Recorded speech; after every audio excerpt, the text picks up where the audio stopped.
Hello. Once again, how you doing? My name is College Genesis, the chief host of the Voices of the College Nation radio show. This is for fair use tonight. Any videos that I use are not my own. They're for fair use for educational purposes. I want to state that as a fact before we get started because I will be playing some videos tonight from other content creators. They're not mine. I'm just borrowing them for what? Fair use. Fair use allows to me to use content to make a point. It's not to basically berate anybody, but it's basically just to accentuate a conversation, strike up a conversation. But hey, that being said, I'm the College Genesis, the chief host of the Voice of the College Nation radio show, broadcasting every Wednesday night on DeVilleRadio.com, www.devilleradio.com. You can catch me on YouTube almost every night of the week. We do 5-6 hour streams a night because we have a message. I will be heading to Liberia this week in preparation for my tour for next year. So I'll be doing a lot of groundwork and stuff like that. We're really trying to make Liberia a home base in Africa. That's what the purpose of Liberia is, and that's what I believe we need to reconnect. This is basically history being made with this platform and the colonization movement and the Black African Infrastructure Organization, Liberia chapter. We are making history, folks. If you want to be part of history, you join us and join this journey with us and whatnot, because like I said, this is a way to go. I think this is a way to go. We need to build and think beyond the borders of the United States. I think we need to become a more global people,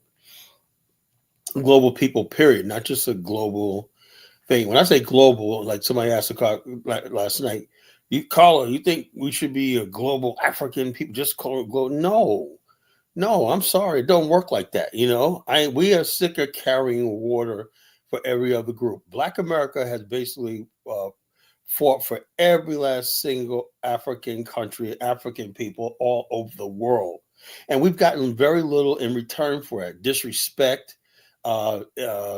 People are ungrateful, disrespectful, and that ends now with me, and so therefore some people will have a problem with what I say about that, but I absolutely say, like I said, I'll tell my good brother Bamani tonight. He was asking me, well, why do you say some of the things I say? I say because I didn't really tell him, but I want to be clear. My mission ultimately is to bring the African Americans into this Pan-African Black nationalist space. That's my end goal, because if I don't get that, then I really have nothing. Without Black America, this movement's not going anyplace. I'm just dead serious. Black America is the key because they got the foothold firmly in the first world. That means a lot geopolitically, right? When you got one group of people that's a large group of people inside the most powerful country in the world, a lot can be done with that. But there's got to be some reciprocity. You can't just keep telling Black America, okay, fight our battles and we get nothing in return. We still got to live in the United States. Most of us, most of us going to die here. That's just the reality. So therefore, we got to tread very carefully when we start taking on people's problems and causes. And I was listening to the one guy last night, Ahmed, and in his African babble. Yeah, man, caller. See the Chiefs. Well, why don't you guys get rid of the Chiefs? No, we can't do that because blah blah blah blah blah. Well, then just sit there and keep getting screwed. You complain about the government, you complain about the Chiefs, you complain about white people coming and taking your resources and everything. Just put an end to it. That's simple. But why should we, as Black America, get involved with this nonsense? And so, therefore, I'm very concerned with Sierra Leone. I know some of our people are steering people towards this country and Nigeria, but I'm just getting bad news from Nigeria, coming out of Nigeria. It's become a place of descending into lawlessness and everything. So it's just really bad. And then Sierra Leone, where a reality TV show host was arrested in prison just for insulting a first lady of a country. That's ridiculous, So therefore, these countries are not going to offer us what we're used to in America. Let's say what you want about America. At least we could have freedom of speech, so-called. We could say, well, nobody's going to knock on my door tomorrow say, Collie, you said this or not, because that's just the way it is. Yeah, they can, but that's not highly likely. All I have to do is say, look, I refuse to answer any questions, Did you say this? We mean, oh, I meant what I said, So if you got a problem with that, hey, we go to court. We got courts in this country, We got legal recourse. No one's just going to come and put me in jail and with no trial or whatever like that. That does happen in Africa, You could be put in jail. There's no like speedy trial, something like that. They can say, okay, the trial will begin in 5 years. So you're sitting in a jail cell for 5 years, eating bad food, just living in human feces, whatever like that. That's something that becomes your reality. That's reality, So we have to be very careful about going to the continent and getting involved in African politics and whatnot, So we need a coordinated effort. We need people who know what to talk about, people that's honest with us about the continent and honest with us about things, But tonight's show is not about Africa. Tonight's show is about us, right? And I've been noticing a long time that Black America has its fair share of misery merchants, Misery merchants. What I mean by misery merchants is people that just trafficking and doom and gloom and misery and problems and everything, And so I just think, me personally, I think that Black people, our people, are getting tired of misery merchants.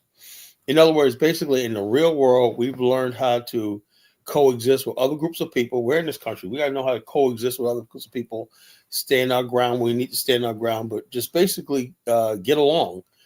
Get along. Not say go along to get along, but we learn how to survive in this country. And we did that without any sort of special nonsense that we hear from the talking heads that preparing to talk for us. Can we actually say that Al Sharpton, can anybody basically say that Al Sharpton contribute anything to their life? No. Can anybody say that Maxine Waters contribute to their life? No. Can anybody say Latisha James contribute anything to their life? No. But these people basically got the loudest voices. Can anybody say Benjamin Crump ever contribute anything? No. These people basically are out for themselves. Their whole thing is to use Black America to basically try to intimidate the white community and saying, oh, I've got all these Black people back. And that's the truth is, white people are figuring out that these people don't have the power or the influence in Black America as they once had. They once did that. Al Sharpton used to be able to bring out hundreds of people for a protest and nonsense. We believed everything he said. Now people are basically getting smart and hip to all this. It's like, wait a minute here. Our community hasn't improved. Look at every last single Black community. Has it improved in the last 10 years? No.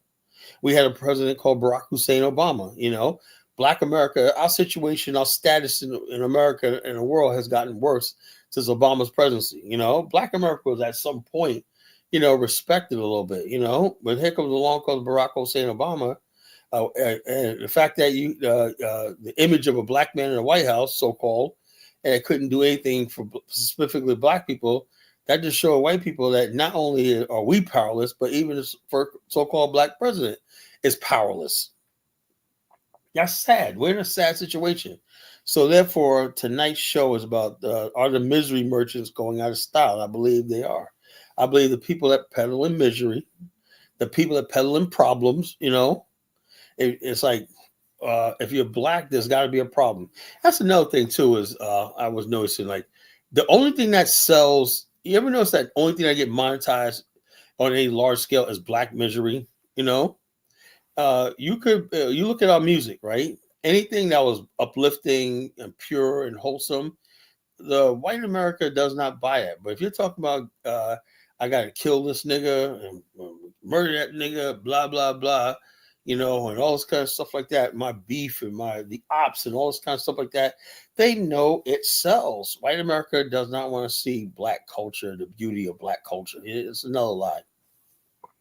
We have sellout culture purporting to be with us. The people that just sell Black misery to the world, because there's a lot of money in Black misery. A lot of money in Black movies. You make a movie. There was a movie that came out a couple of years ago. I don't know if Tyler Perry was involved, whatever like that. It said 4 Black girls, something like that, 4 colored girls. Or something. I don't know what the heck it was, right? But it was just like an abomination. Basically, the typical Black male bashing and stuff like that, and nonsense and everything like that. And people, because that's why I'm not going to have people coming on this platform and with their bashing black men on this platform. Whatever beef you have with black men, I don't want to hear it. Because I'm a decent black man. Black men I work with and roll with are decent black men. That do the right thing. My brother Dollar Bill is a married man with grown kids, is going through college and everything like that. Did all the right things. So why should he be subjected to foolishness that somebody has in their heart towards so-called black men? A lot of it don't even come from firsthand experience. It just what's out there in the media. The media keeps putting out negative images and miserable of black people, right? And so instead of people looking at Black America saying, "Oh, geez, say what we want. At least majority of black men are actually married to black women. So let's roll with that narrative, right?" No, you're gonna go to the narrative that, oh man, black men ain't shit. They're dogs. They're chasing white women. They're chasing snow bunny. They got a snow bunny crisis. So who are these misery merchants that keep putting out problems out there for everybody to consume? It's like, who gives these people the right to speak for us? And the whole thing is, I think what's happening is, I could be wrong, but it's apparent to me that black people are moving beyond these people. The spokespeople were good when we were just a proletariat, working class, poor, underclass. Now, as more black people move up, with good jobs, good paying jobs, a lot of black people get into the stock exchange investing. It's amazing what's going on in Black America. They're almost like a economic revolution going on in Black America. More people getting into the stock exchange, cryptocurrency. There's 2.5 million black men in the upper class. Does anybody talk about that? Oh, the misery merchants won't talk about that because they get their dough from talking about the problems in Black America. Booker T. Washington once said, he says, there's a class of black men who basically love keeping the problems of the Negro before the public. He goes, partially because it gives them attention, other part because they get paid. It's true. There are people that are dead set, hell-bent on keeping up black misery and black problems to the world. They have no ability to solve them, but they basically do that just to basically make everyone feel like they do the Black America a disservice, because black people in America do not want to be pitied. Yeah, we want opportunity. Yeah, there's things that we could do, racism and stuff like that, we could solve and everything like that. But to constantly show us as the people that as needy, we need money, we need this, we need that. And then when Donald Trump says that, okay, we're going to give people some of this money back, $5,000 a piece as a refund. Jasmine Crockett said, we don't need no $5,000. See how hypocritical these people are? We don't need no $5,000. Who the hell is this B to talk to for black people that we don't need $5,000, So just because Donald Trump is doing it, they basically, the whole thing is they need to keep you miserable. When you're poor and miserable, that's how they win, The black leadership are the new oppressors of Black America, right? They don't want to see us get to the next level, because they get to the next level, you don't need them anymore. Look, I'm like this. What do I need a black elected official? I remember my sister told me in the city of Chesapeake. I mean, it's a rail-run city. Chesapeake's like 350 years old, right? What city we live in? We're right off the new Virginia Beach border, right? So we live in the Chesapeake city line, But she went out there and we voted, right? She said there was a black man out there running for mayor. And she was like, "What this dude? Like, get out of here. What the hell are you going to do besides turn our city into what Norfolk and Portsmouth looks like? Black mayors, black city council, and the city is a hellhole. We have a penchant of black politicians have a penchant of turning perfectly running cities into hells on earth. And they always tell us, oh, you want somebody that represent look like you. I don't give a flying fuck what you look like. I don't care. That's what they understand. That we don't care. People say, oh, there's no other blacks in a Trump cabinet. Nobody gives a damn. Them days are over. Them days of using race and stuff like that. I said, well, Colin, man, I thought you were a black. Yeah, I'm a black nationalist, because I'm like this. If you want to talk about race, let's talk about nation building. Let's talk about that. you know, so basically that's color me bad black people like, oh man, there's not enough black people in Harry Potter. Jeez, let's get out there. There's not enough black people in the Hunger Games. Who the hell cares? There's not enough black people in the Oscars. Oscars so white. Yeah, it's a white country, you know? America's a white society, you know, for the most part. So why the hell should I care, you know? That's not important to majority of black people anymore, seeing black faces anywhere. You know, there's no other black characters in Marvel. I don't go to Marvel to see black. I like Black Panther. That was good. But why do we have to have Anthony Mackie playing Captain America? What is it all about that everybody feel that they got to blacken everything and whatnot just to make you feel good? Is your life really that bad? You know, you had to have a black girl as the Little Mermaid. You know, now she's a baby mama now. And that was just Hailey Bale, whatever her name is. Now she's a baby mama and whatnot, was by some rapper, thug, whatever like that. You know, completely destroyed what was once a pure thing in America, the Little Mermaid. Yeah. And so you had to bring, somebody had to bring an idea. It's time to have the Little Mermaid turn black. You know, I mean, all this stuff like that by the misery merchants. Now, did that make you happy? Because it seems like no matter what you do, no matter what they do and everything, people are still going to be unhappy. Now you have a black Little Mermaid. Now you have a black Captain America. Are you happy now? Of course not, because you like misery. And so as long as you like misery, the misery merchants are going to give it to you. They're always going to find a problem for you to be upset about, and like this, and you're not making any progress. You are misery loves company, they say. So the misery merchants are going out of style. More and more black people are saying, you know something, you know, say Trump won the election. He's a white cabinet, but and saying, look, black people are like, so what? I'm not going to get myself miserable and upset over something like this, you know. And so this is what we're going on right now. I think the misery merchants are going out of style. And they're desperate right now. Why do you think they're dragging us into this DEI crap? You know, DEI does not serve Black America. They said less than 4% of Black people benefit from DEI. It's mostly white females, gay white men, and all these other weirdos and freaks that benefit from DEI. You know, so therefore, most Black people are like, look, man, we have issues and everything like that. But worrying about friggin' a bunch of incompetent Black people getting jobs. You know, that's all it is. Incompetent Black people who can't compete with anything. They just want everything handed to them. People who benefit from tokenism and stuff like that. There's a whole generation of Black people that if the white man took away his affirmative action and stuff like that, his program, they would die. You know, yeah, there's a lot of people like, oh, you cut food stamps. I don't care. I don't mind on food stamps. What the hell should I care if they cut food stamps? They cut Section 8 down 2 years. So I own my own home.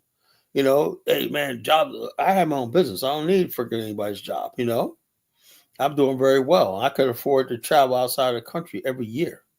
You know, and stay for long lengths of time. That's how much money I make. You know, throughout the year.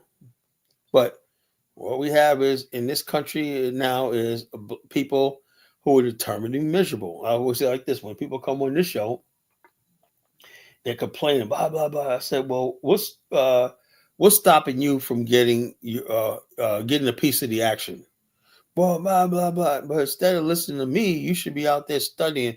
Geez, man, what is college? Why is college so happy? How does he make money and he can do the things he want to do? Because I wanted it. I made 17 years ago.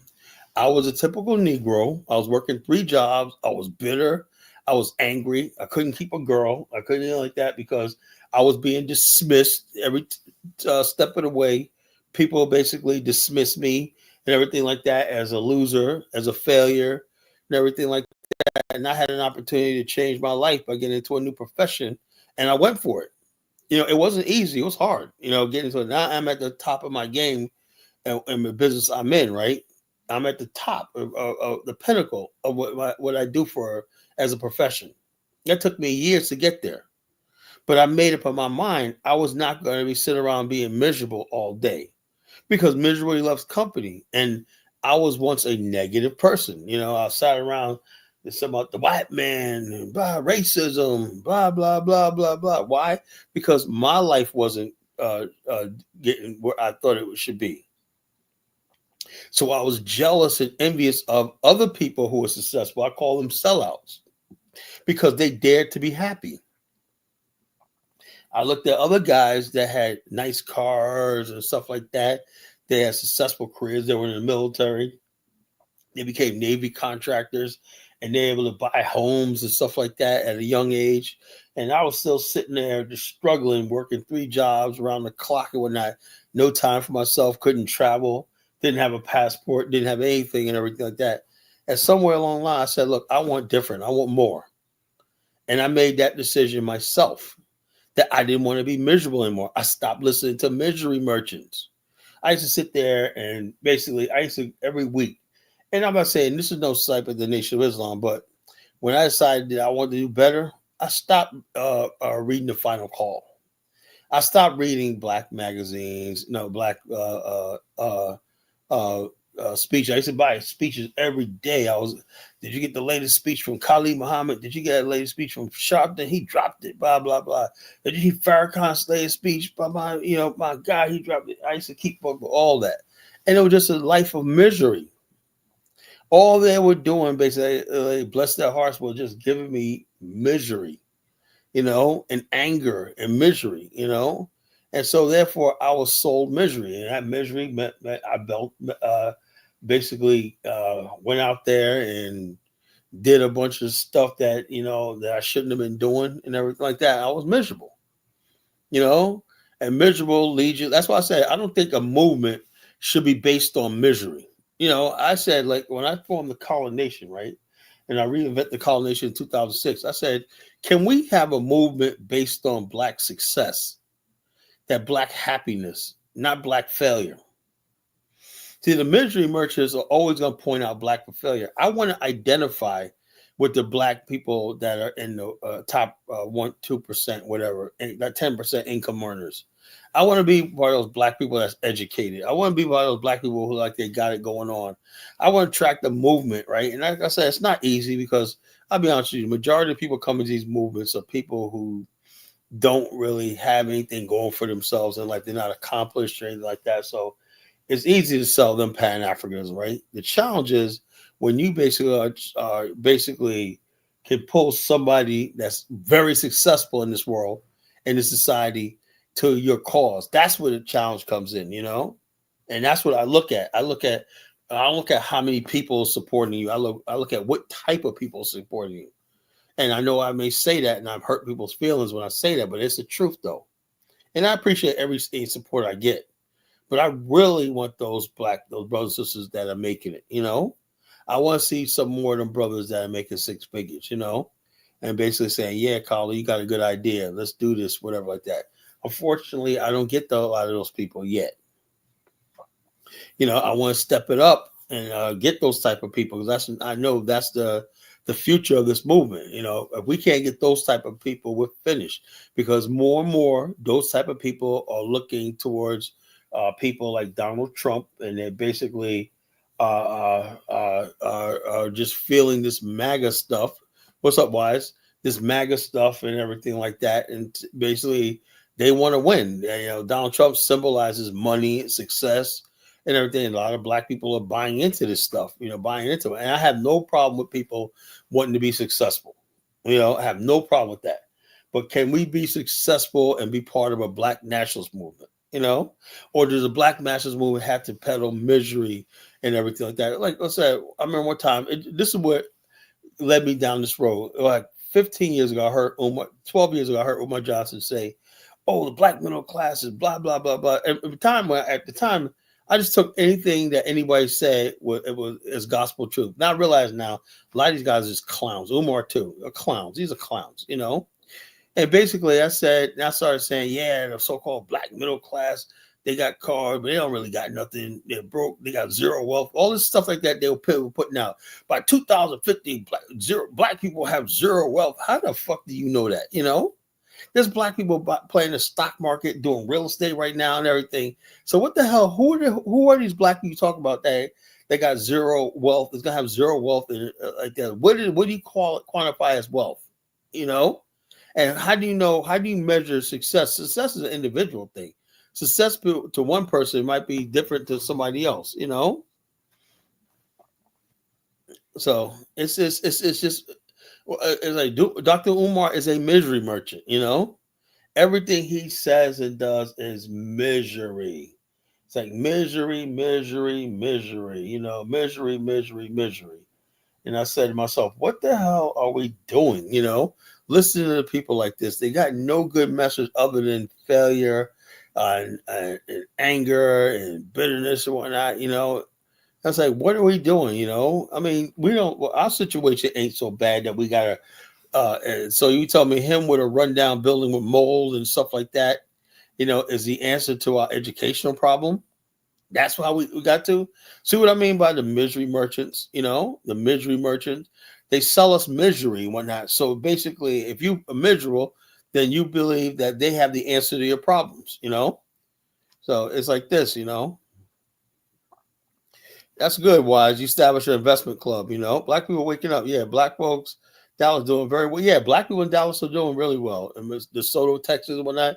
Texas is a really good state for black people, you know. That's why. So is, I heard Arizona is another state that's good. So we got to basically showcase areas where black people are doing well, where we have a middle class and everything. It's not all doom and gloom, you know. I don't want anybody to think the African movement is about doom and gloom, that we can't make it here in America or we don't have any. No, we have a lot in America. We have a huge black middle class, and we got to showcase that because the African, I want the African to be another part of black success.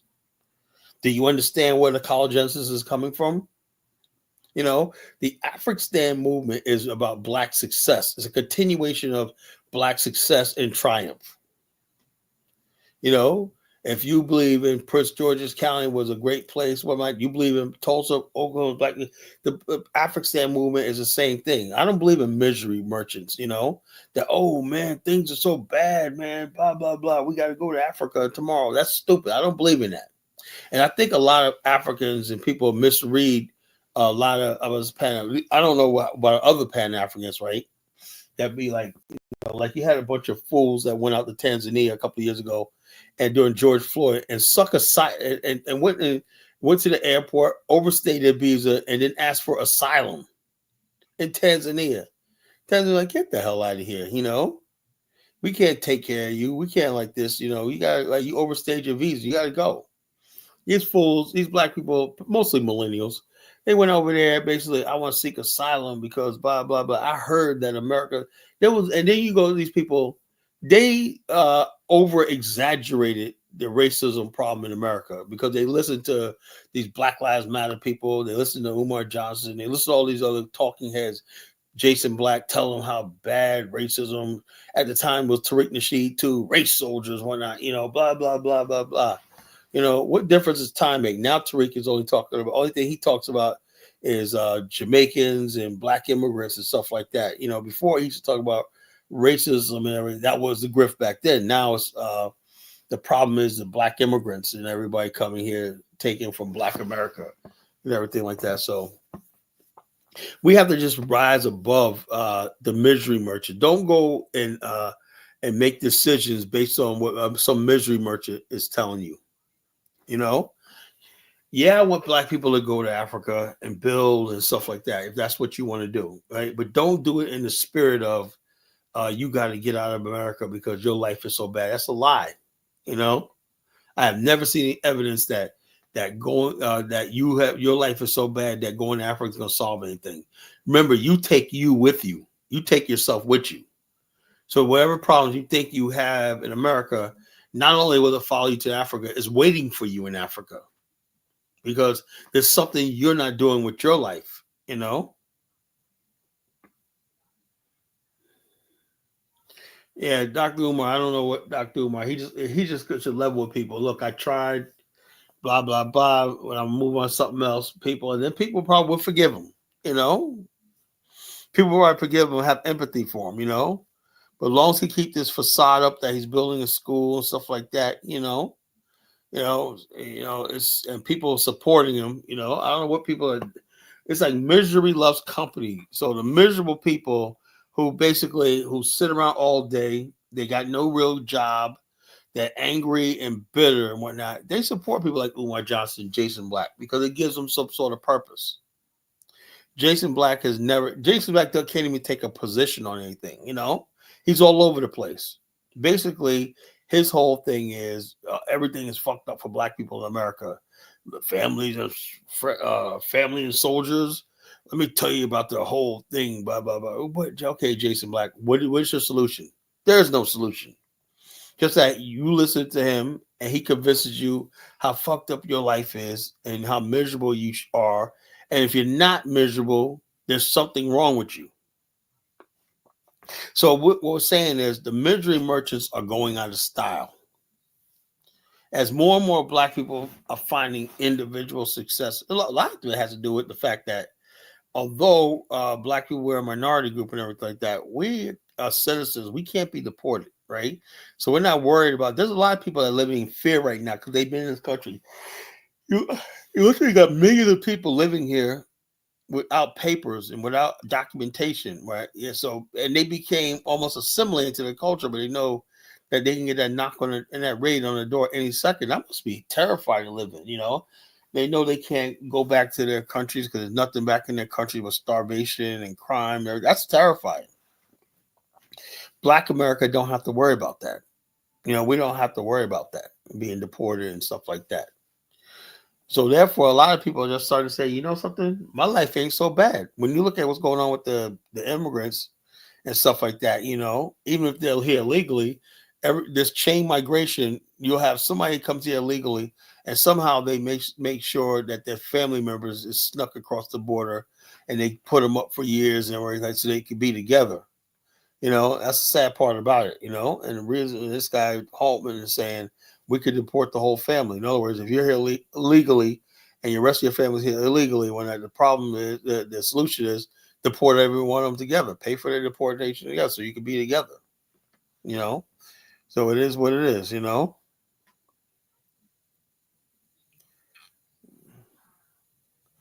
Oh, good. I'm glad for you, Wise. Yeah, there's like $500 billion that one Japanese investor alone. There's literally trillions of dollars going to come into the American economy. And with this cutting of government spending and stuff like that, there's going to be nothing but money around America. If you're not going to take advantage of this new economy that Trump is building, I don't know what to tell you. I really don't. At this point in time, if you can't get your shit together, there's no hope for you. And I'm not going to be sitting here listening to a bunch of Negroes whining about nothing. Instead, you getting your education, you getting your certification, whatever it has to be. If you're doing armed security, you got to go to a training. And once you get your certificate as armed security, somebody will hire you for big money. I remember 20 years ago, certain armed security sites, right? I did armed security one time. I remember one time I wanted to get on the base, on the military base in certain installations. Armed security guys are making $22 an hour. That was back in 2003. That was 22 years ago. Can you imagine what they're doing now? Some people might making $30, $40 an hour. A lot of money. A lot of money is going to be floating around. You got to know how to get it. You can even start your own security company and build the federal government. The federal government is hiring security. So it's like this. It's big money, in security. Yes, logistics and stuff like that. If you really got to step your game up, I do radio control and stuff like that. You buy security equipment. You can win contracts to man the gates and stuff like that, and patrolling government housing and stuff like that. There's a lot of money, government buildings and everything. There's a lot of money, I mean, there was a security company. I think they're a little overboard. The Internal Revenue thing, I carry 9mm, but they gave me when I did armed security, they gave me a revolver. They gave me a revolver. It's like a 6-shooter, a revolver. That's all they gave me when I was doing armed security. So I didn't really have that much of a detail. I have a lot of armed security stories and whatnot. I'll tell them sometime. But but yeah, man. So yeah, there's a lot of money security. But the brothers, man, get into security. So let's do it. Look, there's opportunity out there. Trucking is gonna boom again. Trucking is gonna boom again. Everything, this country is about to boom. America is about to boom. You know, there's gonna be a lot of money coming into this country as economy. If you're here, American citizen, you should be benefiting from this new economy. So, but I don't know what to tell you. But if you choose to listen to the Jasmine Crockett's, this lady is saying that we don't need $5,000. We're not. I'm like, bitch, you better speak for your damn self. She's about five. Where do we need $5,000? Because she is coming from Donald Trump. She knows if black people get their hands on that $5,000, they know the black Democrats and the black misery merchants are finished forever. literally, are literally finished forever.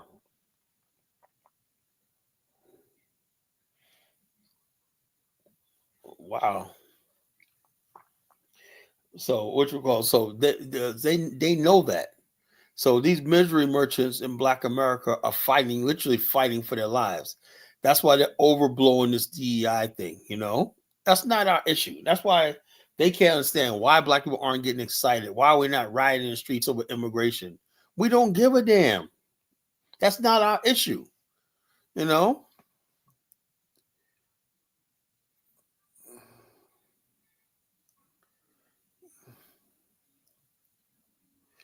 Oh yeah, the bottom line is that's what I'm saying. These people have a disdain for America. They hate it. That Ilhan Omar basically got in front of a group of Somali and said, "I work for the Somali people, Somalia and whatnot. As long as I'm in Congress, anything this country does is going to benefit us." They stripped her from the Senate, the Congressional Foreign Relations, and they're about to kick her out of Congress and kick her out and deport her from the America, strip her citizenship, and deport her from America. That's what she's on her way to. You got these people, these black people that's in power that literally hate this country. The average black person does not hate America, right? This is a country we live in. And so therefore these people hate the country, but they benefit from it. I could never understand that. Like when I heard Spike Lee, anybody that got $1 million, Ilhan Omar, yeah, that's right. It's America or the Afghanistan, it's America or the Afghanistan, bro. Simple as that. You're right, Dusty Brothers. America or Afghanistan. If I can't have Afghanistan, it's with America. Yeah, she's very evil. She's very evil. And so the rest of the squad that Ayanna Priestley whatnot. She's mad because she lost all her hair. Her hair fell out, so she's an angry black woman. She just lose that angry black woman and whatnot. Oh yeah, America. Look, America is what it is. We knew for 100 years ago. Marcus Garvey told us this was a white country, whatever like that. And white people are always going to be in charge. They're the majority. They're always going to be in charge. And a lot of these people can't accept that because they was led to believe that America is this perfect country. I understand what America is. It's a white country for the most part, right? And black people live off the excess, but a lot of people would love to have what we have in America. Whatever little crumbs we get from America, which is a lot, they would love to have that. So my whole thing is, like I always say, Kala. People always ask me, Kala, why you always Baruti being here tonight? It sounds like you caping for America. I said, no. It's the fact of the matter is this. We understand that black people in America just benefit from the scraps from the America's table. That's the way it is, right? But sooner or later, they have to understand that a real man is going to want a table of his own. That's just thing. Yeah, we benefit from the scraps of America's table. Yeah, Jasmine Crockett she's been in Congress for 2 years. Now she's worth $9 million. How the hell does that happen? How the hell does that happen? Because there's people paying her. The whole thing is these people use black people to get elected, and they go doing the bidding of their donors from all over the world. That's all it is. We don't have Black America is underserved. We don't have any political representation in the Congress. Do you really think they're gonna let black people have representation? 45 million people with no government, no representation, everything. And you wonder why so many black people are just saying, fuck it. Let's just fucking support Donald Trump. That's what the black people are like. At least with Donald Trump, you know what you got. That's what a lot of black people are saying, Let's just support Donald Trump. For the hell with it, Let's just do this thing. Who cares about DEI? Who cares about immigrants? Who cares about all the stuff like that? Who cares about the transgenders and the friggin' gays and all this kind of stuff like that? Nobody does. Not in the black community. Black people have really had it with the misery merchants telling us there. She makes actually $175,000 a year, And so yeah. Yeah, so yeah, people would say $50,000. $50,000 is a lot of money. Dusty Brothers, that is a lot of money for a single man, whatever. Even a man with just one wife. If you just wife with just one kid, that's still a lot of money. Let people tell you when not the misery merchants sell you on misery and poverty and stuff like that. That's what they do. They sell you on misery and poverty and whatnot. Yeah, we all want to make more money. Yeah, we want to get to the top. But in the meantime, you got to enjoy life in the meantime. That's why I am basically against the misery merchants. I don't believe a movement should be based on misery. We should be thinking for the future, but we should enjoy the stuff that we have and appreciate the stuff we're able to do. If you're winning in life and you're making money, your bills are paid, and whatnot, you got a house, a roof over your head, and everything like that. That's what it's all about. And you can say, something, I want to get into investing. I want to get into this. So I got a plan to do this. You always have a plan, but you don't sit back and, for God's sake, you don't sit back and listen to people who ain't doing anything with their life, telling you how bad things are. And also, the worst thing is when you got people out there making millions of dollars telling you how bad things are. Al Sharpton is worth like $10-15 million, for doing nothing but grifting. The ultimate grifter, So when people start telling you how bad things are and they're making money, millions of dollars, that's an abomination to me. That's blasphemy to me. So like I said, black people are not stupid as they thought we were, Yeah, it is. White liberals do use black people's cannon fodder and the Marxist foot soldiers. And we fall for it, Not anymore, we don't, Black people are waking up. What the hell do I care about this Marxist nonsense one night? These people that want to friggin' reshape America and stuff like that. We don't benefit from this redefining America. That means America, what they wanted to do was flood America with millions of people around the world so this country would not recognize itself anymore. America is there's three different groups that define America. One is a Native American, two is a European American, the majority, and three is the African American, the original slave descendants of America. Those are three groups of people you have to assimilate in. One of those three groups of people you got to assimilate with to be in a part of this country. There's no ifs, no ands, or buts about it. The original story of America, the 13 colonies, the African slaves that they brought over here to help build this 13 colonies and develop what was now America, right? And the Native Americans who was displaced. Those three groups of people. Now, when you start coming over here and talk about bringing millions of people here that have no connection to this country, no historical connection to this country, you're going to have problems.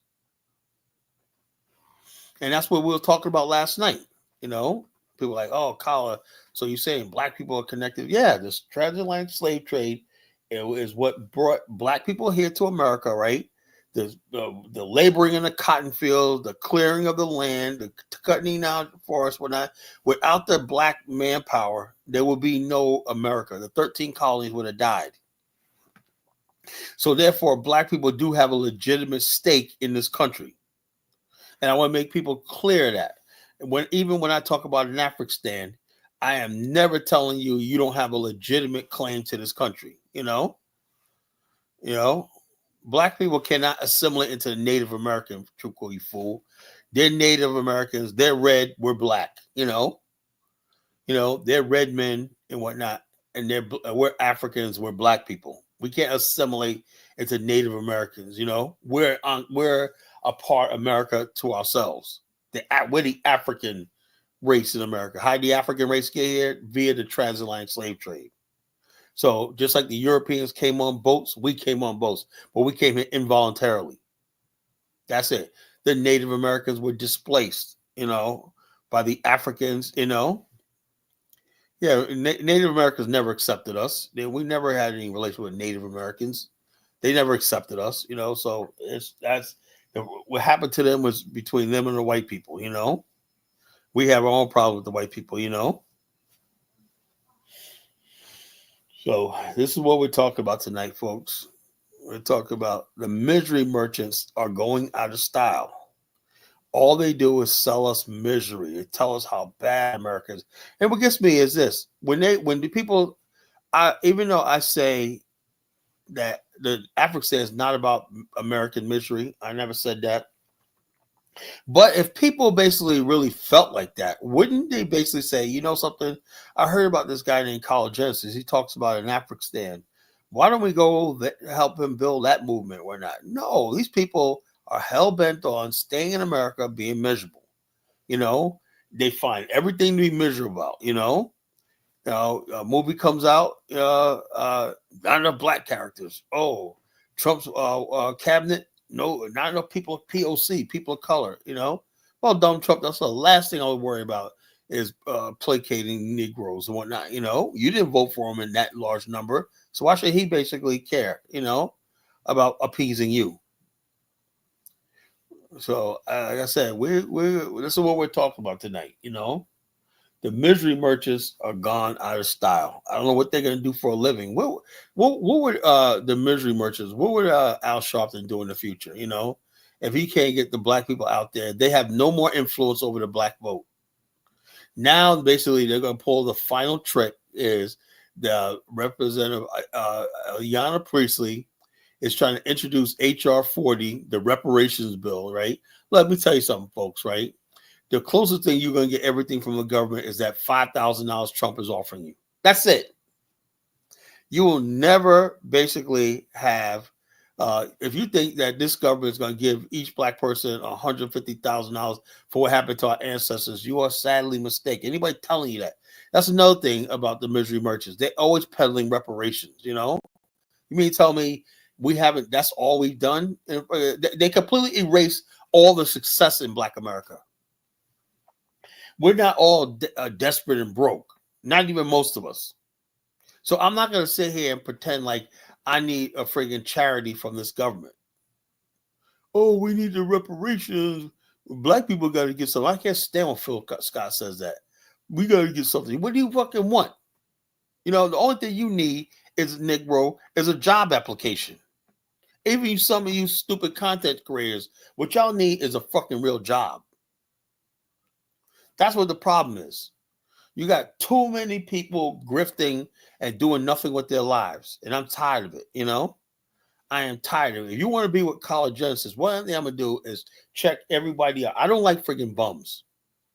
I don't give a damn if you're working at McDonald's, If you say, Collar, man, I'm working at McDonald's. I don't know if I could be part. Look, okay, so how many hours a week you work? I work 40 hours a week. Have you ever tried to apply for management? No. Have you asked about going to the management program? No. Okay, now I'm gonna condemn you for that, but you could, whatever you do, you could basically improve yourself. You can go into management. You know how much a store manager at McDonald's makes? Sometimes they make 6 figures and got stock options and some of everything. They got a real good pension and a medical plan. So basically, if you work at McDonald's, work here at the management. Do better. Go into their training program.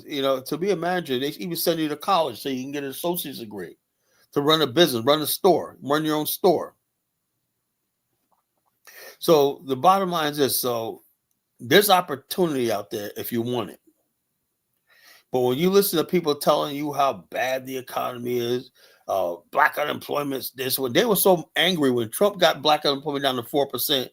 They and the misery merchants, no, no, no, that was actually Obama's economy, blah, blah, blah. I say, well, this is a black employment at 4%, yes, but that's what you gotta understand. But no, understand nothing. You need black people to be unhappy, right? So you can have a job. You see what I'm talking about?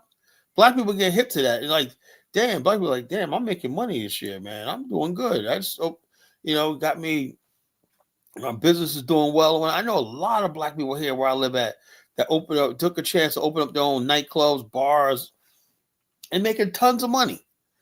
Delivery services. I see all kinds of black businesses, heating and cooling. Small businesses are thriving right now. Black small businesses thriving right now. But I will say like this: what is a person? Let's say you have a small business, right? You're a black person who got a small business and whatnot. Who exactly do you listen to online? Okay, actually, those people, you know who they're getting sucked in by the MAGA Donald Trump thing. That's what's happening. That's exactly what's happening right now. I don't want to lose all these people to the MAGA, even though I said, look, that's fine. That's legit. One thing is for sure, they're not listening to Black Lives Matter. They're not listening to Al Sharpton. They're not listening to all these other people. They're not even listening to Nation of Islam. All that stuff like Umar Johnson. They're not doing that no more. The only people that's listening to these black so-called leaders and talking heads are the black people who are not winning. And they know you can't do that. The only thing these people are good for is turning out to the polls. They don't have no money. You can't build nothing for them. You can't get donations from them because they're broke. So if you're a black person that has a small business that's doing well, who do you believe? I want to know what you believe in. Would you be? Should those be our main target for the Afghanistan? If you tell them how you can make money in the Afghanistan because of being a contractor or whatever like that, they'll be attracted to the idea. That's what the Afghanistan movement has to be, something that people see opportunity. Now, if you got people who are deadbeats don't think about opportunity. They'll say you can have all the opportunity in the world, but they're like this. I'll go to everybody's city, right? I look on the procurement rolls, right? If I go to your city, if I go on the procurement rolls and whatnot, if I don't see black people applying, have a cleaning business, they're not trying to clean government buildings and stuff like that, if I don't see you getting contracts where you have your own lawn care business and then you're trimming, you're assigned with trimming some of the bushes, the edges on the highway right there. You might get 10 mile stretch that you got to keep up. And you could have your own work crew that pick up litter on the highway and stuff like that. There's opportunity, if you apply yourself, understand what type of services your city needs, not just the federal government, which got $900 billion to spend on the public, right? Goods and services, but your own city. Find out what your city needs. Your city purchases goods and services. Your city may need paint. Where they get it from? Somebody got to sell it to them, So if you want to be a vendor, you go to say, yeah, you guys, all the paint that you paint the sidewalks and market with, where's that come from? It comes from over here. This company that does it. When I found a paint company where I could be. They gave me a deal where I could be a supplier. Who knows? You might get the contract to supply them with paint. You might get a big contract to supply them with paint. You never know. Or any other services, or if you have your own water coolers, my brother's brother-in-law had a water cooling business one night, and basically you put the water coolers in one place and whatnot, and you keep them filled up and everything, and keep servicing them.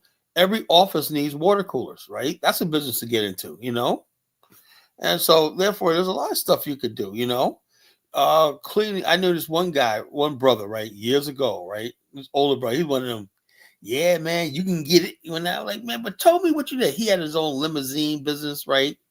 And he had several of his own, but he had like several businesses. He had a nice house out there in the Lagamore section. I never liked Lagamore in Virginia Beach, so I always thought the racists out there. I always thought there's too many fucking clan people out there. Well, he lives in the Lagamore area right there, so he's like the only black guy on his block, whatnot, But anyway, he was cleaning airplanes at the Newport News airport, right? And he did such a good job on this one plane. It was sparkling, right?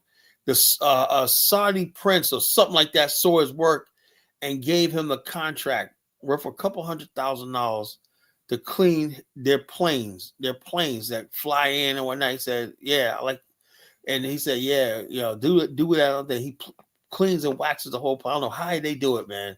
Must be some system he has, but they spray the planes down. They're up on big ladders and whatnot.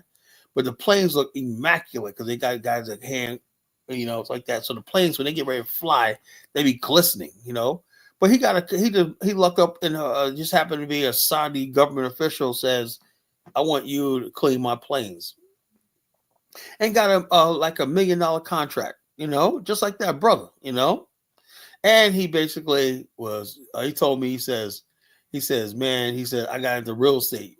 There's this thing where he told me about." Where there's foreclosed, not foreclosed, but tax lien houses, right? That properties that went into foreclosure or, abandoned properties, right? That only banks and certain people know about. And he said he went to the thing, said where he wanted to get in one. And he said, this white guy sitting around said, "You ain't gonna get in here, right? Because this is for big dogs." He goes, "You ain't a big dog yet. You're just a puppy." He goes, "I'm gonna be a big dog, right?" And his friends, and he has business partners and when I'm over his house, and so these white guys come out there, So he basically, I said to myself, this guy is partnering with people that got him in the door, and he started buying these properties up, lucrative properties up, and stuff like that, and flipping them and selling them and making money.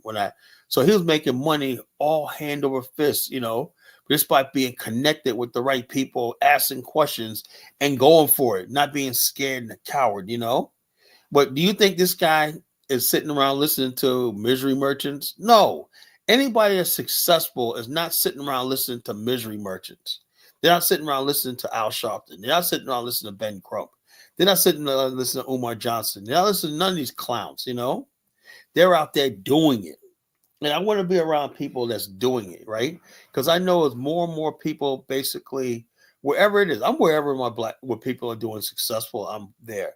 If you're doing something positive and successful, I support it. You don't have to necessarily support the African Stand movement with me. If you're doing something good and positive and you're making money and successful and you're giving back to your family and community when you're building something, I give you respect. But I'm not going to respect people who sit around, and if I've known you and whatnot, and you haven't gotten anything off the ground. So what are you doing with your life? What are you doing with your life? What are you building? What are you creating? And I could say that as somebody who went out there and became successful myself. I took my own advice and basically did that, So I want to be successful. And so I said, yeah, so here I am now. College before COVID, everybody, we had Trump. Everybody was working during Trump. And that's when the Uber and all that was first came out, really.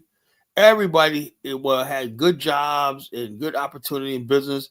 And they also had that Uber and Lyft side hustle and stuff like that. Yeah, those were good times when Trump's first presidency, man. That was a really good time. I've never seen black people with so much money, Money was not a thing like this, The real Donald Trump says, "I will get rid of the IRS." Well, we hope so, real Donald Trump.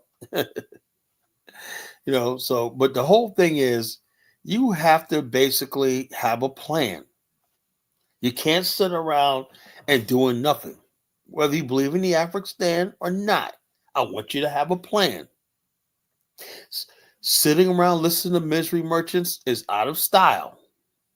It's time for us to step our game up as men.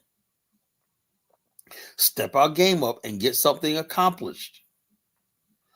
Sitting around. I mean, every time I see the image of the black people, grown ass men, or someone older than me, sitting around talking about yelling at their representatives of California because they're basically laughing at the whole reparations thing. They knew it was a joke. That was just something that stirred black people to get you to vote. And so therefore, when it came up on that, so they said, "Man, it was killed by black people." Yeah, because they ain't gonna sign. They knew it was gonna if they put their signature on it, right? They would have to be held accountable for that. And then they basically said to the Gavin Newsom he would veto it anyway. So the reparations bill in California had no chance of passing. I suggest all those people that was out there talking about reparations start an investment club, start something, and start a business or something like that. You are not going to get a reparations handout. And basically, all at this point in time, all the black people who talk about reparations are nothing but misery merchants. They sit around reparation well, what are you doing with your life in the meantime? Nothing. Oh, you got people out there really thinking, have wasted the last 10 years talking about reparations, and it's because as if it's going to come. And spending that last 10 years of their life building a business and getting together. It's like, if you guys could all sit around and write letters and organize around some reparations, you guys could have founded your own manufacturing business or something like that. You guys could have found your own investment club.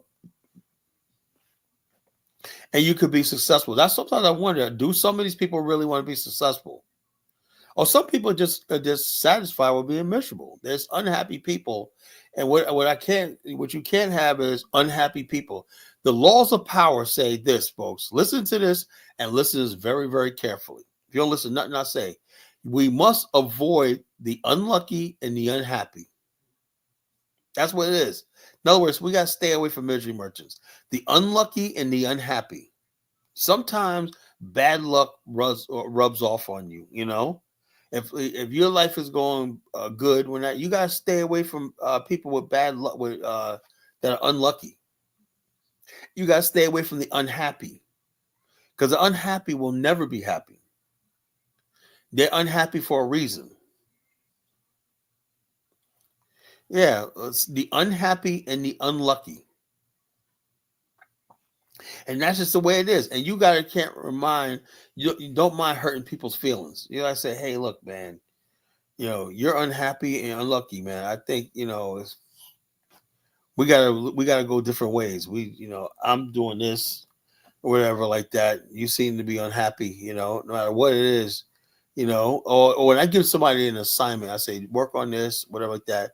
And the only thing they do is come around with some new experience. I got a couple of people I know like that, and I tell them, this is what you need to do, whatever like that. And all they keep doing is inboxing me, sending me stupid stuff about, oh man, this police shooting, or somebody says something racist. And what next time somebody sends me something talking about what some white person said, racist or whatnot, I'm disowning you.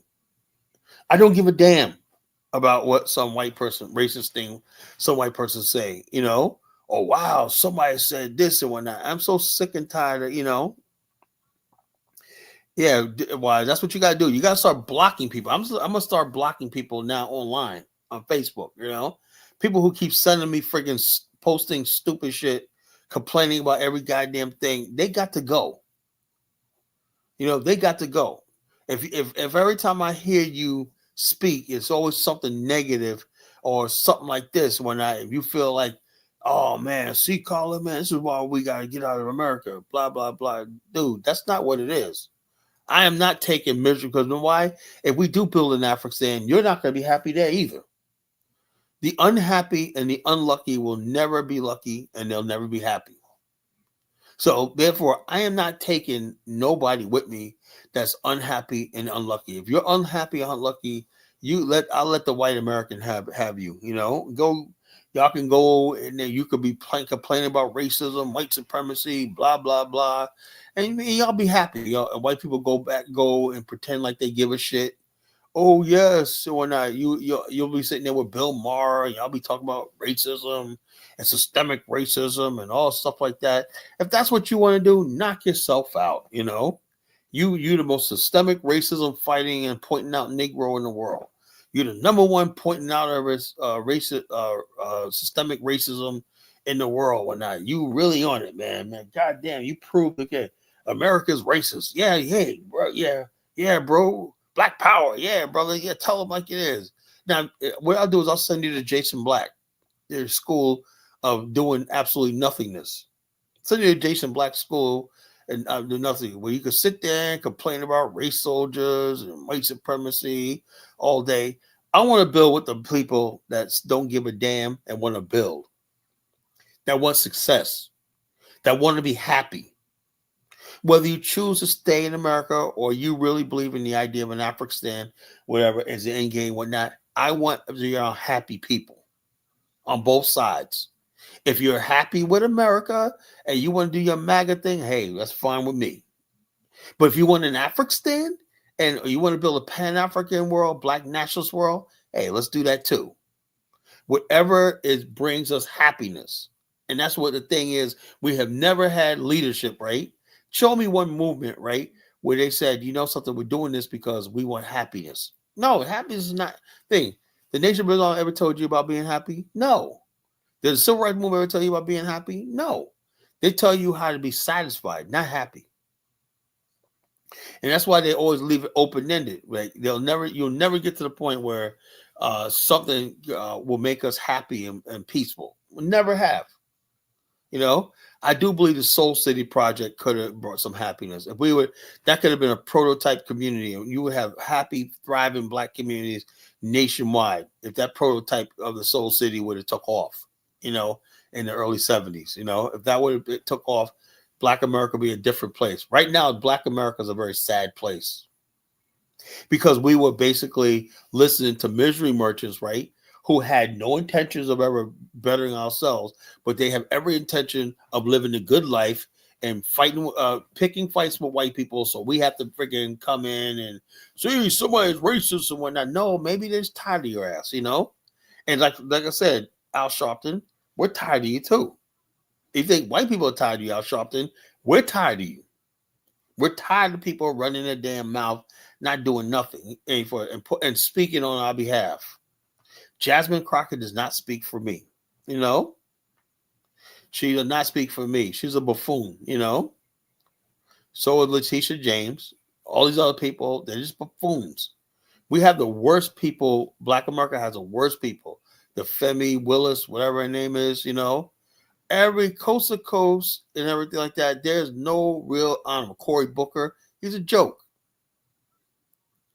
All these people do is use Black people, you know. Yeah, they go up there. Cory Booker. How do you get Cory Booker elected? We're not, you know. How did he end up weaseling his way into the thing? You know, it's simple. You call up Jay-Z. You know, when basically, what's that guy's name that heads the NFL?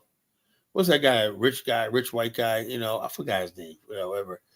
Anyway, they had a cartoon I saw the other day where the dude he trotted out Jay-Z during the Colin Kaepernick thing. That was so funny, man. The way they drew Jay-Z's lips, man, that was just wrong, you know. And that's what they do. They basically trot out these people or whatnot, you know, to calm Black people down. And I'll say this is a back and forth, man. That was a freaking, you know. Who's Tiffany Hendricks? That sounds familiar, you know. Henry, that sounds familiar. Oh yeah, I think that's City Girl Mayor, and she that City Girl Mayor. You know, the 4304 mayor, in that somewhere in Illinois or something like that. You know, yeah, man. Like I said, man, it's just bad. I think, and I blame white liberals for this. They're the ones that's amping these people up, giving them a platform and everything. You know. So how these people get elected is beyond me. That's why I said, you know, the only way I can live in a Black government is we have a nation where we can hold these people accountable. Long as you got white liberals out there, yeah, Dalton, Illinois, yes, sir, yeah, that's her. Yeah, she's a freaking hood rat, you know. They had a town meeting, her man or whatever like that got into a fist fight because she's going out there basically raping the people, man, taxing people, and she's using people's tax dollars to fund her lavish lifestyle. I mean, the bottom line is this. Now, if this was white people doing that, there'll be a friggin' riots. But because she's a sister gal, it's all right, you know? Because the Black people, look, somebody has it in their mind that Black people love it, like the mayor, Brandon Johnson, right? He brought so much misery to Chicago with these illegal. I think people do this just to see Black people suffer in misery, you know? Not only are they misery merchants, right? They want to make sure Black people stay in a state of misery. Right now, Chicago is a miserable place. Same thing with Detroit, you know? And basically, people are like this. Hey, look, you're black. We want to make you feel at home. And so that's why I said I cannot live in, like I said, I live in Virginia Beach, Chesapeake area, right? I love living out here, right? I can't live in Norfolk. I can't live in Portsmouth. I can't live in Hampton, Newport News.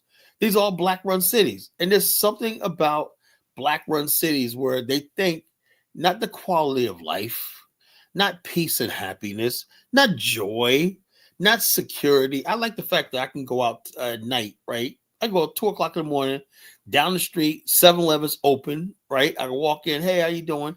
I go to Royal Farms, get a piece of chicken if I want to, whatnot, you know. They got 24 hours or whatnot. Now, if I lived in the hood, right, everything will be locked up and whatnot, closed at 9 o'clock and whatnot, barricaded and whatnot. You can't get nothing, you know.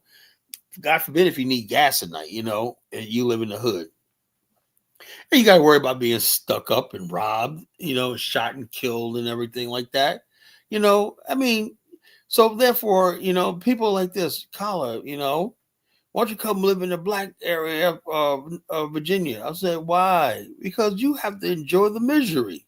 You know, come on, Kala, man, let's get over here. They need role models. Why? I should go over there, waste my life to basically live in misery. You know, they say, yes, right, man. We don't want to make you feel like you're not at home. You're black. Your life should be miserable. You know, God forbid if you want some happiness and peace in life. No, you can't have that. You're black. Just got to be gunshots. You don't see enough gunshots. There got to be bullets flying through your house and whatnot. You know, they got to be Boo Boo and Buquisha out there fighting 3 o'clock in the morning and whatnot. You got to hear all kinds of stuff, rude language and whatnot, you know. Hey, you know, you have to live the black experience, Collar, you know, because that's what being black is all about. You know, seeing the ambulance come away, and the paddy wagon taking away dead bodies and whatnot, you know. So basically, it was like, you know, I said, man, you know, so it's like, you know, I said to myself, I look, man, the only way that I can have sanity is I live in the suburbs, whatnot, but I dream of an Afghanistan because I know for a fact of the matter is when we do build this Afghanistan, if I have anything to do with it, now, if they get rid of me and some other people hijack the Afghanistan movement, they could turn it into Chicago overseas, you know? But as long as I'm here, right? And so I'm running this movement, right? And I'm gonna be the one breaking the first ground. I'll give you we're gonna be 3 years and we're gonna be breaking the first ground. And the bottom line is I'm gonna have a lot of influence on what goes on in this country that we're building and everything like that. I guarantee you, mark my words, right? This shit that we're going through right now will not happen. So black people, if you want to live around black people, that we have peace, love, security, and joy and happiness, you know, no misery. Matter of fact, if a misery merchant comes there, we're gonna arrest them at the airport. You know, we're gonna put them in handcuffs, put them on trial, and then deport them back the hell out of there. You know, go to America, right? Listen to white liberals. White liberals want to listen to your miserable story. Whatnot. I don't want to hear it no more. You know, you failed in life. You're weird. You're a moron. You're lazy. You're stupid. Whatnot. You know, that's why you're suffering. You know, so your job is to make sure we all suffer. You know, the misery always loves company. You know, so it's not enough that they're suffering or whatnot. You know, they always got to draw attention to their suffering. Dude, man, look what happened. Like a lot of rappers. Rappers are misery merchants too, because they always spread their misery to everybody else. Damn, man, my brother such and such got shot and whatnot. You know, I don't want to hear about that. You know, why are you making a record about it? You know, I'm sitting there listening to some good music you made. The next song is about, yeah, my man, such and such man who got shot by the police 9 times, whatnot. I'm gonna look after your son like he's mine, all this kind of stuff. I don't want to hear your misery. I'm really serious. Not only do they give you misery in politics, right? They sell us misery in the music. You ever listen to some of these rappers nowadays? It's like, goddamn. It's like, yo, look, I hate to sound really cruel when I'm about to say, and I said this before, and I said I'll never say this again, but I think I gotta say this, right? Sometimes, man, if you're that miserable, maybe suicide could be an alternative, you know? Just put yourself out of your own misery. Leave us the fuck alone. I don't want to hear about your sad story. I don't. You know, you know. And she was going to say, no, I'm not going out of style, Ross Moise. You're a clown, Ross Moise. You're a deadly clown. Yeah, everything. I like Wise Man. That's a good young brother, man. He's a Colonation disciple. He goes, I rarely listen to rappers. Everything is about killing and poverty. Yeah, I'm sick and tired of misery. I'm sick and tired of you. All you misery merchants, you can go to hell. Stop putting your miserable music, your miserable culture. Like people say, Carl, you hear Kendrick? I don't give a fuck about Kendrick Lamar. I don't care. What part of that don't you Negroes understand? I don't give a damn about Kendrick Lamar. I don't give a damn about Colin Kaepernick. I don't give a shit about none of this shit anymore. I just want to know how to win. How can we be happy? How can we build? How can we have something? Talk to me about us owning an NFL team. Talk to us about us having a black political party. Talk to us about building a global infrastructure, a black African infrastructure, where we have goods and services and the billions of dollars flowing through black America. Tell us how we could take 10% of black American money and pump it back into black businesses, right?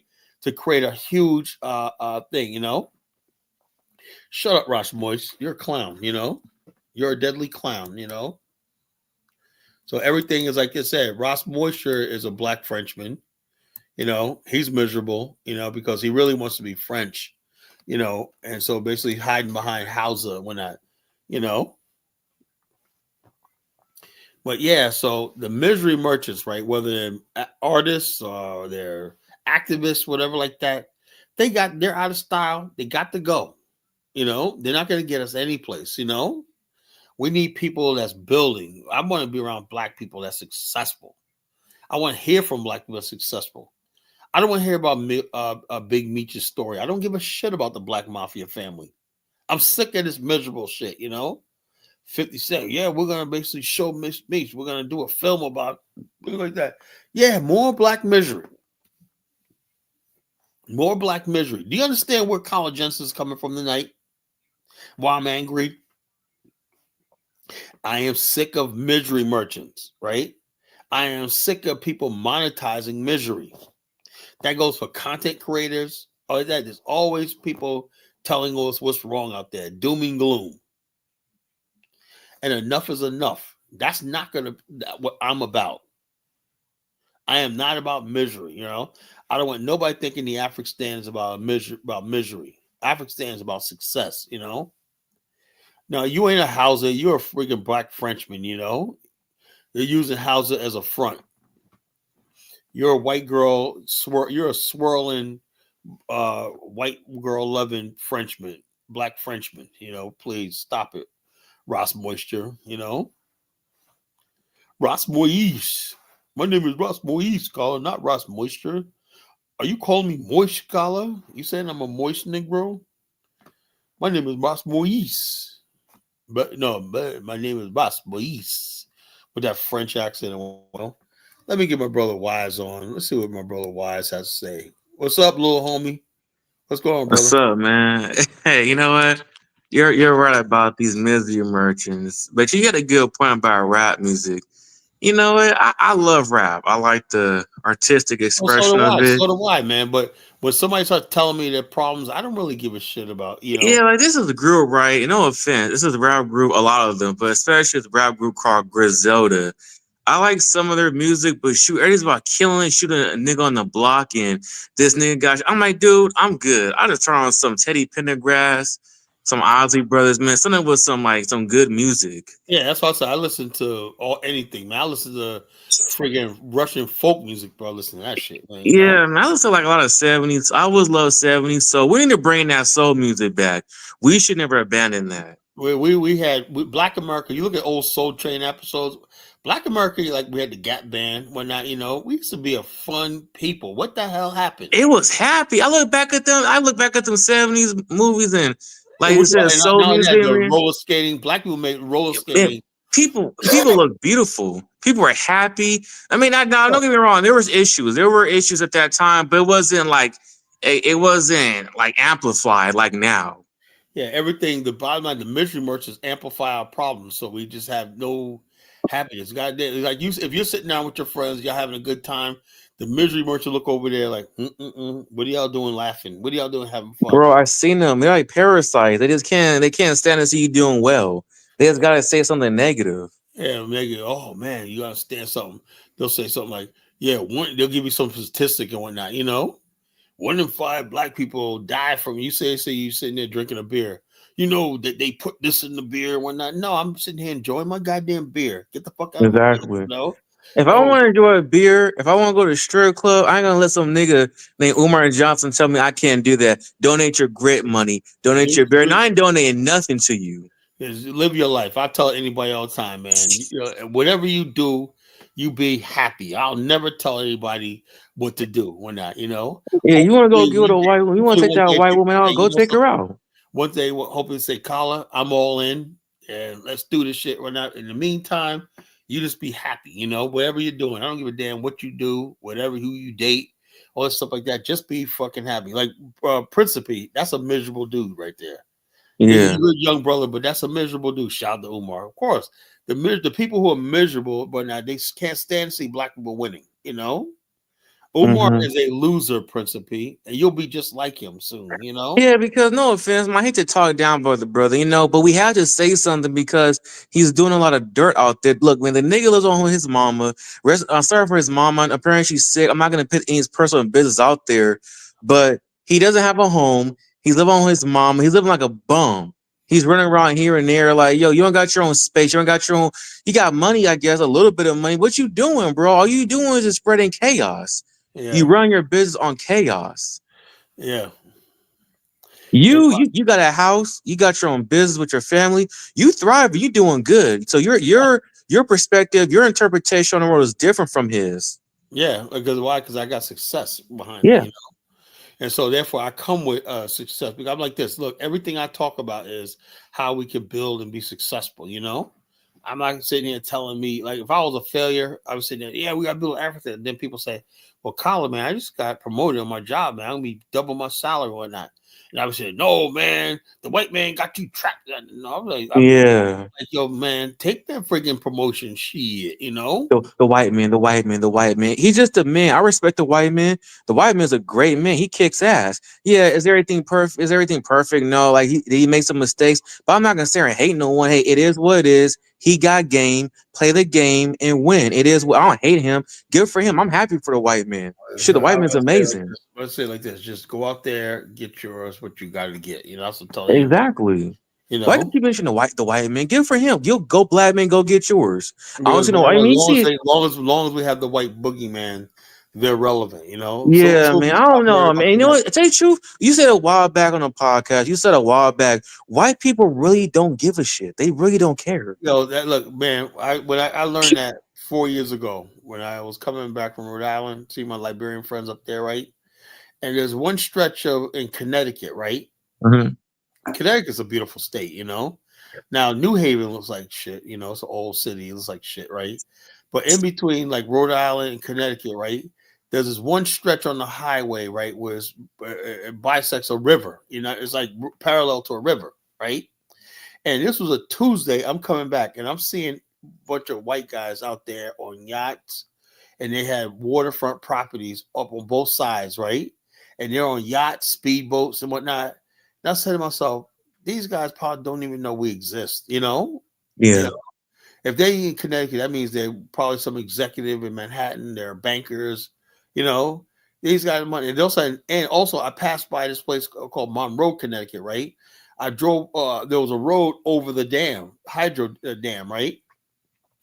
And there was these guys doing with jet skis doing circles near the dam. So I said, they're gonna go in the water. They're gonna follow that dam, but there's a barricade, so they can't go over it. But I said to myself, what are these guys doing in the friggin' middle of the afternoon during the week, a business week? That means they must have so much money and time on their hands they could do that shit. And then dawned on me that these people don't give a goddamn about me. They probably don't even know we exist. But yet every time you turn on black people, they always talk about white people like them people. Phil Scott, them people, and them people don't know you exist, Phil. Them people, They don't care. they don't give a shit about you, you know? So You know, yeah, I mean, are there some haters? Sorry to cut you off. Are there some haters out there? Yeah, but shit, just ignore them. I don't see white people trying to sabotage you. They don't really give. They'll stay up there and hate you. They'll may say little things. They don't give a damn. They move on with their life. I seen black folks doing really well. They're driving businesses, got homes, millionaires. I'm like, and there's not white people hating on this. Like you say, there's some haters, but they're not hating on them like that. Where they sabotaging their life. yeah. So the bottom line is what I tell people all the time: just live your life, you know. And so Exactly. it's because you basically sitting around where I learned that living in Virginia Beach too.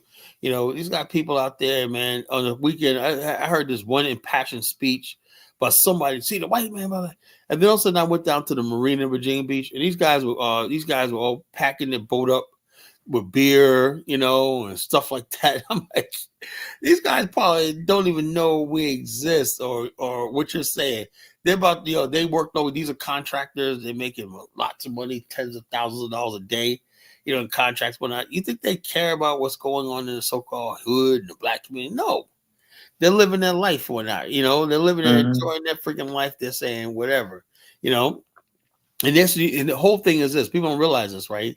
White people have it so good they basically ignored politics. You know, white people are not because why everything was just handled. It wasn't until Joe Biden messed up so bad that it alerted them. You know, there was something wrong. People didn't even care about having a black president, like or whatever. You know, Hmm. but Joe Biden screwed up so bad. You know, that they were like, yo, man, you know, this life we have is under, they really felt that this country was under threat of their lives. That's what I said. When you threaten them or their way of life, then they react, you know. Other than that, man, now they got Trump in office. They're like, only thing they like Trump for is they know all the stuff they saw for 4 years is gone, you know. That's all they care about, you know. And so they're like, oh, life is good. Let me go back to boating. Let me go back to playing golf. Let me go back to doing this shit like I do. You know, things are back to normal. So, like I said, white people know how to be happy. Hmm. You know.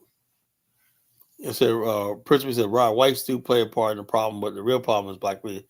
Yeah, look, there is no black leadership. Ross Royce don't understand something, right? He keeps saying black leadership. We're not a well, how would I put this word, right? The more black people are successful, the less likely we need leadership. We don't need leadership. We're not the people struggling trying to sit in the front of the bus anymore. We're not the people struggling because we can't even get pay our bills because we can't. There was no minimum wage. There was none stuff like that. Black people have money. We're not those people no more. We're people. Once you get rid of people's basic problems, you know, like hunger and poverty, ain't nobody really living in poverty no more, principally, you know. So what is our leadership going to do? Now, if we had leadership, with like, you know, what we have? We have a black political party. We have a black investment clubs. You know, we have black international trade. We have all stuff like that. That's leadership. But basically, sit around telling black people their problems all day and whatnot, and that's not leadership. You know, sitting around talking about the white man all day.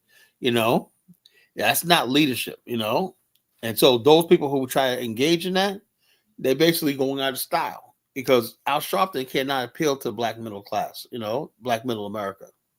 Not as Umar Johnson. That's why Umar Johnson's mad, you know. Black people,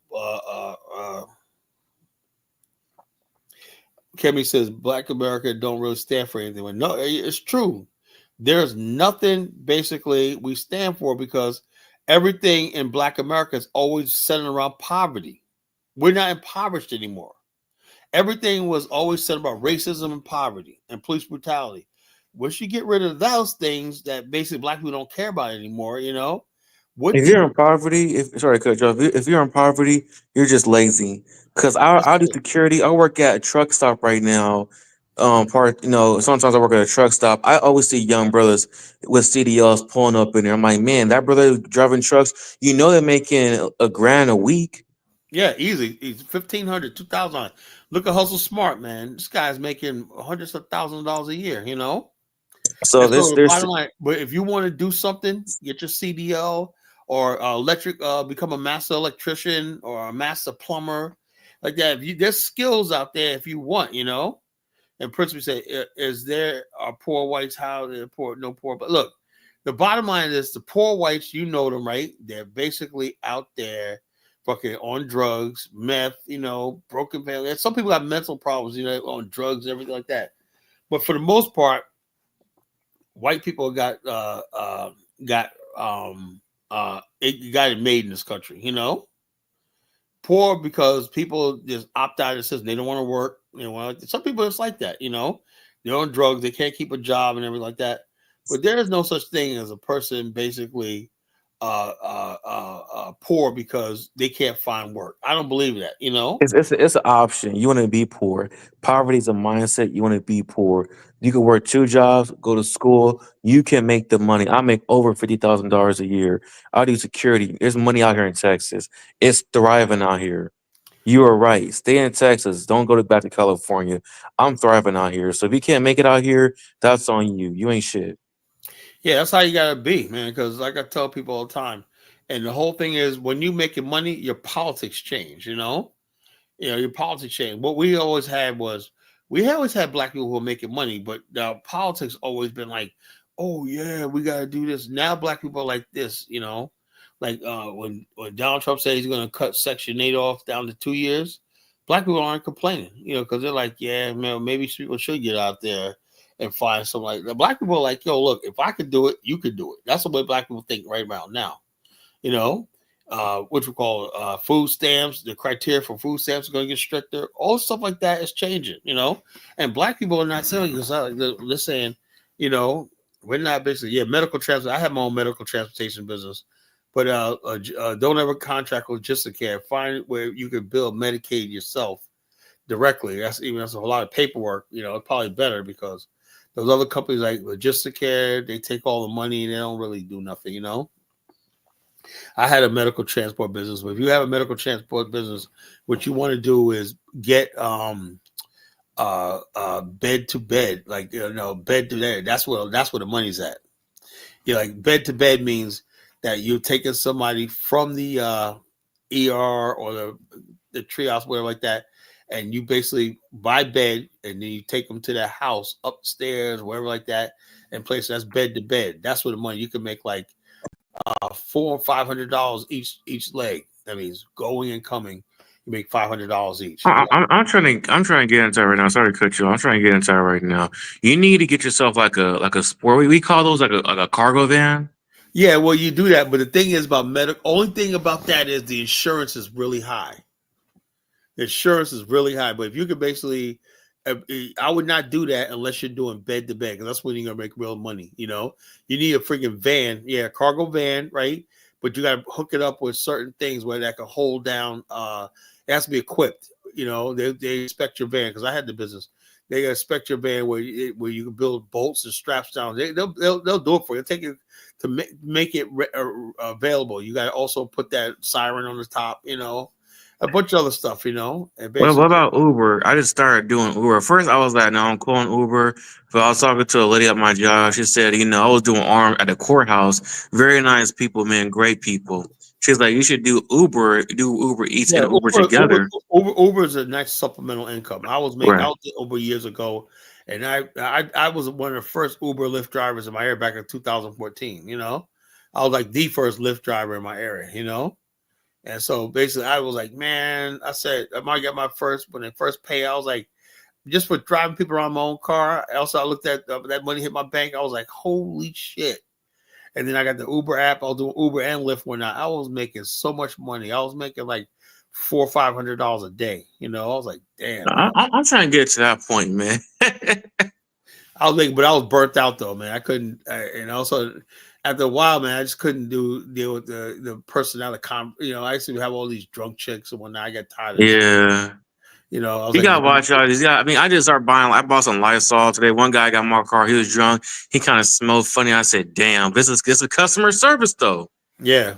Well, but I'm like, I can't do it no more. Because when I was younger, like 10 years ago, I told you that I was younger. Now I'm just like this, man. I don't want to be in that crowd. I'm not that crowd, with the party, the club scene. That's not my crowd anymore, When I first started doing, I was doing good, man. I used to pick people up from the club, the Ocean, Virginia Beach got an oceanfront.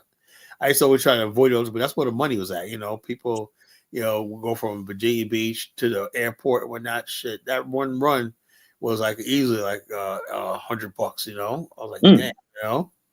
And so, man, yeah, so I made some really freaking money when I was doing Uber and Lyft back in the days when I spent all my money. I was like, when my insurance business was slow, that was basically supplemental. So I was always making money. Look, I will always, when Uber and Lyft came out, man, that was a freaking game changer for me because I said, man, I don't have to work another part-time job. I can just do this, just turn the app on when I want Yeah, to, man. make money. I said to myself, when Uber and Lyft came out, I said, there's no excuse for anybody to be broke. I mean, I like it because you ain't gotta do retail no more. The what? So I'm happy that I'm glad about Uber because I don't have to do retail anymore. Yeah, retail. I hated that. Retail Check is it out. horrible. Oh my god. I remember, check this out. I remember this one Indian guy, right? He said he had his own business, right? And I remember I used to see him on Uber out on the road, right? And we used to sometimes pick up at the same place. He says, "Yeah," I supplement my income, right? He says, if I could make $400 in a weekend, right? Weekend, right? He says that's total like $1,600 a month, right? He says in his real job he makes like $800, $900 a week, whatever like that.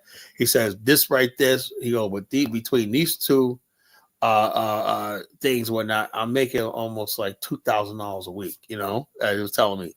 I said between Uber and my regular job and like this, he goes, yeah, I'm just basically making doing. He said, thank God for this because I'm able to make money and like that, and I'm expanding my business and whatnot like this, and I have all this money I make from Uber is going right into his business and savings and whatnot. So his bills is paid for and everything. His wife.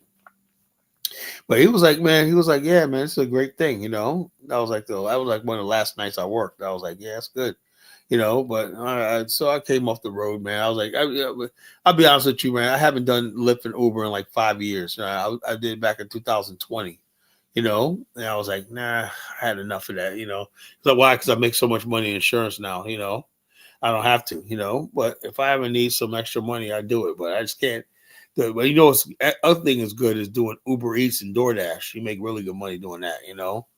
But I do that too. Uber Eats. I do both now. Uber X, and Uber Eats. I just had a delivery today from some Indian shop, from Indian restaurant. It's good money. You're right. It is yeah, good, especially in like Texas, I man. said, the bottom line is as long as you got Uber and also Walmart got that Walmart what's it called? Walmart Prime I forgot what it's called. Walmart, I forgot what it's called. Let me see if I can figure that out. It's I forgot what it is, but it's delivering packages from Walmart. It's Sparks. It's called Sparks. Mhm. That's the best one. That pays the most. That pays the most. But if you can get in, you know, if you can get in, yeah, that's basically delivering Walmart stuff. And also, you don't have to knock on the door. You just leave the stuff right at the front door. It's like people order their groceries, delivering Walmart groceries. You know. So yeah, so I did Amazon Flex. I hated that shit. God, I hate it. I did that Amazon's one hard. year. I did that one year, and I hated it. They load your car up, whatnot, and do like that. And I was like, oh my god, you have to deliver every package. I did. They had me get this one building that had no elevator in it, so I had to walk up a whole stairwell. And when I was like, oh my god, I was exhausted in the rain. It was like miserable. I hated it. I hated Amazon. So, but it was like $60 for the day so I did like the thing. Read the topic. Can you read Principe? The topic is about misery merchants are going out of style. And like I said, you a misery merchant. Well, college, you never know it's a Principe. I talk about college. We need black leadership, man. Look, if we needed so-called leadership, it would be there. You know, the fact that we don't need black leaders because black people are tired of misery. You see, Principe, every time we do get together and so like that, it's not about building anything. It's always about sitting around complaining about white people and racism. You ever notice that, brother? Yeah. So it's all they do is sit around talking about white people, racism, white supremacy, blah blah blah. And that's why there's no such thing as black leadership, Principe. You know, so this is what we're talking. That's what the topic is tonight. Misery merchants are going out of style. Now if you want to build with black people in the future, you got to talk about what they want to hear. They want to hear about success. They want to hear about money. They want to hear about opportunity. That's what we're going to talk about. That's what people we're talking about. If you're not talking about that Principe, nobody wants to hear what you got to say. That's just what it is.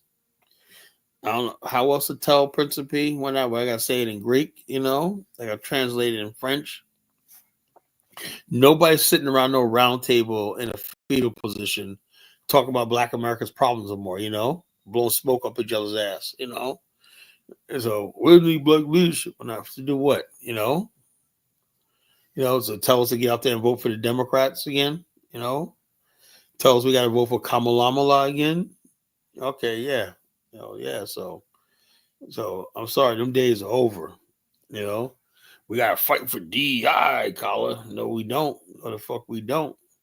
Collar, man, they're deporting black immigrants. Yeah, and what am I supposed to do about it, I'm sick and tired of misery. Why should the freaking immigration be our problem? It's simple. The misery merchants want us to be miserable. We're supposed to sit there and be like, oh, man, those people well, they knew when they came here illegally that one day this was going to happen.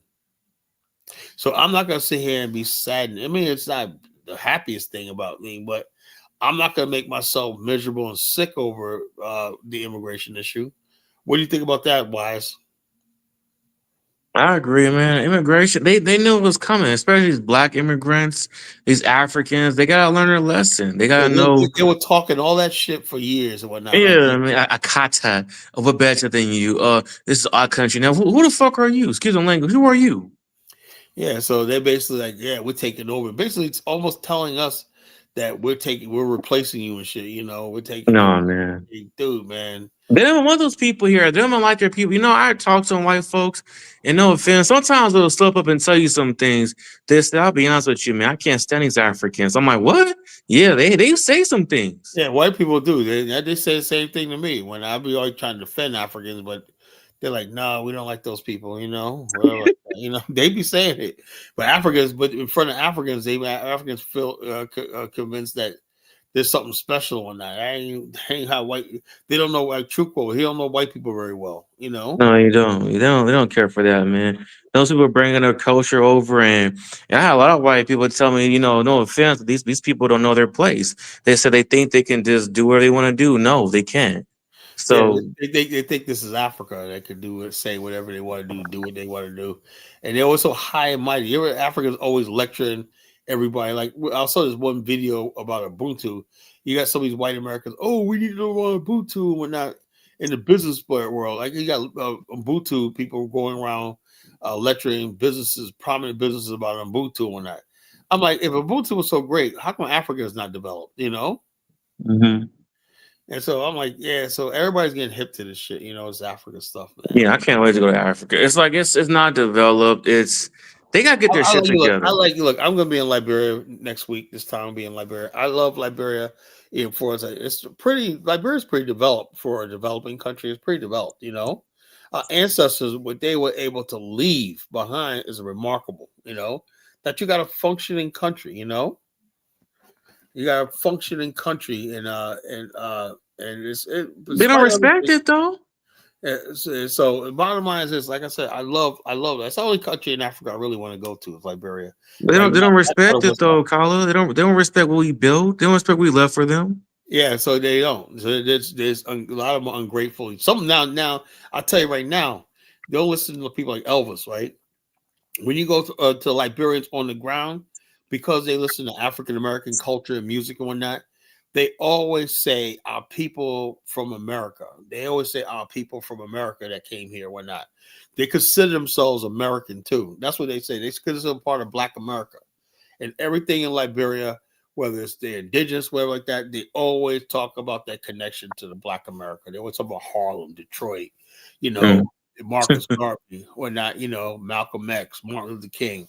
They still do watch night in Liberia, Yeah, And that's so good to know. that's one But thing hey, about Kala, Liberia. hey, Kala, I'm gonna talk to you later, man. I got wicked for work. All right, brother, man, get that sleep. Get that sleep. All right, Mr. Miller, what's on your mind? What's up, Mr. Genesis? How you doing? I'm doing good. What's on your mind? I have no clue. It's hard as hell. Oh yeah. But Where you at? Where you at? I'm in Nigeria, Oh Lord. unfortunately. But go ahead. Hey, I heard some bad news about Nigeria. Let me play some videos, man. See, I mean, like I said, I'll get your take on this. I'll get your take on this. Hold up. This video is going viral right now, man. It's really depressing about Nigerians. Really depressing. Let me see. Let me find this thing. What's wrong with my fourth beloved country? Well, I don't know, man. Just like, okay, I'll just let you hear this video and you tell me what you think. Hold up. Let's see.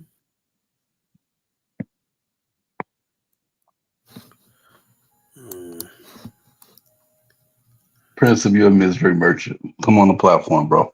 He's very miserable, He's to be a young guy, man. It's like Principal. He should be out there enjoying yourself, having fun. He's a miserable dude, man. To be a young dude, man.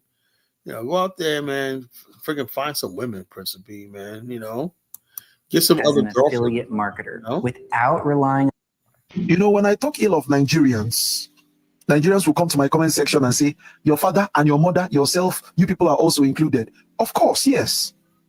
When I say Nigerians have criminal tendencies, the first person you should look at is myself.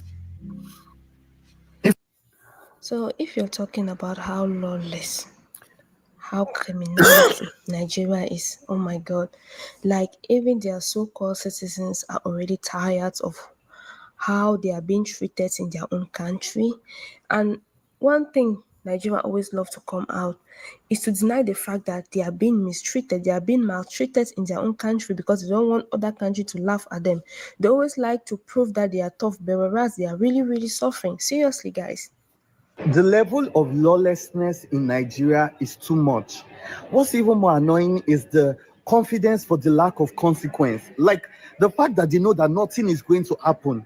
Nigerian airlines, you could literally die because of a Nigerian airline and they think nothing would happen. Like they do the most ridiculous things. I didn't want to tag the Nigerian airline. I had a problem with this money. But what annoyed me most in the whole situation was that the manager was just bent on, go and report, nothing is going to happen. And they know, because really nothing is going to happen. You have nobody to... South Africa doesn't only show us that Nigeria comes in with criminality wherever they go to and tries to destroy it. If you go to Malaysia, if you go to Indonesia, if you go to UK, if you go to US, if you go to Ghana, if you go to most places that Nigerians are, you would always know that Nigerians would always bring destruction, deterioration, criminality to wherever they go. And this is also the fact that they are frustrated. Now, South Africa was also able to show us that white people truly are not with the intent to destroy people. But that those days were in the eras of colonization. I'm going to make a different video on the benefits of this colonization that people condemn. I'm going to make a different video so I would understand what white people did for us, the benefits we got from their colonization, and the benefits we're still getting even at this moment. Now, to answer the second question, you say, what moves am I making to bring a change? Bro, it's called sensitization. This little thing that I do at the nick of my house has been changing lives. For Nigerians who are very, very hard-headed, may not get it. But even South Africans and Ghanaians who see me talking to Nigerians are drawing a lot of lessons from what I've been saying. A lot of lives are being changed. People come to my WhatsApp, even Nigerians, most Nigerians come to my WhatsApp owing to these things, owing to these speeches. So there is power in our sensitization and reformation. So like being said, a greater number of people, anyway, I would say ignorant people, don't know the power in these sensitizations that we put out there. I used to tell people, it is only in Nigeria that someone has knowledge and keeps it to himself. Keeping or hoarding knowledge to yourself brings a measure of insecurity to you. Because a little knowledge, a little advocacy, a little counsel, a little advice you would have given to someone, a little truth that you would have shared with someone can change a whole narrative, can change a whole activity, can change a whole realm, can change a whole life. So these things that we do here, we know the level of impact it makes in people's lives. The truth is that we're here on earth to learn and to teach, to serve and to be served. It's as simple as it gets. To love and to be loved is as simple as it gets. So when you say, what are those things that I'm doing? I mean, Of course, this guy is making a lot of sense. So I want you guys to continue watching the video, okay? The video is a little bit longer, so I want you guys to watch. Do not skip this video if you really love what this guy is saying. And one of the reasons I chose to show you guys this video is because it is only in Nigeria that is disagreeing with a lot of things that are happening in Nigeria. Right, guys? Can I ever see that I am the problem in the world? An innocent heart fears no accusation. See, my parents, see, let me tell you, my first pot of condemnation starts from my father's people. My first pot of condemnation starts from myself. And that is the route, that is the means at which I continue purging and purging myself. That is the means at which I continue cleansing and cleansing myself. A man that is willing to castigate himself knows the act of perfection. That is a man that is willfully good. But you see all those people that when they mention Nigeria, they begin to escalate themselves. Sorry, they begin to exonerate themselves. They begin to, put themselves aside, separate themselves. Those are the ones that are the originals. Those are the ones that, God. Those are the ones that will mean that will deal with you. Those are the ones that are the truest bad eggs. Those are the ones that are shying away from being purged. Those are the ones that are shying away from being criticized, from being probed. Sorry. I always say this thing: consider every Nigerian a criminal, including myself, until proven otherwise. So what we're doing is we ask you, please search us thoroughly, search our hearts thoroughly. Search our hearts thoroughly to see whether all these improvements we've been making behind closed doors is actually working. Search us thoroughly. Consider us as criminals first. Do you understand? Because we know ourselves. But you that feels agitated the moment we make these installations, you are the one. They know now. A criminal tends to fidget. A true criminal tends to fidget when a people are called criminals and he feels he's included. Yeah, you see, guilty hearts, that's why they fear accusations. It's very simple. So, I am a Nigerian. I am a criminal. I am bad. I am evil. I have such tendencies. But every now and then, I will never give up in fighting those tendencies until I purge myself thoroughly. That's who I am. So I'm pretty sure that we've all heard the news. In case you've not heard it, I'm bringing it to you, Ghanaians, South Africans, and other parts of the country on what happened in Nigeria at Abuja, or in Abuja. So a gospel artist mutilated the body of his girlfriend, butchered her. You needed to see. The picture is not something that should be, it's not something that should be, seen. It's not something that should be conferred sight on. It's irritating. It tells you how heartless Nigerians are. Let me tell you something. Let me shock you people. A number of people will see this gospel artist and be like, oh my God, this guy is bad. Let me shock you people. Let me shock you people. And while I'm saying this, I'm pretty sure that a greater number of Ghanaians and South Africans who have interacted or had one or two encounter or experiences with Nigeria will know that what I'm saying is true. You see, any Nigerian is capable of this kind of act. It's a question of, has he found a way to get away with murder? Or has he found the right triggering factor, defeating triggering factor that can move him to do such a thing? Any Nigerian can do such thing. Any Nigerian can do such thing. I'm telling you the truth. And there are very few Nigerians that would never, ever do such a thing. Now, when you look at this is a gospel artist. I was telling someone that a person that sings, that sings songs that are of rotten contents, that is a white man, is preferable than a gospel artist in Nigeria. Because these are people, see, you're not in Nigeria. A man is not a product of his religion or a product of the content that he sings. A man is a product of his environment. Simple. He's not even a product of his academic qualification. When it comes to Nigeria, no. All those things don't affect us. That we sing Christian song, it doesn't affect us. That we go to church, it doesn't affect us. That we're doctors, we're lawyers, it does not change anything about us. What gives you an assured personality of who we are is probably where we come from. For example, as an Igbo man, whether I'm a pastor or not, you can be rest assured that I would like money. I am money conscious and I can do any form of illegality to make money as an Igbo man. Just know that no matter how educated I am, no matter how religious I am, no matter the kind of church I go to, that criminal tendency is still there. You get the gist? So as a Yoruba man, I am too tribalistic. It doesn't matter. I am too tribalistic. I am cunning. It doesn't matter. I'm very cunning. I am shrewd. Very, very cunning. Very deceitful. As a Yoruba man, no, it doesn't matter. No, it doesn't matter whether I'm a Christian. It doesn't matter whether I'm a Muslim. It doesn't matter whether I'm a doctor. It doesn't matter. It doesn't matter who I am. It doesn't matter what I've been exposed to. As long as I'm a Yoruba man, I am cunning, deceitful. That is what we're known. So you find out that where we come from plays a vital part of our personality. As an Hausa man, it doesn't matter whether I am into Christianity or something like. It doesn't matter whether I'm into a religion of peace. I will always be violent, and I'm too religious. Like too religious. Well, I don't see so much problems with these Northerners. I'll tell you the truth.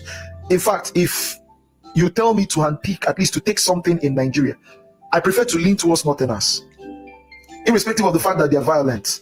But their violence is owed to their transparency and their bluntness, their simplicity. Do you understand? That's why you can relate a little bit of them with South Africans. They say South Africans are very violent. The South Africans are no. Let me tell you what happened. Anybody that is transparent, anybody that is very transparent, can be easily triggered to aggression because he's transparent. So he's heated up easily. If you take him for a ride, he's hot-tempered. That's the right word. People that are very transparent are often hot-tempered, and they can resort to violence. Do you understand? But you see those ones that are very shrewd, those ones that are cunning, those ones that have criminal tendencies, those ones that can come and do something and come out and pop, oh, we're very peaceful. You see those ones? They are the ones that would preach peace every single time. That's why if you go to South Africa, most Nigerians that are there are from the Igbo tribe. They would always be preaching peace. No need for violence, no need for violence. But they are kidnapping. No need for violence, no need for violence. They are raping. No need for violence, no need for violence. They are selling drugs. No need for violence, they are selling ammunition. They are doing all manner of illegalities to make money. No need for violence. It's uncalled for. It's uncalled for. It's unbelievable. Nigeria, I think we should change our ways. See, a gospel artist, look at what a gospel artist did. A gospel artist. And you want to try. Anyway, guys, it was fun doing this video. I hope you guys enjoyed this video, okay? Please make sure you subscribe if you haven't subscribed. Make sure you turn on your notification button. Please make sure you join my membership, okay? Please support this channel. Thank you guys so much. Bye, guys. Bye.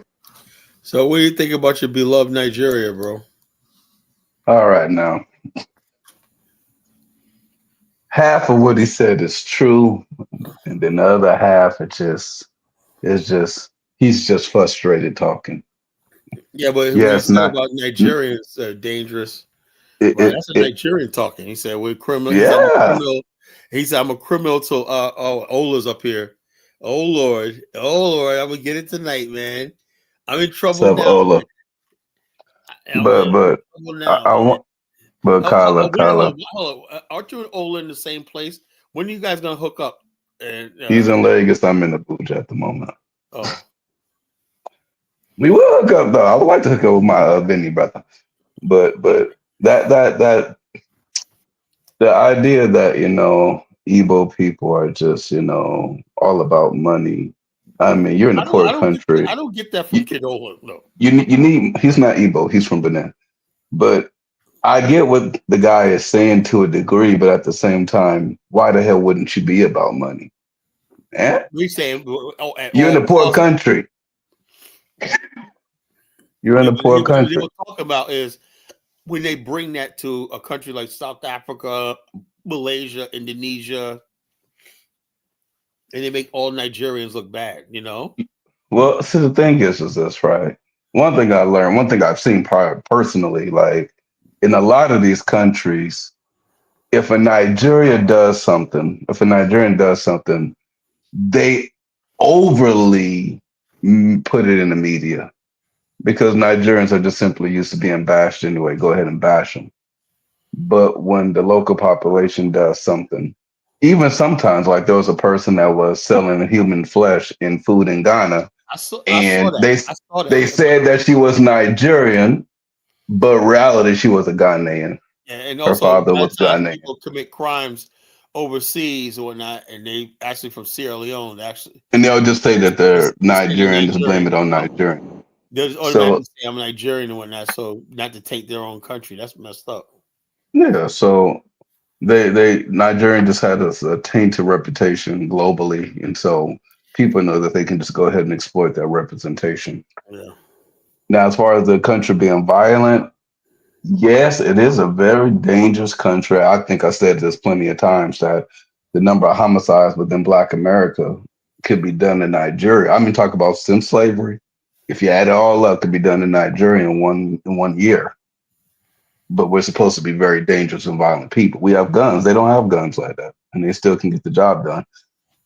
But it's in terms of to me, I think Black America is the most violent group of Black people. That's what I always thought. Nah, not even, man. Please, Nah, you know what? It took me a long time to realize that a lot of times, Black Americans, one, a lot of the crime that we commit is really we're loaded crimes. on drugs, survival, or just trying to impress somebody.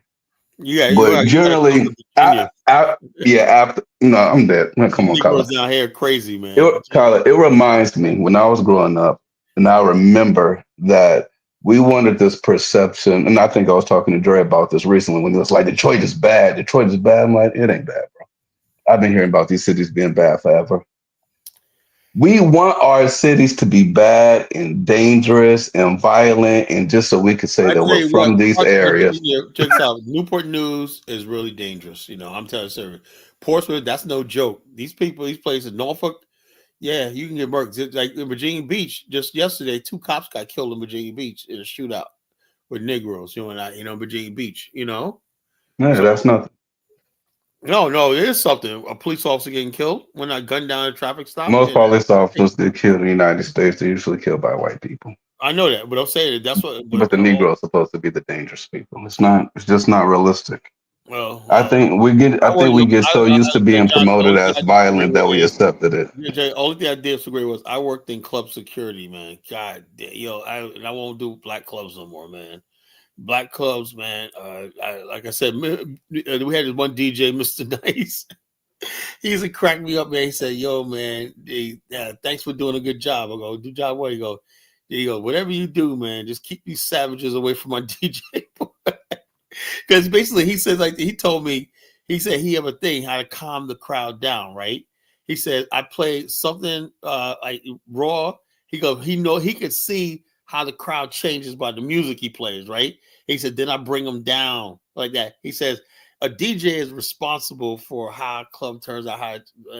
One night we had a big meltdown, right? There must have been like 50 dudes fighting on each other, man. I was in there just swinging, doing my shit.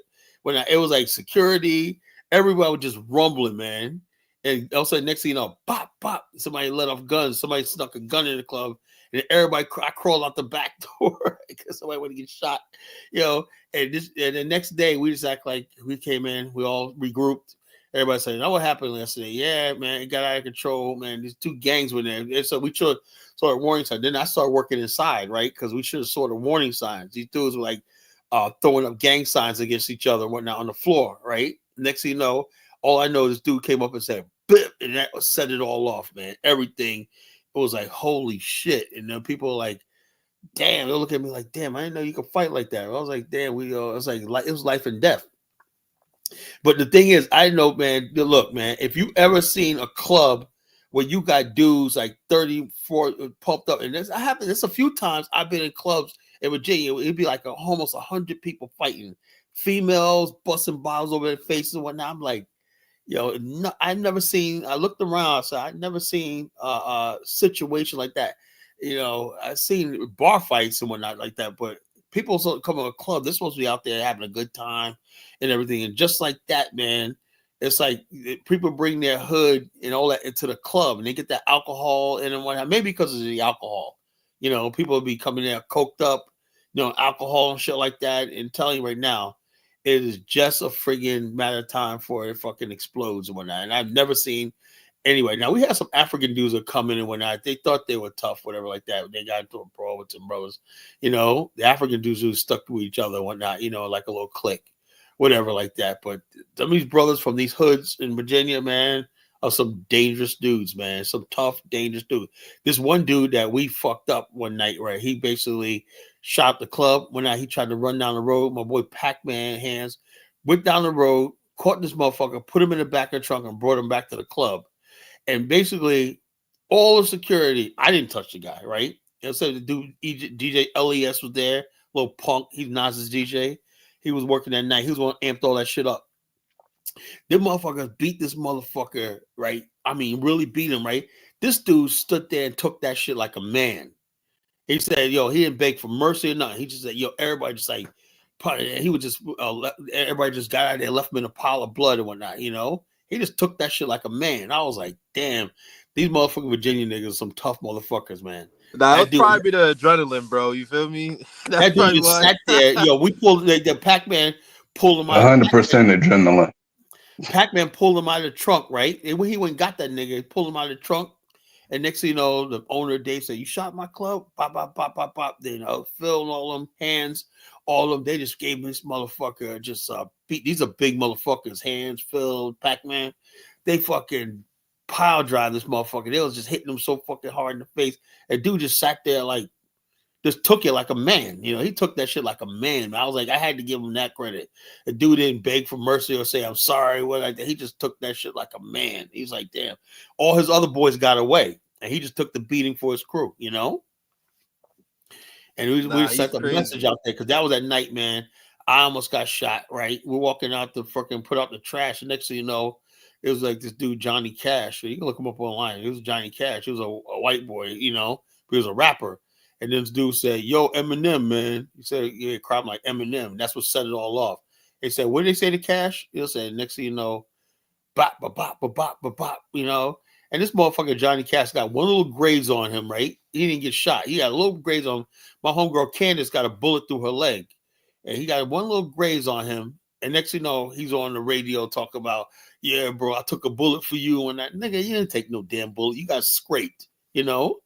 And he went around talking about he got shot one night. You know? That's what I realized back then, man. Negroes are full of shit, man. All this stuff about their reputation when that's bullshit, you know? Where I'll tell everybody, yeah, it was this big shootout. Yeah, no, nigga, they shot you. Your boy got shot one night. You just got grazed the one night. You know, you got grazed. I think he probably was cut by the glass he fell on. I don't think he was even shot. You know. Yeah, but that goes back to what I was saying earlier. A lot of this shit is just pretend. It's not like, for whatever reason, we try to make things way worse than they really are. Yeah, but all I know is that night, man. Had I and they're just not. Like 3 minutes. If I would have took me and my boy Brian would have took the trash out 3 minutes, I would have been in that gun health. I would have got shot, you know, because the bullets are flying. I had just walked past, you know, you know, my boy Brooks, who's from Brooklyn one night. He was just sitting there. It was just a fucked up night. He was just telling me, like, he was a drug dealer from New York, right? Brooklyn, right? We call him Brooks. He was telling me basically, and he's a Flatbush nigga, man. He fights like he's Flatbush style. He fights that Flatbush style, you know? Anyway, he was telling me that he got a couple of hitters or not. He said, if you ever need anybody pop, man, I got you. You know, I said, nah. It was like, just ask it why he was telling me that. That's what all hell broke loose. And then when the police got up there, this nigga sitting there talking to him. He's talking all this gang shit when and he was singing like a fucking bird to the police. Oh man, I didn't do blah blah blah. So everybody's like, man, I thought you was this hard ass nigga from Brooklyn and whatnot, you know? I was like, see, bro, it's always like that, bro. It's always like that, bro. Yeah, when the guns come out, man, that nigga was like, damn, man, he was on the ground like, damn, bullets actually flying, you know, Mm-hmm. bullets were actually flying, man. He was out there telling me he got hitters, man. You know, I got my hitter. That song that was out at the time, my hitters. Remember that? My hitters. Remember that? That song was out at the time, right? He said he got some hitters and whatnot, you know? Yeah, but a lot of guys like that, Kyler, are actually informants. He probably was trying to get you into a situation, you know? I don't know. I said, look, I don't want nothing to do with these niggas down here. I don't want to be nothing to do with these niggas down here because I know, for the fact, I knew so many people, they got fucking busted behind some Negroes talking to the cops and whatnot. And we had a motto, man. We see you talking to cops, you're saying too much. Those are my thug years, man. I ain't a thug no more, but that was my thug years and whatnot back in the days when I used club security. I realized I had to be as tough as these guys were to get respect when I was tougher. I had a motto, I had to be meaner and tougher than the dudes that came in there, you know? I don't blame you, Kyle. Those dudes weren't tough at all. No, these guys were tough, man. These guys will kill you, you know? We had bodies, bro. These motherfuckers ignorant and they have nothing to lose. They weren't tough, Kyle. You know how many times we got shot up Kyla, It had nothing to and lose, man. until these people put bullets in white people and cops that were chasing them, Well, they ain't tough. actually, to tell you the truth, we had one white boy that got killed. This guy named Mark. He was security with us. He Ooh, got killed. He got killed one night. He made the stupid mistake of following these thugs to their car and whatnot, and they lit him up. They killed him. You know. He Mark didn't know had that. on. Dang. That right there changed everything. When Mark got killed, that changed everything. You and know, what everything. happened afterwards? The You know dudes why? went to Because jail. They started snitching on what each other happened like was usual. what happened was before that, a lot of white people they liked the thug culture and everything like that. Right after that, the white people start saying, something, fuck all this shit, whatever like that. And then the things start changing, right after that incident that happened and whatnot, they started changing. And everybody started saying, we don't want that shit in there. And also when I worked at club, we started enforcing the dress code and shit like that, and we said I had to go to Walmart, get a whole box of t-shirt of button-up shirts when I charged You would motherfuckers. sell them on the side. What? You No, would sell them on the side. if you wanted to get in the club, you had to have a button-up. So we was right outside the front, right? But this motherfucker like, yo, I just got, man. That's $60 in the door. We charge them to the shirt, $20 to get in, and $20 when they bring their liquor in, after hours club. The motherfucker, I'm out $60, man. Motherfucker, I got it. It's fucking funny. I used to love that shit, man. I'm glad I don't do club security no more because it's too. All my guys now they're only working white clubs and bars now. All the black clubs are shutting down because somebody always getting shot and killed. It's too dangerous. All my guys that I work with now, they don't go out unless they have bulletproof vests on. That's how dangerous it was. When I first started, it wasn't like when they start shooting every night and whatnot, just said the old thing. I worked that club for 3 years. That last year, I said, hell no. And I just started doing private clubs and parties and stuff like that, if I wanted to do stuff like that. I said, when they got guns, I said like this, when the guns come out, there ain't nothing you could do, man, because they just fire indiscriminately, so I know so many people. I get my boy D got hit. The thing just missed his heart. That dude was a fucking warrior, man. That's all these guys do is protect. And he was one of my guys, man. That basically, when we had incidents where I just called him and said, "Look, I need some extra backup here. We got some dudes that just rolled in, man. And his boys come in there and whatnot and gave us the extra backup that we needed and whatnot. When shit pop off, that shit it's we never got defeated by anybody that came up in there when I try us when they would always lose when those are those years.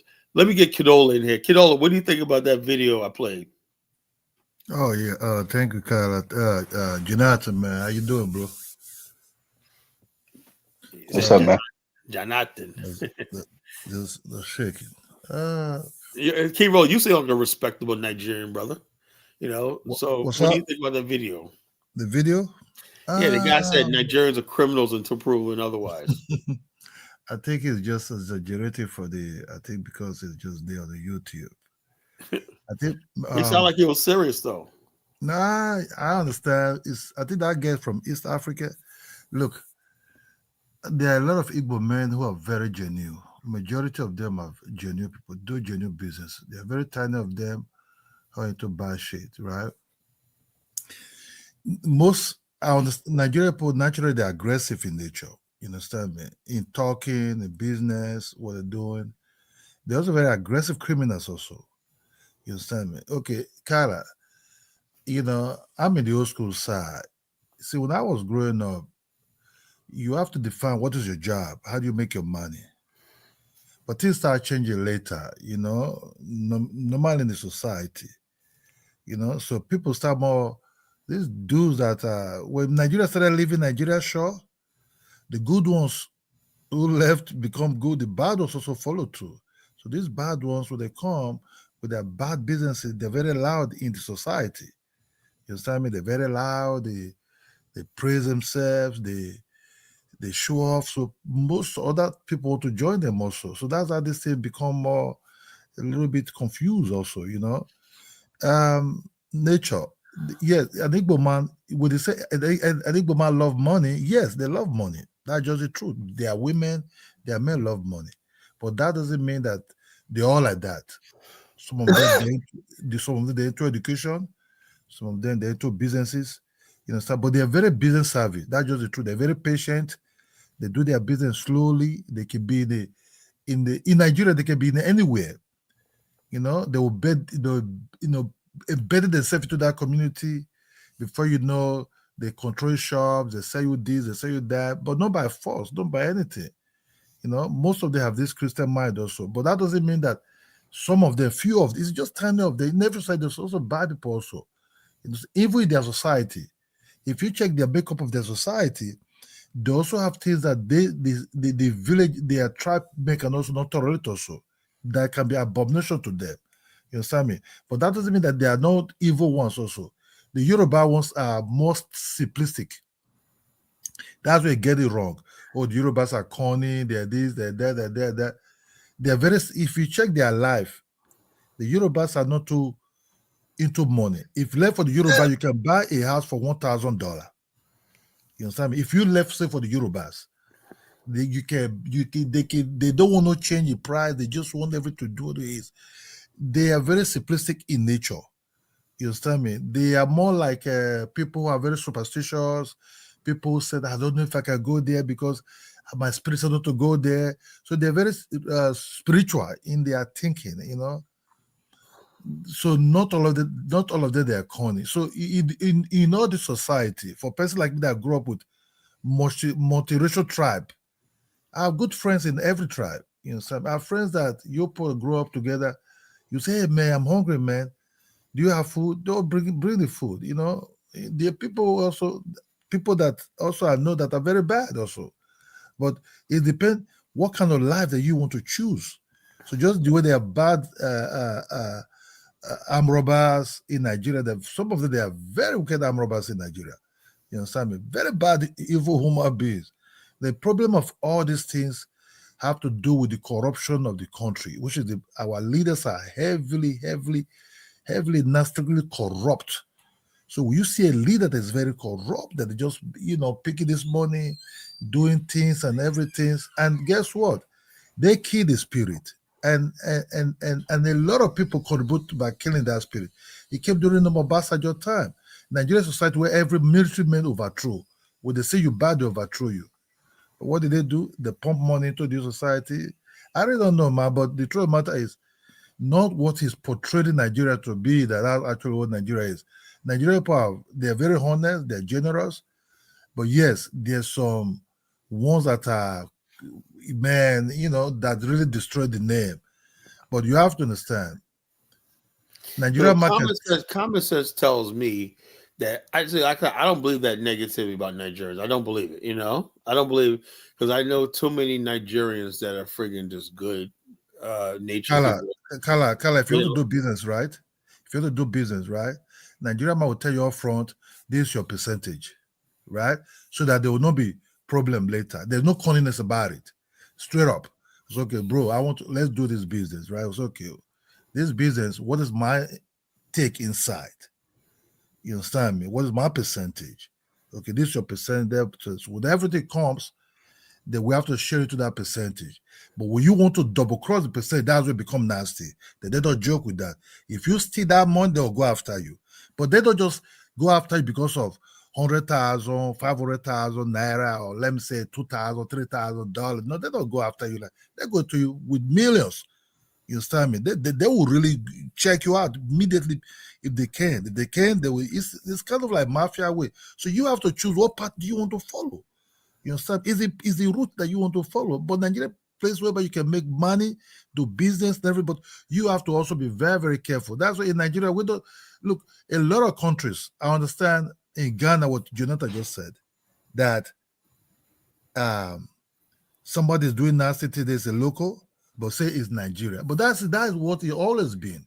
You understand me? Even the business in Ghana, they have problems because the Igbo people in Ghana, because see the business aspect of the Nigerians, that's what they go everywhere, they move around, they create businesses.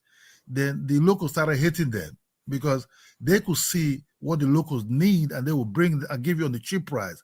But by the time they started giving the locals, That's the problem in Ghana, that the Ghanaians are selling more heavily expensive than the Nigerians that live in Ghana, but the Nigerians are the one bringing the goods for the Ghanaians to be selling. You understand me? So that kind of like so it's not really, it's complicated. Let me just put it loud. Nigeria is loud, but they're also very, very direct. You know, they'll tell you the way it is without no sugarcoat most of the things. But not some part is right about money aspect, and some the Northerners are far more, because in terms of trustworthy in business aspect, is Northerners are the far most trustworthy people in Nigeria. I don't know, because they're doing the money exchange and all that type of business aspect, or even they are billions of dollars, they still prefer to live in that they are shack, in that they can have mansions everywhere. They still want to live in that almost like a cave type of something, and discuss their meeting there and pray to Allah and everything. They don't want no tax. They're very different. So it's a complicated aspect of it. But I wonder, why is it that East Africans are the one bringing things about Nigerians and Black Americans? They don't have their own story to tell. You understand me? It's just like they I don't know want about to. East Africans. I know the Congolese are very negative towards No, black. this guy look East African. This guy look like East African girl, you know. Oh, you talking about the honey flower? Yeah, because every time You I saw see that the other night? East Africans are jumping into this. Let me tell you, Carla, let me just tell you this, right? If not Nigeria, most African countries doesn't have no leg to stand on. They don't have their own. Nigeria brought Nollywood. They would have been still watching all that things now, you know. Nigeria is just almost like the Black Americans of Africa, only that we're far more populated than that aspect. I'll still tell you straight, if other Africans see Black Americans in Europe, they get shivered. I'm not lying to you. It's only Nigeria that start to them toe to toe. You understand me? These black guys, who are these guys? Inside the 90s, man, you see Ghana man scared of Black American.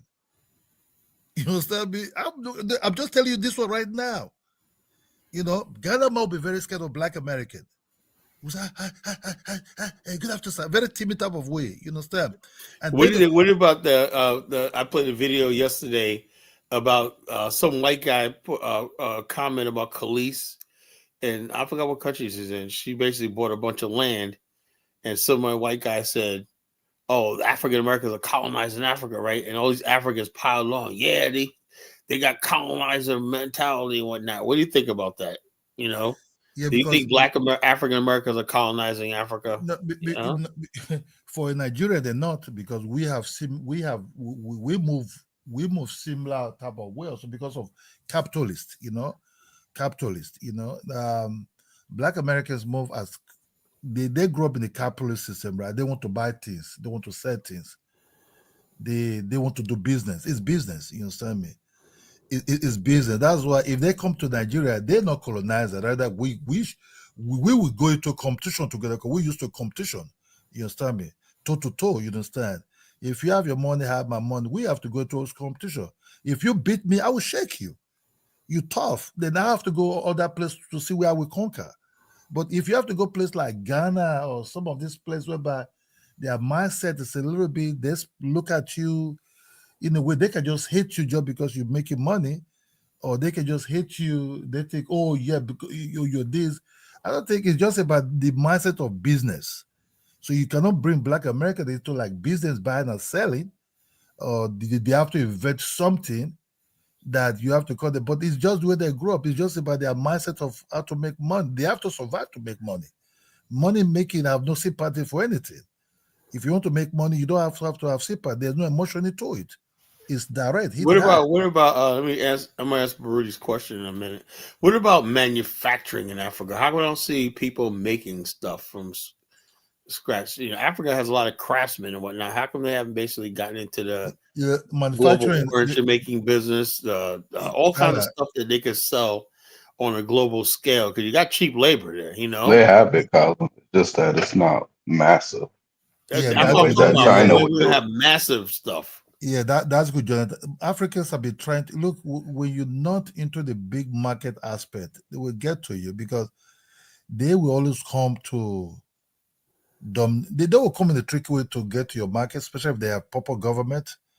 They always try to come into your market and everything. But if you have to check the whole thing, right? Nigeria don't really buy cement outside Nigeria. We build manufacture in Nigeria. The rod of a thing, that's where they kill our business also. We're having a huge rod factory whereby for building materials in Kogi State called Alaja, something like that, you know. So things, sanctions and all these things because of Abacha and all these things, you have to understand Nigeria will become independent of themselves. They don't really need to go anywhere, really. They don't really need to buy something, really. But because they want to sell their product in Nigeria, Nigeria said, no, we have our own something. Slowly, they start poisoning our these leaders and everything, and Abacha resist some of these things, and that's where we find ourselves now. I'll give you this one, Carla. It's our 70s, right? It's our 70s. Do you know if you come to Nigeria, they used to ring bell to visit some of these European countries. If you go to these embassies you see now, something that bans Nigeria sometimes, they were ringing bell. Visit Holland because the currency was strong. Visit Holland. Visit Germany. Visit this. Visit that. They were ringing bell in that embassy as part of the town crier to promote their country for you to visit this country. Until they said, no, these Africans want to dominate us. That's when it's the 80s. Slowly they started creeping in, started creating IMF, started becoming you are my friend, that friend, this friend. Slowly your friend now become your security enemy, want to kill you. You understand me? First of all, the first hit us with SAP, what they call social adjustment program. That will hit Nigeria 86. A lot. Since then will be declining. That's when they started laying visa on us. Oh, no. And we have to put visa. Britain that were crying that to be our friends started putting visa on us, this or not. Before we could really understand what is going on, is not what we thought is that this friendship of a thing, not really friend. It's just about how to use you. If you're not smart enough, you'll be used and your head, somebody else will use your head before you will start using your own head. That's just true, bro. Yeah, let me ask Barry's question, Kala. Because of Africa everywhere have been degenerated, abused, made low. There's a tendency to bash each other to hide shame and boosting. That's what it is. Look, the bottom line is this: as long as basically the story of Black people is misery, that's the topic tonight, misery. That's all it's going to be, because there's a lot of people that benefit from Black misery. You know, the people's always complaining about racism, stuff like that. Black misery. You know, that's why I can't engage in Black misery anymore. You know, I basically like this. And also, the problem is, Baruti, is that Black people, Africans, one like that, hate to see other Africans or Black people win. That's why Rwanda's hated. That's why the American Liberians are hated. That's why the Fulanis are hated. You know, the Fulanis are doing really good business in West Africa when they're hated. You know why? Because they're successful. They're making money.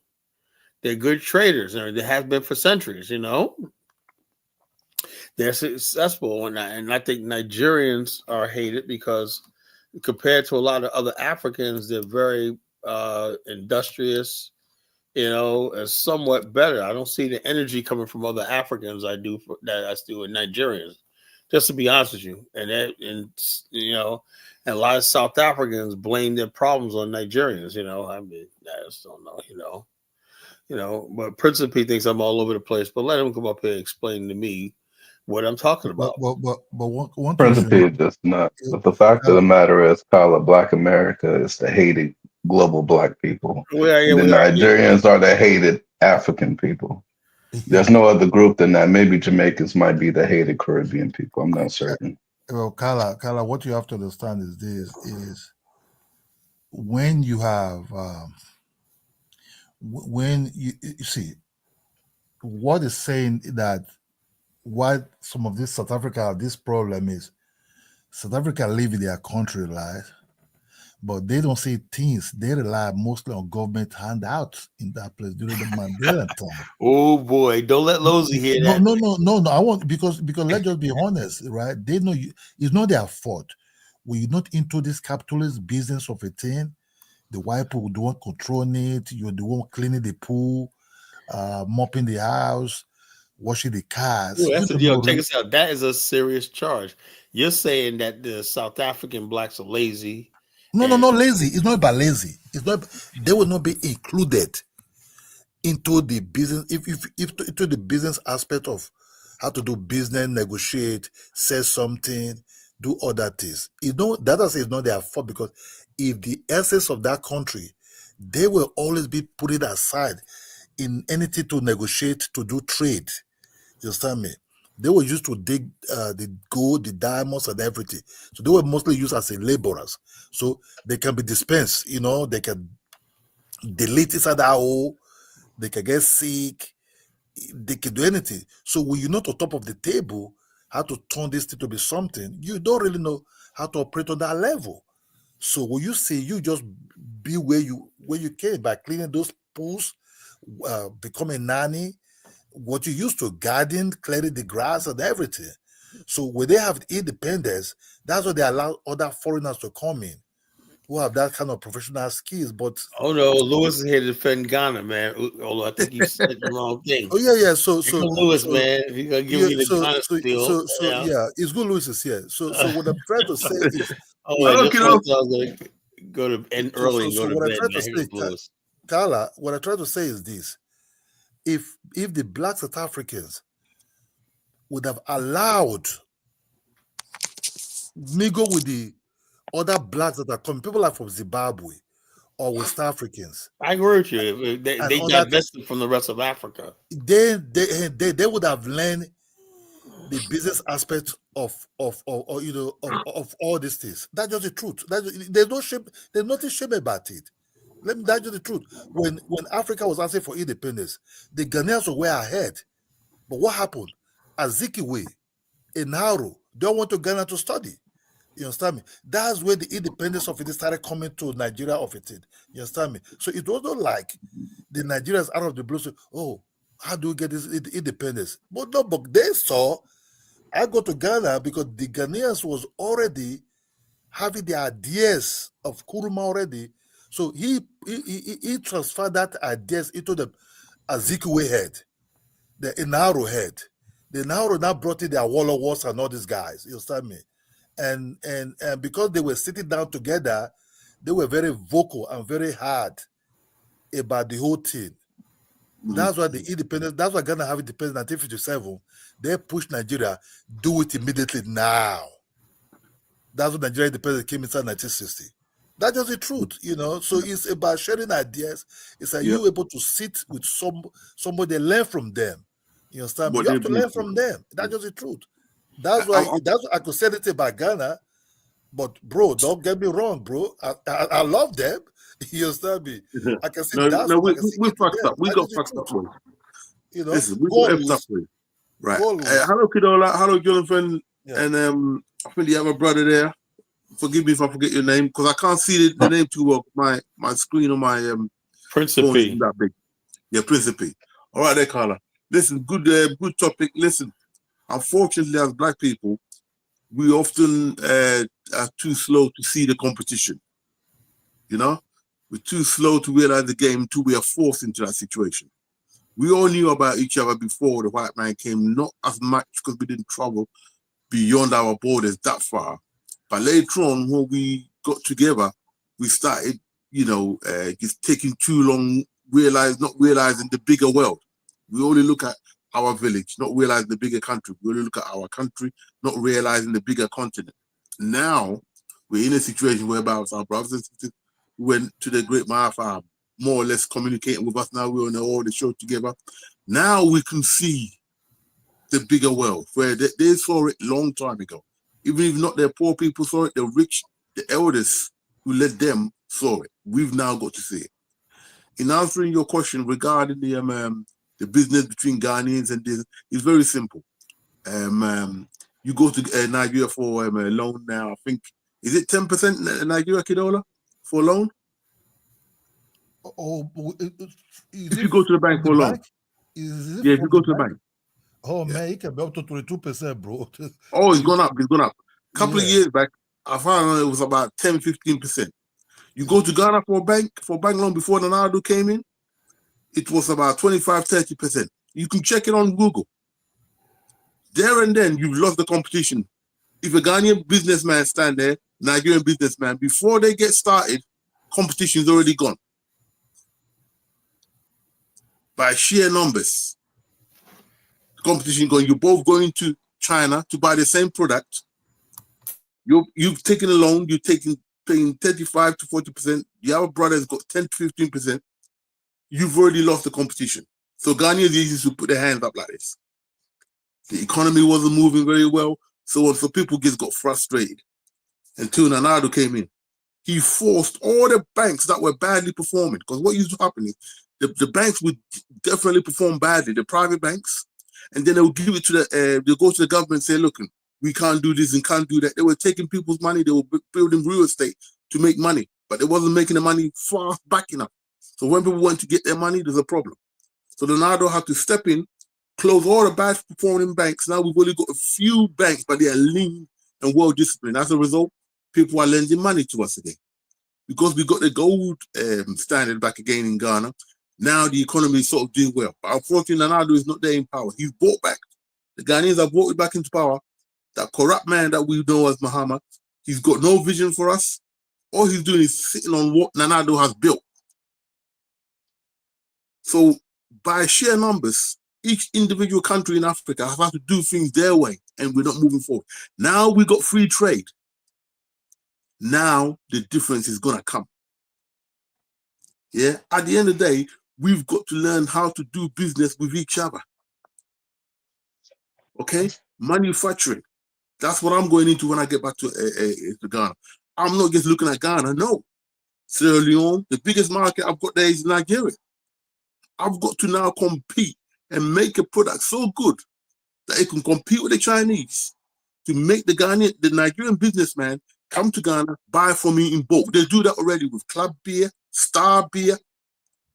It's a different world for us in Africa now. Ghana dominates. Ghana dominates Nigeria market to what they call Tropicana. I've tasted it. That drink is very powerful. I don't know what it is really. It's been around a long time, and the Star Beer was around. And that was a drink. Also to the same movie in Nigeria, you know. Listen, my mom, right? So, she was known as Ya Alata. Alata is a word for Nigerians. She used to make clothing in the army. Yeah, Ghana business. And the Nigerian ladies will come and buy it from her in bulk. So when one of my uncle came and visited and started just calling her that name, that became, listen, if you can make a good product, the Nigerian will buy it from you. They're good at business because they're big in numbers. They're not buying for one or two people. Like if you buy for one or two people in Ghana, you're in business. No, in Nigeria, triple times the amount. So what we are facing with in Africa is an opportunity for us manufacture. Whites didn't teach us how to make products from the raw materials we got. That's the challenge facing Africa at the moment. Look at what Dangote is doing. You get 5 more Dangotes and we're gone. The Africa, that's it. We don't need nobody else. Manufacturing, skill-based. Once we could make, all we got to do is just go to the port of any African country, Carla, and look what they imported into the country. And that's your manufacturing base. That's all Africans have to concentrate on. Whatever we're importing into Africa, that's our savior. But Afro-Nigerians, they are business people like any other business people. I can't go into business in Ghana and say I'm gonna, no. In fact, I've already got a couple of people I'm gonna be working with from Nigeria. They just want the product I'm gonna make. They're importing kitchens, they're importing that. I'm gonna make sure I'm there to make sure they spend that money with me. That's my business right there. When I wanted to do this at the time I was at college, when I left college, my whole aim was to export everything to Europe. I can still do that, but not now. Everything has changed so much in Africa. All I gotta do is concentrate and just sit my ass, make stuff for the market there. So I don't have to export nothing to Europe. So the world is our oyster. As for terms of people doing this, I don't give a damn who's who. If you're gonna buy from me, you're my man. We are not used to each other. Now we're getting used to each other. Now the world is our oyster. Now we've got the brothers and sisters from America coming in with their knowledge that they know in Western Europe. Understand it? You guys should be cleaning up. Because you're not limited to one place. You got Nigerian blood, you got Ghanaian blood, you got Sierra Leonean blood. It should be a cleanup. So for us in Africa, it's easy. If you can look at the world at the moment, what made China special? They manufactured. They had investment from the West, make stuff cheaper. Who could make stuff cheaper than the African? But the white man ain't gonna make you rich because they don't even want you to get up. Out of all the people in the world, they don't want us to get up. But we're the next is natural. It's either us or South Americans. So the ball is in our corner. Ghanaian banks have to be forced into performing better. The best performing banks are Nigerian banks in Ghana for years. So it's up to us now. There's the free trade now. We've got to realize this now. In terms of people and their behavior, people will change. They are forced to change. If you know you got competition coming from here, you're going to change. Yeah, the reason why there's a lot of crime in certain places, people don't have jobs. Our countries, our leaders they are lazy thinkers. The people who got in the position of power are the ones we left behind. That's why so much gangsterism has been allowed to fester, crime has been allowed to fester, because the smart ones left in a brain drain. Now we've got to come back. When you come back, people are forced in certain situations, you have no choice but to change. They will change. If there's jobs for them to do, there's alternatives. They will change. And if I could say as well, we are manufacturing bitumen in Ghana. We've been doing it for 2 years since Nanado was here. That's why our roads now, we've got no excuses. We can do them. We are manufacturing the bitumen. All right, so we're going to get there. It's not as fast as we want it, but we're going to get there. Slowly but surely. It's 2 countries that you need to lift up in Africa, mainly. It would have been free if Ivory Coast were in sell-outs. But you get Ghana, Nigeria, they'll set the trend. East Africa, Kenya, Uganda, they set the trend. South Africa, I'm going to leave it for them. You overlooking Ethiopia. Yes, Ethiopia, listen. Ethiopia, compared to where they were before in the 80s and all that, when we used to see them starving and so what have you, leaps and bounds. Leaps and bounds. Okay, but I was speaking to an Ethiopian brother from a place called, what was having a war recently? I forgot the name of it. He's saying that Ethiopia is not investing enough in the farm. I was shocked. I thought they were quite good at. They're not investing enough in the farms. Tigray. So when the guys get frustrated, they pick up arms, and it's easy to destabilize the country in that way. So the middle classes who run in Ethiopia have got to pay attention. They're not mechanizing these farms. Yeah. So this is the frustration. They're forcing everybody back again into the cities, and it's a problem. Yeah, Africans have got to reverse that, make it attractive to be in the village. The only reason people go into the village in Ghana is to dig the gold out. If we've got so much gold on a thing, what we got to do is have a program. People from that village, this village, listen, we've got gold here. We're going to build you these houses. We're going to give you this clean water, blah, blah, blah. And then just turn the place into a gold mine if you have to. There's a lot of money being made in gold because it's on the ground. So this is the challenge of governments. But we're not there to put pressure on this government. They'll just be lazy and do the things the way they've been doing. It's only because Ghanaians going back home a lot now. There's pressure on the governments. Now they have to step up. This is John Mohammed's last time. He ain't coming again. Because what the Ghanaians demand, he don't have the brain capacity to do it. Unless you're like the likes of Nkrumah or the likes of Nanado or people who got credibility, you can't come into Ghana and then, because the demand is too much now. The problem they got in Sierra Leone, the brother is not educated enough to really run Sierra Leone. So now we've got to step back and we've got to go back. The brains behind Africa, we've got to go back. We can't waste our time here. We're not going to get a piece of the pie. White man ain't going to share it with you. It's all on us now. It's all in our hands. There's no excuse. Just look at the export import. of what Africans are importing.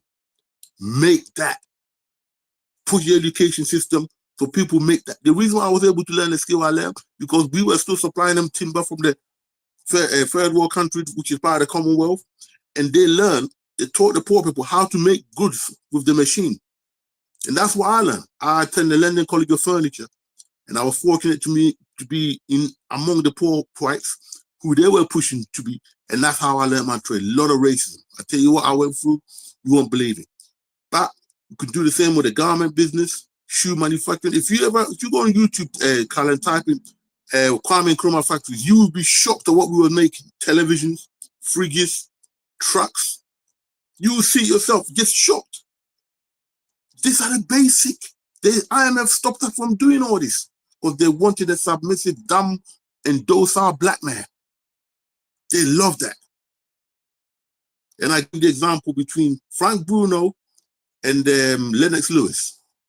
Lennox Lewis went and won the world title 2 or 3 times for a long time, but the British people never endeared him.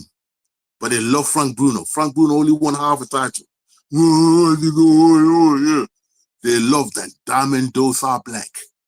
We don't want to be dumb and docile blacks. They want the African dumb and docile. You ain't fucking getting me dumb and docile. No way. So going forward, when I'm back in Ghana, my uncle's got a bank. I may not do business with him, but there's a Nigerian bank. If you give me a loan quick, oh boy, I'm going to do business with him. It's as simple as that. I think Zenith Bank or whatever they're called. Yeah, so going forward, the world is our oyster. We don't have to limit ourselves. This guy behaves that way. African banks ever actually hand out loans? Sorry? The African banks ever actually hand out loans? Oh, yes, they do. You just got to work the percentage. Like I said, Zenith Bank is there. It's a Nigerian bank, right? Zenith Bank is a horrible bank. Yeah. Avoid them at all costs. Oh, because they lend money Avoid them. in Ghana. Avoid them. I never dealt with a bank that got network issues like this weak ass bank. Oh, okay. And the thing they got their advertising plastered all over the Lagos airport. Yeah. It's like, bro, get out of here. Take that shit down. Do they lend money? They lend money, but still take that shit down. They are a horrible bank. You be sitting up there trying to do a transaction. Won't go through at all. Oh, I see. So in terms of administration, it's bad. Business. So you mean administration is bad? Hello, Jennifer? Hello? Okay. Are you guys going silent? I can't hear no one. I'm here. Oh, okay. Yeah. Sorry about that. Wife call, but no. They're just a bad bank in general. All right. Okay, cool. Because in Ghana, I've heard some quite good. None of the banks in Africa are really the way they should be, right? I could say this. My uncle's bank is a very good bank. One of my relatives won. He won African Bank of the Year. It's called Car Bank. They're very good. Do you want to do anything digitally? They're there for it. There was loads of other banks that the previous that Nanado under his regime had to shut down because they were just taking the piss. But these same people will come on YouTube tell you, oh, this guy is a terrible president, this and that. We've got to be disciplined. See, we are not disciplined our black people with finances. There's a big problem. That culture has to come back. They were in the early days, but things that were allowed to go bad. Okay, things coming back again. The regulation, all this is the government has to force the regulations. Because nowadays it's got to be digital. You got to be digital. We're too much on the cash thing. With digital, you can keep an eye on it. But Africans, one again, we don't like paying tax. Do you know, right? When Nanado was in, he proposed a 1% levy that would allow us to pave every road in the country. But the opposition was screaming blue murder, burning ties, with the opposition, with their supporters pretending to be protesters in front of CNN, and they get the old Al Jazeera to come there and make a couple of things. Oh, Ghana's doing this, Ghana's doing that. The bad government, no. Black people, we got no discipline. We don't like to pay tax. Okay, the tax in the West is too much, but we don't like to pay Black tax. people around the world love That's not true, Lewis. No, that's a Because fact. I'm telling you, they in Nigeria they are charging levies on every little thing that you do. Unfortunately, well, the money just ain't going to where it's supposed to go to thank afterwards. you. It comes Thank up you. missing. This is the protest that the people have there. They're saying we don't mind paying, but the people in charge of it's like the dogs in charge of the meat are eating the meat. I would let the money be gathered first, and then say something. Not to collect in the first place. That was unacceptable. Right. Listen, the best thing to do, I think, what we're doing in Ghana at the moment is, for instance, Chinese been knocking on our door for years. We've got the Japanese there; they do some of it. The road, for instance, they were selling. Listen, let's do whatever road we can do. The Chinese, they can do it. We don't have bigger, what do you call it? Challenges in terms of road construction. We don't have that big mountains and so on to worry about. Engineering challenges. Whatever we want to do, we can do it.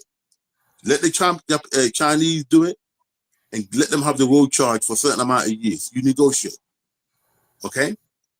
Lewis, what do you think about Ghana doing business with Haiti? Why is that not an option? That should be an option. Listen, it's no problem with Haiti. I don't know what Haiti is going to offer. I think Haiti should do it with a wider Africa. I think they're part of Africa on the book anyway. No problem. The thing is, what's the leadership in Haiti? Is always getting distracted. You know, the US got their thumb on their foot on them, as they have every country within the Americas. Yeah, I told Jonathan that before. Yeah.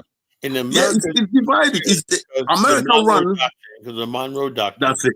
Yeah, I was reading about it the other day. When I first heard it, I said, "What is this? The Monroe? They mean Monrovia? That's what." But it says the colonization thing. Basically, Monroe basically said he wanted to get black people out of America, send them to Africa. We don't give a damn. That's why the United States never had any really sovereignty or influence in West Africa, right? Yeah, because they had the blacks already in their part of the world. Yeah. So what I'm saying is, President Monroe basically wanted to get rid of a problem, which was black Americans. He wanted to set them in Liberia. That's why his name was Monrovia. But he realized that in order for America to exist, it has to have complete sovereignty and hegemony over the Western Hemisphere. Everything. Yeah. I mean, that's why they invaded Haiti, 1915. That's why they invaded Cuba, Puerto Rico, Mexico. How many times? The reason why we have cartels in Mexico, because the United States went there so many times and armed these military gangs, locals, and everything. That's now they metastasize into their own thing, threatening the United States. The United States founded those cartels. Thank the United States founded Al Qaeda. Yep. People forget this. Sandinistas, the Contras. All the stuff like that the United States did in Central and South America. Yeah. That's why we have these massive immigration. And we screwed these countries up in Central America for generations. Yep. Well, eventually those people learn how to do things now. I mean, some of Trump's plan, if you listen to it, I mean, only with time, I like some of the policies come with, but I'm unfortunately, white man is a white man at the end of the day. He's going to want dominance. It's not enough for them to have power. They need to have power over you. That's what makes them feel good. This is a psychotic thing they got. Okay? On the American side, the white Americans, they dominate everything from Canada. That's why you can speak so arrogantly. Mexico, we're going to take Mexico, we're going to take Canada. That's how they think. It's not good enough for them to have power. But black people are too scared. Black people in America are too scared to ask for a piece of land on their ancestral homeland. This is it. In the past, Panama Canal, Greenland, Canada, and whatnot. They think big. Yeah. I think going forward, the only thing is, I mean, the white man is not going to stop his ways. He's taken over all the Americas. He's taken Europe. Basically, he subdued Africa. So the Africans, you're only working as slaves in your own continent. It gets continuation of colonialism. Okay, so you all walk to Europe, get a job. We're all right. And then the Indians, they allow them to do a bit of their job by themselves. They believe in that Darwinism crap where the further you are away from the monkey, the more civilized you are. So you're going to look like a white man, then you're more civilized. They believe in this so much. They invested in those countries. The Indians made one single mistake. Donald Trump because he deported all these Indians and they're mad. They're like, We thought they thought Donald Trump was going to accept them because they believe in that we're closer to white people, so they could They've be. always, in the end, they will backstab you and do that. Black people have to learn from this. In the end, they'll do to you that Kamala Harris crap. Yeah, we're black, but so much you can, she's marrying a white man. Okay? So much you can when it's convenient for her, she's black fake. I don't want to hear all that, But now, going forward, we got to realize that the white man's time is a limit. There's a limit to his time. He's looking across now, and he's seen that the power of China, and he's like, oh man, Canada, the Indians are coming up. Okay, they can't compete with the manufacturing because their country is too rich now. The minimum wage, you take the minimum wage from here to Africa, that's what the politicians are getting on paper. You understand? As a bus driver here. The problem in Africa is, India has the same population as the entire continent of Africa. Same thing with China, right? Yeah. But the same population and everything, except for size, is governed by one political party. Yeah. The reason why Africa is weak is because you got all these different governments and everything like that. Yeah. Doing their own thing. Do you know there's no relationship between a lot of African countries? I didn't even know this until 2 years ago. Yeah. Like I asked, there's no relationship between Liberia and Angola, except for my organization. I'm like, you mean to tell me y'all on the same continent and y'all don't know nothing about each other? How the hell is that? It's a big continent. That's not surprising. What? It's a big continent. It's not surprising. Yeah. It doesn't matter, man. We're living in a global world. Africans always talk like Chuko. It's about we're global. Nah, Kyla, we live in a global world, but none of these African countries are global dominant. Global. You have to be a global country to be, global. The Netherlands doesn't do business with every country. Let me answer that. I'm going downstairs and grab a bite to eat. So y'all have fun. Right. All right. Yeah, but order me something too.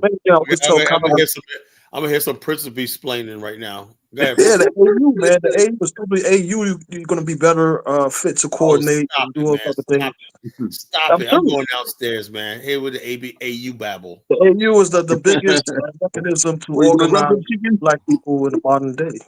And if they utilize it enough and regulate and allow power to be actually relinquished to a certain degree to give it more power, it'll be more efficient and stronger and better suited to coordinate all of Africa. Why is it that when a country has a drought, some of these other nations have a surplus in agriculture? Why the EU is not coordinating these nations so the agriculture to go to those drought areas? You see what I'm saying? That's money, that's business, and that's solving a problem. But if you're looking at the AU as what it's supposed to be, you're looking at it, okay, it's a weak institute. You're not going to see the power or the possibilities in which it can be utilized because they're already sitting down on a common basis, coordinating, meeting like a club or whatever. Why don't they utilize that club or these meetings to actually solve situations and problems and link it to business and actually create solutions is beyond me. That's what I always say. I mean, but we need a railway. We need a railway. Well, I got a question. Go ahead. What has the African Union developed in Africa so far? So far, it's coordinated different regions to build roads together, build rail lines together. There's a bunch of cross regions from East Africa to West Africa. I believe West Africa is going to soon build a road from, I believe, Nigeria all the way up into Senegal. Am I correct? You heard about that? Yeah, it's been on paper for some time. There's a West African I think Pedolo might have more info on it. I've been away a long time. There's a West African road that goes all the way around West Africa. Each country had to build their own, right? Certain countries they were not able to do it, but it goes, I think, from Cameroon is meant to go all the way around, go through Benin, Nigeria, Ghana, Sierra Leone. You can actually take the road, but it's got to be improved. It's only 2-lane road. You've got to expand it, right? There is a bank. What the problem is that the African Union is a synthetic, fake-ass European Union. In one place, the European Union actually have power over the countries within their geographical limits. The African Union has zero power. It's because the EU, right? We're actually there should be one African currency at this point, and then at that point, you can go ahead and actually start doing something. But until then, Can I ask you both a question? Because even within the EU, you see problems with how they move. Yeah, That's it's not, it's not, that's shown in it's not Brexit, stable, right? right? It's not Exactly. In stable, but Brexit, they've got, migration issues. There's issues yeah, between different nations, such as Italy, with the power structure of the EU. So these things are not being seen in the it's mainstream, not, but they're there. no, it's not how They're it's they're easy to they're do. How, there, but at the same time, Brexit. I mean, it's okay. The UK left the European Union. Cool. Yet they that's still depend on the that's because European they Union for a whole lot of shit. yeah, yeah. Britain, Nothing's changed. due to an extent, Britain was, don't forget, there's strong nations and there's weaker ones. Britain, we never really needed EEC. They could always sit on their own, and I'm glad they left anyway. That's for personal reasons. That's what nothing to do with anything else. But what it is, the infrastructure in Europe was always there anyway. They just have to improve it with the countries that were slightly left behind, and they've caught up. Right. The thing is, they are able to, because they have access to capital anyway. White people lend money to each other. They don't do it to our blacks. So it makes it very hard Yeah, for us in the first place to get going. So therefore, but we should be more unified now. But because the African Union, don't forget the original African Union, that's not what you got now. What you got now is a compromise. But even with a compromise, they're so bad, right? Because of the leaders that's leading these individual countries into the African Union. right now, who's the president of the African Union? It's a It's the shared leader of presidency. Angola. Yeah. Is The a leader of guy from Angola. Angola and a Oh, guy which from one? Djibouti is the chair. Yeah, it's shared, isn't it?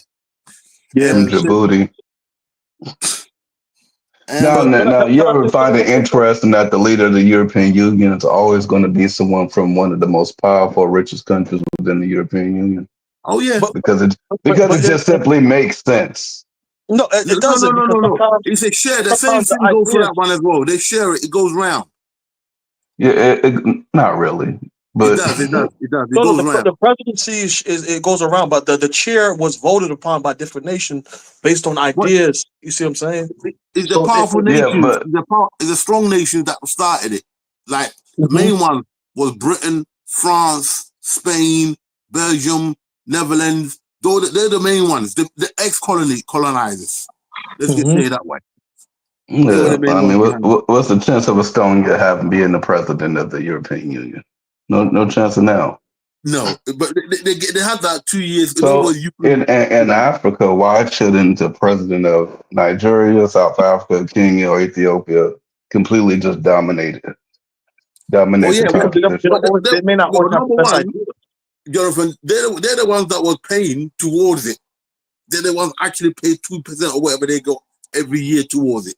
It's like what Trump exposed about the EEC. When Europe came in and became America became part of NATO, basically just to fight the old Soviet Union.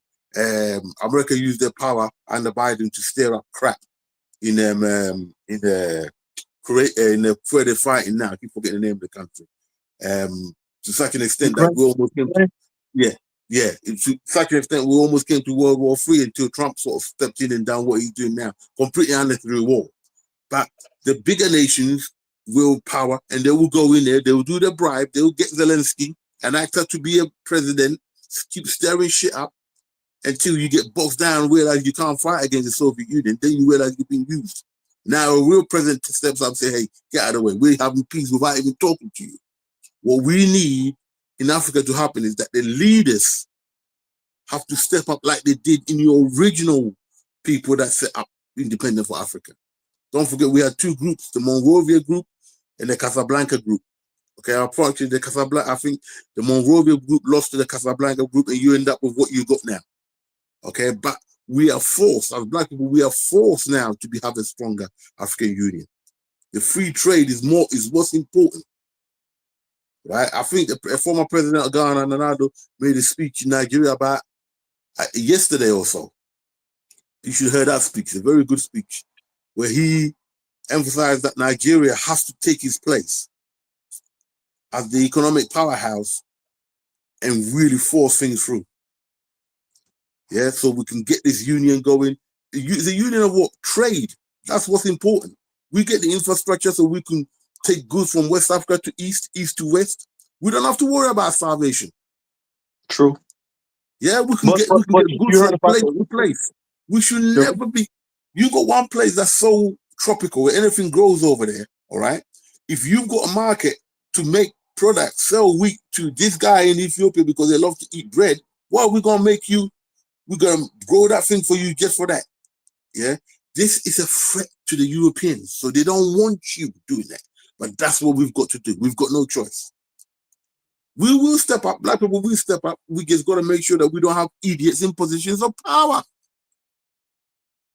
Do If y'all we have, think there's a time period in which the richer countries are going to have to try to leave other countries behind and try to oh focus yeah, on I mean, developing them? why leave them? I answer this one first. Why do they have to leave them behind? They already have a head start. Why don't they just basically corner certain markets and to take advantage of yep, those markets and become the that's it. key regional leader? Like Yeah, currently right now, I think the Dangote group is investing in concrete and they've been cement doing it for a while. in They've been doing it for Ethiopia. concrete, petroleum. There's other stuff as well they do. Yeah, that's all good, but at the same time, Nigeria can use all of that investment. Why are you trying to send it to other countries when Nigeria needs it all? No, you have to expand, and sometimes you got to expand the market and be Yeah, able Yeah, to. you can but expand the market within your own country. It's called yeah, dominating your own country first, and then yeah, but you expand the know, market outside the yeah, It's country. not the only cement maker in Nigeria. It's capitalistic. So there's multiple different companies. There's one of the biggest. So yeah, the smart thing to do is to control several different markets, surrounding yeah, so markets, that you're not relying surrounding. upon one only. Yeah, you know what I mean. It's capitalism. So you can't stop Yeah, the European or the Chinese or the Indian, whoever, from coming into that market as well. What you got to do is yeah. to make it competitive and actually make your brand almost a brand of synonymous with Pan Mhm. Africanism or But the But black. but the thing is there's two that all other. of these countries that you talk about, like the countries in Europe or the countries in China, they take care of their own first before they go into the next location. Yeah, they make sure their product is right before it leaves their thing. Yeah, before it leaves. Yeah. It So only that, makes sense. It's kind of sad that I know, like one of my wives, they went to Togo recently. They got electricity damn near 24 hours where they at. mhm. They ain't got that in Nigeria. Yeah. Well, it's like I said, it's So the so other you ain't countries. got some shit, but you gonna help supply it to somewhere else. Wouldn't it make sense to make sure your own country got it first? That's like me and some of my family members, some of my kids, Mhm. they got food, and then some of them barely holding on. But I'm gonna go feed the next house anyway. Yeah, yeah. Y'all don't think that's stupid? It is stupid. If they were private companies, well, I'll say yeah. But if they're government run, it's silly. That's because, like I said, individual government people in government to line their pocket up, because that's where you see the Yeah. contract and this and that. This is the problem. Until we clamp down on that, everything is a talk show. But because of modern media, like what we are speaking on now. Now, when in Ghana, if you want to look at what's really going down, people go on social media first, then they go to local radio stations and the Ghana broadcasting station, and even that's a secondary thing now. Okay, so because of that, there's pressure on these leaders. So we keep the fire on their ass. They have to form. We got the data now to prove this was that and this and that. So now we've got no other choice but to form. That stupid politicking and all that to be popular and all that. We need practical people now in position of power, because we don't see that improvement, or you're out. You're out. And we can see that that's happening. As for the poorer nations in Africa, it's very simple. The poorer they are, the more opportunity there is for you to go in there and make some bread, because the poorer ones, people are ignoring them. But the Chinese don't ignore them, because they got production line for the poor, for the rich people in Europe, and for them people. The same thing coming from the same production line, they just put the different packaging on it. I've seen it in my own eyes, factories here in the earlier days, supplying the bigger store and the smaller store, same product. They might change it up a little bit, same product. We've got to turn our economies in Africa into manufacturing economies, skill-based. This is where we've got to direct our whole education system to that. Poland, a couple of years back, were the poor men of Europe. Polish builders were coming to Europe, getting a lot of work because they were building next to nothing. I used to work for a company that used to make staircases, stair trenching, and so on. The Polish guys would come in. We used to get £15 an hour. Polish guys would come in, charge £7 an hour, £8 an hour. They were better than us. Now you don't see so many of them. A lot of them going back to their countries. Now they're manufacturing trains. They've made it. Ghana's latest train that they've just brought into the country, manufactured by a Polish company. And I spoke to some of the, I spoke to some of the Polish people. What was it that give them so much, so good, give them an edge over the engineering based work? And there's about 4 colleges they've got that's churning out these technical people. But when Greece went into the bankruptcy or whatever financial issues they had, the European Union came in and saved them. Is there any chance that the African Union will save a country that's going into a debt crisis? No. It's not possible. Number one, even the funding for African Union is a problem. Many of the countries don't pay their quota, right? So as a result, they get donors in, like the EEC, which has a seat, like an observatory seat. I don't know if you remember Israel wanted that stupid seat in African Union not long ago. You know why they wanted it? To buy influence. So they could tell that government, I don't do that. They don't do this. And then they run all the banks in America anyway. Right? So they can go, but that was shut down. But they had an observer seat years ago. They wanted it back again. It's not going to happen. That's because that was before the apartheid time when they were supplying nuclear weapons to South Africa and so on. Now our eyes are open. We don't even want them there. So we got to find it ourselves. It's like the politicians in America. If you want black politicians, black people got to donate money. They don't do that.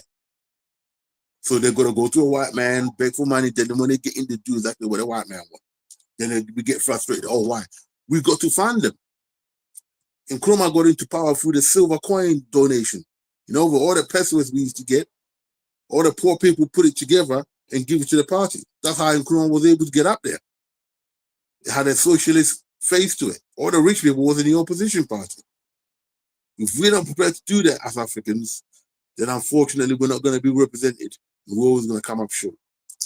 But we will get there. We are forced to do that. We've got no other choice. Yeah, but you don't think you're being too hard on the leaders, because it's like within 6 No, it's a fact on the matter. It's a fact on the ground, brother. It's the fact on the ground. Too many people are unemployed, starving, in fucked up situations to be soft on these damn leaders. Thank you. You've got to. If you ain't got no idea or vision for look, you know the amount of people that have got vision for the country, right? Who cannot get in that position of power. We got a really powerful man in Ghana called Kennedy Agyapong. The man worked from the ground up. That man had nothing. He became one of the richest men in Ghana now. He worked in New York and a taxi rank for about 8 years and worked in Germany for 10 years before that. This is the man they need in position of power. When I speak to Ghanaians, they say, oh, he's got too many kids and he's got this. I said, I don't give a where the hell, how many kids he's got? He's a rich man. He's put all his kids through all the top universities in Ghana. One of his sons ran the Afrochella. I don't know if you heard of it, Afrochella party thing. They do 30 December every year here in Ghana and other places. He's actually organized the Afrochella in Nigeria, in South Africa, and so on. Right? That's one of his kids. And he's got about 23 of them. Now, one man produced a kid, a young man that put Ghana on the map like that. He's one of the main people that are bringing tourism to the country. That's one of his kids. All the other kids all being top universities. This one man, he can afford their kids. Let him have the kids. To hell with that. Ghanaians look at all that crap and say, oh, we don't want him. Bullshit. That's the man you want in power. He reckons he can turn Ghana around within one term, which is about, I think, 4 years or so. Just one term. And I believe him. Everything he mentioned that he would do is nothing scientific about it. It's quite obvious.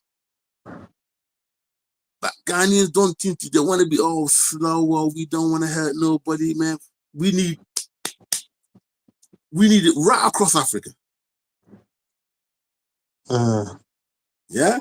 I think the best thing to do for you as an individual, if you're gonna, because you might be waiting a long time for this politician, get into business so you can then be able to, as a man, exercise and see what your ambitions are. That's the best thing to do in Africa, business. True. Yeah? Prince, I got a question for you. Yes, Do you sir. hate Haiti? You said, do I what? Do you hate Haiti? Again, like I said, I was born in America, so I'm Haitian American. So a lot of us, like especially like me, I was raised with a different Haiti in mind. Haiti wasn't the same Haiti as you see today in terms of all this madness going on. So we got a romanticized version of Haiti. So somebody like Ramoise, he's straight from Haiti. Ramoise is also from Port-au-Prince. My family don't necessarily come from Port-au-Prince, so it's a different like, demeanor towards Haiti. You see what I'm saying? So me, you see me more prideful about Haiti, etc. What we used to be, da da da da. While he's more like pessimistic, and that happens with time. I think when a nation, keeps like having a lot of like semi issues, etc. If you in it, you see it different. Like me, I see it from the outside looking in. That's why I have like, okay, we need to be more so aligned with Africa. That's the main reason. Regionally, we are isolated. We may be cool with Cuba, Venezuela, Jamaica, but these countries are not necessarily over helping us. America, they're not really helping us. DR is taking advantage of some of the trade, right? So we're being in a position where we're isolated in the region, in which that's one of the reasons for one of the first Caribbean nations that wanted to join the AU over like 20 years ago, 15 years ago. We always had ties to Africa. We always had ties. I think South African president came to visit Haiti before. Mm-hmm. When Michel Mateli was president, he went to Africa to speak with the Haitians in Africa. He went to speak with the different African leaders as well. The previous president that recently died, he was very close with the president of Rwanda, Kagame, stuff like that. The president of Madagascar, the president of Senegal. So these presidents were, the Haiti always was trying to extend a hand to Africa because we understood to a certain degree that we're isolated. But like again, if you're on the ground, if you're in Haiti or you're from Haiti directly, your emotional feeling towards Haiti might be different than mine because you might be more so in the suffering, more so in whatever, especially if you're in those areas. But those people from the countryside, their vision of Haiti is also different from those who are in the city as well. So it's multifaceted. That question is like multifaceted. What's stopping? Sorry, what's stopping Haiti from having we know America what the situation they try and create always. What's stopping Haiti from establishing a leader they can select that everybody can get behind? What's the main reason? It's something I always tell Kala. I see the same energy in him too. Like it's the ego. Some of the leaders sometimes they're so egotistical that they don't want to sit down with one another to create a presidency that's stronger. They rather have their little fiefdom where they control like 100,000 people here. They got Moise Jean Charles, this guy, they all control like 100,000, 300,000 people. But rather than come together and have like a block similar to what happened in Senegal with a more legitimate stronghold of power, they don't want to do that. They rather just have their own little fiefdom, and then when they get into power, all these other people become their opposition, so they fight. And the advantage of the private sector and individuals who may, or even the international community, if they don't like what you got to say, they can easily overthrow you or slander you because you have so much negative press. Weak already. You have so much negative press. So that's one of the things with Haiti. That's why I always feel like it's important that they have a coalition government. And it's also important that they reconcile with one another. And it's important that they work with Africa because I feel like in many ways they're isolated in that region. You know what I mean? Yeah. And it's similar to sometimes even what Calabi said, we're going to do work with whoever. Some of these Haitian leaders talk the same way. And when you have opposition against you in America, etc., these people will take that and utilize that against you and have a coup against you. You want to take power from the private sector. You want to challenge that's what happened to this previous president. He wanted to challenge the private sector, but you have to know these guys are making billions of dollars and not providing electricity. Jonathan said, "Oh, Haiti has stable electricity." That's not really the case. They have the electricity is off and on, and there's people making billions and trillions with Haiti in that situation as it is right there. There's people shifting the dollar. The dollar shifts every day. These guys are shifting dollars, making billions every day. There's government contracts for gas, this, that, and the third. They're making that money every day. So it's very like the solution is has to be multifaceted. It has to be coordinated. It has to be, that's how I see it. You know what I mean? But somebody else will see it differently. You know what I mean? So that's how I see it. That's why I'm very proud that I think they're trying to do that. Kenya came one to help Haiti. I see Kenya advocating for. How's that working at? Has it brought some stability to some parts of Haiti? Or no, they're supposed to have 3,000 soldiers from different countries. Kenya is the only one that sent the most soldiers. Jamaica only sent 30 people. I think El Salvador sent 150. They only send altogether maybe 1,000 and some change people. They're supposed to have 3,000 people in their group. So their vision of what they wanted to do is not fully achievable because they don't have enough manpower. So they're doing what they can, but it's not. They need more. They need more effort. Yeah. Okay. Why haven't the Haiti people asked for more? I mean, is there anybody speaking for Haiti at the moment? Is there any one particular person? I mean, apart from that, what's his name? Barbecue. No, but like I said, on the ground, barbecue is not as celebrated as the liberal leader. He's just a rogue leader. Kind of rebel leader, because technically, why don't they get more UN soldiers from other parts of the world to come in? Because or the black world. They don't want like foreign troops on the ground like that. One of the big points of this mission, a situation like this, you're gonna need that help. So if like they can get Kenya there, you can get one or two other countries from black that brings in the numbers to get people to put down their guns. Then you can select a leader. You're only going to do it for about a year or two. Then you can select a leader. That's very true. But I think they recently signed some kind of military deal with Benin, the Republic of Benin. So I don't know how that's progressing or anything, but that's what's going on. And other nations like Chad, different nations that offered to send men, but they never did. I think they didn't send soldiers. So even Jamaica was supposed to send I think 150 men. They didn't send that. So it's like it's like but we are also training our own police officers and soldiers. But you're supposed to do that fight, not during. But the Kenyans were paid to go to Haiti, and they got paid over $100 and some million to go, which is way more than it would cost for those 500 cops in Kenya. Meaning a lot of that money is being stolen. They sent less people. That was the Biden administration was doing that, wasn't it? John, but John, you got to be honest. If they didn't take that contract, another nation would take that contract, whether it was India, Bangladesh, and like I said, Kenya is an black nation. To a certain degree, they have a moral, social code, because if they do bad, the race or the collective is going to judge them for what they did. Versus like India, who don't really care. They just there for them. What's it called? Brazil, all these other nations. If they do wrong, nobody's going to care. You see what I'm saying? That's one of the reasons why most of these Haitians are more open towards blacker nations coming versus other non. They know that if they do some type of wrong, they can be scrutinized, and it's like damage their image, globally. So there's some level of accountability versus a Brazil who came previously, and they had some of them have abused babies, little boys and girls. Leaving, so all the type of things happen. So a lot of them are like they're opposed to a full blue helmet mission. They prefer a short-term black nation coming to assist them. That's a good idea.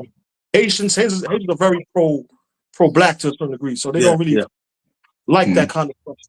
But there's more Haitians outside of the United States than are in that are in Haiti, right? The opposite. It's more Haitians in Haiti.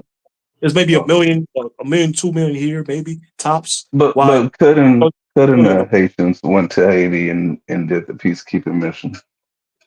That would have been a smart thing to some of these guys who recently came if they just trained them and sent them back. But I don't know. Again, it's like sometimes it goes back to the leader. If the leader is like proposing stuff like that, if the leader, but they are training men, they're training soldiers, they're training police officers.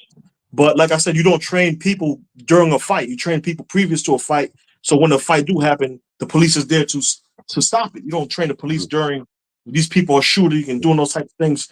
You know what I mean? It's not practical. It's like yeah. When you get back, if you end up getting a leader and the leader is out of touch with the people, same thing gonna happen again. True. Do you think that it makes sense for Haiti to be taken over temporarily until, you know, things are Haiti, calmed down?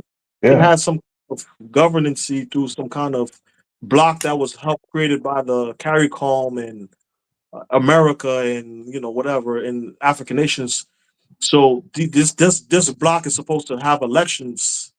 They're supposed to be here until elections are have, and then they will disperse. But it's made up of different groups, but they have a lot of infighting amongst them. Like I'm saying, there's not a genuine like desire to actually work together and create some actual self coordination among them to save.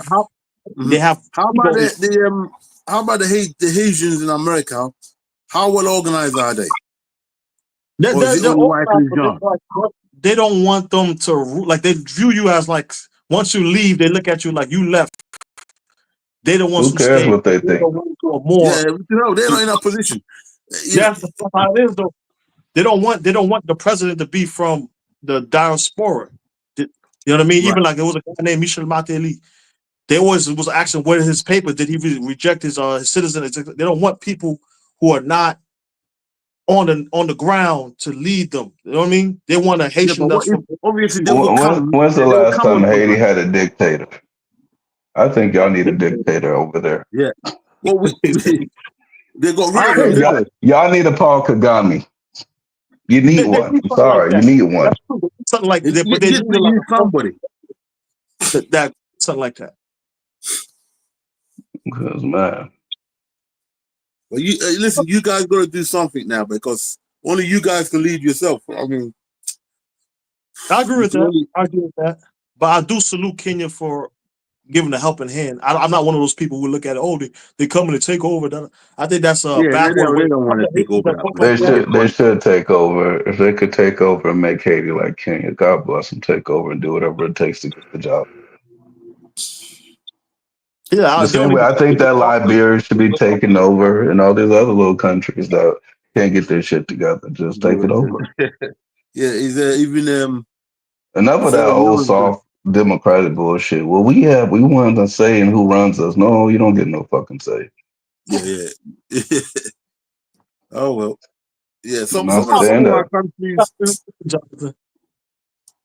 Oh well. Mm-hmm. You got to be realistic. Like that, it's like a partnership is more realistic than an actual you controlling a whole other nation. That's not like Has it worked? Has the partnership ideology worked so far? It doesn't look like. It's been isolated for years. Like his main partners are like people I respect and love America, but their policies towards Haiti is not to allow Haiti to stand on its 2 feet. Is to basically make Haiti dependent on America. They're going to give you cheap rice. They're going to give you this, that, and the third, was making Haiti poorer. Because like people like me, my family come from the countryside. They used to make money from selling, stuff like that, like rice and et cetera, planting, reselling, making money. So the more you import, it means that the people that plant rice is not going to make the same amount of money. So they become poorer. And then when they become poor, they're going to go into the cities. When they go into the cities, then it brings down the gross the production of the nation. So you're making the nation poorer and making them more dependent on NGOs, making them more dependent. You see what I'm saying? Indirectly, America's making its money from the rice, but indirectly, it's also making Haiti poorer and more dependent on America. Same for DR. Like even when they had that situation when they was chopping all the trees down, who was selling those products in which that they made from the tree? It was DR. DR trees was fine, but there was one of the number one importers and exporters of charcoal and different stuff that they make with that tree. Why? Follow the money. They're paying people to go cut trees in Haiti or Haitians that don't have logic and sense to cut trees there and sell them in DR. That's why you saw one side forest and the other side still luscious with trees. It was a economic thing, a political exploitation economic thing, but people make it seem like, oh, it shows the devastation of Haiti and the wealth of DR. No, it shows that DR is the #1 exporter of charcoal and all these other things that is made from. They're still in shit from Haiti. We get it. They get it from Haiti. They're basically getting the weaker or stupid mentality of those people there from the lack of sales from previous economies in which they used to do. So now they're selling trees, because even in ancient time, like Haiti, or not was ancient, but previously, trees was very sacred. You see what I'm saying? When you was born, they took your cord, your umbilical cord, and planted a tree with your cord. That tradition came from Africa, right? They used to do that, but for them to cut the tree, that means that spiritually, mentally, they lost something, and that desperation comes from the fact that they key commerce, the key economics that which they used to make, it was fucked up from importation. You see what I'm saying? So it's like a whole domino effect, but people just minimize it and say, oh, Haiti poor. No, Haiti's not poor. Haiti is being minimized and isolated. Poorly run. It's poorly run. You could say that, but it's a lot of it is like there's an exploited energy going towards Haiti because it's isolated. Listen, poor is poor. Haiti is poor at this moment. Doesn't matter what resources they got. Nah, but if you're isolated, like I'm saying, like if I think you guys somehow understand it, but y'all don't. When you're isolated, no, we understand that Haiti is isolated, but we also understand there's ways around that isolation. Everyone else has found a way to get around the isolation, get around sanctions, get around. Give me an example of that. Yeah, Zimbabwe. No, but Zimbabwe benefits. South Africa is one of the biggest trading partners of Zimbabwe during all these. So you're saying that Haiti has no trading partners at all? They have, but it's not the same. I feel like South Africa is not going to exploit the. Let me ask you a question. What does Haiti have in abundance that they could sell? Well, like I just told you, we have agriculture. We have certain precious metals. The #1 exporter from Haiti to the United States of America is clothes. Do you guys do?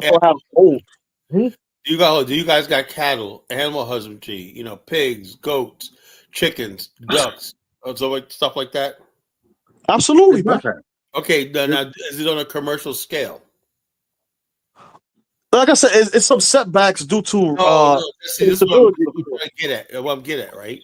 What you need to do is start with animal husbandry, and then once you do that, what you do is get into meat processing, right? Yep. Now, to do that, to trigger that, right? Your animals need food, right? Yep. That means you estimate, okay, we need to produce so many million pounds of corn and grain for these things. That's a market right there. For the chicken feed. That will stimulate your domestic industry because you got a captive market that you did put high tariffs on anything that feed chickens. Then you get into the chicken manufacturing, chicken free, chicken parts, chicken noodle soup, whatever it is, how many products you can make out of chickens, and then you sell them like Brazil. No, they have them. If you go into the countryside, when the stuff is manufactured or frozen, there's no shelf life. That means you got time to store stuff and wait for a transshipment if you have to. You see how is the refrigeration on Haiti? Do you build enough refrigeration units? You can also build freezers that are part solar powered, part electric, and part solar power right now. Yeah. Cold storages. After all developing country immediately should get into cold storage manufacturing. Yep. That would be a game changer. Especially in a tropical country. We got to I can't speak for all countries. I think this is the problem, and I feel like in this case, this is why Afghanistan would be necessary. Because can you imagine that Black America and Haiti had an alliance?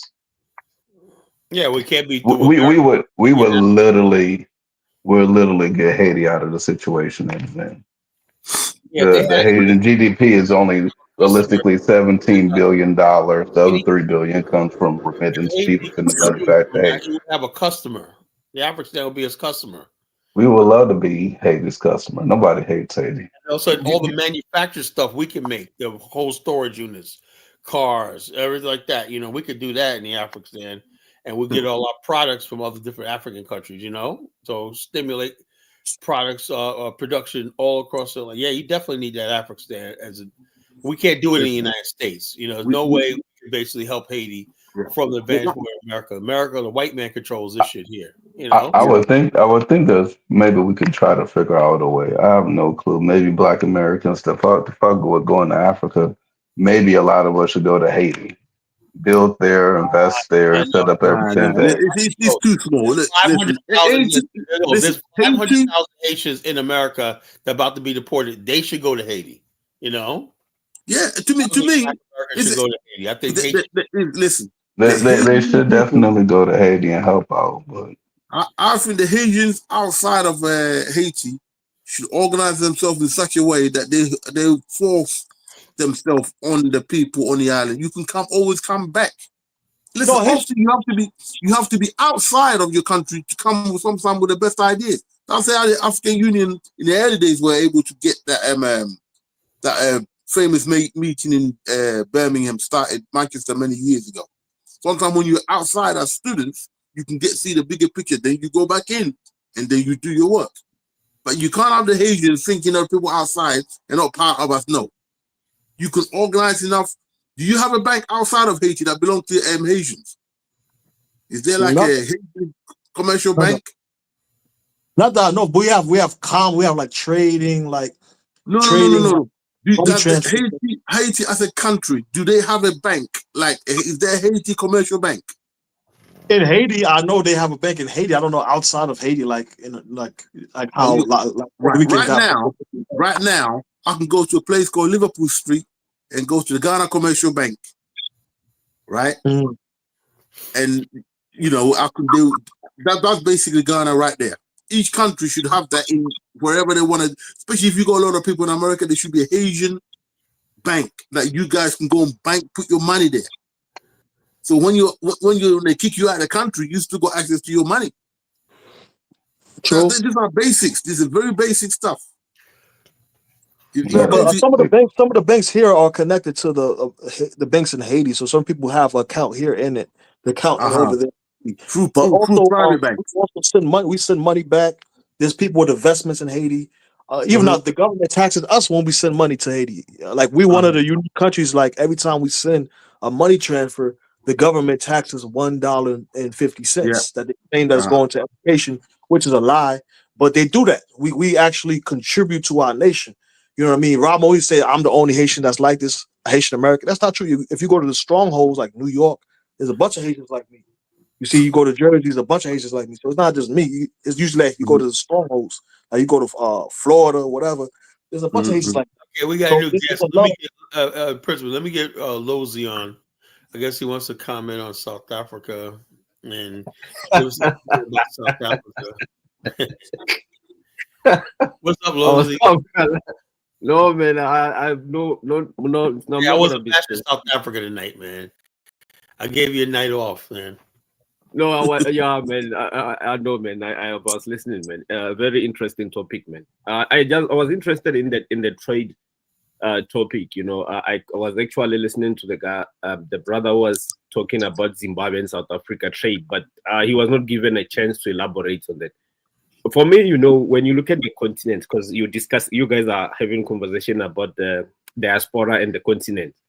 So the trade in Africa currently, it's interesting because obviously China has taken over the region. You know, if you look at West Africa, I think it's only Senegal where the biggest trading partner. It's Mali, and a few other exceptional countries. But if you look at the likes of Ghana, Nigeria, Togo, and many of these countries, it's China, right? Central Africa is China, East Africa, China, North Africa to an extent is China as well. But now in Southern Africa, the dynamics changes. We lost Namibia last year. Namibia before last year, 2024, we were their biggest trading partner to a point where even the currency in Namibia is pegged by our currency. They still peg their currency with the rand. The banking sectors are mostly South African, and same with Botswana. We are their biggest trading partner. Zimbabwe, biggest trading partner. Mozambique, biggest trading partner, including Lesotho and Eswatini. So we, more or less, the southern region we have taken over in terms of the export, import, and manufacture. South Africa is the center.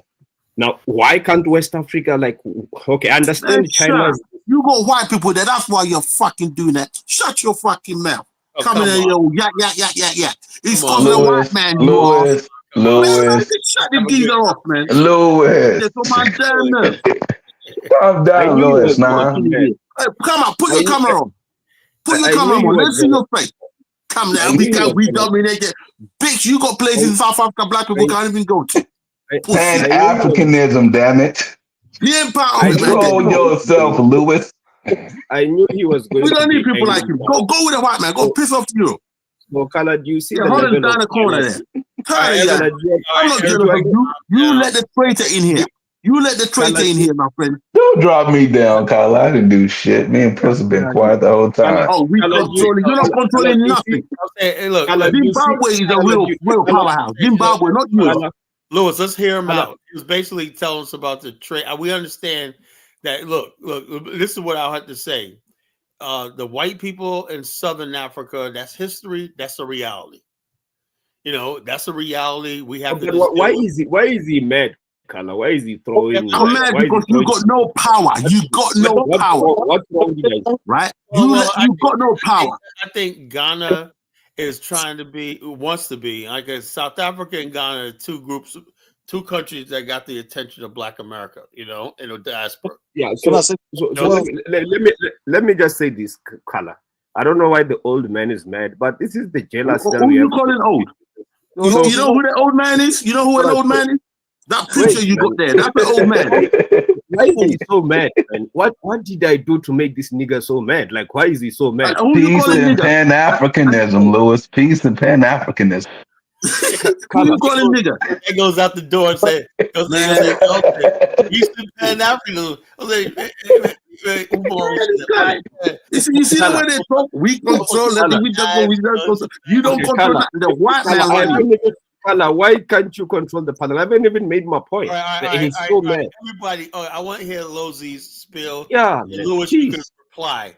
I don't know why. I don't know why. I don't know why. Lewis, mute your mic. I don't know why West African men are so insecure. This is giving a little man, energy. You should relax, man.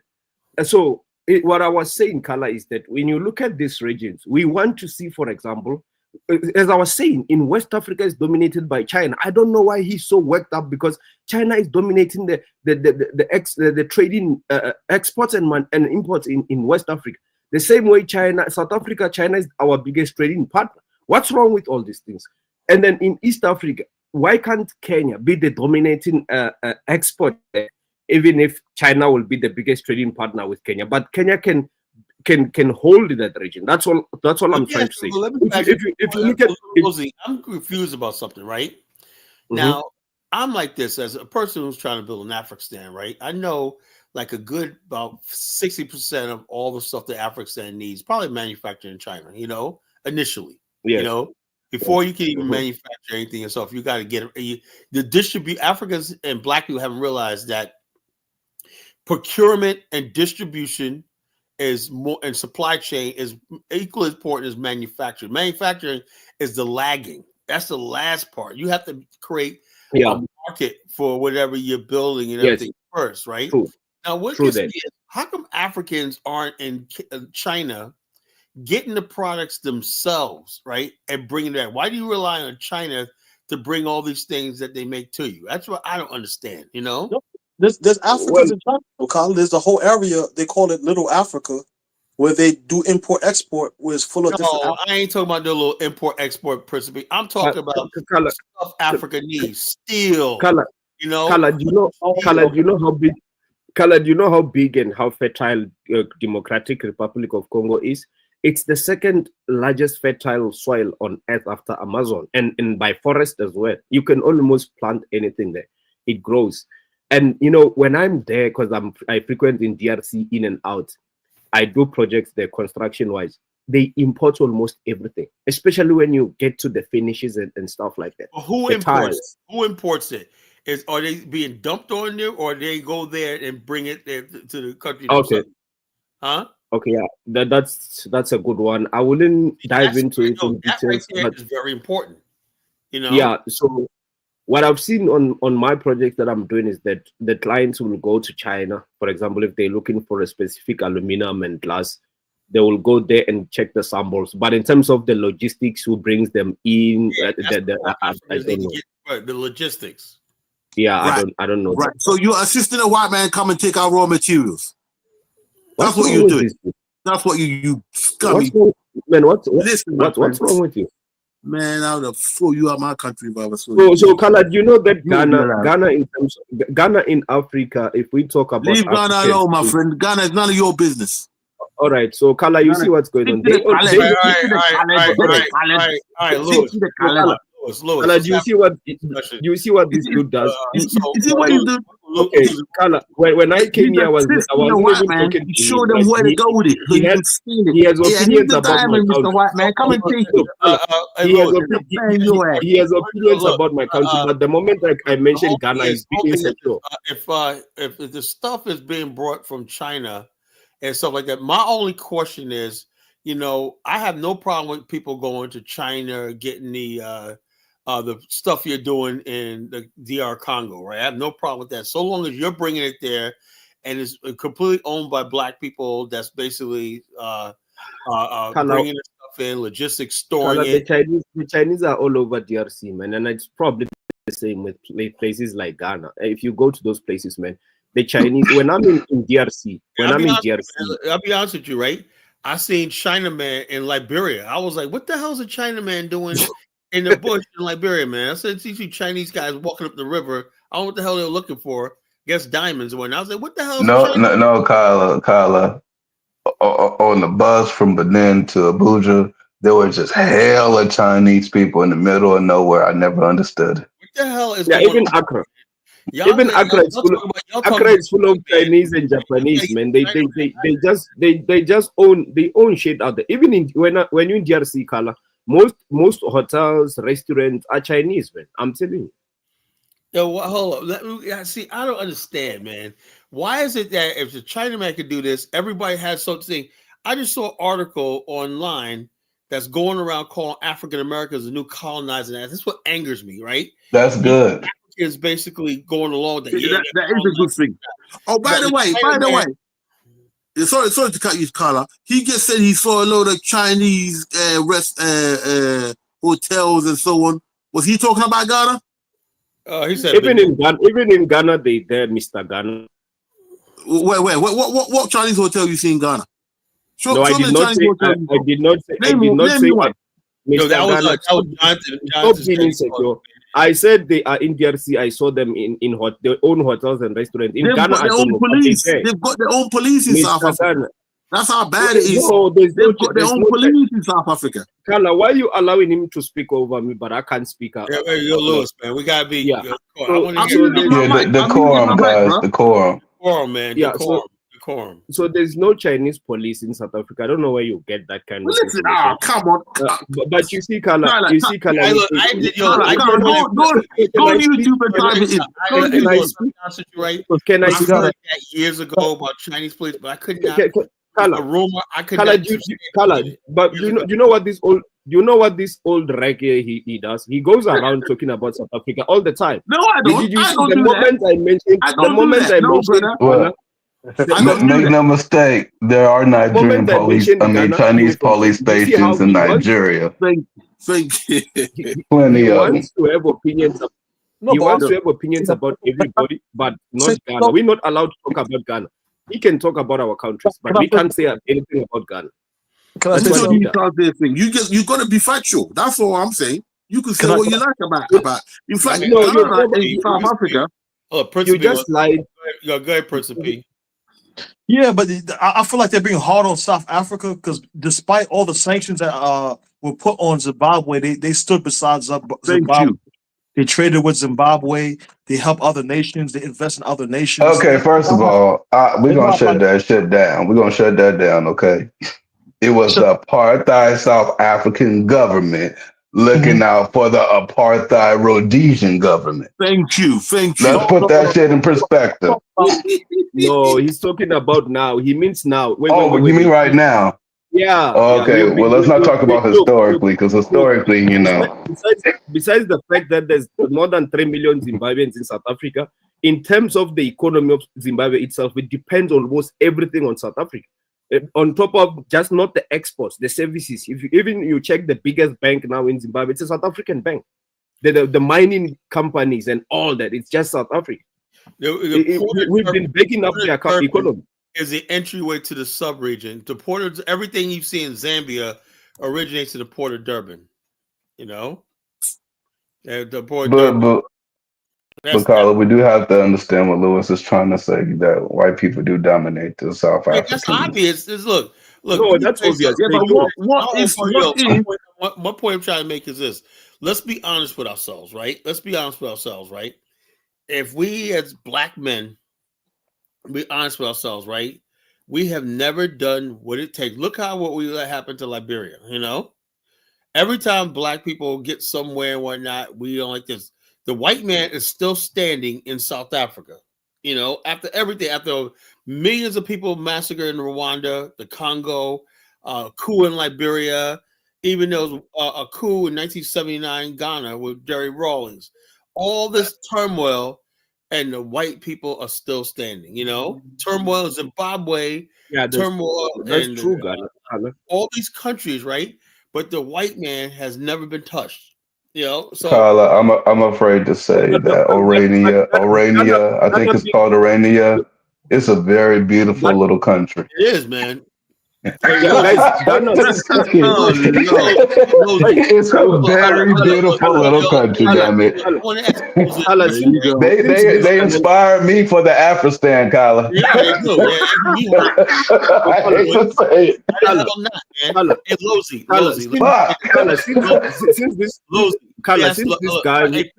want to ask Lozy. Since this guy who lives in England. Hold on. Wait, Lozy, let me ask a question first, bro.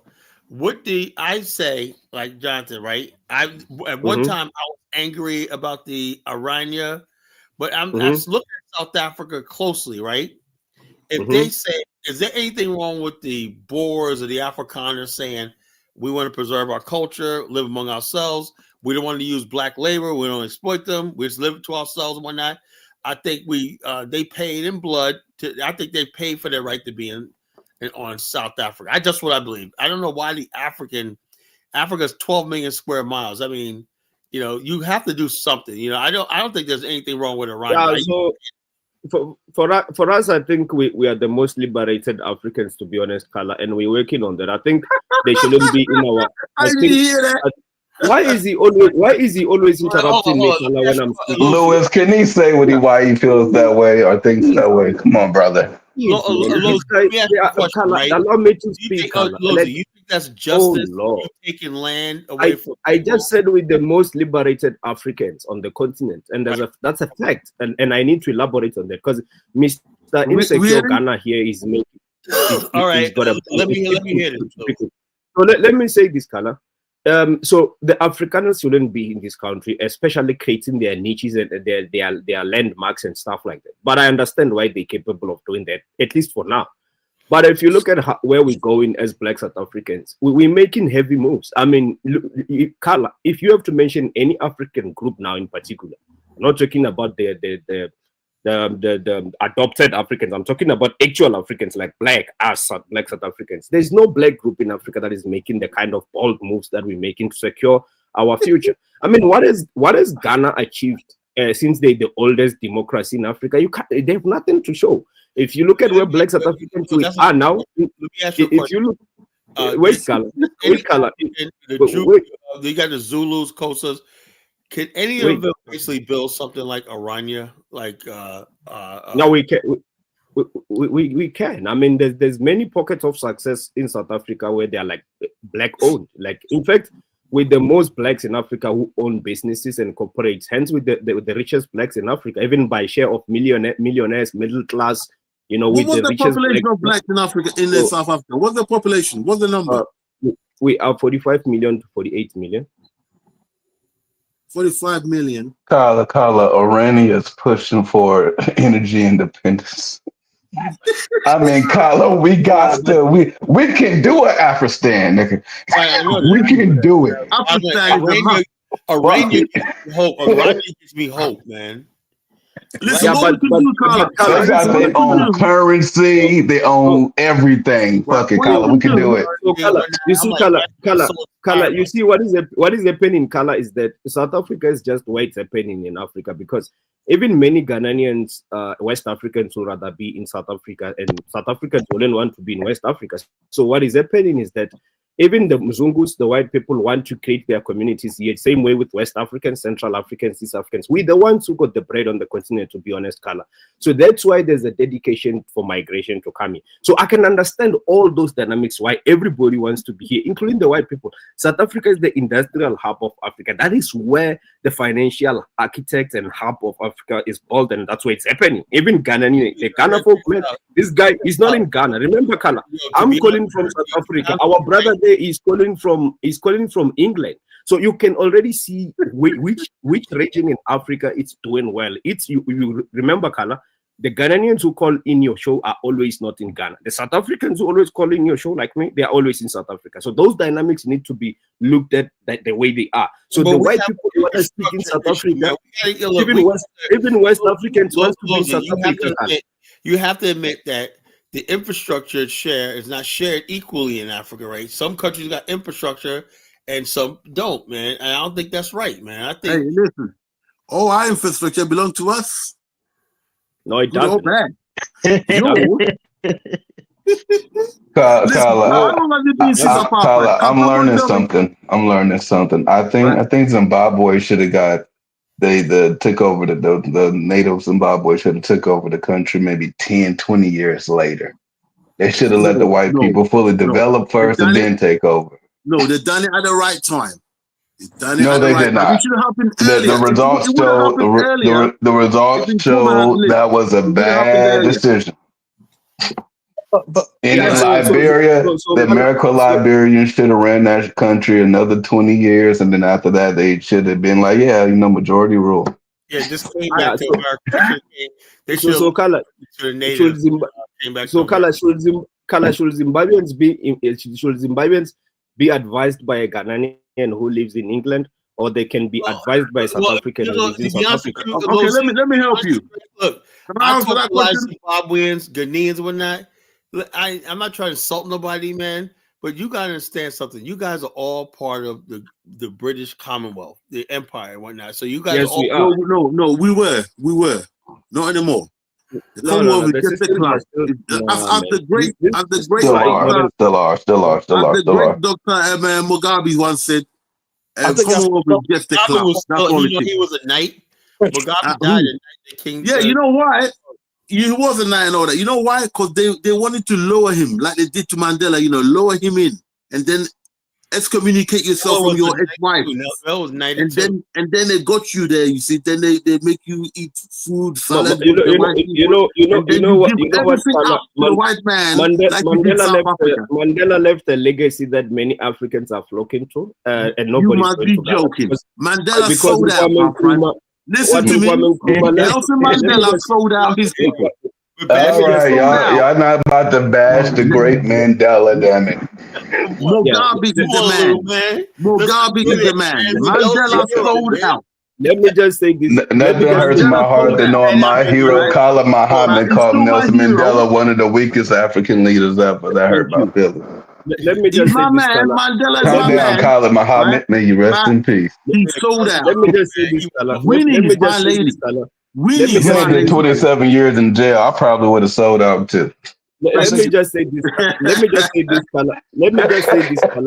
Because of Nelson Mandela, I'm still living in my country, South Africa. Mr. Ghana here because he's in England. You're a third class citizen in your own country, brother. You see let's the be difference, honest Ghana? about it. Okay, chill. Mr. Ghana here is in London. That's what Kwame Nkrumah left him. For me, Mandela left me a beautiful country that we can inherit the best infrastructure. Oh, okay, with a white man on top. With the white man on top, is that it? Now, Lewis, you know it's going to take some time for there to be parity. Okay, it's not going to happen immediately. How long? It might be Lewis, South Africa has only switched since the 1990s. That is 30 some years after Ghana. Okay. Yeah, so, okay. So yeah, and how much of the economy do you own? How many factories do you own? How many black factories are there? Which African countries free They're from the white getting man? there. Name me that country, Kala. Which African countries free from the white man? I want one. I'm not asking for two. Sorry? How much of the economy do you control, brother? How much of the economy do you control? Wait, Kala. So this brother here from Ghana, he thinks we became the richest blacks in Africa because we don't have a control and a say. No, you're not the richest blacks. I know that. You are not the richest blacks. You don't control nothing. You don't control nothing. You just sit on a throne with a crown on your head, but you don't control. It's okay, Lewis. South Africans are definitely the richest blacks in Africa. The first thing that should have happened, you should have had a black Navy SEAL, South African version, in South Africa and in Zimbabwe, ready to go. You live in London. You don't have that. You live in London, Louis, and you live in London. You don't have that. Do you know who else lived in London? They will have it soon. They will have it soon. The head soon. of the ANC lived in London in order to organize things because South I Africa can was tell a you, war ANC is better than leadership in Ghana. That's for sure. ANC is way better than the leadership of Ghana. That's for sure. We can at least agree on that. Is that so? Is that so? Did you see the corruption with Zuma? 100%. The corruption under Zuma? Is that what you're talking about? No, you can't compare our leaders with yours, brother. Our leaders. The corruption with Zuma. Is that what you're talking about? We hosting the whole village that was built by Zuma with all that money. Is that what you're talking about? Prince, you see what happens when black people try to coordinate? No, what happened is you got sellouts. You cannot have sellouts coming into the fold. No, because Lozy is not a sellout. Lozy is not a sellout. Lozy is not a sellout. Right now, how much of the economy do you control in South Africa? Please tell me. I can tell you that. I can educate you that. Tell us, please. I'm all ears. So all the assets of black South Africans are more than $400 billion now. Oh, really? Is that why you can't get jobs? Is that why you can't get jobs? Now, Lewis, the black people in South Africa own a lot more than the black people in other countries in Africa. You have to admit that part. What, like the Central Republic of Chad? You own more than them? No, Mr. Ghana, let me explain to you because I'm going to educate you. You might learn something if you keep quiet. So, all the listed assets of South Africa are on our biggest stock exchange, which is Johannesburg, and it's worth $1.5 trillion as of 2025. No, it ain't gonna worth no $1 trillion. That's bullshit. It ain't worth that. So Johannesburg Stock Exchange. And who controls that? Who controls that? I'm speaking. So if you just give me a chance to speak, and you might learn one thing or two, Mr. Ghana, who lives in London. So Johannesburg Stock Exchange is worth $1.5 trillion. The majority of it is controlled by international investors in terms of assets. Thank you very much. So you blacks don't control shit. You don't control shit. Can I speak? You don't control shit. Lewis, we blacks in America don't control shit either, okay? Black people in America own 6% of the wealth that white people have, and black people in South Africa, they own 5% of the wealth that the white people have. We're in the same... Allow me to speak. It's still more than Ghana. Allow me to speak. So let me just learn. Out of the assets that are listed on Johannesburg Stock Exchange, which is by far the largest in Africa, even if you combine all other stock exchanges in Africa, because of the white man, like Elon Musk dad. Because of people racist like him. That's why. Let me speak. Don't try to hide me from what I'm saying. So black South Africans own more than 30% of Johannesburg Stock Exchange. That's more than $400 billion. That's the largest concentration wealth concentrated wealth of black people in the whole of Africa. More than okay. Why come your people are unemployed? Why come the large majority of people are unemployed? Wait, brother. The Ghanaian people are working in South Africa, working in saloons and petty jobs. If we had Ghanaians are all over the world. We go all over the world, brother. Let me speak. I'm giving you reality. If we were the most unemployed people, we will be looking for jobs in Ghana. It wouldn't be the other way. No, because I've heard you lot are a bunch of lazy bastards as well. That's what I've heard. That's why they bring Zimbabwe and other Africans. They're not lazy. You guys don't like lazy. to work. Come on, I've heard that. They're not lazy. The people that come from the other countries, they work for less than the typical South African. Exactly. The typical South African don't want to work. Look, brother, when you don't, brother, if Ghana was doing well and you had jobs, it would be black South Africans all over Ghana looking for those jobs. It's actually the other way around. No, you wouldn't, because you wouldn't do them jobs. You wouldn't do them jobs, brother. You wouldn't. You don't even like jobs in your home country, bro. Okay. You don't even want jobs in your home country. How do you know? Because you live in London. What do you mean? How do I know? I got South African friends, silly. South Africans live here, stupid. All right, all right. Why you gotta be silly and stupid, Lewis? Calm down. You can't even answer a simple question, Jonathan. How much of the economy? Lozy should be working together on how y'all should be putting shit together. No, listen, man. Listen to me. Listen. Can you think of stuff that Ghana produces that you could sell in South Africa? Oh yeah, Ghana. I can tell you what we're getting from Ghana. Gold bars. Louis, can you keep quiet? South Africans buy a lot of it. In Louis, Ghana. quiet, No, you keep quiet because you're taking forever. You can't answer shit. At the moment we're getting gold. I spoke to one of my cousins. I rang him up a week and a half ago. Okay, he was in South Africa, right? He was just coming from South Africa. Because the Ashanti Gold, the Anglo Gold Ashanti Company owns gold mines in South Africa.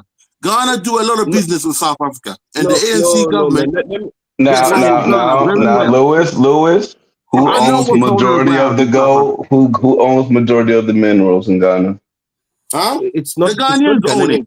The Ghanaians own it. What it is you asked me a question. Can I answer? Kala, can I please? He asked me a question, brother. Can I answer? The question, then go, Lozy. Right. Okay. The secret is in the name. Anglo Ashanti Gold. The previous existing gold mine shares were bought by a British company as part of the Ashanti Gold thing. But they don't own the stuff on the ground. There's new gold mines coming on board. They don't own that. That belongs to Ghanaian people. The king of Ashanti in the Ashanti region owns 10% of every piece of gold on the ground. Okay? Apart from that, the Ghanaian government has a percentage, but we got loads and loads of untapped minerals in Africa, in Ghana, more than any other place. Who has the majority of the percentage? So we're not worried about that. What we're worried about is manufacturing. We have to be honest, Lewis, if we want to get somewhere. Right. Who owns the majority of the? Go and check it on paper. The existing gold mine. Who owns the majority of the percentages? Right. Of the existing gold mine. They're not going to have anything in the future if the Ghanaian government decided. Okay, as of currently, who owns the majority of the percentages? Can I now speak? Yeah, because they bought shares in it. Okay. That's all. We're not worried about that. So the white people, they live and dominate in South Africa, but the white people, they don't live in Ghana, but they still dominate. No, they don't. They don't. Can I explain Ghanaians dominate. Ghanaians dominate mining company. Can I explain Ghana? Okay. Can I explain they're dominating nothing. Lewis, let me get Lozy in here. Go ahead, Lozy. Yes. So the Ashanti Gold Mining Company in Ghana is largely owned by Anglo Ashanti Gold Mine. It's called Anglo Ashanti Gold Mine, which the largest control. Can I speak? Which the largest control shareholder. The largest control shareholding is PIC, which is Public Investment Corporation of South Africa. It's South African government. So what South African government does? We do business with each other. What were you deaf? Can I speak? Because Mr. Ghana here, when he was speaking in color, which I had to be quiet, he was talking as if they own everything. It's actually South Africa controls a lot of economy in West Africa, lots of companies, by the way. But let me explain these companies. Yeah, because Mandela sold out. That's why. If I had my way, you white companies would have never been allowed near my fucking shit. Look, let me say something, right? Let me say something real quick. The whole thing is the reality. Like I said, in 1994, right? South Africa had highly the black population spent 30 years. Remember something? They were fighting an anti-apartheid thing, bro. So we know that. A lot of people, and then they sold out. A lot of people did not have time to get skills and everything because they were fighting guerrilla wars and stuff like that. They weren't fighting no guerrilla wars. They were just marching the street. They had troops in Zimbabwe, all the way up to Zambia. They had bases in Zambia. The ANC had the spear of the nation. You know, they were fighting wars. They didn't bust one shot, bro. Our Africans were fighting for them. They didn't bust one shot, man. They were fighting a bush war and stuff like that. And also, that was Zimbabwe. That was Zimbabwe. They was fighting Angola, Angola. So in other words, the grip of white supremacy engulfed the whole entire black sub-region. Yeah, we know that. But them South Africans didn't bust one shot, bro. They didn't bust I'm willing to bet my money on that the black South Africans seen what happened in Rhodesia and they said, fuck that. Yep. They're not doing that move. They didn't want that. Go to war. They want the precious white man protected, you see? They want to protect that white man. Lewis, you got to understand something. They made a smart decision. If South Africa would have plunged into war, right? There would be no African Americans in South Africa.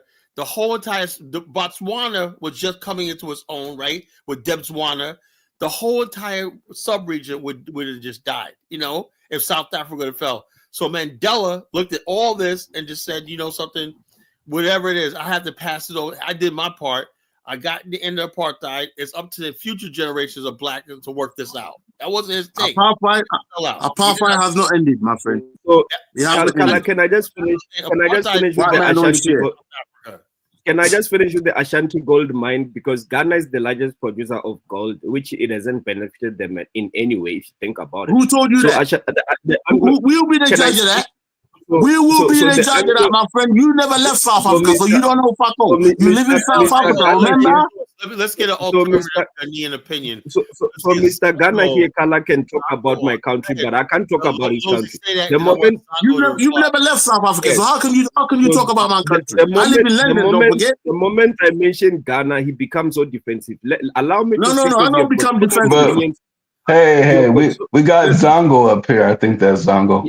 I hope that's Zongo. I miss my nigga. I don't become defensive. Let a real Ghanaian talk. Allow me a real Ghanaian, man. And then there's Elvis. Don't leave Elvis out. Damn. I hear from Lozy right now. Only one here from Lozy right now. Go ahead, Lozy. Then I want Zongo. Yes. So the Anglo-Ashanti Gold, which is largely owned by PIC and Anglo Mine, which is an American company, by the way, not a Ghanaian company. Some few Ghanaians, but I think by the tribes, the kings, they've got some shares in Ashanti, but you're hardly gonna find those listed shares like directly. But they do have some shares. But the largest shareholders, it's PIC and Anglo Mining Industry. This Ashanti Gold Mining is the largest mining company in Ghana, and they specialize in mining the gold. Ghana is currently the largest producer of gold. So let me just quickly give you the list before I go down. We've got 10 biggest mining companies in Africa. And on those 10, all 8 of those are South African companies and only 2 are American.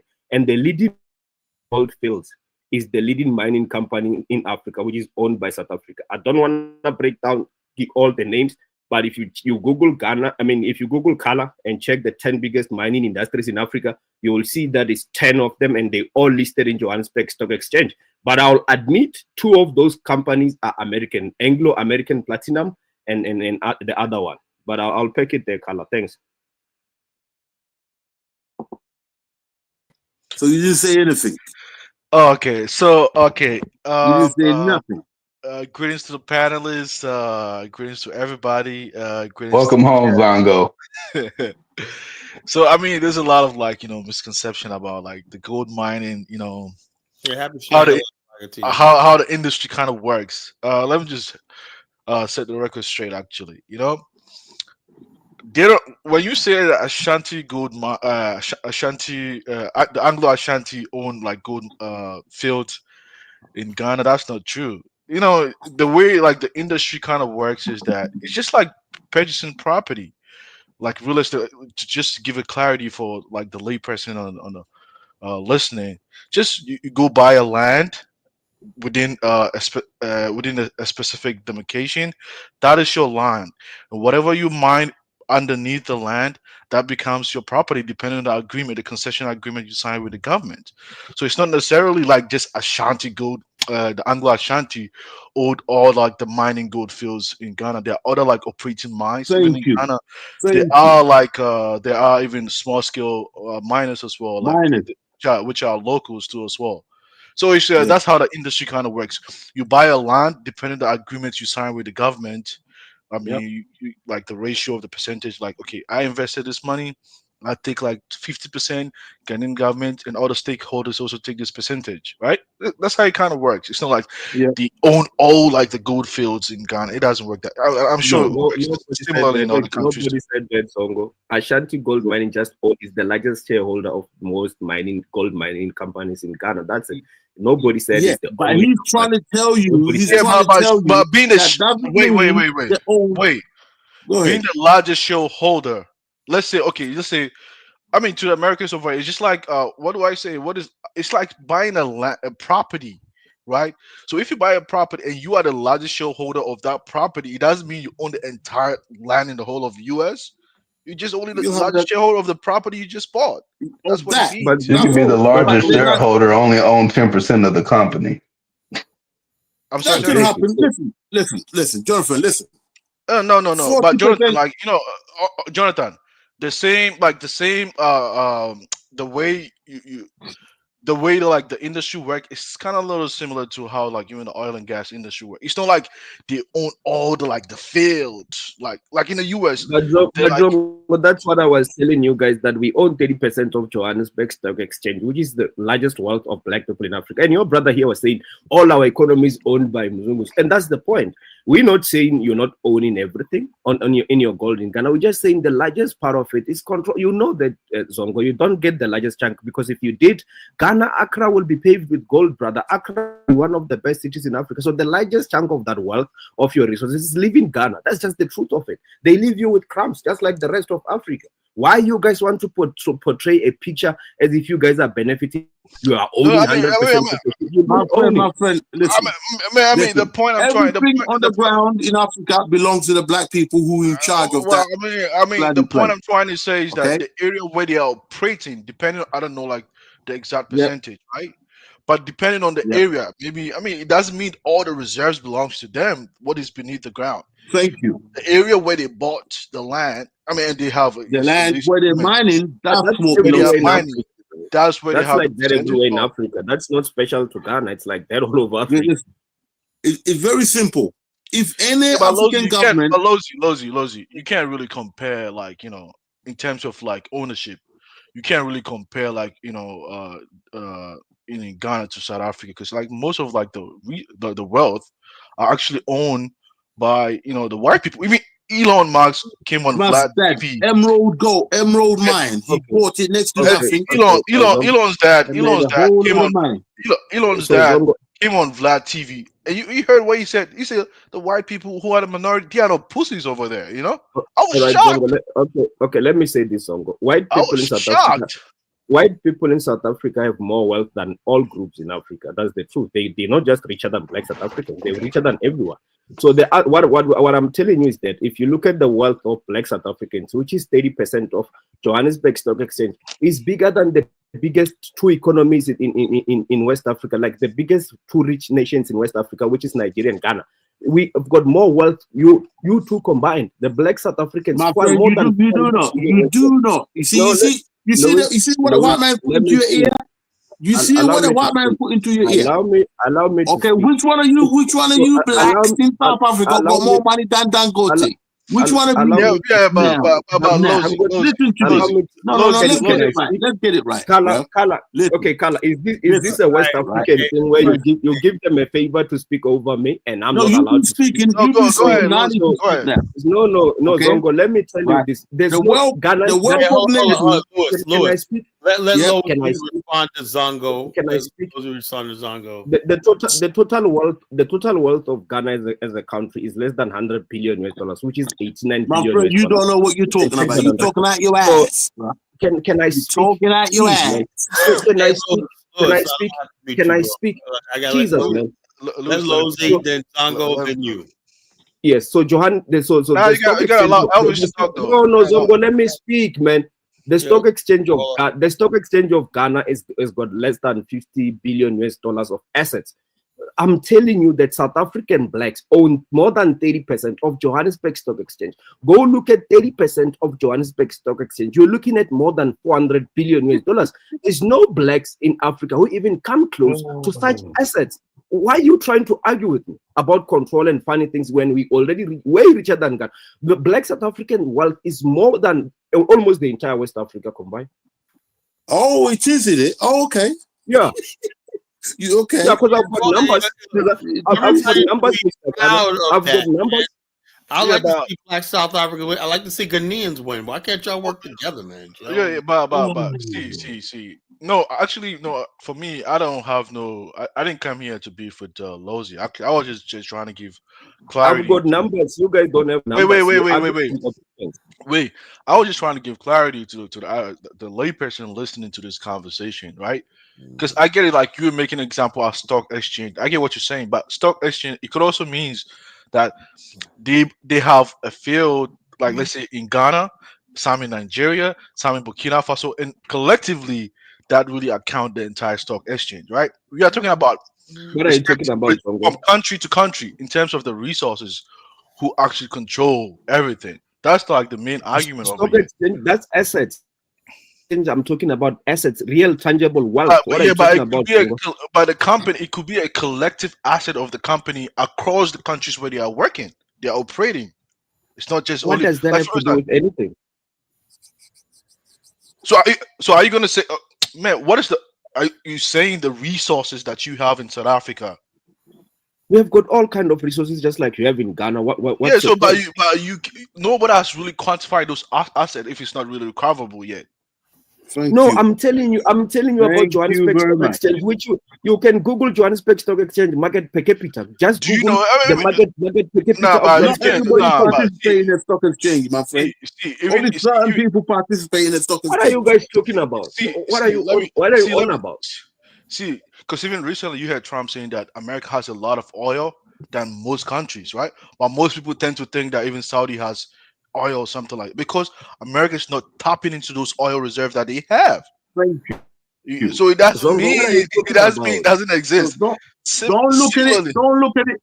Yeah. Don't look at it and thinking about who's got money now. No, it's what's under the ground and the people.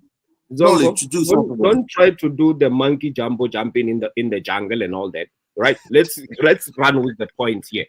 Johannesburg Stock Exchange is a lucrative stock exchange, very legit, the largest stock exchange on the continent. I'm giving you figures of actual assets of Johannesburg Stock Exchange, which is the wealthiest stock exchange in Africa. Don't tell me about things that are not there. You're giving me things that are not even listed, that are not even well documented and stuff like that. Let's not do that kumbaya here. I'm giving you numbers. You can't run away from this. I'm giving you numbers. You've got nothing to oppose, because you've got nothing to show as Ghana. Ghana is a shithole, brother. That's why both of you are not in Ghana. You hear that? You hear that? You see who fired first blood? You see that? You gotta give him credit. He is the only one who calls in from his home country. No, man. Right. It don't matter. He fired the first blood, bro. Wait, see. Right? He's standing on business. Okay, so when I come in now, then that you all know, he drew first blood. Me personally, you came for me when I was not even talking about Ghana. My first intro here was to talk about trade in Africa. You came for me. You did some personal attacks on my country. I had to push back. Now you want to play a victim. I would love to do a show, man.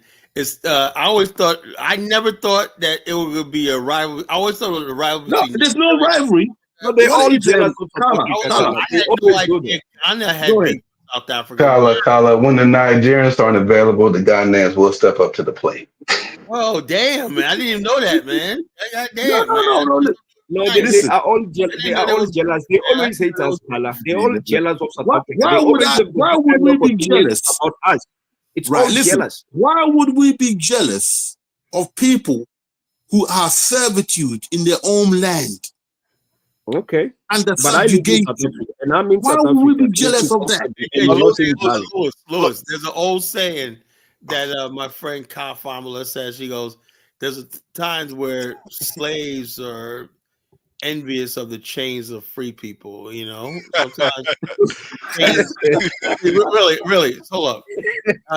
You may say South Africa's in chains, but there's a lot of people who are free who would love to trade places with that slave. You know, that's how bad slavery is sometimes. You may say, oh, they're slaves.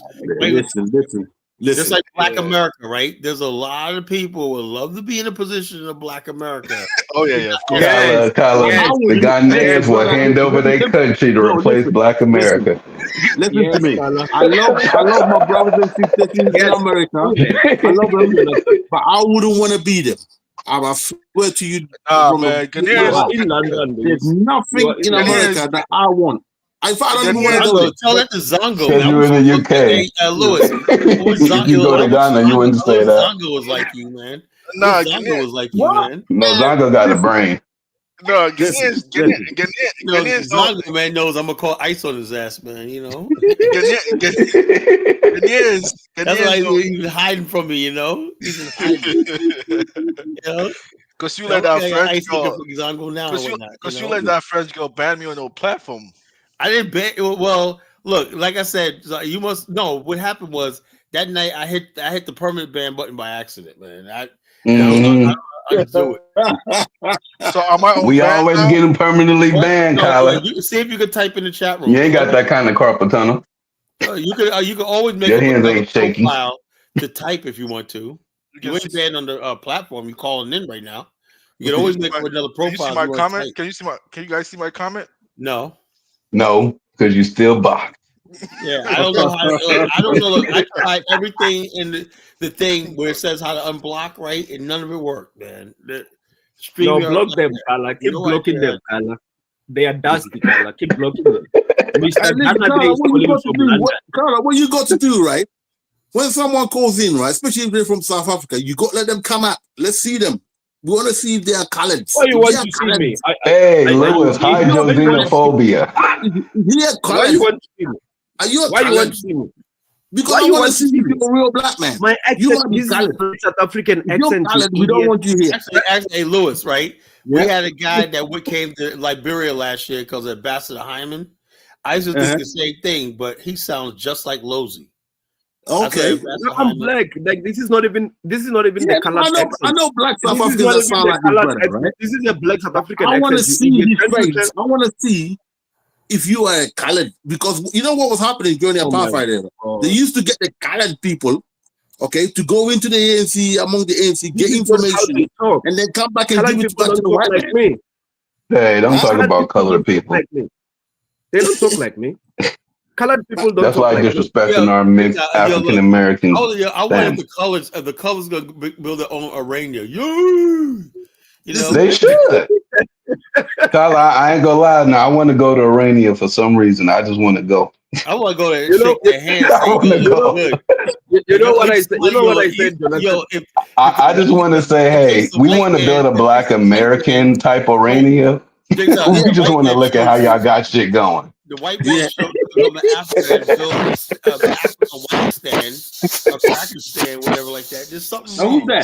See, Lozy. See, Ghanaians, we don't really have time for South Africans, actually. You know, I mean, I get it that there are some section of. I mean, no, you say that, but your brothers, like the guy on top here, they've got there might be some section of. Lozy Zongo's already been debunked. There's two Ghanaians spending their time arguing with the South African. You get what I'm saying? Like, because even here in the US, I met a lot of South Africans, even who are illegals, you know. I mean, I still rock with them. Liar. I swear to God. Zongo, you lie like a motherfucker. I swear to God, man. I'm not lying to you, man. I'm not lying. I swear to God, man. 3 South Africans in my life. And Lozi, you know, like you met Zongo, you met Zimbabweans because when they go around the world, they always say they are South Africans. You never met my people. I can Zimbabweans never say South Africans. They don't want to be I never met a Zimbabwean in America ever. The only South Africans I've met was no. They are. I've met a couple of them. Where they at, man? Two white guys and a colored South African girl. I have never met a black South African man in my life, in America. Well, they don't travel as much as the other African countries. They don't travel that much. There are a couple of illegals over there. No, we don't migrate. If it wasn't for Elon Musk, I wouldn't even think white South Africans would leave South Africa. No, they got some I mean, shit, they on top of the world. Why would you leave that? Wait. We just don't migrate.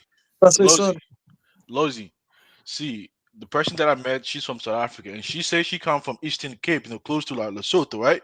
She was even actually teaching me the language, actually. Lesotho. She's actually building a house over there. She's building a house. She's in UK illegally. South African. No, check her where she's from. She's probably a Zimbabwean. Man, she's building a house in Eastern Cape, Don't lie, brother. Don't lie. There's no need for the South African to be an illegal migrant. Everything from South Africa, man. Now, don't project more white South Africans here in England than there are the black ones. Zango, have you ever met a South African in Ghana? No, not in Ghana. Yeah, but I'm pretty sure Lozi met a lot of Ghanaians in South Africa. Is that right, Lozi? I've met South Africans. I've met South Africans in South Ghana. You know what they do? Louis, you don't count. You from the palace. They driving Uber. Wait. The Ghanaians are driving Ubers here, delivery bikes. They're working in saloons, security. That's what they're doing here. You're never gonna find a South African going to Ghana looking for such things. South Africans that are in Ghana, it's very few of them. They're managing our companies, our ShopRite, MTN, our mining companies. They at that level. We South just Africa don't move like MTN. You serious? Yeah, that's I'm not going to Liberia and I got an MTN account. When the Nigerians were pissed off at the South Africans, they started breaking their MTNs. And then afterwards, they tried to fix it a few days later. MTN is owned by black South Africans. MTN is owned by black South Africans. Really? Yeah. They don't. They get the face of it. Listen, the problem we have. It's owned by black South Africans. We can be honest on the show. Right. A black the problem you got who is through cold water on that shit. Right. The problem you got, right, is that Mandela allowed, right? Mandela allowed all the whites who got the ill-gotten gains. Shut up, let me speak. Why you keep disrespecting Mandela? Damn. Louis, Mandela allowed. Louis, realistically, what was Mandela supposed to do? He should have fought to the end.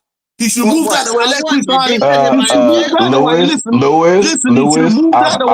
I worship and I praise Robert Mugabe. Ian Smith didn't leave Zimbabwe immediately. He was defeated. He couldn't come to England because they ostracized him. They didn't want him making England look bad. Ian Smith walked around Zimbabwe like a god. No. It was Robert Mugabe that needed security.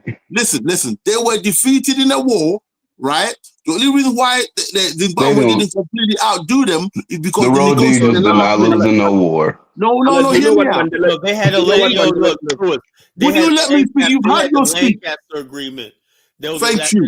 All right. But the thing is, the British didn't hold up the end of the deal, and the bottom line is the blacks never got the land back. So Mugabe's soldiers began occupying land, and he chose to back them. That was the problem, No. What happened was everything was. Shut up! It's my time to speak, my friend. Do you know what Mandela should have? I just want to say that we gotta acknowledge Ian Smith's Rhodesia economic prowess, that they lasted that long with those kind of sanctions. They were sanctioned by everybody. They fought to the end.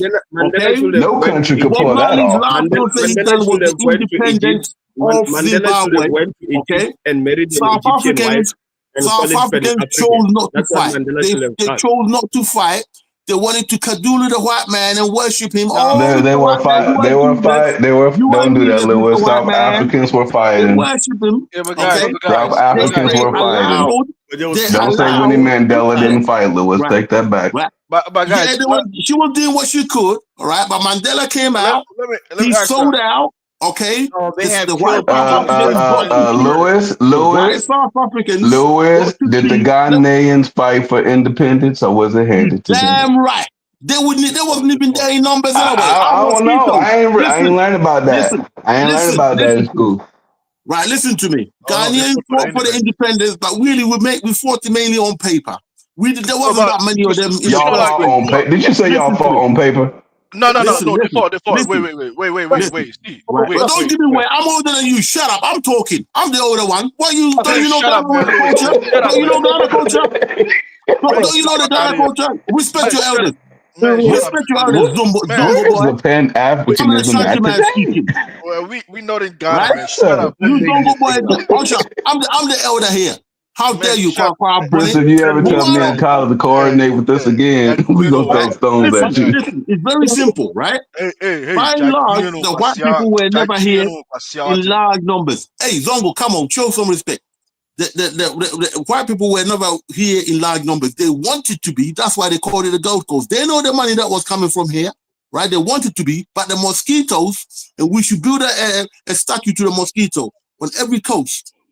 The mosquito kept them out. Okay. The mosquitoes the mosquitoes fought the white people, not the Ghanaians. Thank you for saying that. Hey, listen, right? So they were not here. Listen, they were not here. African Americans to bow to the mosquitoes when they go to Ghana now. Right? No, listen. Can I say something? So what happened was that when we had to fight for independence, and our people like Nkrumah came back from abroad to get more knowledge, you see, came back from abroad from England to get more knowledge, they decided, okay, we want independence. This is how we're going to do it. And they went about it and they got it. After the Second World War, England had lost a lot of power in the world. America, under the Marshall Agreement, was telling them what to do. The Americans wanted to sell something to India, but they had to go through the Commonwealth Office. And the guy who's running the Marshall Plan said, no, we're not going to do that. If any other people from the black countries in India want to go independent, those who are educated enough to do it, let them go independent. Churchill didn't really want that, but he had no choice. So the first one to get independent was India. And then shortly after, people like Ghana started fighting when Nkrumah and all the lights came from abroad with all their knowledge, got together and got independent for us. The Nigerians could have done it, but because it was such a large country, it took longer for people to understand what was going on. So Ghana slipped by the side and got independent first, and then later on encouraged the Nigerians. They went about getting their independence. You know, like, can I chime in, Carla? Wait. No, I'm coming around. Let me land. No. Let me land. Okay. In places. Go ahead. All right, Louis, go. Go ahead. All right. Carla, you know what Mandela should have done? The best move by Kwame Nkrumah to Egypt, find a pale-skinned woman and marry her in the name of we are Pan-African. So I think let me say this. Hang on a minute. You have a nerve to insult the great Kwame Nkrumah? I did not interrupt you. You got the nerve to.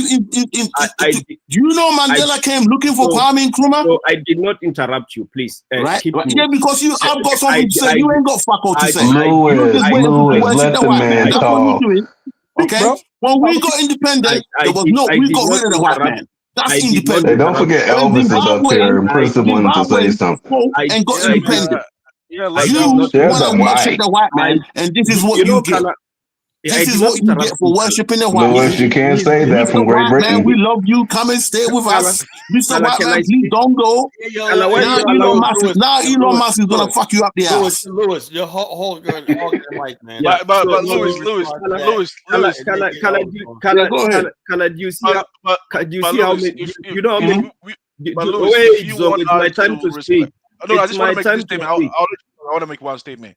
if you want us to respect you as an elder, man, you gotta show some sort of decorous on this platform. Hey, shut up. Who are called Bonnie? Oh, yeah, too much. Yeah, Zongo, shut up. Get him out of here.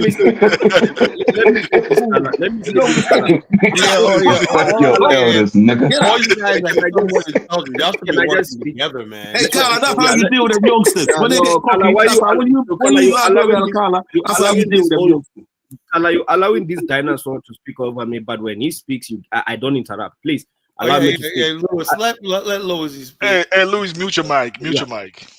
So Louis, I don't know how many times he mentioned Mandela. I mentioned Kwame Nkrumah maybe 2 times so far. He get his, he gets his little wee. So it's so soft, man. He's too fragile for me. But anyway, let me say this, right?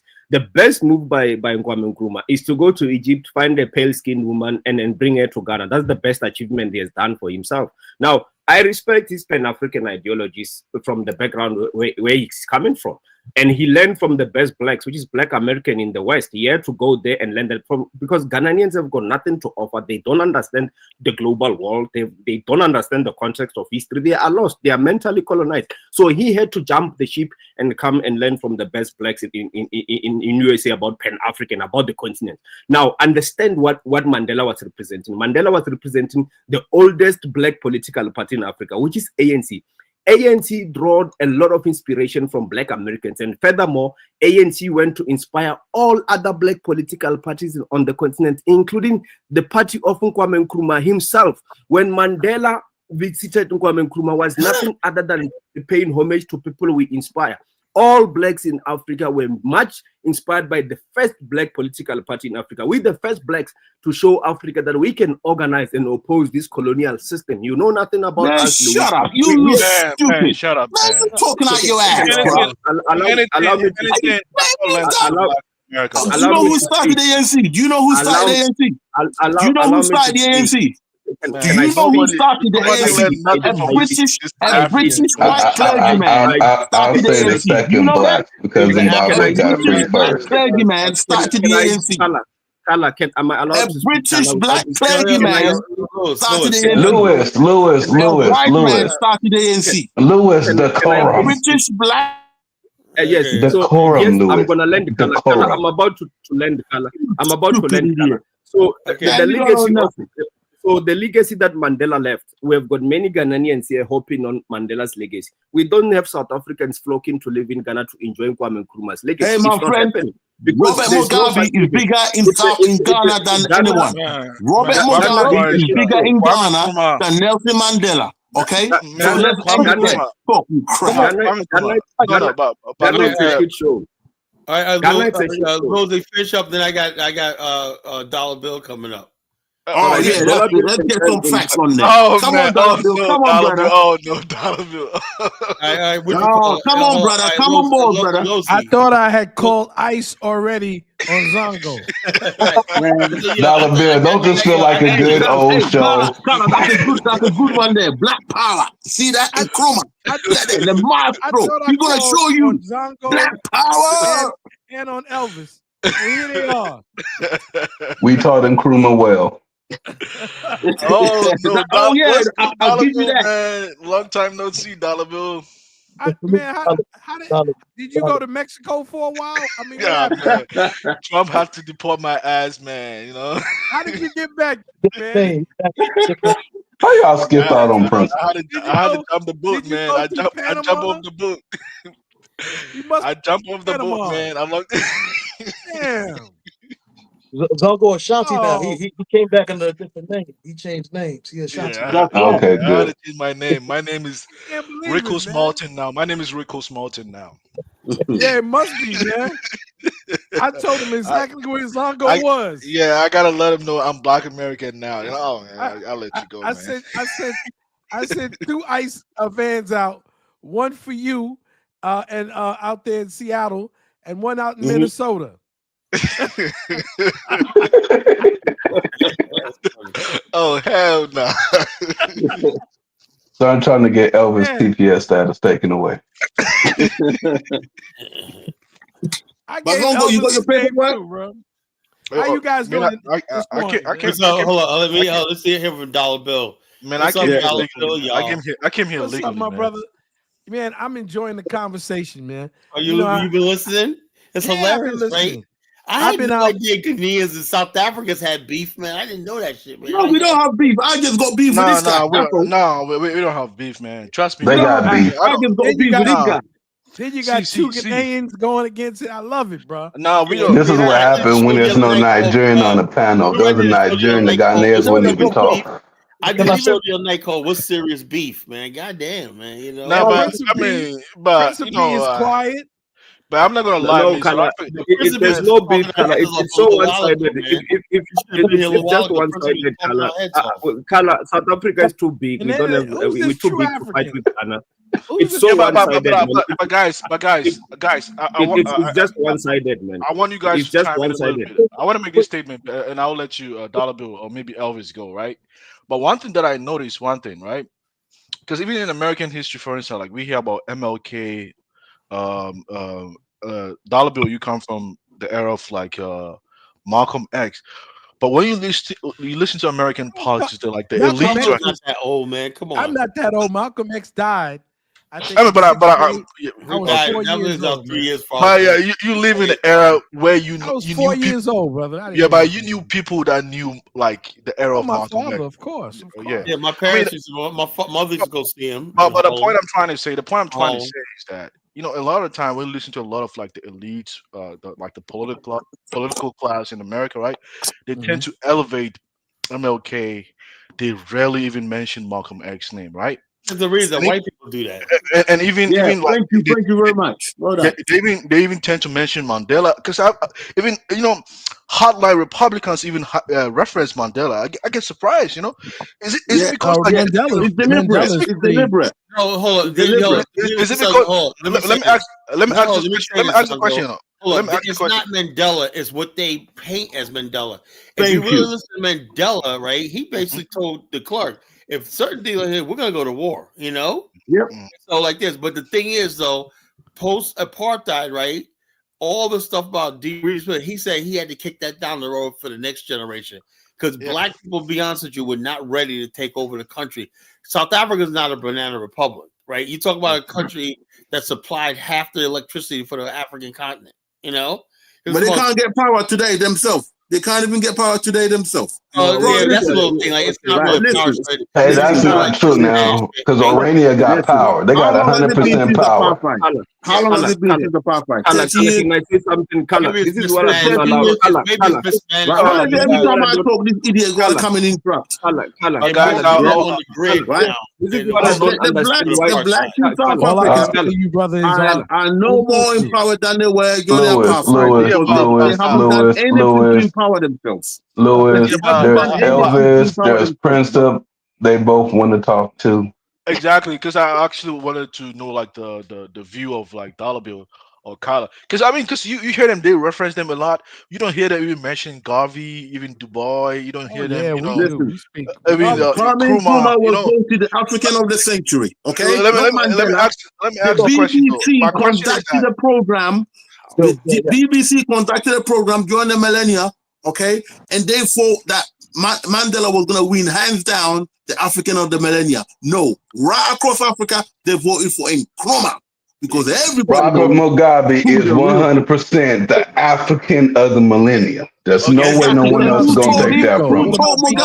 Who taught Mugabe? Nkrumah. What about Biko? Why did Mandela come to Ghana looking for Nkrumah to get some of that black energy? But he didn't get it. That's why South Africa sold out. My question is that I think it was the guy in Liberia that taught Mugabe. My question is that he stayed in Ghana. Don't forget, he married a Ghanaian woman.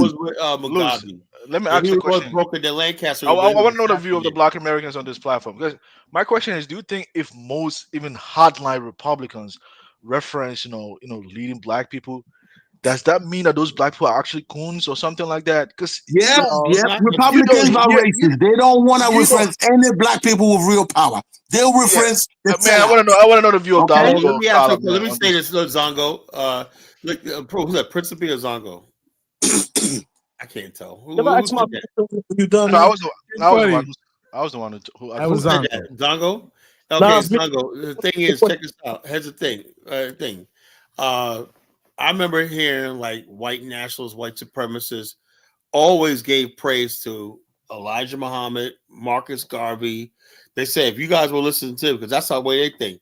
What the hell we want to live protecting their race? And like they said, you guys should be like them. So it's not necessarily. A lot of white racists love Malcolm X, you know. And matter of fact, Lincoln, George Lincoln, what's his name? Something like that. What's his name? I forgot what his name. The guy that was American Nazi guy. When that he was the guy who's the head of the Nazis. Yeah, Lincoln Rockwell, George Lincoln Rockwell, something like that. This guy basically was actually friends with Elijah Muhammad and Malcolm X, and the Nazis did meetings with Fruit of Islam. You know, they was side by side. You know, that's so. Yeah, the far right, and black nationalists have always had. I'm the first one to say I don't want far right racist people. Can I say quick, man? Because I'm shocked. My brand.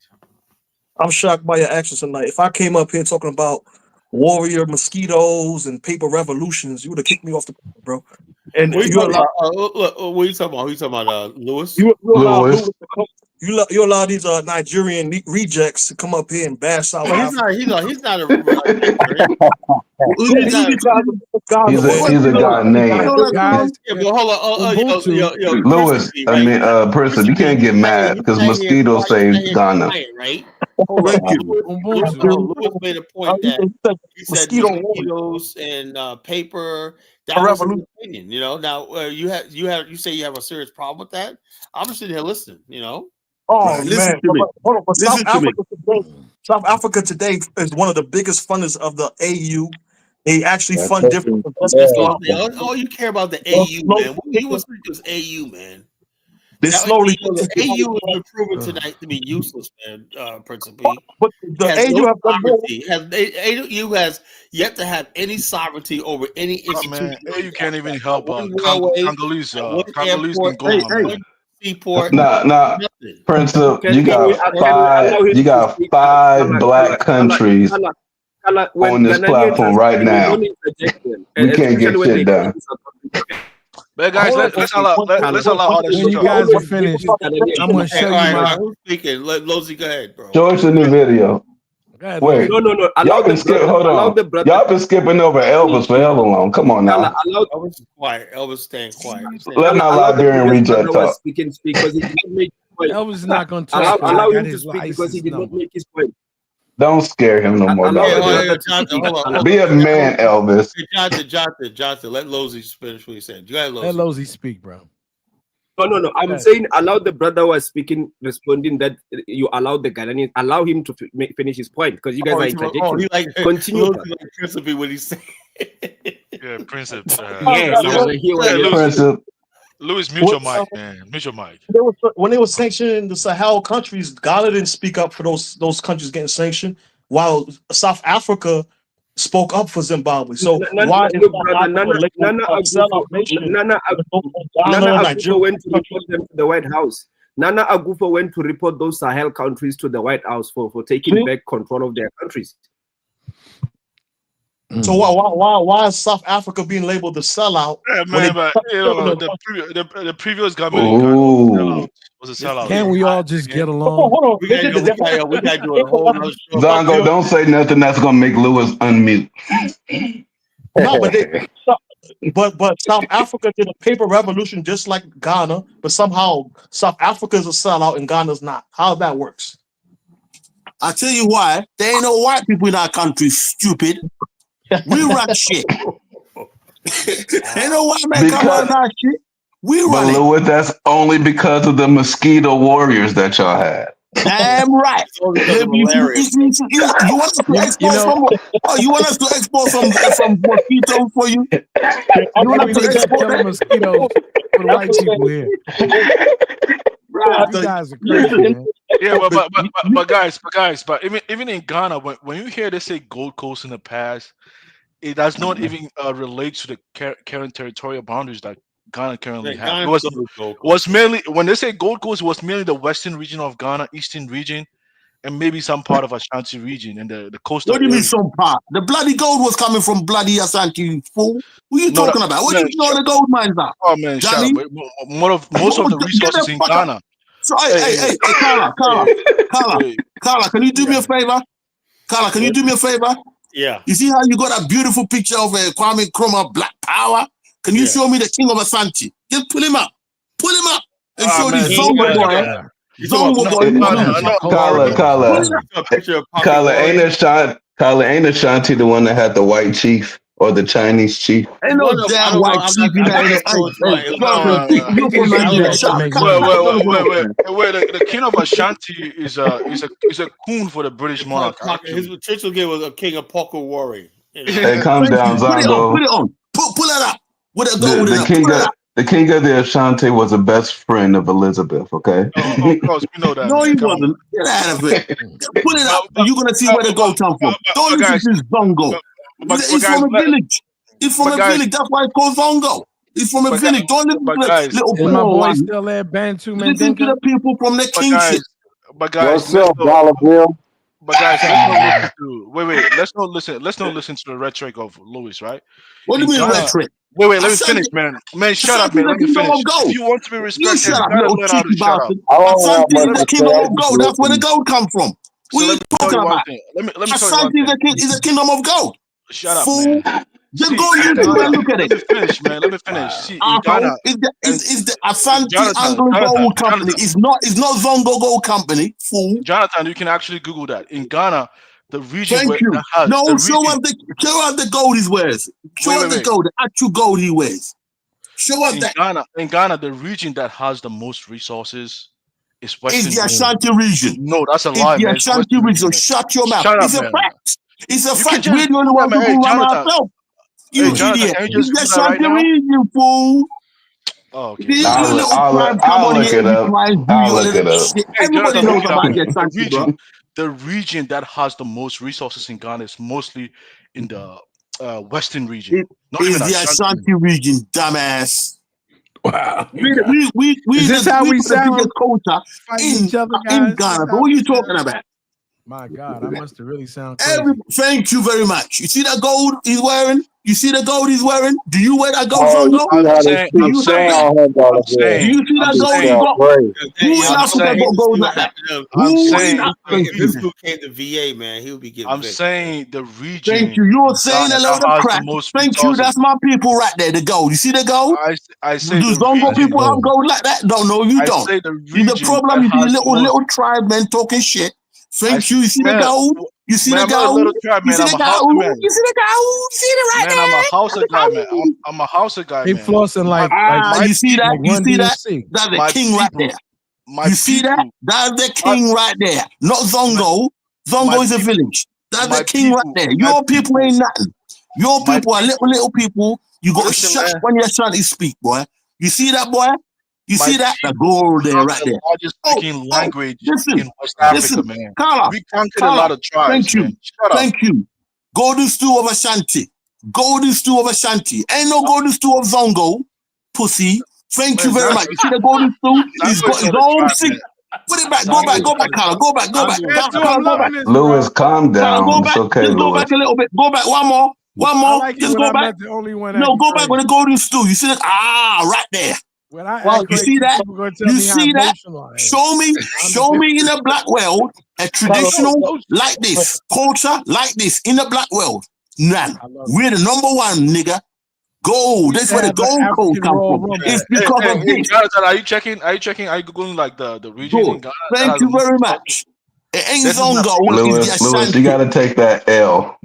It's the Ashanti. Zongo was right. Most of the resources are not in Ashanti land. You see that's my people right there. You see that rectangle around his neck collar? You see the rectangle around his neck, brother? You see that rectangle? Nice gold, man. Let them right. Thank you. You see the rectangle around his neck? How do I get one of those? Right. That rectangle around his neck, that's from Egypt, bro. That's how far back it goes. That's how deep it goes. Collar. You gotta have like 3-minute Royal Rumbles where people are like scream at each other nonstop for like Yeah, 5 I'll minutes. let you know. Leave that there. Go back. Yo, Lewis is gonna have an orgasm. Leave it right there. Leave it right there. I never You seen see that? this animated. You see that? You see that, Zongo? Zongo, you see that? Wait, You see that? You see that, Zongo? The region in Ghana, the region in Ghana that has the most resources. Hey, Carl, play the music. Oh my God. I went all night without playing the government video. Hey, Carla, can I play one of my films today? Yeah, go ahead. All right, Lewis, come on, bro. Hey, Lewis, you made your point, man. Come on, bro. Real. Meet this nigga. All right, Doc. All right, man. All right, I'm gonna share play your video. Dollar Bill's gonna play one of his videos. Listen, guys, please go to my joint and like and subscribe, man. You got a new channel, Dollar Bill? You got a new channel? Yeah, Ubuntu same King, channel, bro. man. Same channel. Just renamed it Ubuntu King. Are you subscribed? Oh man, you like that Ubuntu guy? I'm the Your Ubuntu mind? King, man. I'm trying to be nice to you, bro. See, Ubuntu helped me out, man. I had to go to Ubuntu therapy. Maybe I need to get some Ubuntu therapy. What is the name of that guy, man? That Ubuntu guy. Let me play my film first, bro. Yeah, Baruti. Baruti, man. Baruti changed your mind finally, man. Here we go. Can you hear it? Nah. All right, hold on. Oh, Zongo. Hold up, guys. Are most people in Ghana like Louis? Is Louis exceptional or that's an average Ghanaian man? Hold up, guys. Ghana is a tribal country. It's not just one monolithic. Guys, listen to the film, please. All right, come on. We got film on. He comes from Ashanti region. All right, folks. You don't know how to argue. You're not real blacks. Word meaning familyhood and cooperative economics is taking root in communities across the African diaspora. Together we can build something greater than ourselves. This is Ujamaa. Our ancestors knew the power of working as one. It's time we remember. With this, our crafts can reach the world, and the profits return to us all. 3 communities, 3 continents, 1 shared vision. This is the story of Ujamaa reborn. In Harlem, Aisha sees potential where others see decay. Imagine this as our cooperative market. Everyone contributes, everyone benefits. Ujamaa teaches that a community's wealth lies in its people. In Harlem, Aisha is turning that philosophy into action.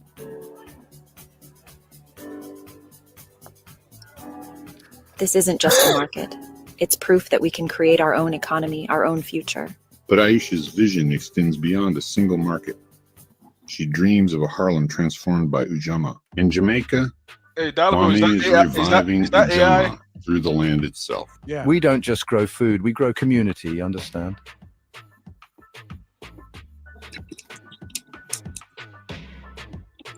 By pooling resources and knowledge, these small farms are achieving what none could do alone. Speaking directly to the viewer, Ujamaa isn't new to us, it's in our bones, we're just remembering. Through Ujamaa, Kwame isn't just changing agriculture. He's planting the seeds of a new economic model. In Tanzania, where Ujamaa was once national policy, Zuri is giving it new life through technology.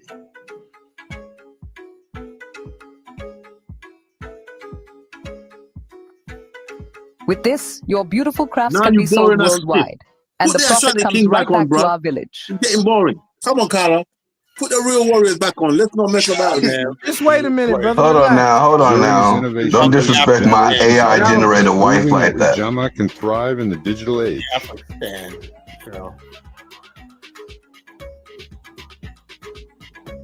Let me subscribe. This is not what the Afristan will look like, though.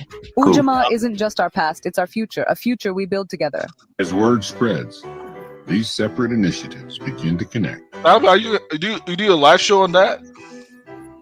Yeah, sometimes. What, is this From Harlem, Afristan? we've seen how Ujamaa can revitalize No, urban we're just talking about economies. In Jamaica, it's transforming our relationship with the land and each other.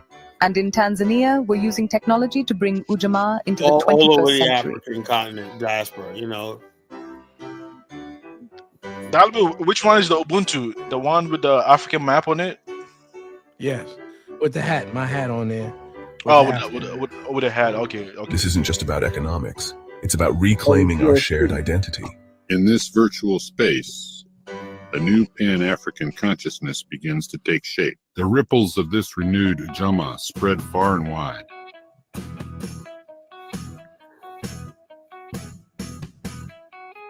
A philosophy once forgotten is reborn. A new revolution. Oh, okay.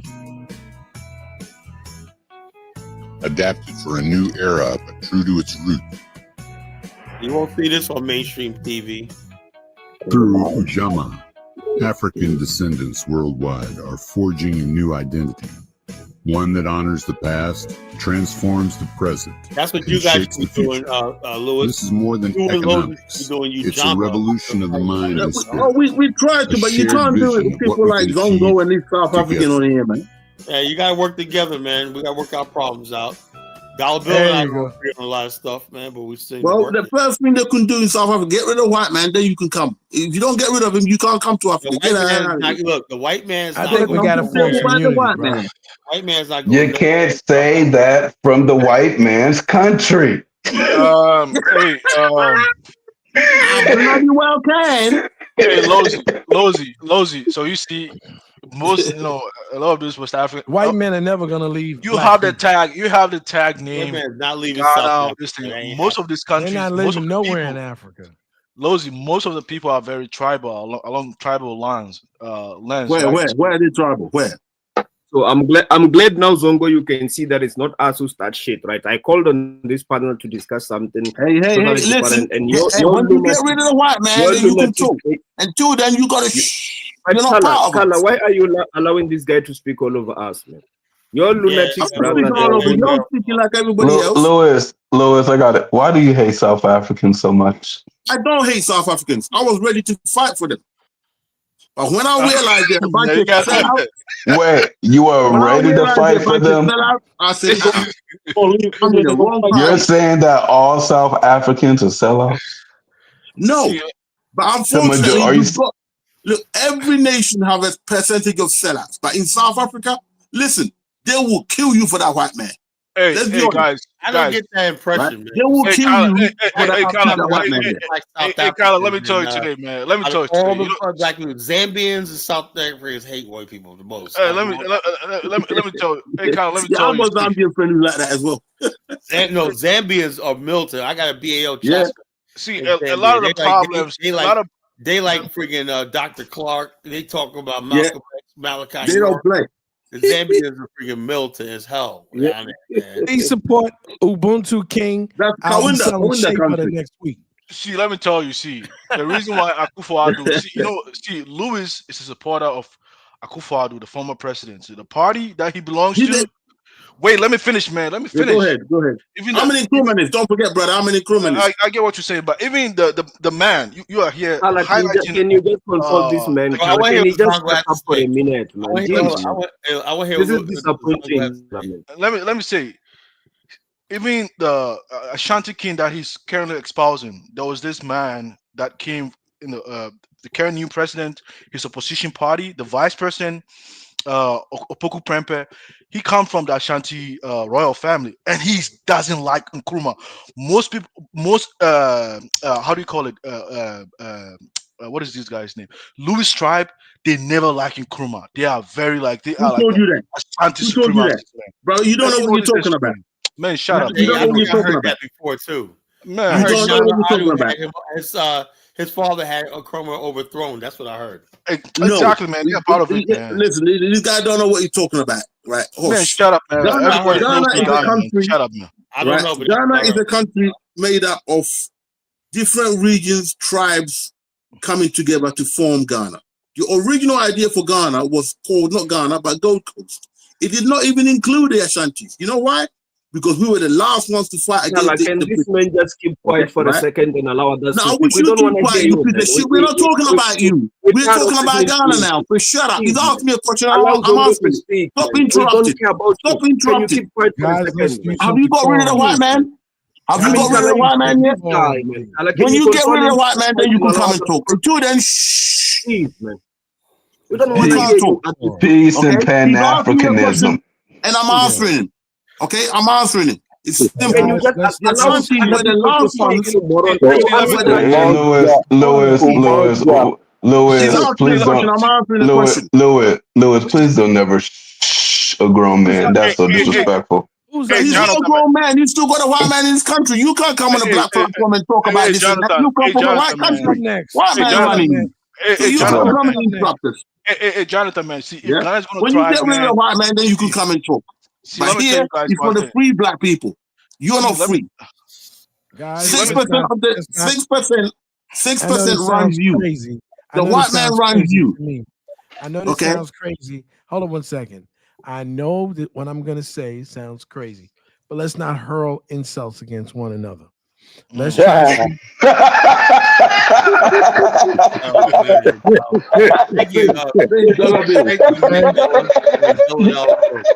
I had 7 days of Ubuntu therapy.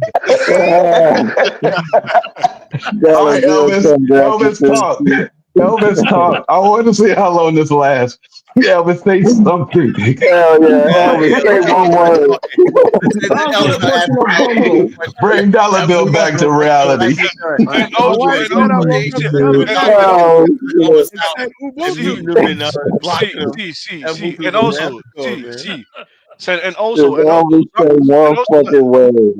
Let me make this point. And also, you see me use Zango name. Zango is not a tribe name.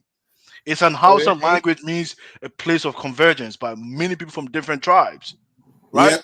So even in Ghana, if you want to see the most accommodating community in Ghana, it's the Zango community.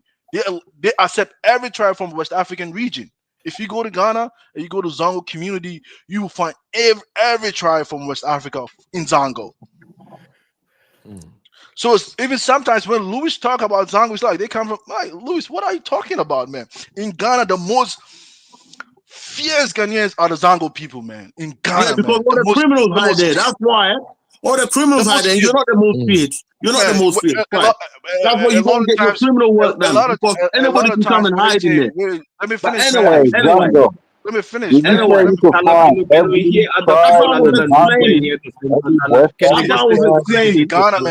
me finish, man. Let me finish. I'm not done. A lot of times is getting boring by listening to this one man speak here at the same time. A lot of times when you hear people saying, allow others to speak. Let me make this point. A lot of times when I come on this platform, maybe when I came to the West for the first time, I hear like a lot of Africans say Ghanaians. Man, you know Zango people, man. You go to Zango, man. You can't see if you can't be nice, they're gonna accept you in a nice way. But if you want to play crazy, a Zango man will let you know your place, man. Very good. Have you finished? I mean, in Ghana, man, this is in Ghana. Let me speak. You're going on blah blah blah. You making silly statements against the Ashantis. Let me answer the question. Ashantis are not even important. He asked a question about Kufuor, though. He asked a question about Kufuor, though. Then he asked a question about it. Let me just answer it. So the people who don't know, during independence, the only part of the nation in Ghana that could have gone on their own as a nation by itself to this day were the Ashantis. We had leadership. We had the biggest culture towards the Ghana economy. We had the gold, the diamond, the timber, many other things, and we had manpower. We were the last group to fight, resist the British and so on. So as a result, the British wanted the control of that place, realized they needed to get Ashantis on board. But we were behind in certain things. The students who went to school had not yet finished school. So loads of things was not ready. So when Nkrumah was asked to come to be the secretary of the Gold Coast independent movement, he realized that the Ashantis were not even part of the Ghana that they wanted. They just wanted Elmina, you know the place where the Elmina Castle is? A few of them that went to school. Western, Central, and Accra, Greater Accra, Eastern region. And then Eastern region and so on. And Nkrumah looked and he laughed. Knowing the history of this, he became a friend of the Ashanti king who had just returned from school in England, and they became good friends. And he lowered the Ashantis in. Okay, many of the other people who were jealous of the Ashantis didn't want the Ashantis in, because they know how dominant the Ashanti people are. But with the Ashantis coming on board, it became a strength for the new nation called Ghana. If you look at Kwame Nkrumah's first administration, everybody's wearing kente cloth. And underneath the kente cloth, they're all wearing a white shirt, like the way Nkrumah used to wear his one. But there was only one man who did not have a shirt on. He had bare chest on one side and bare arm. That's the Ashanti. Okay, he did not even have his name. He did not his name. He did not even have an education above that. Can we hear other people, Carla? Will you shut up? Let me finish the history. You disrespecting bastard. Wrap it up. No, man, you love your voice. We get it. But this man is interrupting me. Okay, the Ashantis were bought in the last minute. Okay, but they became the most dominant force and the strongest. All right, you got to give it up to pedigree. If you have a pedigree of strong leadership, your people are going to be strong. Too many people have a say who don't have a pedigree of leadership. So you have weak people becoming weak nations. You need people with strong pedigree. And Nkrumah came from strong pedigree of the Akan. Those people need to take their place.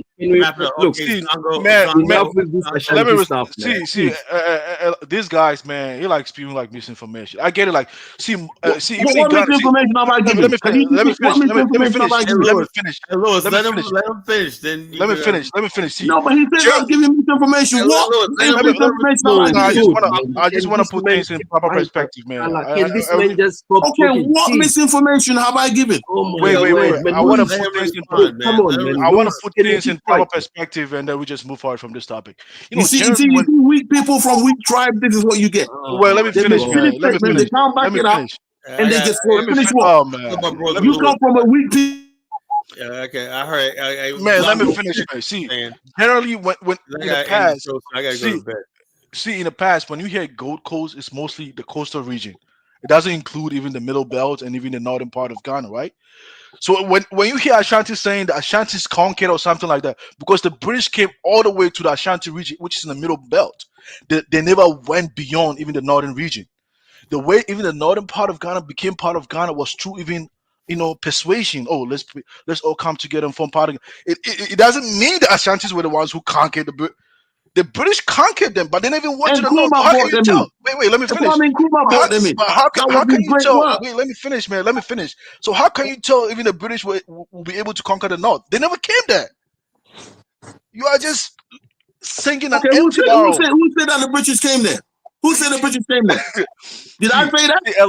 A lot of the times it's the empty barrels that you makes come the from a most weak noise. tribe with weak people. You ain't shit.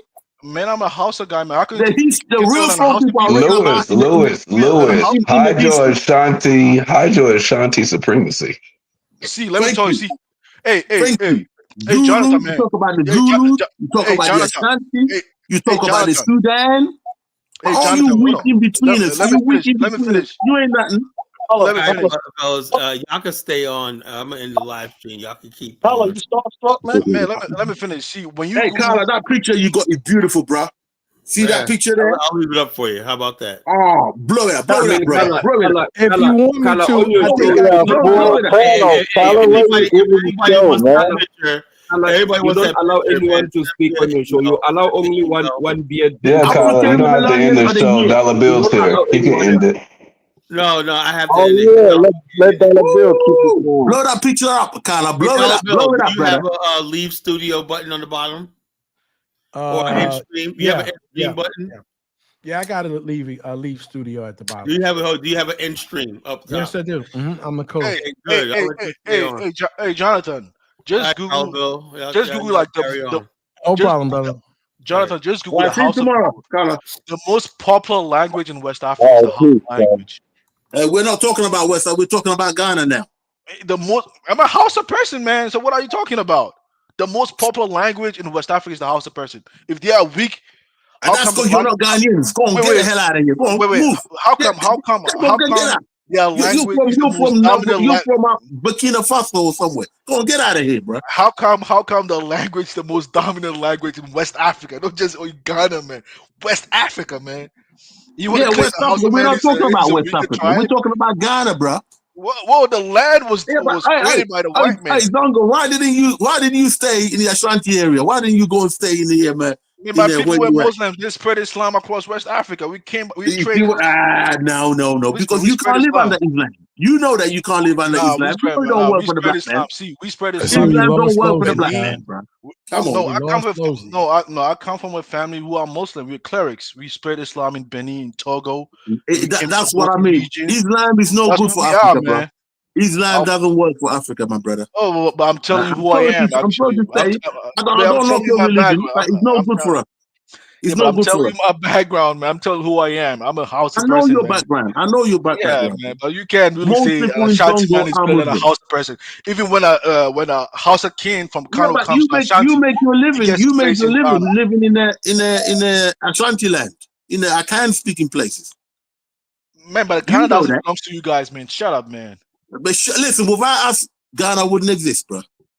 What? And we could still go at it alone. We could still do it on our own right now. All we need is a king of Shanti to give the word, and we're out, bro. Then the rest man, you're lying, man. You're out of your mind, man. Even the great Accra belongs to the Ashanti people, man. My friend, the Ashanti is the only region in Ghana that can go on it by itself. Man, this guy is crazy, man. He doesn't even know the Ghanaian law. What do you mean that guy's crazy? You don't know the history of Ghana. The Ashanti king has only influence in Ashanti region. That's all we need. That's all we need. We don't need nothing else. We don't need nothing else, brother. See, without Ashanti region, Ghana will be even more prosperous than nothing. Listen, let me tell you something. You know why they're always afraid? You know when they opened the recent airport in the Kumasi? You know why the rest of Ghana was so afraid? They don't want the Ashantis to even think that they can go it alone. Go and look at it on paper. Man, come on, man. British people observed and said the Ashantis were the only ones who can go it alone. Man, Louis, man, I don't even have time to debate with you. And you guys don't even have you don't have even you don't have the coastal. Wait, let me finish. You don't have the coastal space. You don't have the resources in Ghana. We don't need it. You're gonna be a landlocked states, man. What are you talking about? That's all right. Man, you are not even. That's all right. You can still export stuff out. If we gotta pay you to get a railway line to get it to the port, that's not a problem. I thought you were a smart man, but you're not. What do you mean a smart man? How many countries in Africa don't have ports? And you think they don't run because they don't have ports? Oh man, you depend on the port to develop your country. Now you're being silly. Bro. Right? Ghana is together. We're not going separate. We're together. All right. We got one advantage over the other people. We got no white man there. No white man tell us shit. We tell them shit. Don't let them in. They're out. We don't cadoodle them. They won't even dare have a nerve to come and say, here, no blacks allowed here. No blicks allowed in our country. In here. You can't be saying that in West. Man, you be out. So when you get the white man out your country, then you can come to the rest of Africa and come and talk with us. Yeah, but you're not qualified until that time. You can't use the power the white man got from ill-gotten gains and come tell us that we blacks in Africa, we did in South Africa, we did. Shut up. Do you guys got yogurt in Africa? Your affairs, that means you can't come into our midst. If they want to be special, guys, can I say something? South Africa. Can I say you something? You say yogurt and the or rest yoga? of us, we get together and do our shit. I want some African yogurt. You ain't. Oh no, you don't. No, but listen. Why ain't he say nothing? Because I'm not. Listen, I got my Ubuntu thing training, bro. See, I had a whole week of Ubuntu. I like the AI stuff. It's nice. Elvis, can you end his Ubuntu for the moment, please? Please, could you go to the website, like and subscribe? And I'm trying to do a lot of things. Man, are you doing a show? Are you gonna do a show on your channel? Yeah, I'm gonna definitely do that. And you know what it is? I'm trying to Ubuntuize, but I want to tell you guys, man, I'm really impressed with Kenya, man. Kenya, I've been watching a lot of stuff about Eastern Africa and Kenya, and I'm really impressed with their prefab homes. some years ago, I used to teach around 2000. I'm gonna give you the right answer. Around 2001 or 2, I forgot the brother's name, but it was an African American brother who lived in Ghana, and he was married to a Ghanaian woman. And yeah, Rasta guy? No, not. Matter of fact, I'll tell you his name, and his name actually looked a lot like him. His name was Mr. Gray. I know. Did he have a YouTube channel? Wait, he later moved his wife to America, right? No, I don't know about that. Oh, okay. All I know is in 2001, he had been in Ghana for several years. And so I started teaching in 2000, and I met him there. We were teaching together from like 2000 to like 2002. He told me at the time he only came back to America to teach so he could gather up enough money. Was he a friend of Obadeli Kambon? I don't know. Not really, man. I know his name. I know the guy. Man, that's fine, man. Go ahead, man. We'll listen to what you're saying. A very slim brother, African American brother by the name of Mr. Gray, and he was married to a Ghanaian. At the time, he had a couple of small children, and they were really good at chess. I think 2 of his daughters were chess champions. And so we were talking about that prefab house that he was going into business with the local Ghanaian. And so I was looking on YouTube about some real estate, and I came across some brothers from Kenya, not Chinese. I don't know if they had once worked with the Chinese or whatever, but they had their own company, and they were making affordable housing, okay, in these prefab, like instead of doing it like you pouring the concrete, okay, man, they actually had. Stop what you're doing, man. You're too old for that. What happened? What'd I do? Oh, okay. I thought he was using the F word, Louis. No, I said prefab. I'm on Butu eyes, man. Relax, I'm good. I'm good. So they were doing that prefab, so they actually had like they drew a line, like like a giant square. Yeah, and it wasn't a rectangle.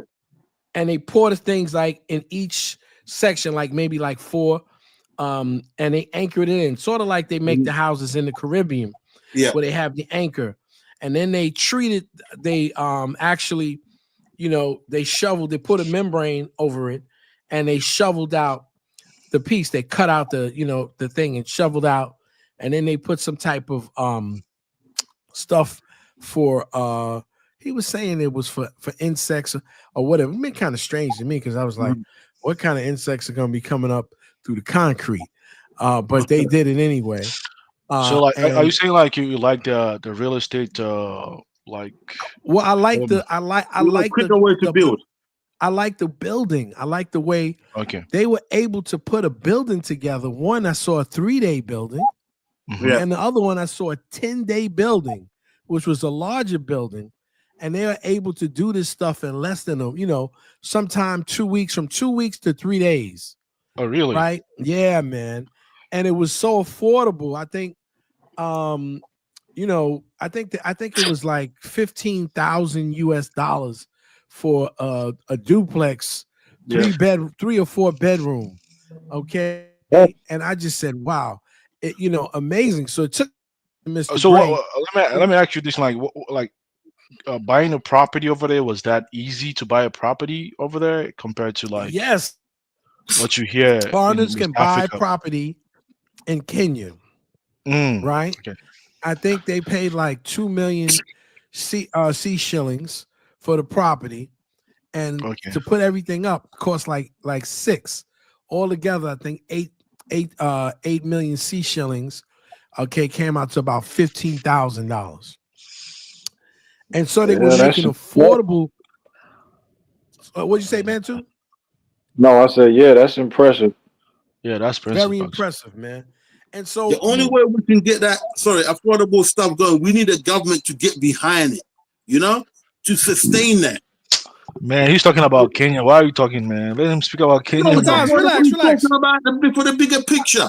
I'm talking about all over Africa. Yeah. But it was interesting to see that they only required like a skim coat, instead of doing the whole plastering thing.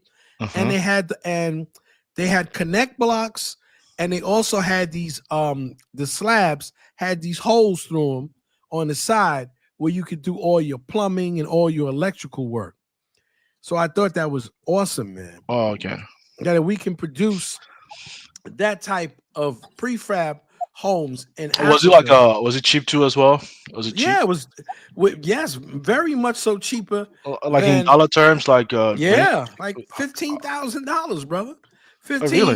Yeah, $15,000. Location, is it in a prime area or was it in the capital city, outskirts? Where No, exactly?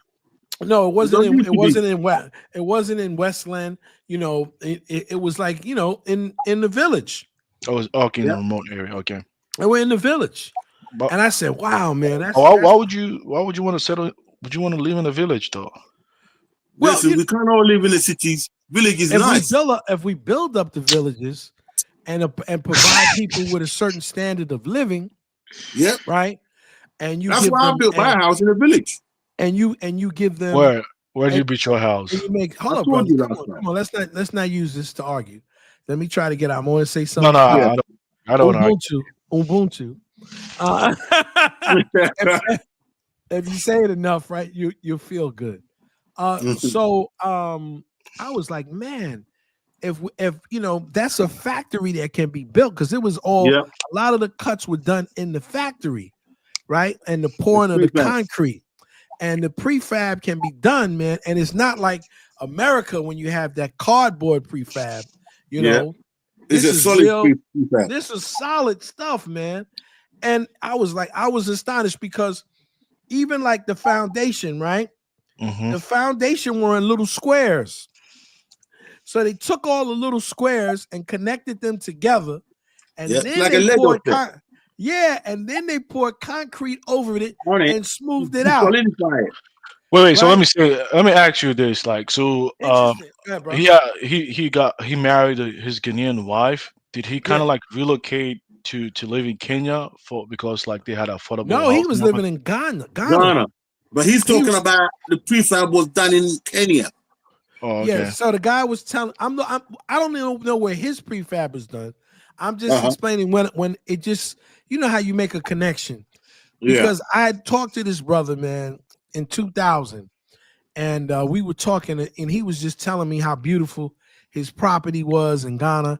How he had those little deers. It's like a little deer. Yeah, I actually like it because like the problem that a lot of people have been complaining, even like most of like this, diasporans that go back to Africa actually, like a lot of people have been complaining like they live in a whole different world when they come. There's like this like disparity between the locals and the diasporan Africans actually. There's like a vast disparity. It's almost like the influx. They're starting to create some sort of like the very gentrification situation that they complain about white people creating in America. And if people can have this kind of come on, let me finish. Let me finish. Man, please. I just looked up what a prefab home is. They got those in Nigeria. Yeah, but funny enough, they never catch on. You need government to pick that program. But I'm saying if they can have that kind of like housing, I think that would really help. Actually, the locals over there can also have access to affordable housing too as well, and have some sort of dignity too as well. Of course, I think that would be great because what happens is, now I hear in Ghana, they're actually charging people with American dollars. Right? And so they've always done that, bro. They're not. I'm just saying on a wide scale because they've got such an influx of Americans and British. Right. And they're using the currency. And stop interjecting. Let me finish. Right. That's all right, guys. Let's be civil. Listen, you've been disrespectful, I've been nice to you up to now. Now you're speaking above your stick. You're not respecting eldership. Listen, relax, guys. When you feel the urge or get triggered, just say to yourself, Ubuntu. Put that in your light soup and drink that. Dongo. Drink that. Just say Ubuntu, Man. and you won't get triggered. Yeah, it works. Put you that South African on here. My wife told me I got up the other day. Man, Louis is like screamed 60 out. years and he's And arguing all Ubuntu. the time, man. He's crazy. You know what it man. is? Because what I look, let me tell you what I look at. And I know we can get triggered. And, you know, it's almost, you know, for me to say, why shouldn't we? Because I've been one of the chief people of doing that. So I had to take a little break and relax, man, because we you know, we're at a critical junction in our lives. I don't know, you know, I know we are here in America, and I can see the writing on the wall about what's going on, because white people truly want their country back, whatever is. Trust me, they've been triggered because they have to have that power in the world. So you know who they really are for China? Yeah. Well, Elon Musk, man, has been given like. Why are you complaining? They're doing the very thing you claim that Shanti people are doing in Ghana. Why are you complaining? No, I don't know. I don't want to argue about that. Let's think. No, I'm talking about Louis, man. I'm talking about Louis. No, I'm just telling you what Elon Musk. Go on, carry on, brother. Yeah, that Elon Musk, man, is given like carte blanche, man. And see, let me tell you this too. It's white supremacy. A lot of black people, especially now, you got to think about it in that DC area. You have some of the most influential blacks and probably one of the biggest middle classes of black people, of Africans and African Americans, because Washington, D.C., not Seattle, but Washington, D.C. has a large population of continental Africans in the middle class. Oh, really? And a lot of them work also for the government. Yep. Like a lot of African Americans work for the government. And they enjoy a very good lifestyle. My cousin used to work used to live in Upper Marlboro. He used to work for Magic Johnson up there. So when, you know, so we're talking about large segments of the community of African Americans and continental Africans and Caribbeans that are really going to be, you know, suffering in terms of, you know, employment. And when they thought that they had a job, and you know, you have a job in the government. Yeah, you got a job for life. Yeah, man, that's a job in stone. Everywhere you go, black people, we tend to like that. But ever since Trump came, man, working for the government, federal government is nothing like, you know. A lot of people getting fired. Yeah, a lot of people getting fired. Yeah.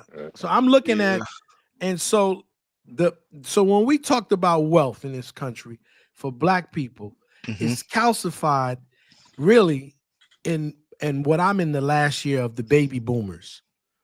And so white people don't care because they are prepared to give their children the largest wealth transfer, $74 trillion, okay, to their progenies. $74 trillion. But I worry about my kids. Don't you think that is like a human nature to act that way, regardless of whether they are white or black? Well, I don't know if it's human nature, but this is what people don't understand in this country. White people started this country, okay, for white people. And for the most part, a lot of white people, right? And even these FBA groups, you have a lot of white people feel that they haven't gotten their fair share. And so when you talk about immigration, black people might be talking about immigrants that look like them.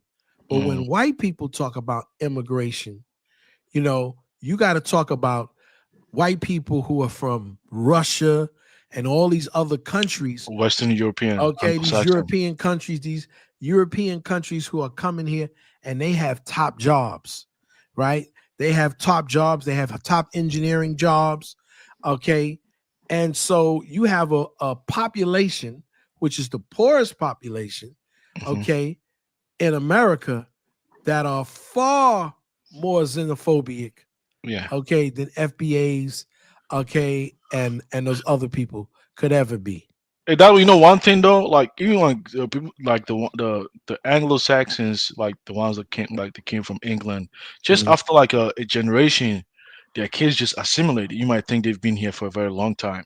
I Right. actually personally met one guy. I actually thought he's been here for a while. He said actually his father came from England. You know, that's what he said. But with Some of his these name, people have been with 60 the years. yeah, with the 60 years name, or more. yeah, exactly. Not With long. with the way his name sound, more typical Anglo-Saxon name. So you know what I'm saying. So it's easy for them to really assimilate quite easily in America compared to like people coming from other regions in the world. But you know why? Because this is a white settler country, they were prepared to assimilate them into this country. See, because of our struggles in America, we were not prepared to absorb people, okay, from other countries into our way of life.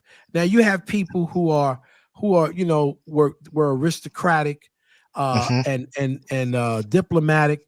Those people were easy to assimilate into the upper echelons and have through colleges and frats and universities to assimilate into the African American elite, right? But the regular people, it's been a harder transition. So it takes maybe 2 or 3 generations for them to assimilate, okay, into African American culture.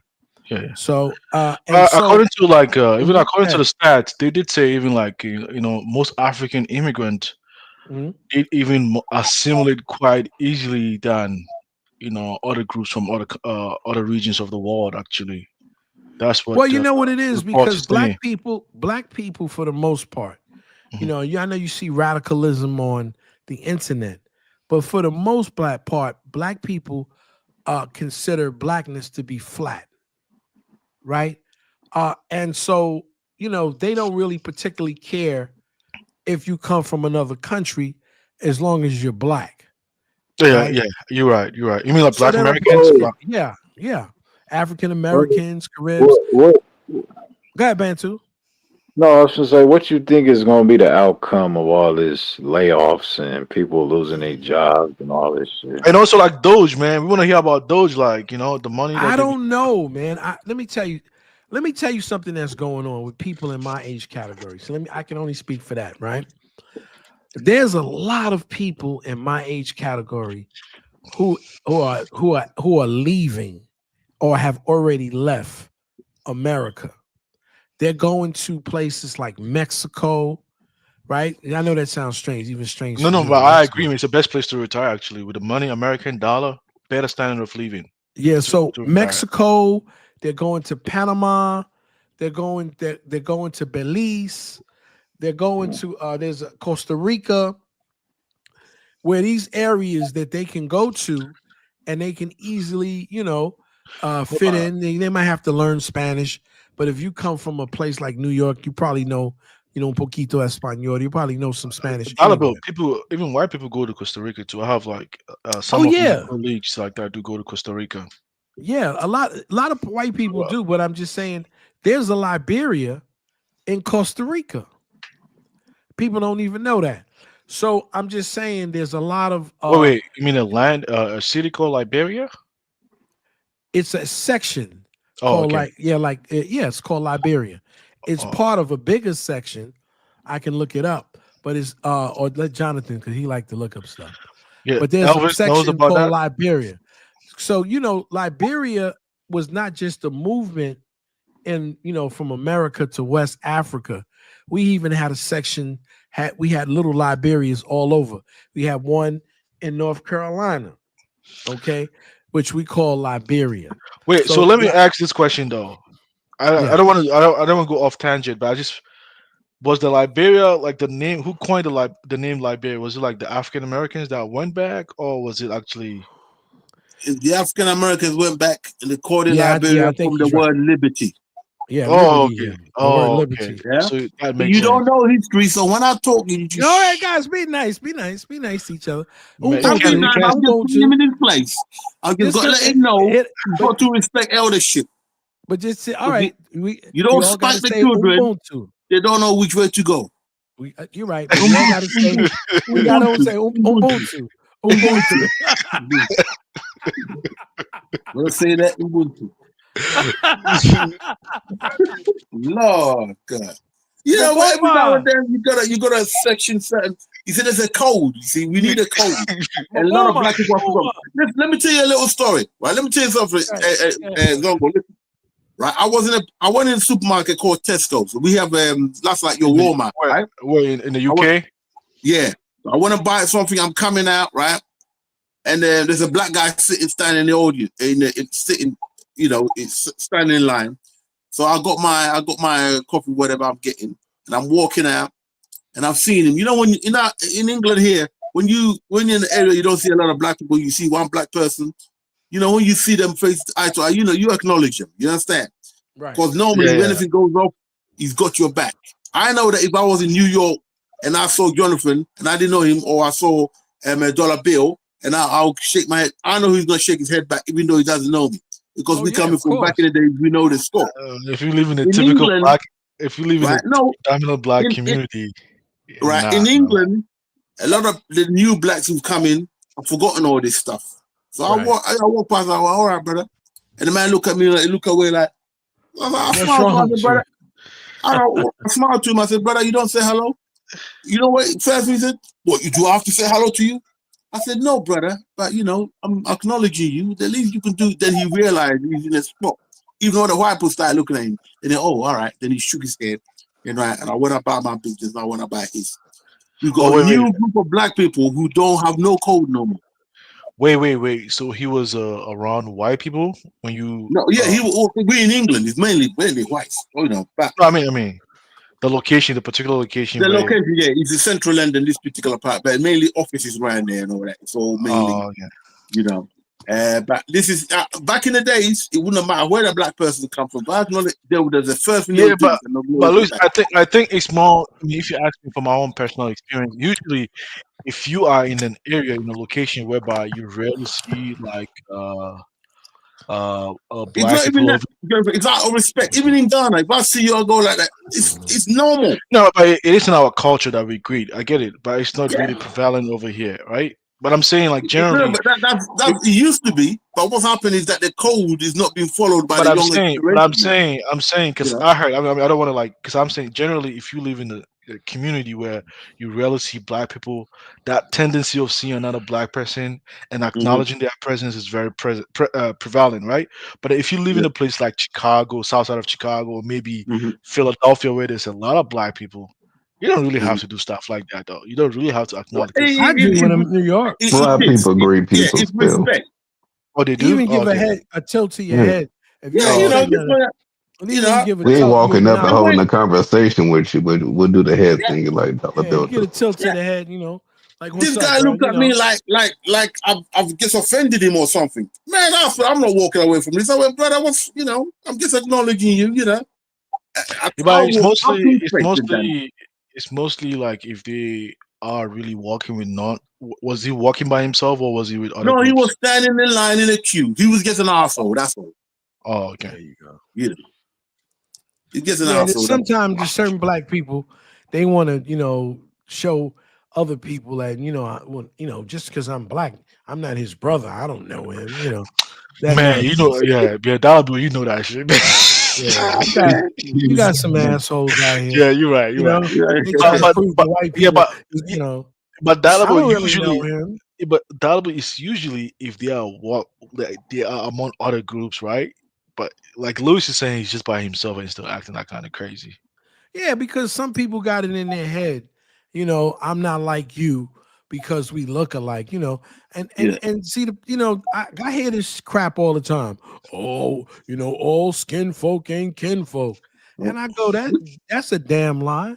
But there people want to hold on to that crap. Right? Yeah, but that is actually true. Actually, if you go to Africa, you gotta play with that. Well, see, the thing is, I was raised in a culture, right, that all white people know, regardless of where they're from, right? They're white. They're white, right? And so this is not just a black thing. This is an American thing. Yeah. They know you got a bunch of Chinese, right? They don't care if they're Chinese, Korean, Filipinos. Yeah. They know they're Asian. You know, we don't know what kind of Asian you are, but they like, oh, my Asian brother. What's up? But they are not really they're not monolith to the. No, the but Asian it's not that. It's just that America is built on identification. Yeah, see, America is about people from all different white places, right?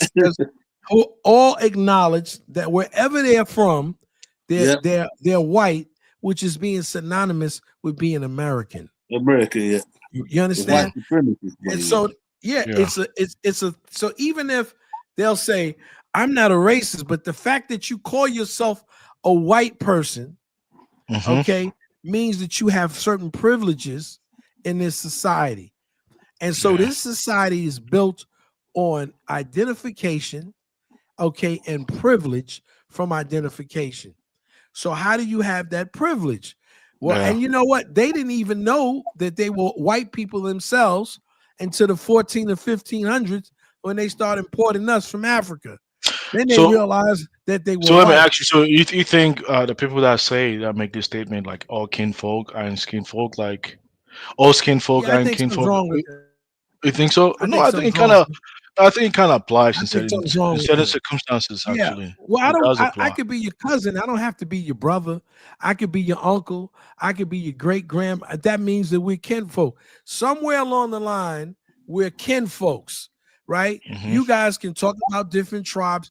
See, we didn't have that here in America. See, in America, there was no tribes. Everybody came off the coast of Africa. When we came here, we got into mixing different African cultures, and we didn't have the privilege of being this or that. There's certain places that were, because I had this conversation yesterday with Baruti, because I was saying to him, damn, Baruti has really impacted you. I've been knowing Baruti longer than I've been on this show. Baruti, I've not been knowing each other for years. You didn't know that, right? So you didn't even know that. No. I'm saying like the Ubuntu thing, No, he never pushed that. It's my own thing, right? No, I'm just he messing talks with you. about Ubuntu, I'm you know what it is? I always say, and I'm going to be completely honest. I get tired of arguing with other black people. You would. I get tired of it, man. Because it's pointless, right?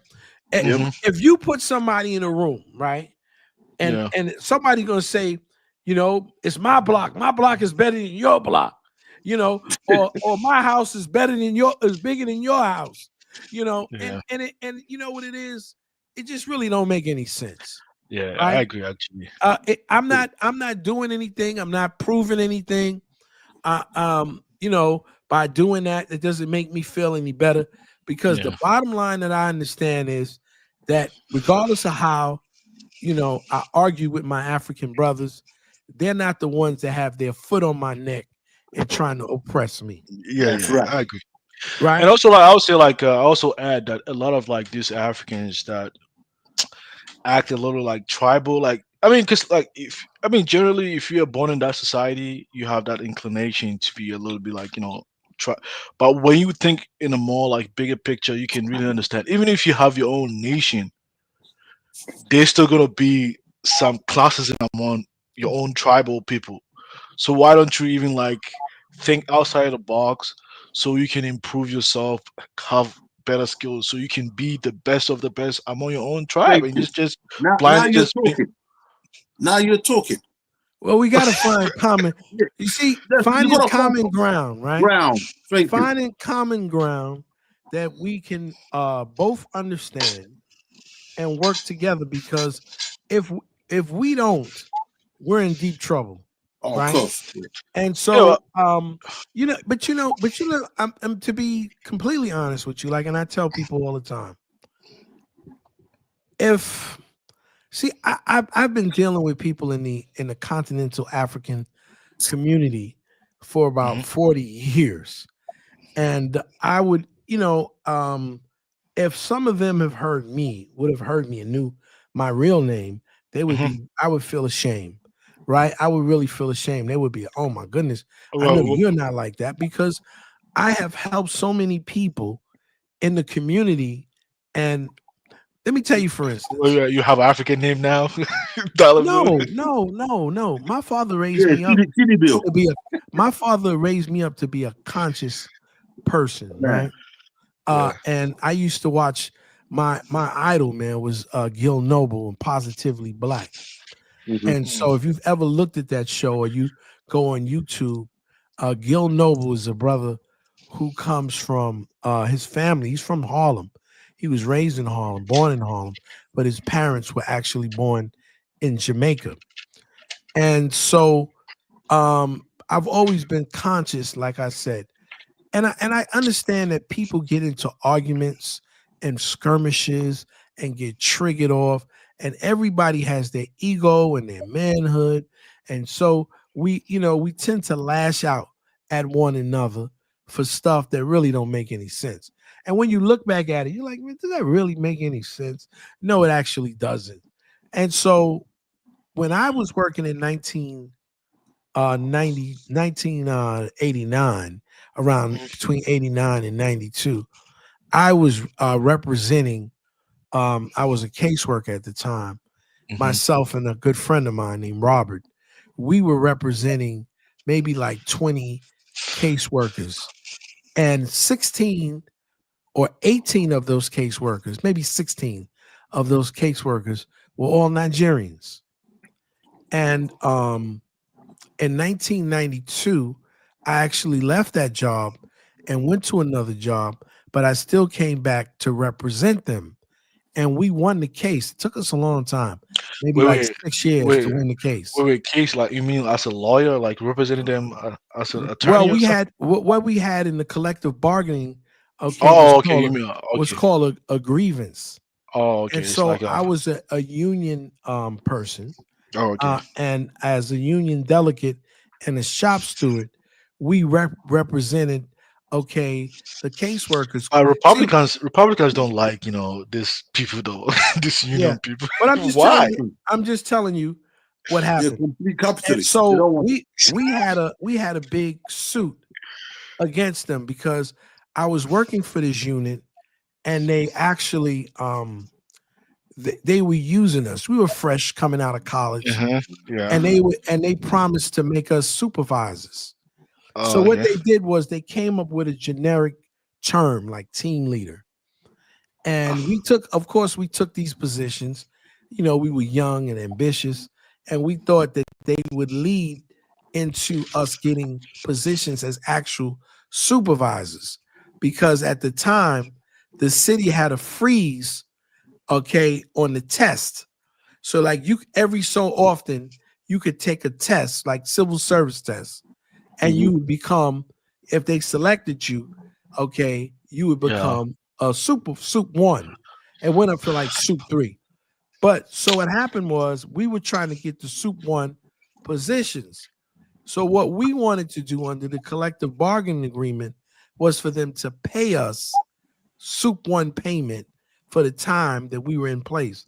And I think it was like over 4 years or something that we were in place. And the great thing that happened, these continental guys, and they were in the majority, when we won the case around 93, they had a choice of including me in the class action, or they didn't have to, because I had already went to another title in another agency. So they could have just said, whoever's still in this title, we'll share the money amongst them. And because they liked me so much and they liked the way I represented them, they said, no, we got to have Dollar Bill.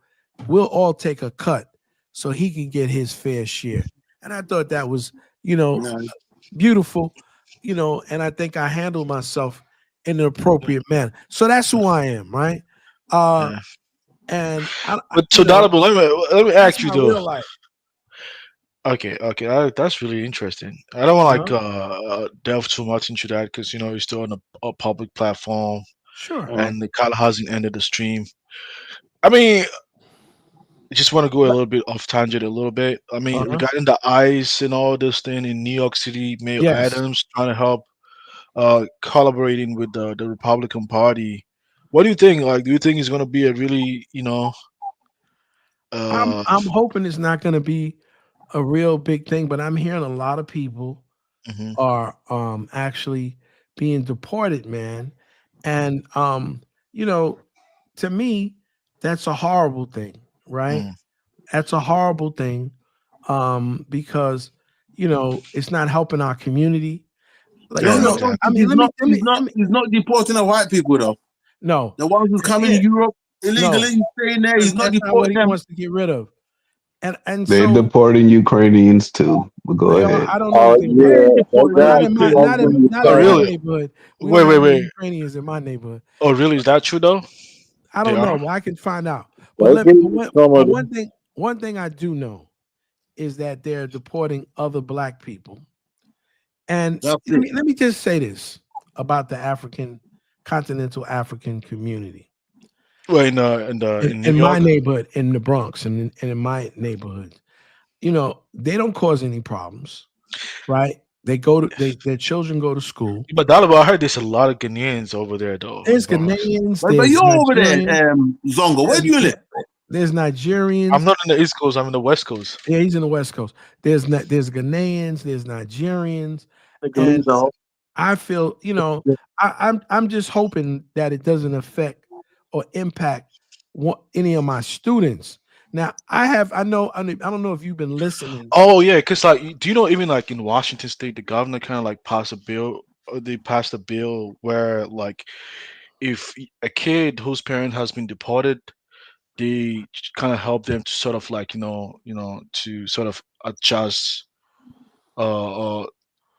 into the system without having to feel sad that their parents have been deported. And it's like, damn, how could you not feel sad, man? If your parents to take your parents away from you is a destabilizing factor, man, in your life. Hey, dollar bill. Don't feel sorry for no Ghanaians getting deported back home. Don't feel sorry for them. Don't feel sorry for them. We are not such a destitute country that you cannot live in Ghana. No. I don't hate Lewis, you have not been back to Ghana in 9 years. I don't hate my people. Well, I'm investing in Ghana. I'm investing. I don't.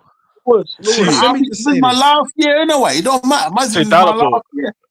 Zongo got a home in Zongoland. That may cost $200, but he got one. That's all that matters. I keep on telling you guys, Zongo is like a community. It's like Zongo is like in Ghana. Zongo is interchangeably referred to as like the hood or something. It's a small settlement at the edge of each village, basically. But what? Each village? Are you serious? Each village and town. Each village and town has the Zongo. Man, this guy, man. So you're trying to say Zongo is like the ninth ward or some shit? Relax, guys. Out of touch. Let me keep trying to rewrite Ghana. I lived there before I came here, Let me just explain this, and I'll just let you go. All right, Zongo is community of migrant. Every city you go in Ghana, they have Zongo. If you go to Accra, I don't know if you heard when Danis went to Accra. He went to Accra has got lots of Zongos. Let me finish. Okay. See, in Accra, you have Nima, Mamobi, Kaokudi. But these are House of Word. If you go to Medina in Ghana, this is a Zongo community. You go to Cove Town. You go to. I'm sorry. Say it again. Y'all just said the same thing. No, he's saying it's a village. No, it's not a village. He says the Zongo in every village. You places in Ghana are the Zongo areas. Okay. Come on. A Zongo community is the community of migrants. There's no infrastructure there. Finish. Village is the main trade is the self-housing, goats and whatever. That's when they come out. Well, let me finish. Village in African country, when they say village, they are far away from the city in remote areas. Zongos are mostly in the big cities, man. In Accra, the Nima is a Zongo. It's in the heart of Accra. Well, they're gonna get rid of that soon. They're gonna develop it very well. They Even need when to you go to develop it. Kumasi, this guy talk about Kumasi or this thing. The All right, surrounding guys. areas. Can we relax for a minute? Okay, go ahead. Ubuntu. No, it's cool. You can go on YouTube and see. Right? All right, They I don't have a are problem. Islamic settlements. Small Islamic settlements. All I'm saying is that sell cows and goats and all that to the people. Nothing wrong with it. All I'm saying is, I, for one, personally, don't feel that anybody is stopping me from doing anything I got to do in life. I got my education. I went to school.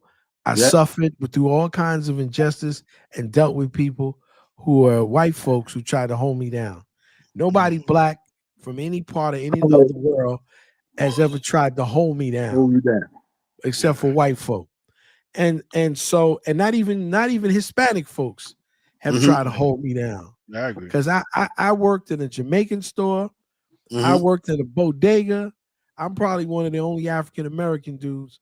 Wait, bodega is Spanish, right? Yeah, bodega is a corner store. That's what the Hispanics call the corner store, the bodegas.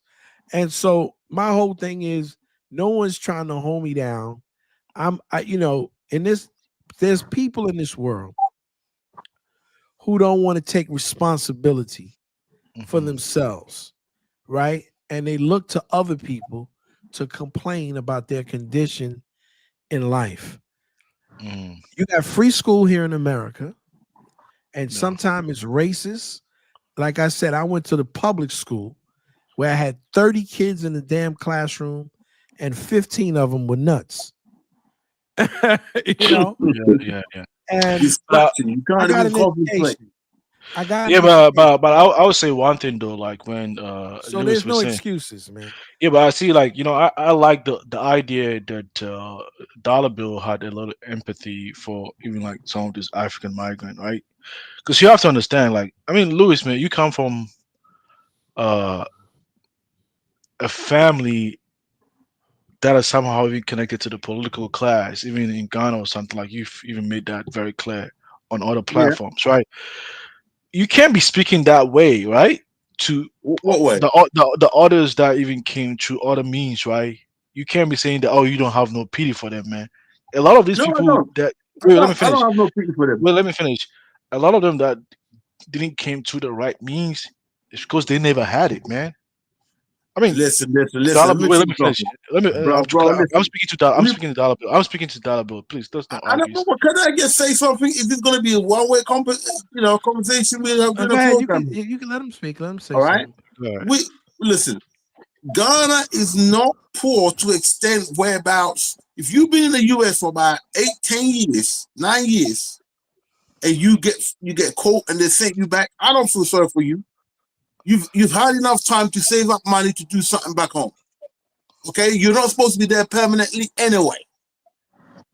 All right. Well, can I say this, Lewis? Dollar knows that a lot. Let me just say this, Lewis. Yeah, let me just say this. I've got people in my family, right, and I'm not one of them. Okay, I've got people in my family who have a lot of money, and so a lot of their ideas about life are different than mine. Yeah. Right. And so it's easier sometimes when you have certain advantages in life, right, over other people, for you to say, I don't feel sorry for other people. Exactly, right? You don't know how hard the climb. Just listen 1 second, brother. Yeah, go ahead. You don't know how hard the climb is to get to where they are, right? And you're trying to get to that.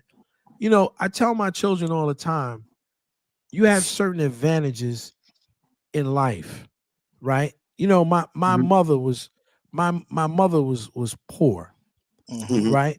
My mom was poor. And my mom used to tell me when she was growing up, she knew what it was like to eat, greens and lard. It's like almost like a, Jonathan know what I'm talking about, lard, right? A good bucket of lard. Go ahead. Like that Crisco. Crisco. The best fried chicken you ever had in your life is made with my yard. mom used to Hey, have Dollar, can you just 1 second. Let me just say this. No, I'm saying after you, can you No, allow? let me land. Let me land No, for I'm one saying minute. after you, can you allow Elvis to chime in too? We haven't I'm heard not. from you. He can say whatever he want to say. Let me just say this. And because my mom, my mom used to talk to me all the time, and she was raised by her grandparents, right? And so, and people are getting angry, and I don't give a damn. And I'm going to explain it one time and one time only. So my mother's grandparents were immigrants to this country. On one side of her family, her mother's side. Her father's side, okay, were African Americans who have been here since the slave trade. Wait, the Tuskegee people or what? What's the name? No, they had been here. They weren't no Tuskegee. They were farmers. What is They the were, name of you talk about Gullah Geechee. Is that what you're Gullah saying? Geechee, man? Gullah Geechee. the Gullah Geechee, they were sharecroppers out of slavery. They were sharecroppers, right? I like that And name so though. I like that name, Gullah they're Geechee. Gullah Man. Geechee people, and she's from what they call the Low Country. And so on one side, she had some Caribbean people from the Bahamas, and on the other side, she had on her mother's side, and her mother didn't raise her, but her grandmother raised her and her grandfather. And so I look at people say, "Oh, you're Caribbean." No, you get 4 sets of grandparents, 2 on your mother's side, and 2 on your father's side. SBA is gonna have a field day with you, Oh, Dollar let them Bill. have field days with me. I can care No, we won't. Dollar Bill is one of us. You understand? So I can understand that people have You to have travel. empathy. You have I have empathy. empathy because I know that people have to travel long ways to work. Dollar Bill, hear me out, bro. Right? Yeah. When you going on holiday to Ghana, by the way? When you going on holiday? No, I'm going. I gotta go first. I'm going to Liberia. You've got to come to Ghana. You've got. I gotta go to. I will get there. Not to go to Ghana. He hasn't been to Africa. Have you ever heard of the sister? Yeah, Evie Dollar Bill, Prosper? you gotta go to Ghana, buy your house so they can take it Have from you you ever right heard of the afterwards. No. Have you ever heard of the sister Evie Prosper? Wait. Yeah, Ivy Prosper. Yeah. Do you know I got a cousin that looks, and I contacted her because my cousin down. Yeah, Ivy. She's not married actually. She has no kids. No, she's not married. Check Damn, it. See, the women on my father's side, okay, the other part of the family, they're extremely tall. They're like all over 6 feet. Yeah, Ivy's very tall. And my cousin, she's nice. I like her. Her and my cousin look like they could be sisters. Oh, really? Really? There's she's mixed up. She's a Chim and Ewe. And I actually contacted her once, and I said, I want to send you a picture of my cousin. And she was like, oh my God, it's like looking at me at a younger age. That's how much they look alike. Oh, is that what she said? Yeah. So when people tell me, oh, skin folk ain't kinfolk, I look at, listen, there's some people, I've never been to the continent, but brothers that I know from the hood that I know that are African American, I be like, damn, brother, you can look, like you just came out of the continent. So when people tell me ignorant stuff, I don't say anything. I just I let them do the ignorance, man. I think it's generally when it comes to because I'm saying you don't go with the idea like the way if you're like Pan-African, right? You don't go to these African countries thinking that way. Because some people are there to just eat you up, That's what I'm just saying. Like this, be a little careful, because nobody do not have empathy. Like for instance, like for me, I live in America, I understand African American plight. Some people back home, to them, they see you guys as, Dollar Tree, Listen, there's some people in America that see you as a Dollar Tree. Why is this man always pull out the negative stuff from no, but some people being honest, Lewis. We have to be honest. We can't lie, Lewis. America, listen, this guy's a terrible ambassador. Lewis, some people in America. Lewis, you want him to be an ambassador of hell. This doesn't burn there. It's a lie. Yeah, Lewis. This is people in America see us as a Vic, right? let me tell you, I've been to Cuba. Oh. I've been to Cuba, and I felt safer in Cuba than I felt in America. Thank you. So, I'm not, so I understand what you're saying, but Listen. I'm telling you, I've been around Africans, Canadians, and Nigerians mostly all of my life, all of my adult life. Yeah, right. Well, the part of New York you are definitely. Listen, let me tell you something. Once, right? I got a little God kid in my class right now. Oh, really? Oh, wow. Yeah. Right. Go ahead, Ghana Louis, is not to an extent where things are so bad that if you go back to Ghana, it's the end of the world. No, those are fools who believe that heaven is where the white man is. They're the ones who suffer this shit, right? They leave the country. They don't make no ends to go back. They don't save money. You know, my dad, as a chief, right? He used to counsel a lot of the guys Louis, man, you come without from a paperwork. wealthy All right. family, man. No, listen.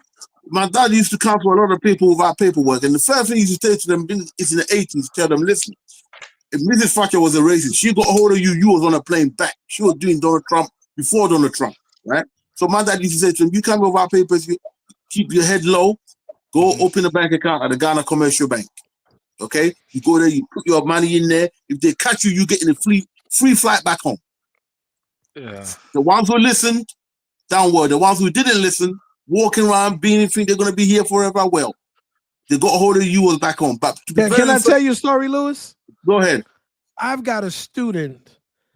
Okay, I don't want to say his name, but he's a Muslim kid.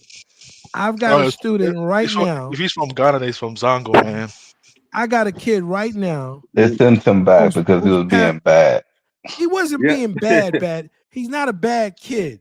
He's just highly impressionable. No, he was being bad. He's not a bad kid. He was just being bad. He didn't get arrested or nothing like that. What he used to do?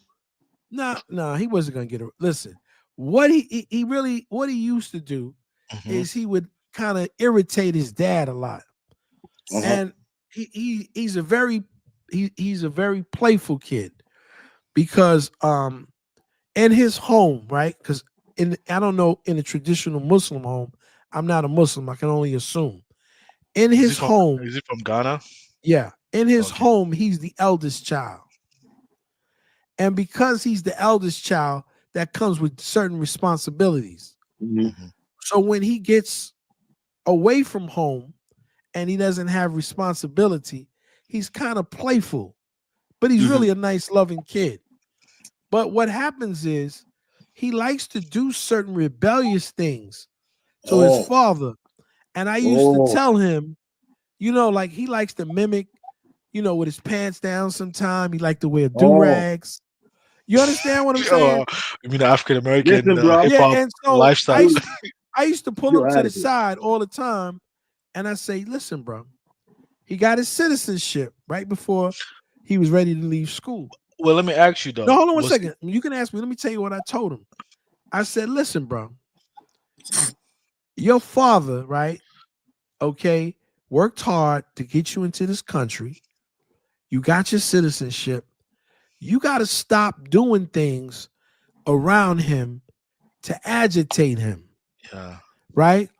And you see, what happens is his mother doesn't live with him. His mother lives in England. And he's being raised by a stepmother. And kids are rebellious. Are you saying his mom is in England? Yeah, his mom is in England and the father's remarried. But the father has the child. And he's the oldest. So I talk to the brother all the time, and I tell him, listen, man, you can't do certain. See, I can understand you doing certain things. I was asking that. Was he kind of he wasn't born over? He was brought over to this place. Yeah, he was born in Ghana. Oh, okay, it makes sense then. Because but he was raised most of his life here. Yeah. At what age? So he must have came here young. Maybe like 6 or 7 years old. Oh, okay. And so he's been here most of his life. And so I talk to him all the time. I really like the kid. And, we have a good relationship. And I understand him because, he's really an American kid. You understand what I'm saying? Yeah, the way Yeah, I was gonna say like a lot of them, the people that come from like I'm just saying like generally in Africa, like I mean, if you're not really educated, you didn't go to school. I mean, even the educated ones, they still like hip hop culture. Yeah. Like degenerate hip hop culture. And if you don't go to school, and at least you like even the. Now he goes to school. He don't hang out. Yeah. But what the deal is, he's not what dad wants him to be. Of course, man. You understand? He's in America and he's not in jail. That's a good thing. No, he's not. He's That's not such that a horrible father. But go ahead. Well, no, it's not that he's a horrible father. If the See, dad, it's a cultural thing. You see, I understand it's a cultural thing, and I try to explain to him, right? His dad don't dress like Timbuktu in America. You know that, Dollar. No, his father. Yes, his father does wear traditional garbs. Yes, still here in America. Yes, he does. Yes. Oh, it's an old ass daddy. Come on, bro. But Louis don't dress like that. Well, I'm just Louis is old. Man, Louis is an Englishman, man, in blackface. I can be English when I need to be. Y'all can't stop, I can taking jabs at each other. Right today, I'll be African American today. Put my cap on back to front, and that's like. I'm talking about this kid, man. What up? He contacted the other kid. He contacted the other kid, and apparently, dad took him for holiday in Africa. Oh. Okay, and left. Don't worry, Donald Trump gonna have his dad going right back to Africa to go be with him. And he is so angry that he left his ass. He wants people to call the police on his dad. Good. That's a good dad. That's a good dad. You should. You know where his dad should have took him. You know where his dad should have took him to Zongo. You should have took him to the Zongo area. Let him stay there just one night. In the Zongo area. Oh, Lord. He would have been safer in the Zongo area. He wouldn't need the mosquitoes to save him. Let me tell you one night, one mosquito bite. That's all you need.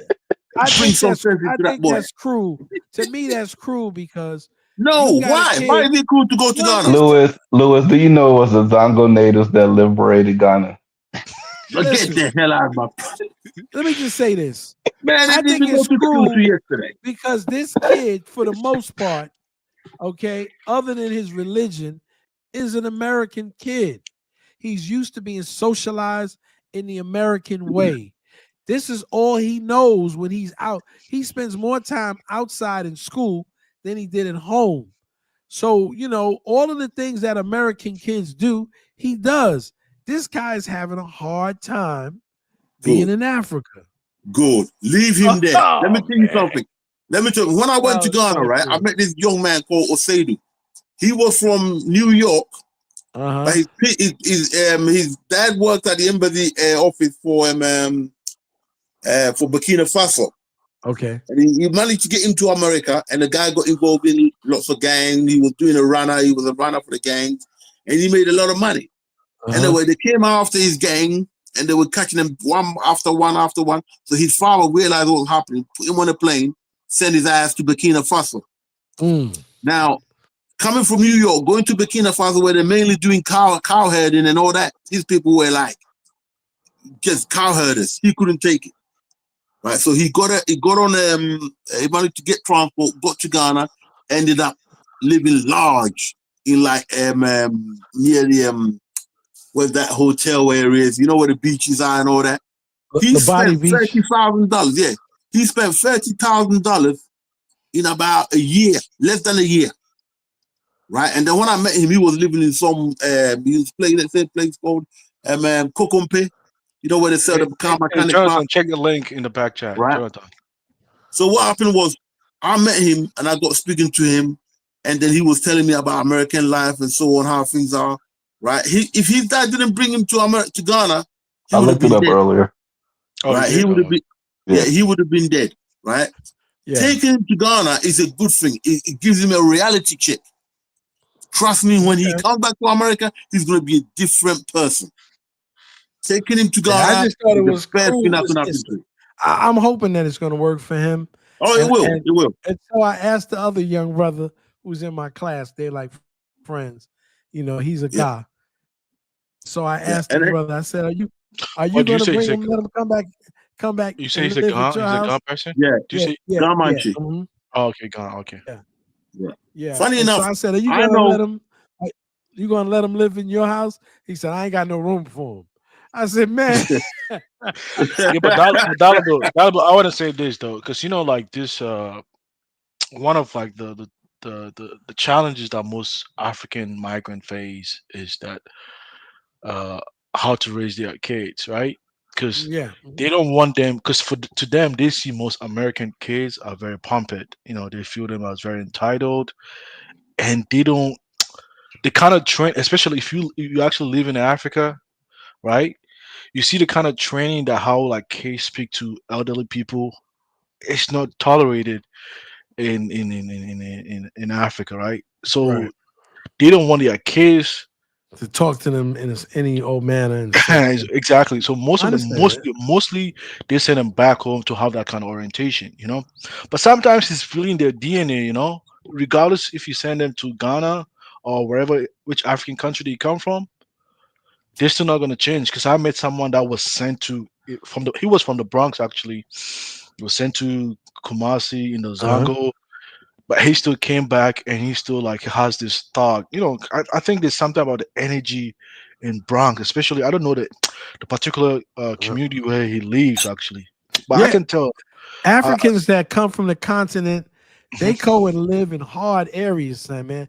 Some of them Yes, areas that I wouldn't live in. And they exactly. survive. And I'm gonna tell you, man, Uh-huh. they survive. Yeah, because And I would It's say called like Majora spirit. and some of them are hard, bro. You're not gonna roll up on some African kid who was raised in the South Bronx, man. He's not gonna play games with you. yes, exactly. No, Keeping it real. yeah, Dalaba actually, no, the guy he was in college, but he was speaking about he has this like rifles in his trunk, I'm like, damn, like, and this guy was actually sent to Ghana to reorient him differently, but he still came back and he picked up like the The urban, Bronx way. yeah, exactly, the The Bronx degenerates, way. exactly, right? Well, see, Yeah, you gotta understand. And so a lot of these continental African people that come into the Bronx, they don't know. They just come in, they'll drop anywhere in the Bronx. And usually in the South Bronx, right? And where it's really, really wild. I mean, the blacks are wild, the Hispanics are wild. Okay. Everything is wild. but even here in Washington State, in Seattle, the Somalis are wild too, actually. Yeah, so you got to be wild. Somebody's out everywhere. If somebody drops Oh, really? Oh, do you like that in yeah. UK too? If someone drops you in the middle of the jungle, and But trust me and believe, I like the girls though. The South Yeah, Bronx, but it's mostly like it's like the South Bronx is the concrete jungle. Is Make it no like mistakes about that? Is it almost like it's like a ghetto? It's like a ghetto. Bronx? Is it like a ghetto culture? Is KRS man from the South Bronx? I think so. Yeah. He's from the South Bronx. His first manager got shot and killed. That was his introduction, and then he's Wait, what about this artist? The guy he said he was with I don't know. He later became a politician in this island countries in South. Oh yeah, What is but his name? He dressed like what's from his name? Belize. Belize, that guy. Yeah, but he came from. People don't notice. He came from that background. His father was a politician. People think he just came here and he became a politician. He was just cosplaying in America. But he's from the upper class neighborhood. Yeah, but that's people like Louis too. Louis is like those kind of people. Listen, Louis is those kind of people. I come from royalty, all right? I'm not ashamed. Let me just say this. I come from royalty, but I walk with the ordinary man too. But listen, man. It's because of nature. There's a young Ghanaian girl who was running her own crew in a predominantly Hispanic area. What's her name? That girl was arrested. Her name. She had one of her fingers was amputated. Her name is Naya Bings, and she's a hardcore Ghanaian gangster. Gangster? She's a gangster. She ran the crew. Yeah. He was alright though, but we had a part in a little Africa out there in Cali. He was a gangster. Yeah, but I think sometimes the way most I don't know. I think sometimes just ignorance the way they label African. I think it's something about and let me tell you ghetto something. culture. In the Wherever you Bronx, stay, you're they're gonna not- pick that culture in the ghetto But culture. let me just It's say you everywhere, this: regardless of where you come in the from. South Bronx, where these Ghanaians are living, they're not living with African Americans. They're predominantly living around Hispanics. Okay. And Caribbeans. Yeah. Yeah. But mostly Hispanics. But that isn't that still an American thing though? No. I don't know. No. You got to realize. I'm saying like the condition, like No, the gun bump culture. clock shit comes from the Caribbean. Wait, I'm saying the gun culture, the shooting. Come on, man. Nope. No, That's man, not if they're American. shooting all over. Listen, you could say it's a maybe Western. It's hip a hop kind of West. glorified it a little bit. No, man, it's a Western world thing. Listen, white people do the same thing. They got motorcycle gangs. They're into violence. They don't listen to hip hop. They listen to their metalheads. Yeah, you're right. You're right. And they're doing, and you got more white people listen. And most hip hop is probably listened to by white folks than anybody else. Yeah, I agree. That's true. That's So we can't blame it. But I'm just saying these particular Africans, they are in Hispanic neighborhoods that black people don't. African Americans don't even live there anymore. But I'm saying the Hispanics picked that from like the Hispanics are just by nature wild. Oh, really? No, but see, I mean, the point I'm saying that's why even me. Not all of them, but they just some niggas. Yeah, but that's why even like even that's why even like when I hear a lot of people saying hip hop came from maybe Jamaica or this thing, they make me laugh. When are you going back to Ghana? What's your plans? When are you going back to Ghana? Oh man, at the right time, I'm gonna go back to Ghana. Not now. When? I haven't. Louis, So what were you building in Ghana then? What are you building? Louis, he was just in Ghana 2 years ago. Okay, for funeral. For funeral, right? Don't matter. He was there 2 years ago. 2 years is more recent than 9. What are you building? What are you doing, man? Let us know your African plan. You need an African plan, so let's know your African plan. Louis, leaders lead by example. Leave the brother alone. Let us know your African plan, Zongo. What's going on? You gotta teach us, man. You're the elder, man. Why don't you teach us? What is your plan? I already told you what my plan is. I'll be there in a year's time for good. I'm just No, Louis. Touches to my house. Louis, you gotta execute that plan, and then Zongo will be inspired. I'll tell you what the plan is: African Industrial Revolution, and I'm going to do my bit. Are you going to be in the? What region are you going to be in the? Eastern region. Eastern. Kingdom. Wait, no. The village called Esiakwa. Where is that? Which part? I told you where Esiakwa was last time. It's just around the corner from Kofuria.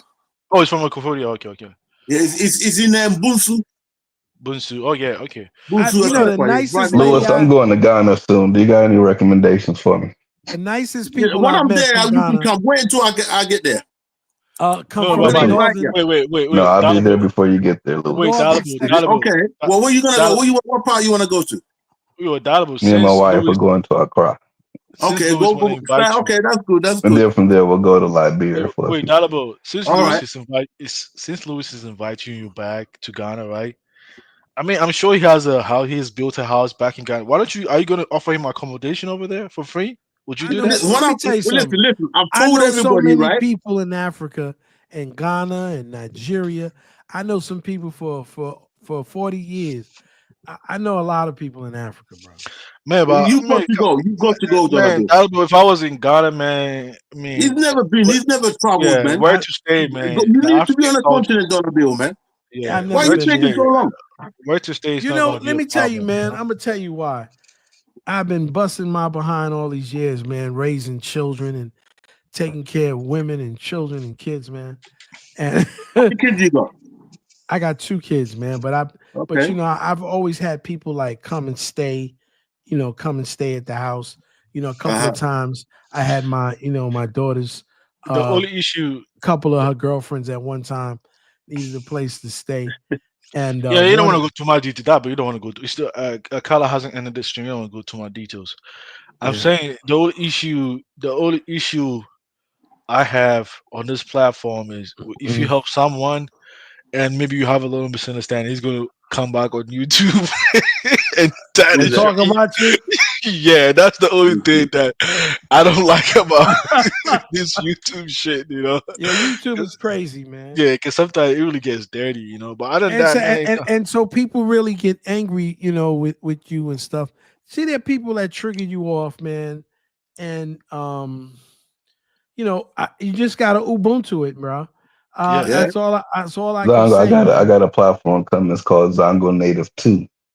I'm trying every day to get better, man. I'm trying. Look at the lady on Dinah's platform that she went to one of his stalls, and when they fall on different pathways, she just came on her platform and she was just tarnishing his image, you know. Who was that? Oh yeah, I remember that. Fowler. There was this girl. Yeah, Alexis Fowler. She's not the one in Ghana, is she? No, she's African. Oh, she's half Ghanaian. No, her stepdad was a Ghanaian actually. But you know what the problem is? And this is not it's not my business, and Dinus is not my friend, he's Carla's friend. I think what happens is some of these women actually think they're gonna be in a relationship. You know, they fall in love with Dinus. Oh, and so they like you know, yeah, I think that's what it is. I think some of these chicks don't, you know, they got a fantasy with Dinus, you know. And so they all did. Yeah, but Dinus did before. Dinus used to be a model, right? Because I ain't gonna talk about Frenchie. I ain't gonna. I looks like a model.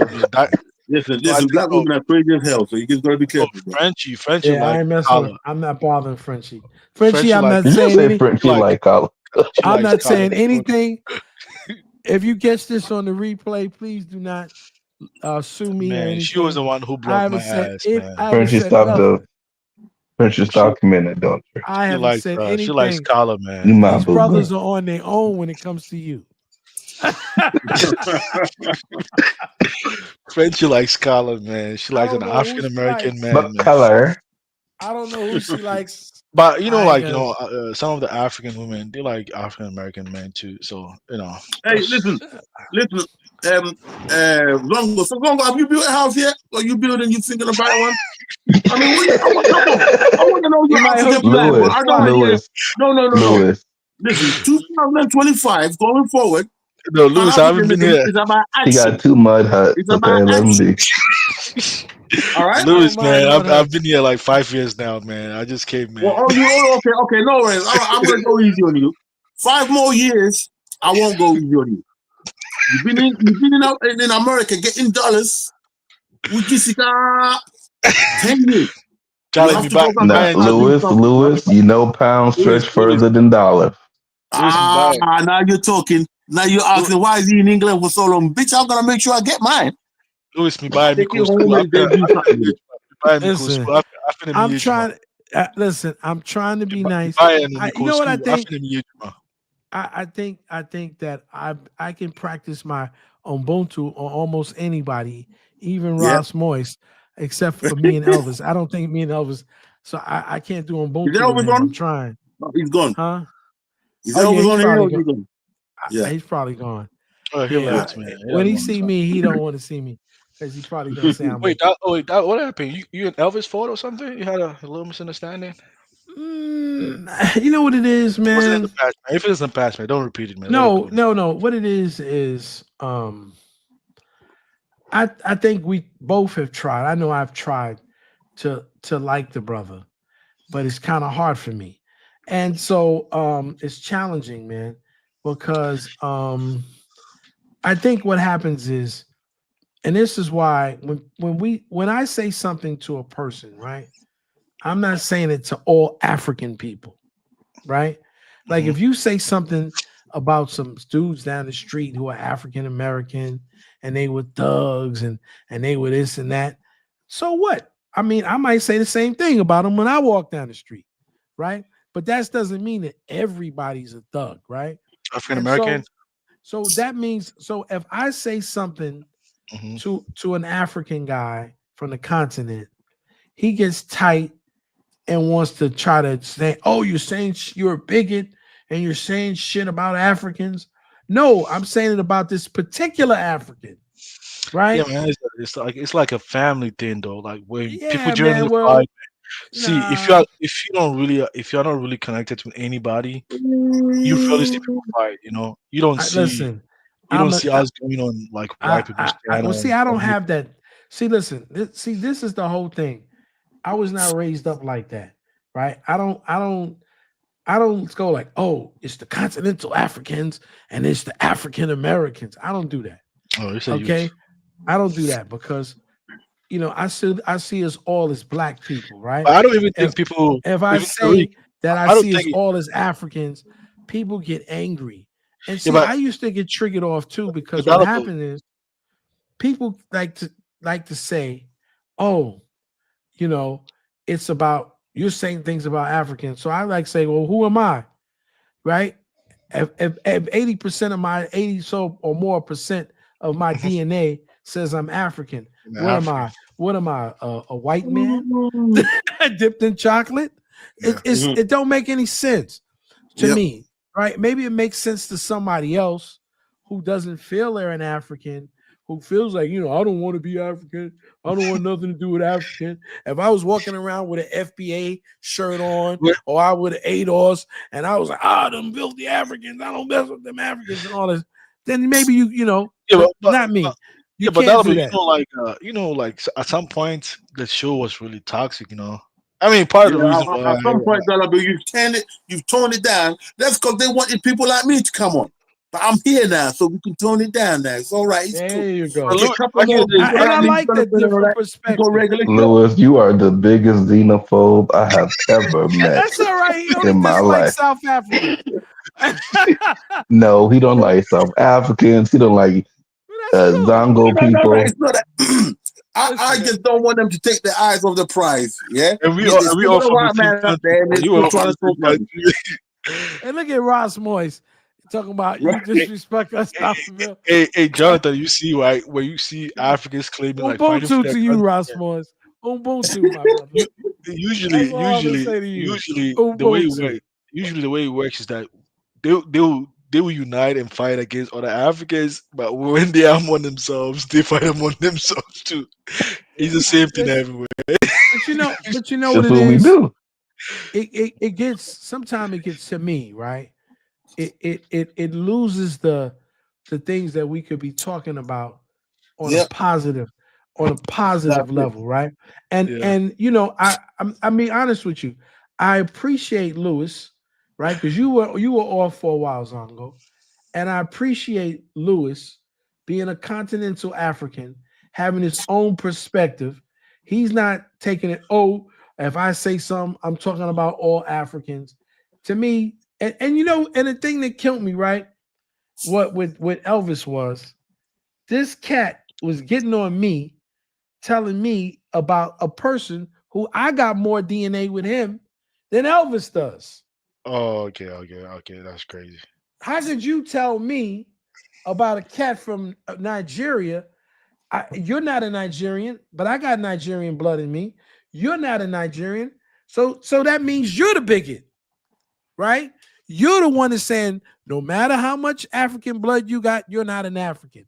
Yeah, that means you're the bigot. That's a stupid statement. That's a stupid statement, though.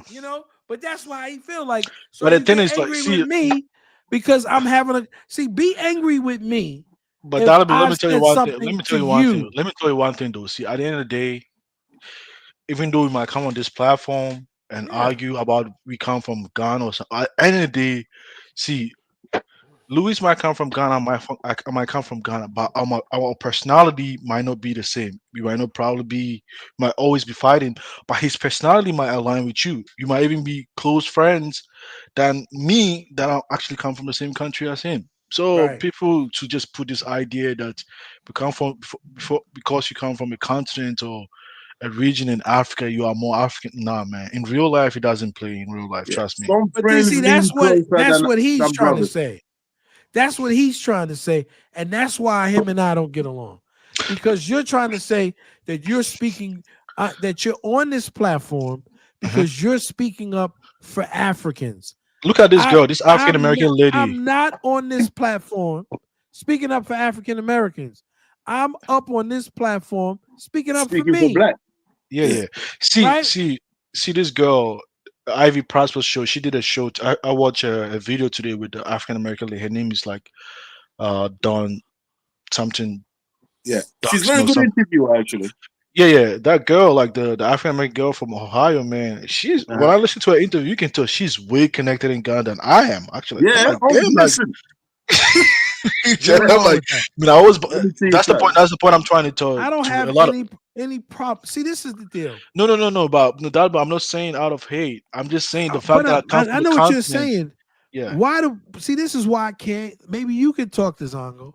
I mean, Zongo, maybe you can talk to this dude, Elvis. This is what I don't know. Elvis is good. I like Elvis. Let me tell you, I used to like him. I think this is what I really think. I think that Elvis has issues with collar. Labadi? Oh, you mean Labadi? No, Princip? You mean Labadi? No, I think Elvis has issues with collar. He don't really want to display those real issues with collar and fear that. Yeah, I know what it is. It's because Elvis is originally he's a native of Liberia. If I'm right? Okay. Yeah, that's the Ghana people. And Carla is Americo-Liberian, right? So they have issues with each other. So so that one there, I think it's just a matter of hearing each side out. But I think Elvis quite a balanced person. He's a Democrat. I mean, you can tell when you push him to the corner, you can tell that's because he was able to come to. He's not a native. Wasn't born in America, was he?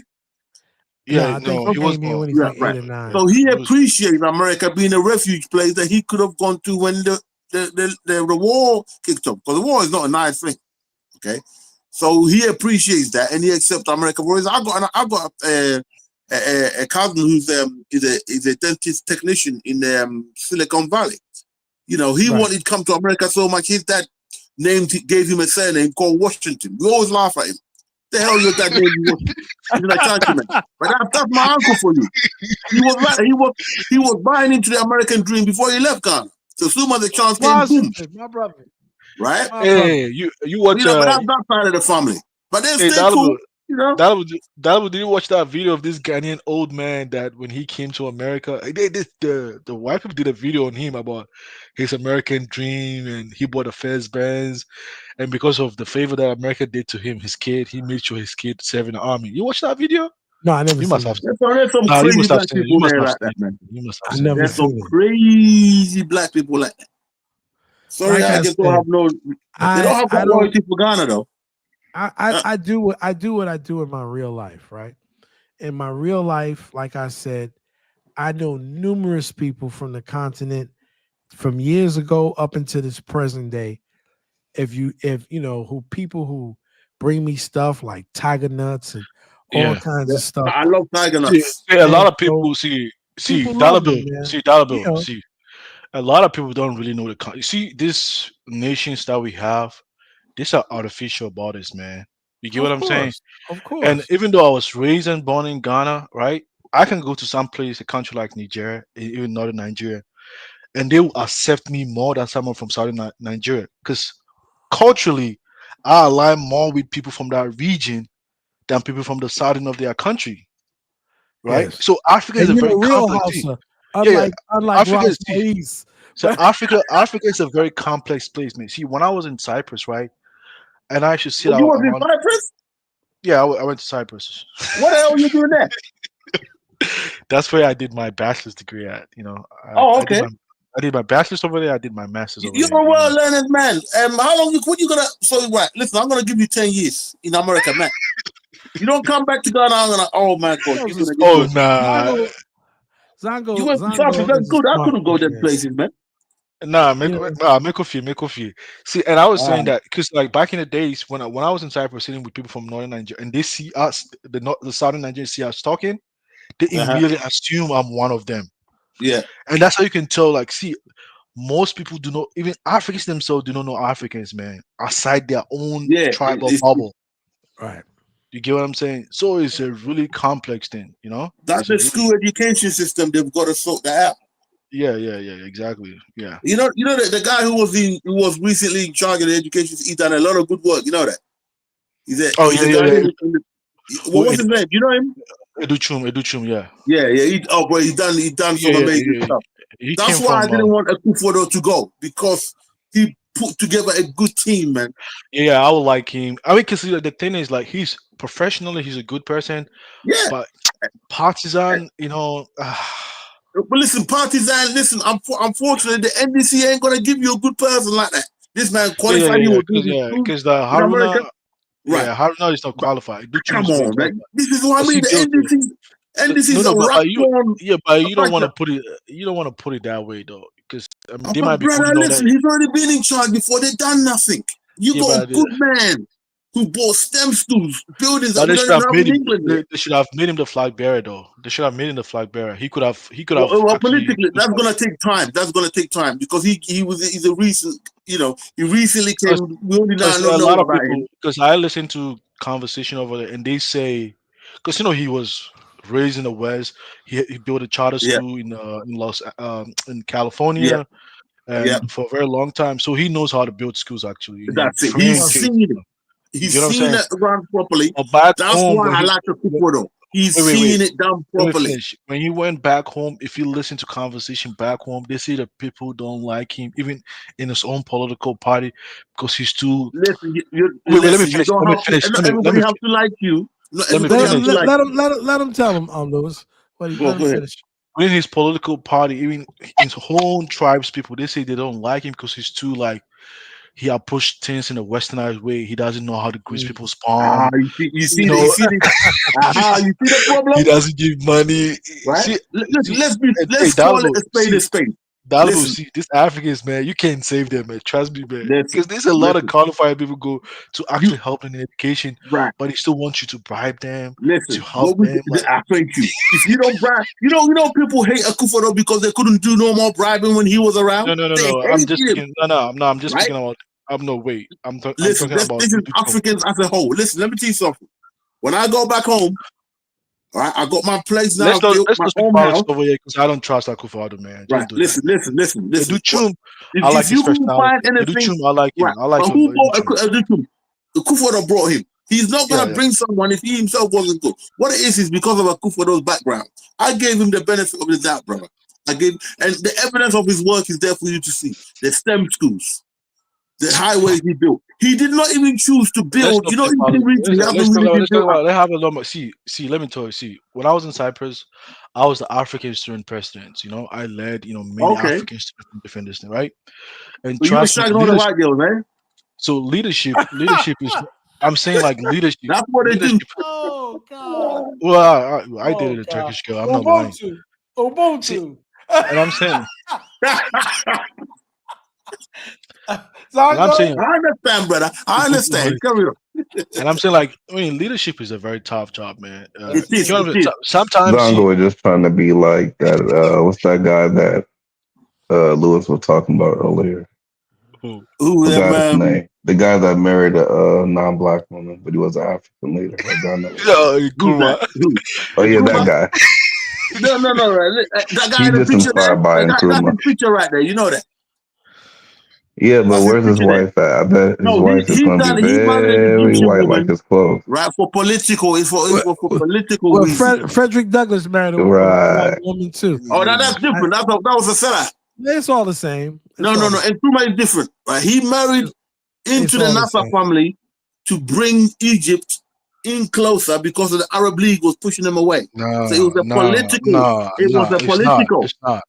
It's not. Douglas married a black woman first. Let me tell you. That's already on record. That's already on record. It was a political marriage. No, I think he genuinely. I don't know, man. Because listen, you guys look at things. Let me make this point simply, bro. Wait. Let me make. I think black men. Let me make this point. Let me make this point. Because they like white women. Exactly. No. If that was the case, he would have married an English woman. No, wait, let me finish. It's close proximity. See, even Egypt, in terms of their makeup, it's you're going too far. You're going too far off tangent. Yeah, get I back just to want to where make. we were talking. I just want to make When you going back to Ghana? What's the plan? When you going back? What's the plan? Lewis, let the brother That's talk. what I need to know. You When is ain't the got no plan? white woman, do you? Let me tell you something. Okay, that's what we. You give Lewis, this you Ghanaian got the a white chance, woman? and they will never come back to Ghana. They will be staying abroad, spending all their years working for the white man. When you coming back, we need you. You're a well-learned man. He doesn't want What's me your to plan? throw I want to shade. hear it. He doesn't He's want me to trying throw to make shade. that money, man. He's trying to. He doesn't want me to throw shade on Nkrumah, man. Okay, I get it, man. I'm not He's gonna. trying. He's so trying to get what's your plan? But I'm saying that when I was I met a lot of Egyptians. Most Egyptians are mostly Muslims, right? Right. If you go there and marry a Coptic Christian, man, that's like it's nothing, man. They don't. The Egyptian people, they're not gonna regard it as something. Trust me. I know. They completely. They don't regard them as. You know, don't forget, it's the Islamic country of Egypt. They call it. I'm Republic. saying if Nkrumah would The have been a Byzantine Muslim, Empire. trust me, man. The Ottomans. Even Egyptians don't even know. Like, man, trust me, man. Those No, people. listen. All right, fair enough. What's your plan? What's your plan? Tell us your plan. Well, he's keeping that top secret. Next 10 years, what's your plan? Yeah, he doesn't want me to expose it. See, when I was inside, I met a lot of Egyptians, man, from the political class, like Ikhwan and Muslimin, because I understand a little bit of Arabic. I understand the Muslim culture a little better. If you want someone that can give Africans the game about how Muslims think.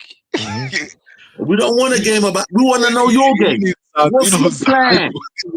What's your plan? You see, listen. So if I was Trump, I'll get rid of people, Ghanaians like this. All they want to do is come and kiss them. You can't listen. You're an educated man. You should be given the maximum you should get is 10 years. After that, you got to go home. So what's your plan to go back home? Don't feel sorry for no Ghanaian hanging around America. Well, he might be trying to get his pension. No. Wait. Pension. Nah, you can get pension. No. 10 years is all you need abroad. You've been in the UK for 40-something years, and you want to complain It's about different. me? It's a different situation for me. I was brought here by my mom and dad. I had no choice in the matter. You know how much I've hated this country since I've been here?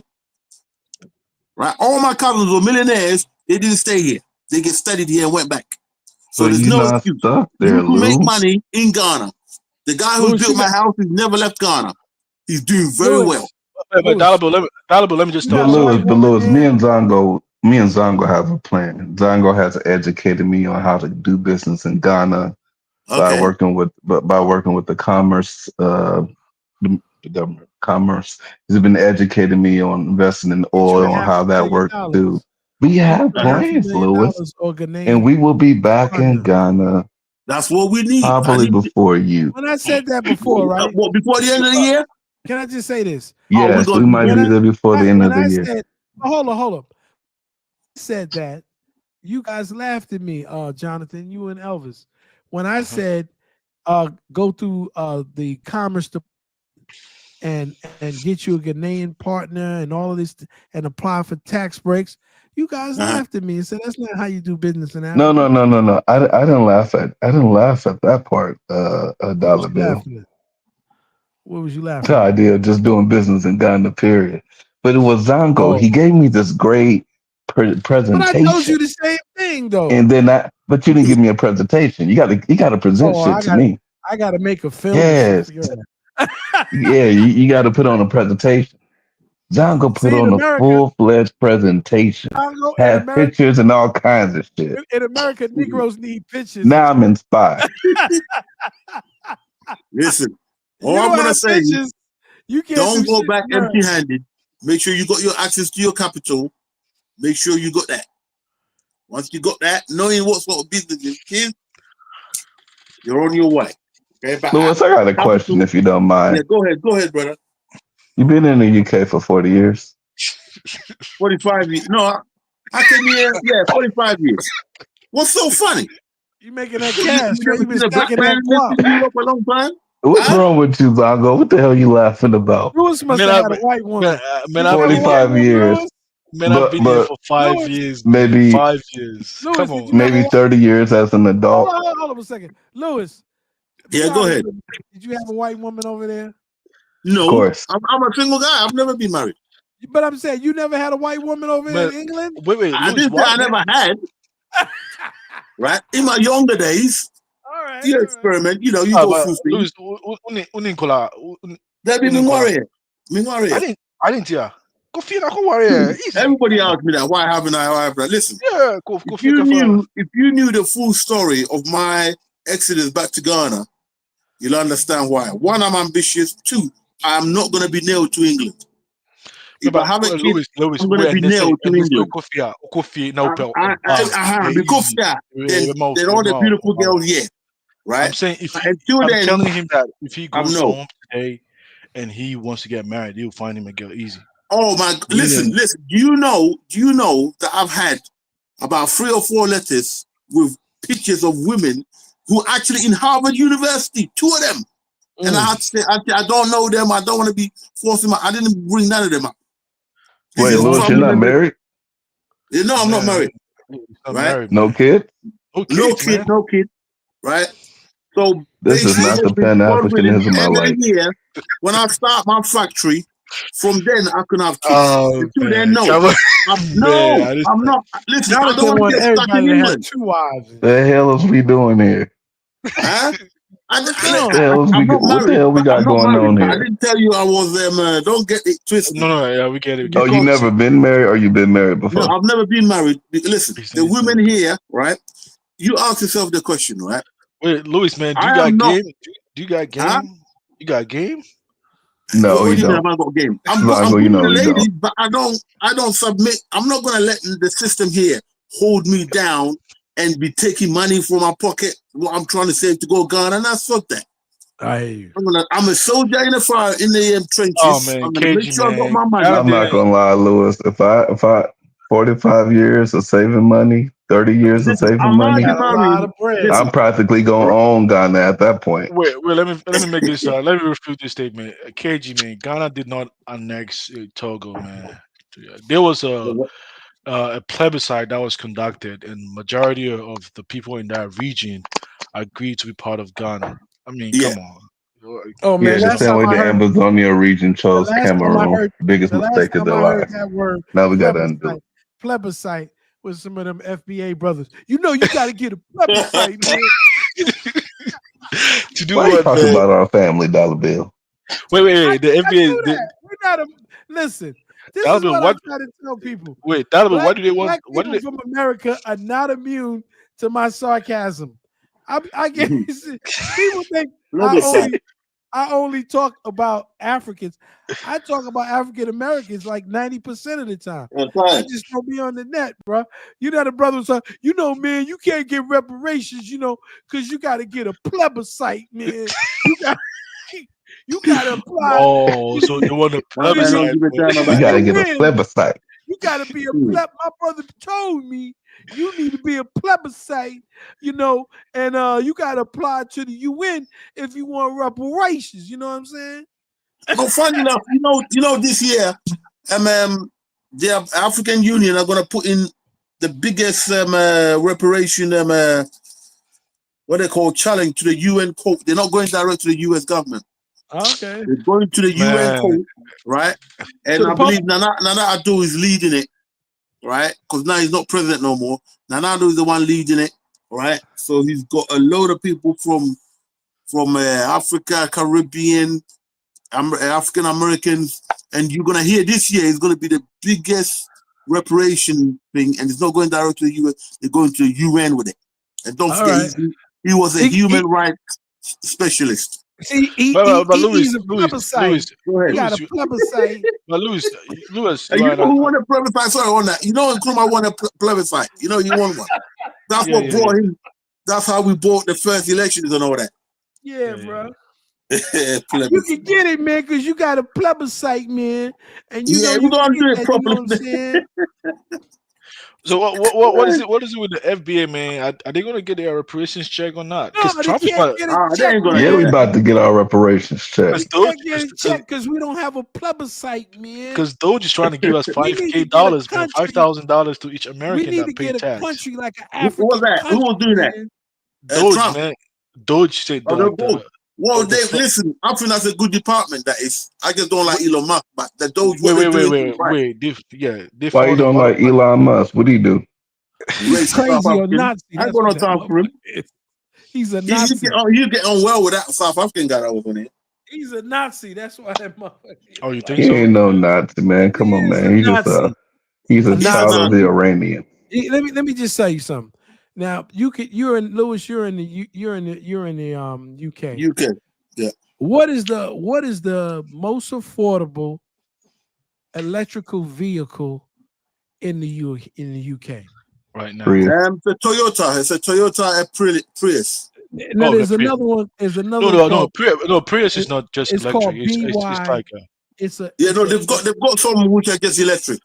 Yeah, they make the cheaper one. I thought Prius was hybrid. It's called BY. It is hybrid Priuses, but they've got other Toyota ones. It's a company called BYD, something like that. No, BYD is Chinese. It's a Chinese company. It's a Chinese. Britain don't make cars no more. No, it's not Britain. Dollar bill. It's not Britain. It's a Chinese company. Yeah. It's called BYD. That's much more advanced than Tesla. Yeah. It is bigger than Tesla, actually. But the problem is they're not allowed to sell they're putting so much tariff on them. Exactly. They can't bring their stuff directly here. $50,000. No. They have their. I think they are in the preparatory stage now. They have their some. No, it's not in the preparatory stage. It's already out. Trust me, America has so much sway in England.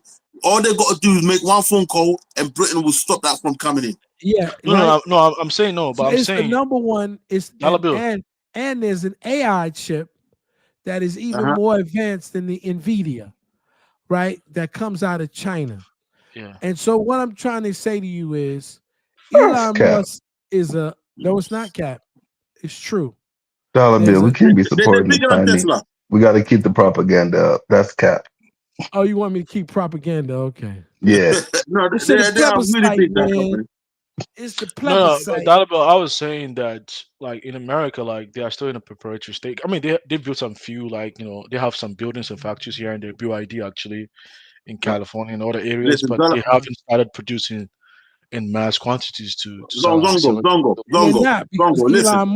Elon Musk is the damn president of the United States. That's why. Right. No, listen, Zongo, listen, right? It's like this. There is no way in the world now America can compete in manufacturing against China. How? How much you gonna pay the people? You cannot compete. You can't. The only other thing to do is to bring the factories to Africa, right? But racist people like Elon Musk, he ain't got no factories in Africa, and he claims to be African. Hello? Right? Why don't he set factories up in Africa so they can have jobs? If we go to Africa where we could pay a lower wage. Thank you. Right? No, we could just build up machinery you and then be earning good money, good return. That's good capitalism. You're not capitalism is based on slave labor. China is not above us in anything. Yeah. You're right. All they do is just copy and repaste. No. I'm sorry. It's too late. Listen. The stuff they're making in China is way above America. I'm sorry. No, it's not, Lewis. I'm sorry, Jonathan. I'm telling you. It's not. It's not, Lewis. The Chinese are so much more advanced. And listen, they're fine. Everything I ever touched that was made by the Chinese just simply broke apart. No, it's not bro, true. Not anymore.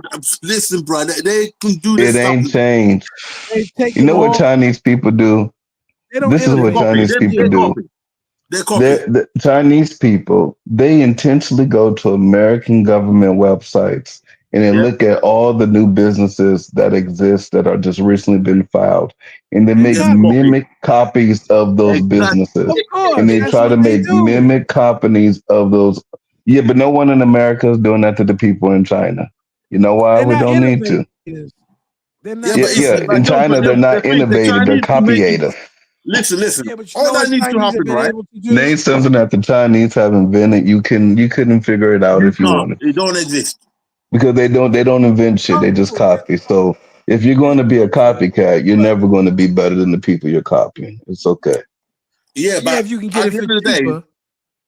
If you can get it, you can get it for. I mean, my wife, my wife's loving shopping from Alibaba.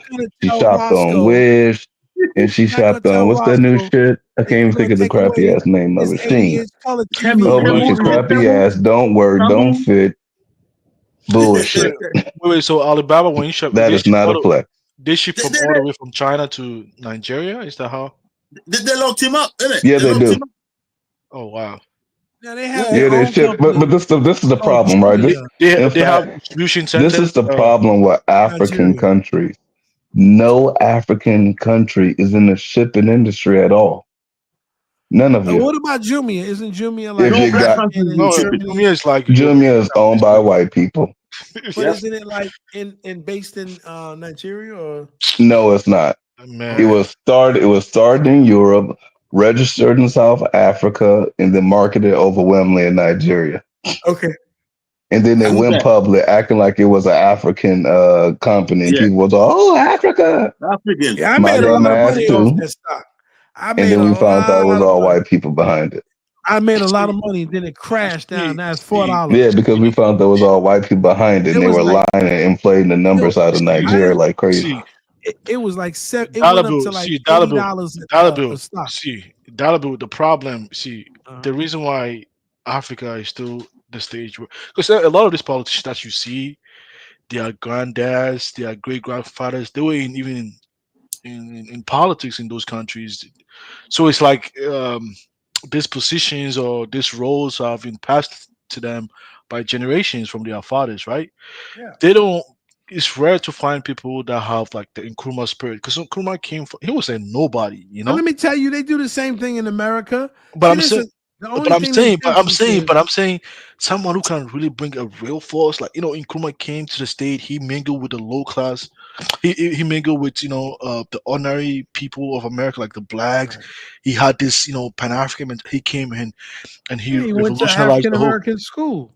You know what I'm saying? But these people, like the current breed of Africans, they just go to Harvard, the same standard. They just go and they go back. They're doing what you're doing, bro. They're doing exactly what you're doing. Yeah, exactly. Yeah, you're right. You're right. I agree. But at least, we need a skill-based unit, which we don't have in Africa at the moment. We need our education system to be forced to cater for that. All right. Yeah, that's what the Chum was trying to bring to Ghana, like because a lot. Because I mean, because it will happen. Don't worry, it will happen. Dalibel was in education. They see like the Chum was explaining like this in education is pedagogy, like how they survive like hierarchy about teaching kids. I forgot like. And it's not just school that build that and do critical analysis. Yeah, I'm saying like after they learn, they memorize and understand, they have to apply because I think people are not applying the knowledge. I went through the system here, so I got an idea how it works. It's not just about school. You can only get theory from school. You need practice. I was able to get an apprenticeship. Listen, I was able to get apprenticeship. But more than that. You need apprenticeship-based education system from university. You need students who can critically analyze things. You can only get that. You can only get that being on the factory floor in the actual companies themselves. That's how you get that. You need critical analysis. You need reflection, and this is pedagogy. See, people keep thinking that education in terms of English and all that is based on rote. There's nothing wrong with you being able to remember. But when people remember, they just regurgitate knowledge and information. And we've got plenty of that in Africa. Right now, what we don't have you need is practical skills. You need to have the skills that can be applied.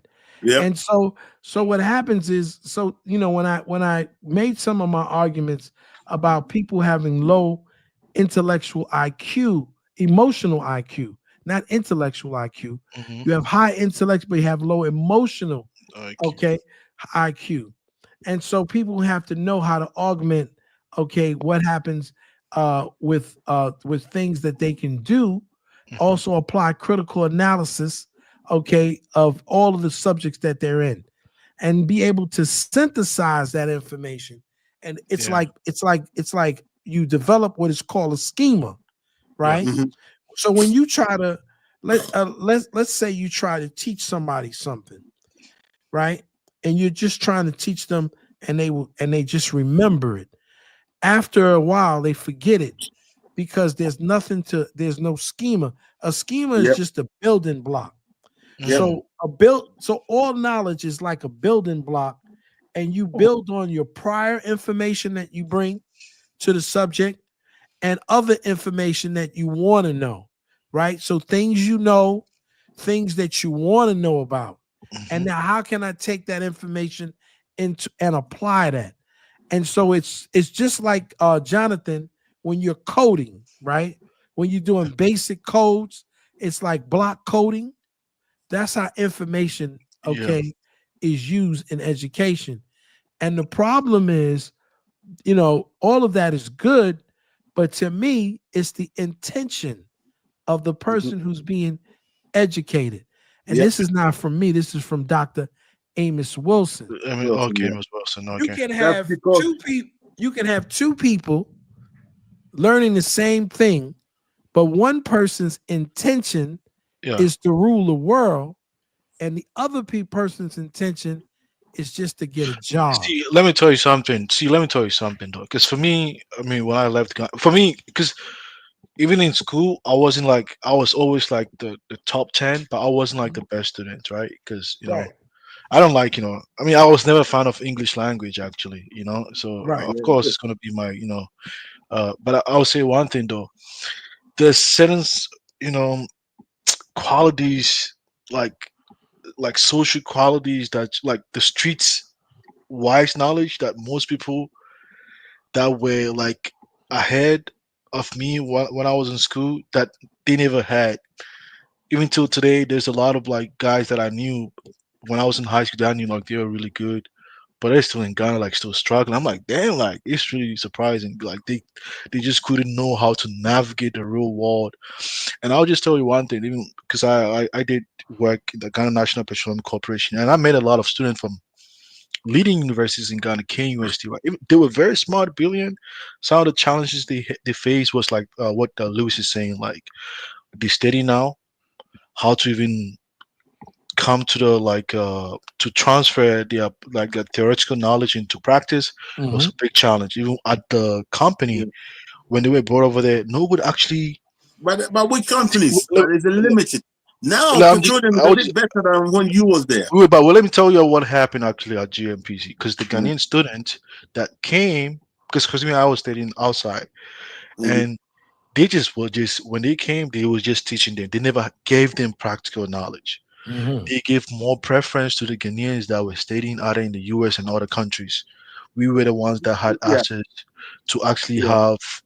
We went to we actually did the practice, and I kind of feel like it was really unfair to the locals because they knew, like, even though like they had the internship, but they never learned nothing. They never went to the field. They never practiced anything. They were just teaching them things just as a form of interview. I'll tell you why that is, brother. It's because the ones like you here now, okay? If you're here practicing, are you in that? Are you a trade where you're working or something you studied and left? No, I left now because it's not, especially with the democratic government, they're pushing towards clean energy. It was in the right thing to do.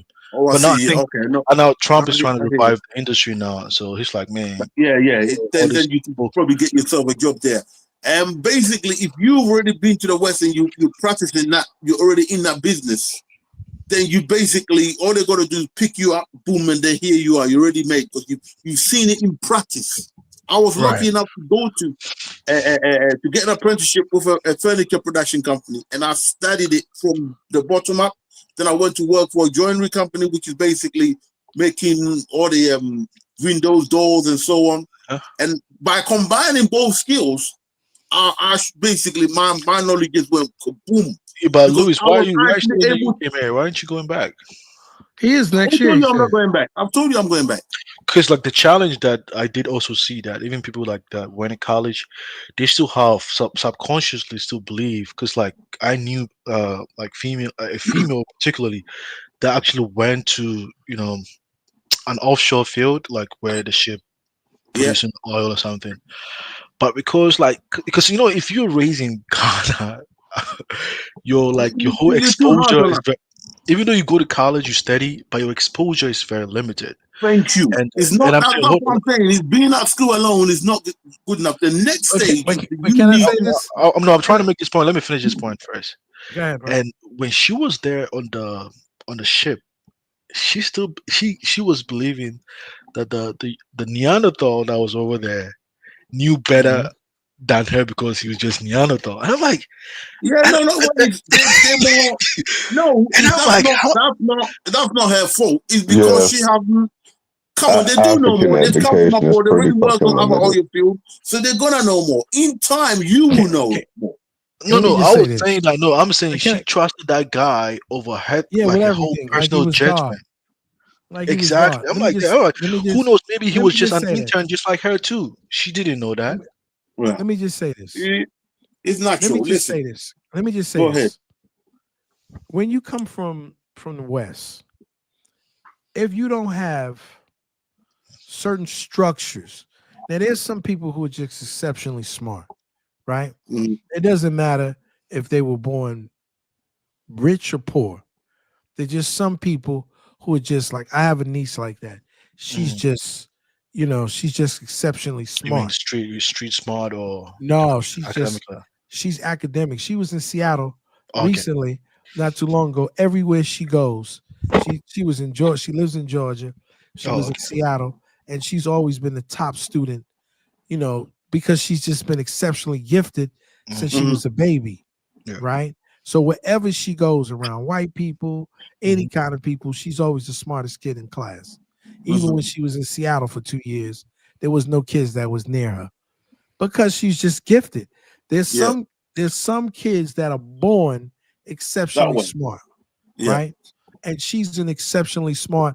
I always tell her, I said, you're the smartest girl in the world. And she put that in her head, right? And she truly believes that. So, now she's like 13 years old and forget about it, man. She blows everybody. Whatever class she's in, she blows everything away.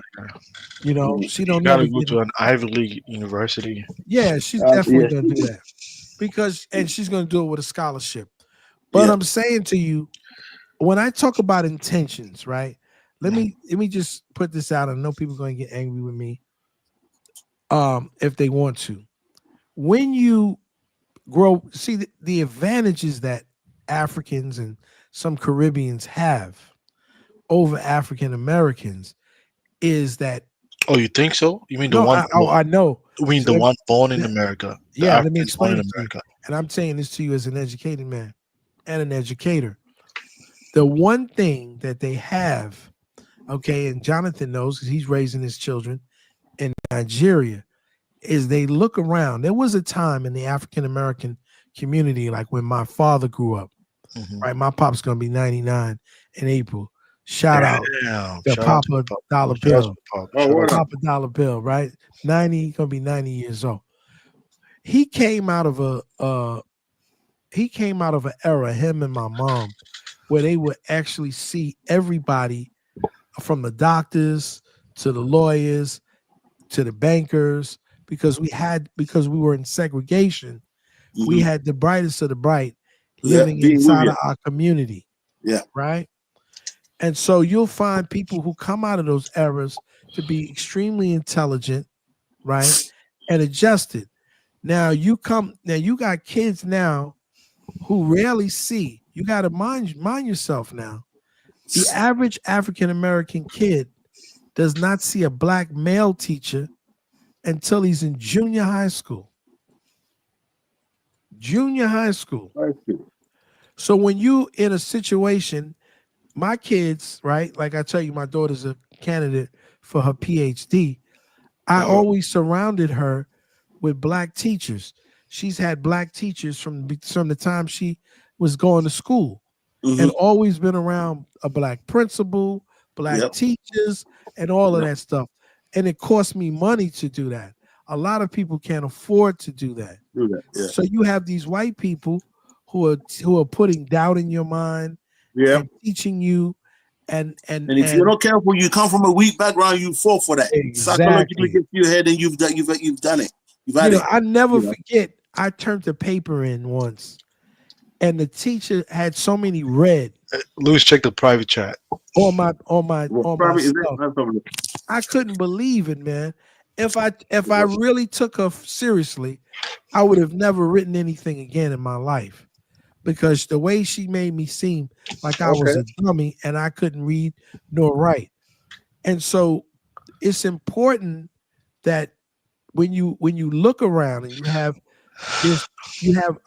people who come from other countries, their children have been around all variety, whether they're poor, they've been around a variety of Black people in power, Black people in all different types of industries. And for the most part, even if they're poor, a lot of them come from nuclear families. And now you can see there's an assault. I think it's like 20, what is it, Jonathan? Is it 20 or 30% of African-American households are headed by the nuclear family? It's something like 70 to 75%, right? Yeah, that's married. That are married and having children. So, but the thing is, they don't account for the people that are just living together and raising their family but aren't married. Yeah, it doesn't. So the number is likely higher. It could be higher, maybe 65, but nevertheless. Oh, okay. On your way to in Sawam, okay. So in a lot of ways, sorry, in Coco. Okay, you're dealing with a deficit, and that's why I always, I never forget. I was telling my mother when she was alive, God bless the dead.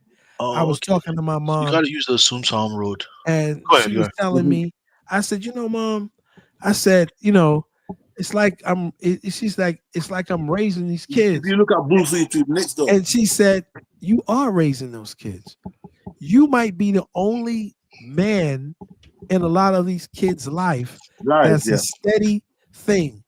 They know you come to school every day. They look forward to seeing you. The advice that you give them, they're not getting that type of advice at home. So it's not that they're unintelligent, right? Yeah. It's just that when you have a poor perception of yourself, your intentionality in terms of your education, also determines exactly. Children have to see elders that look like them, leaders that look like them, professional people that look like them. I think Louis is right. He's spot on, because I think that's one thing. Even me myself, that I came over here, I noticed like most of the Africans that you see them are lawyers or doctors or doing those kind of things. If you look into their family background, their parents were educators, or something like like that. They didn't get pulled out, come out the bush and boom. So it's very important. Even me, I'm just even me myself personally, I'm just an exception, because my parents they never like. Well, if you got that background, you've done well to get to where you are. You went. But even if you're not rich, if you've got the certain support, there's support, and a lot of these families, right, because of economics, because of education, because of incarceration, they don't have that support.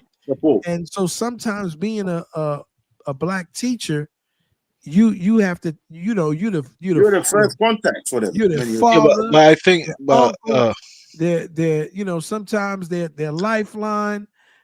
All of those type of things that are not just including. But let's still not underestimate the remarkable accomplishment of African Americans in America. Regardless, even though I'm not. If you want to, what are you talking about? Because most of us got the support, Dollar Bill. I hate to say it, we just badass kids. I'm just saying. No, I mean, you can't say everybody.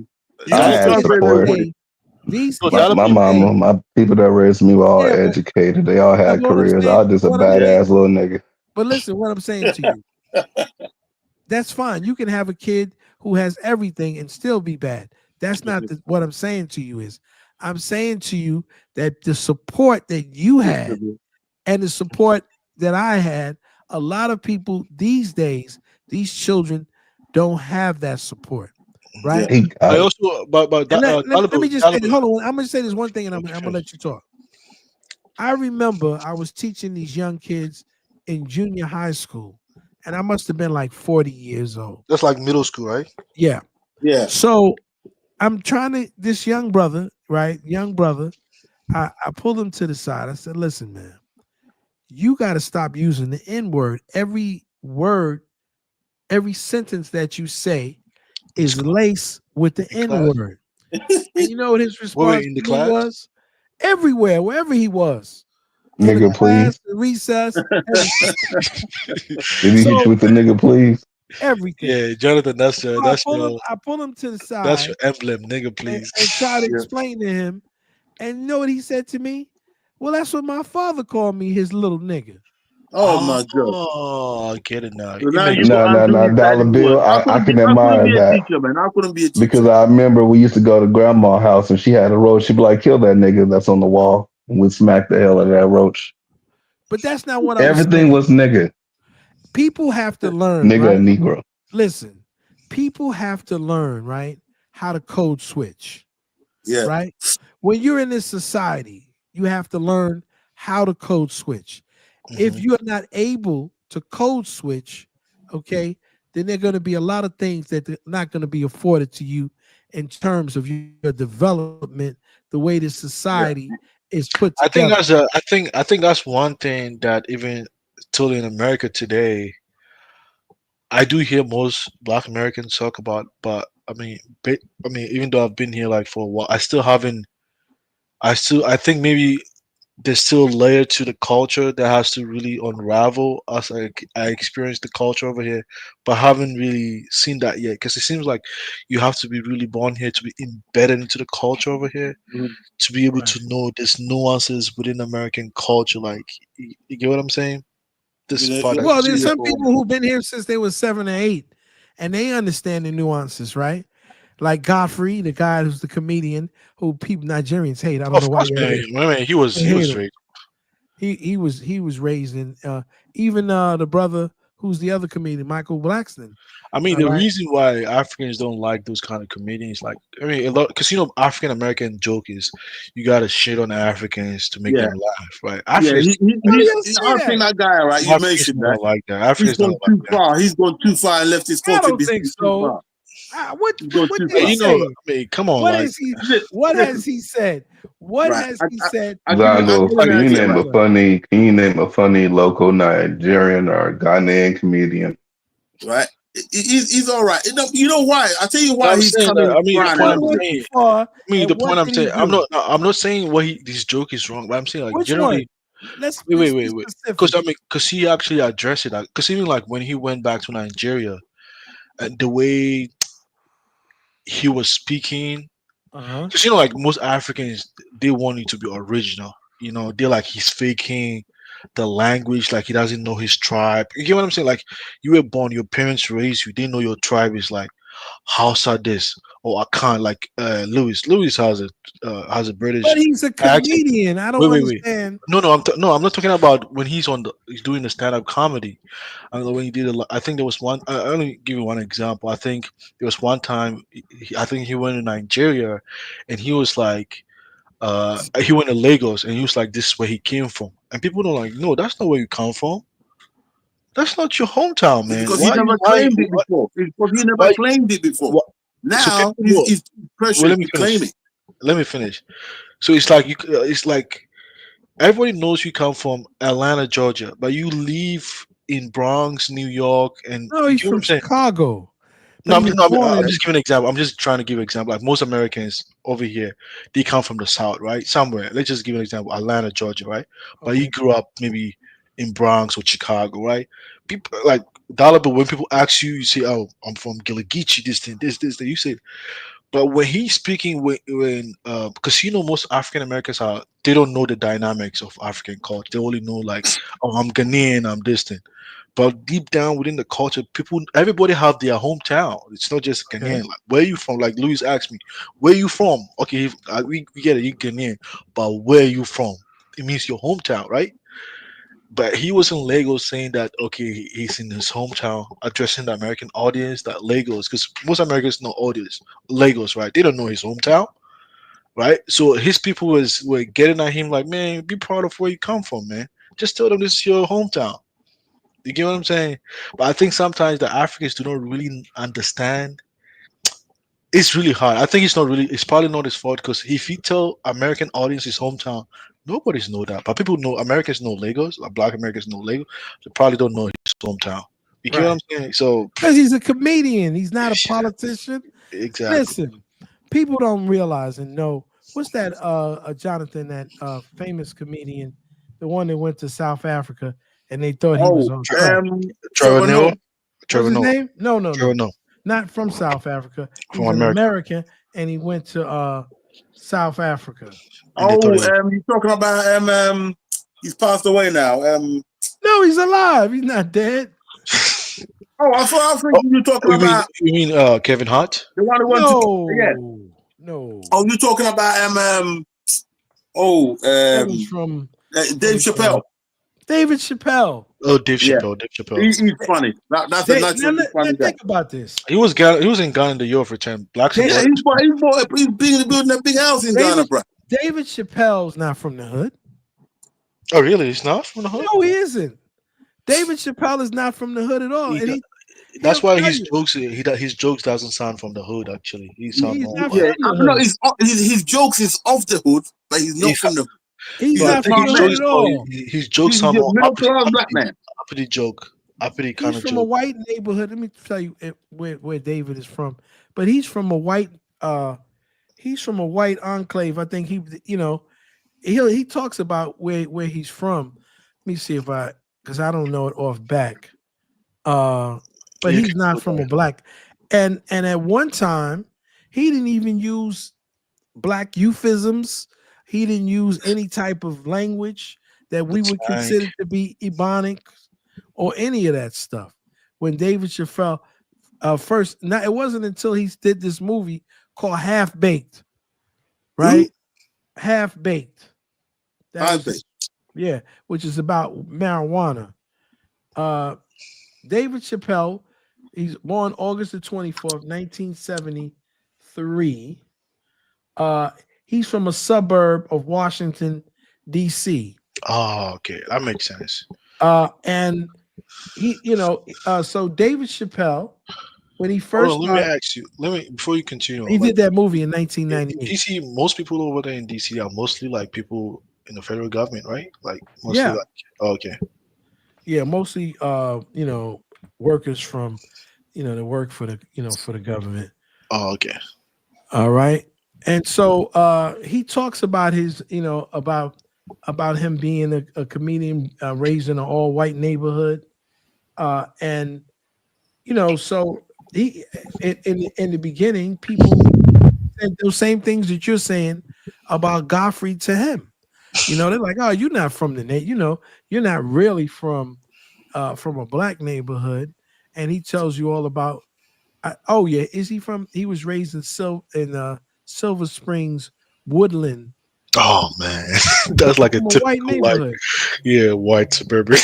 Right, he's from a white suburban. That's like the suburban city that I've been to in Chicago. It's called Willow Springs. Yeah. So I'm just saying. So I mean, listen. Everybody seems to think you got to realize that people are entertainers, right? They're entertaining. They don't have to be so authentic, right? And I know that maybe in the African community, people like, what tribe are you from? I see y'all get kind of aggressive with each other. No, not really. I'm saying dollar bill. Y'all do though.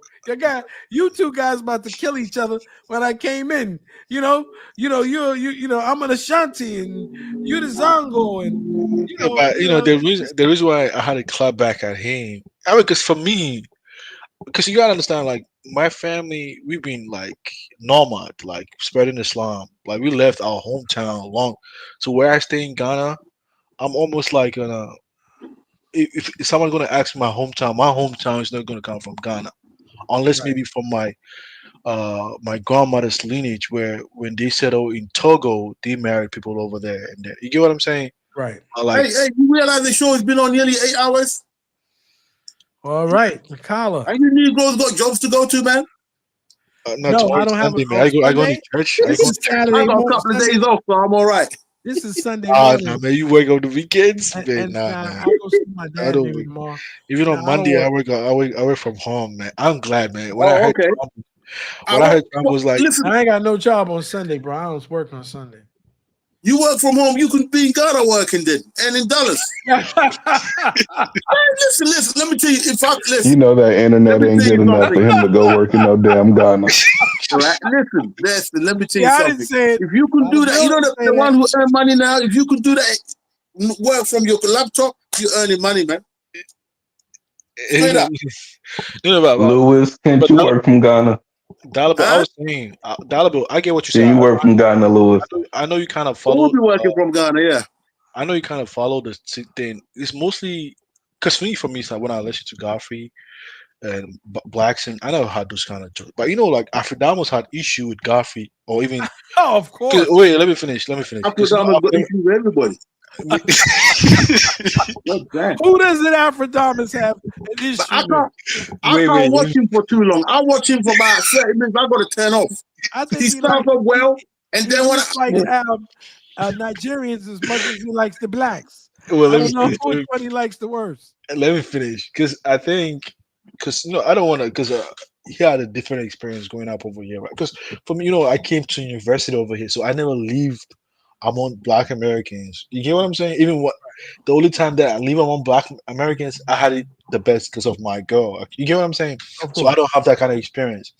But I think if you listen to Afrodamus, right, it's this one time on one of his show, he was saying that African Americans like jokes when you shit on Africans. No, this shit is comedy.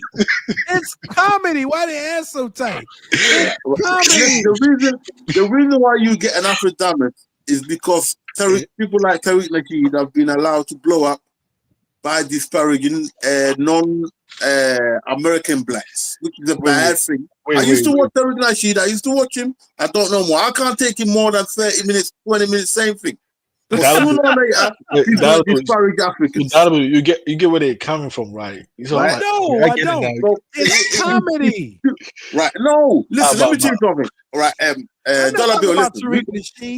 I'm talking about Godfrey. I'm talking David Chappelle. I'm talking about all these guys. They're comedians. They talk about black people all the time. That's what black comedians do.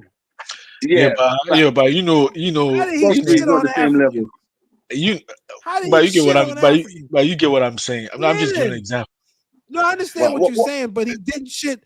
I listened to all of his stuff. The guy is phenomenally funny. I don't know how he shit. No, Godfrey's David hilarious. Chappelle is funny. David Chappelle is funny, but Blacks in his comment at the neck of my hood. He gets on African Americans. I'll be going to his show because he gets on African Americans because he was raised in Chicago around African Americans. Yeah, but let's be honest, man. Godfrey can. What is he doing? Well, let me finish. Godfrey can't really shit on African Americans. Why not? Oh, come on, man. Even he makes jokes about African Americans all the time. But even now lately he's been really following the times. Because your guys are you African from the continent are on his ass, man. Y'all are on his ass. But I'm saying, wait. Come on, Dollar. Y'all are on his ass, man. Y'all got the man questioning. Man, I'm from Ghana. I'm not really from Nigeria. So wait. I'm not really from Nigeria. The Nigerian audience is big, he realized he's gonna miss out on audience or on some money now because we're talking internet. No. Because I'm saying no. Because Nigerians, I can't see them going to a comedy because their ass too tight. They get too. No. They have like in Africa, in West Africa, the comedians. They got big comedy following. Yeah, the comedians that really excel. Went out there. There's a lot of comedy out there, especially on the internet. But I'm saying, maybe in Ghana, But I'm saying, Nigerians, man. wait. I'm saying in West Africa, the comedians that really are good telling comedies are mostly from southern Nigeria, and that's really like in West Africa, like the English speaking West Africa. Let me just be precise, English speaking West Africa. But maybe their comedy, you African Americans might not like their way of comedy, right? And even I think I've never heard too many. To be yeah. honest with you, I might like it. I don't, I'm not Oh, man, gonna. you should Some of listen them are to funny. You won't like it. It's horrible. yeah, you're not gonna like it. Yeah. Hey, Jennifer, don't you like that little midget guy, the two midget guys? I think the African Oh shit, comedians, you got little people. the midgets are the funniest, man. The little midgets, they're funny as hell, bro. Y'all got little people like. Yeah. Oh god. Zongo, what's the name of that little guy? Okay. Country guy. Little. They're funny, man. They're funny as hell. I like Nollywood, man. Oh, the one that Michael Blackson posted, that little guy. Yeah, I've seen it. Yeah. I see them on little they skits. laugh all day long. I see people. They usually got women with gigantic behinds and stuff like that. But I would just say this. That might offend. I would say this. I think a lot of them, because most Africans back home, especially they want their people that are excelling in other countries, including US, to represent them. And when they see that instead of you representing them, you're shitting down them, they're gonna they shitting there making fun of people. They're comedians. No, what it is you cannot do the joke to the point of where Tariq Nasheed has gone now. That's a bridge too far.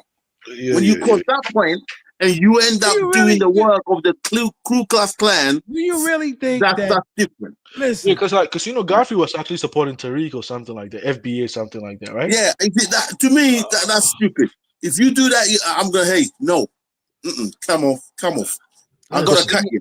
Because even the hip hop debate, I heard Godfrey trying to, side more with Tariq and Nasheed against Fire. Yeah, because he lives among. He doesn't want to be stabbed in the back by some nutcase FBAs who take it to the the FBA. He doesn't want that. When it comes to comedy, the people that goes to watch you are the FBA African Americans, man. So you don't want to play with your money, man. You don't want to go on the other side, man. Trust me. Yeah, I don't think he's done that yet. He's under pressure now.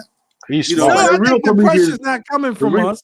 I think the pressure is coming from continental Africa. Like Akon made that mistake and he slipped on African. They almost canceled Akon. Akon got his own man. I don't like Akon City. Listen, he's already done himself. I don't like Akon at all. And let me tell you. But he's a good businessman. What he does is shit on African Americans. No, he doesn't do that. He doesn't know what happened. He every now and then he does a kickback. Lewis, but he does it the wrong way. Lewis, he shit on Africa. And listen, and we wouldn't have a problem, right? You mean except we were the one that supported his no talent ass. You understand? Well, he took everybody for a ride for a while. He brought his bullshit ass music. But come on, it's true. His music ain't great at all. But he's a good businessman. He's a good businessman. You gotta make it. You sign up Lady Gaga, you making money. We accepted him. Man, Akon was the African. He was the African musician in America. First of all, he ain't even continental African. That Negro was born in St. Louis. Yeah, you're right. First of all, no. He's not even a continental African. A cat born in an oven is not a kitten. Okay. Right? Yeah. You know what I'm saying? Yeah, he's still African. Well, he's technically an African American by birth. Yeah, in that way. And he learned everything he learned through some Negroes in the hood. But he damn sure to come to America. Yeah, you're right. Playing no African. But what did he say that will upset African Americans so much? He's only made one. I think he went to a show in UK. He always says some dumb shit about us. He was in an interview in UK or something. They asked him about like some African case that. Oh no! I know what it is now. And he said that a lot of the African American show people turn up drunk to the promotions, and but he should know he's in the business. Come on, Rick Ross the other day was on stage like, this is from a Negro. No, Akon started his convict music. Yeah. You see, I wouldn't have said that. I wouldn't have said that. That's too silly. Yeah, he was loose with his statement. Actually, he was very loose. It wasn't like you were a role model, Negro. You started convict music. Yeah. You know, they sold it in England. He was sold as an ex-convict, come good and all that. He was sold. He was sold. You done hung out with the grimiest Negroes in America. Exactly. And then you got St. Louis, man. I was in St. Louis, man. Accepted by them because you were grimy. Okay. And then the people who were consuming your music were African American people. And then when you made some money, now you turn around and shitting on them. Have you been like, are you guys been like St. Louis before? St. Louis is one of like the. Yeah, that's what I'm trying to tell you. You was with some of the grimiest Negroes in America. The war zones and you were accepted by them because you were grimy. Okay.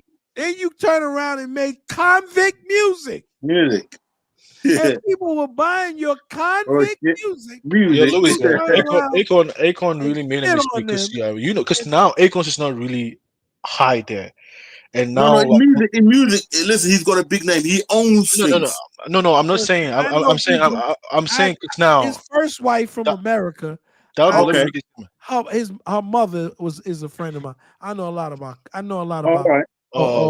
This cat, man. He's a creep.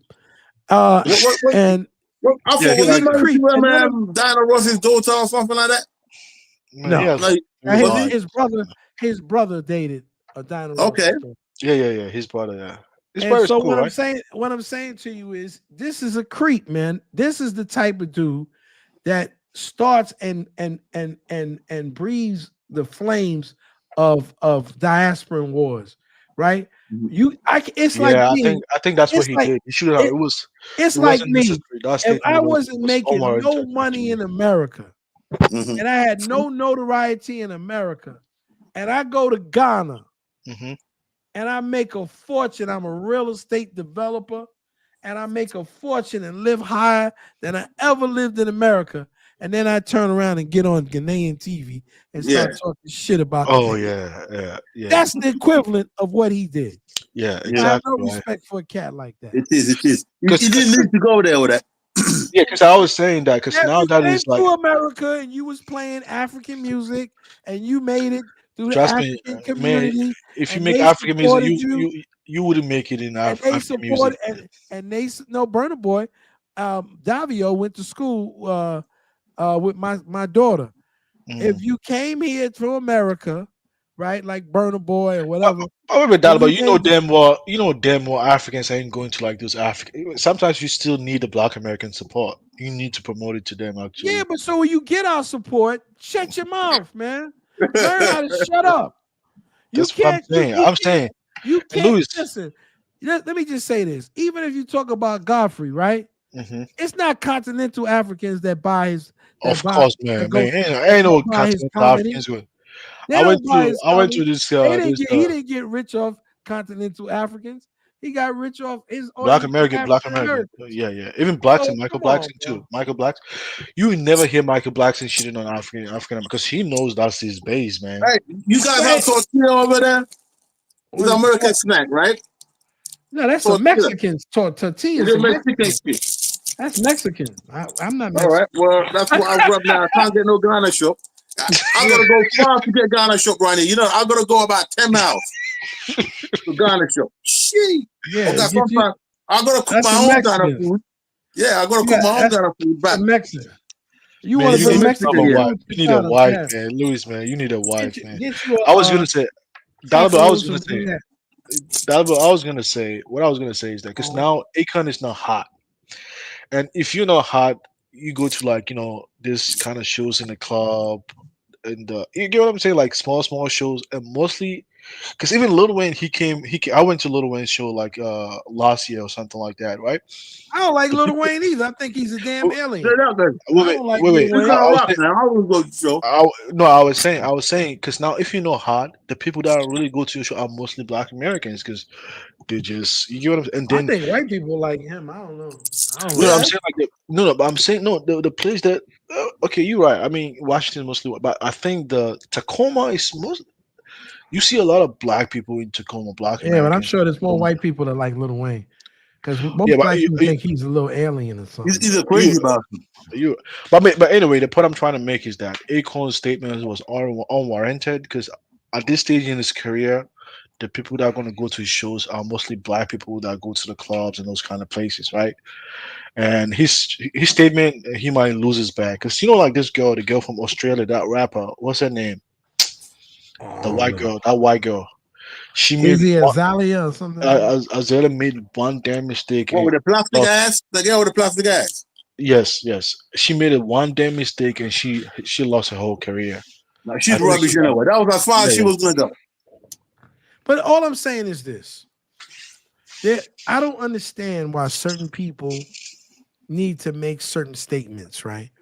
I don't really understand. So maybe I'm crazy, but I feel if your audience is your audience, right? And people have the right not to like Godfrey because he feels that people shit on Africans. You shit on all people when you're a comedian. That's what comedians do. Yeah. They shit on you. Especially black comedians really shit on black people too. That's what they do. I don't know what Africans expect them to freaking do. You would expect them to get there and tell like funny. But let me tell you this. Let me tell you one thing. Even in Ghana, like the Nigerian comedians that come to do comedy in Ghana back in the days, right? They mostly shit on their people from where they come from, actually. Of course. But I'm just saying that the point I'm saying, I'm trying to help you to because. Like Africans don't like anybody. No, but I'm saying no. I'm talking about the people back home. The heat actually comes from the people back home. I kind of follow the comment section, right?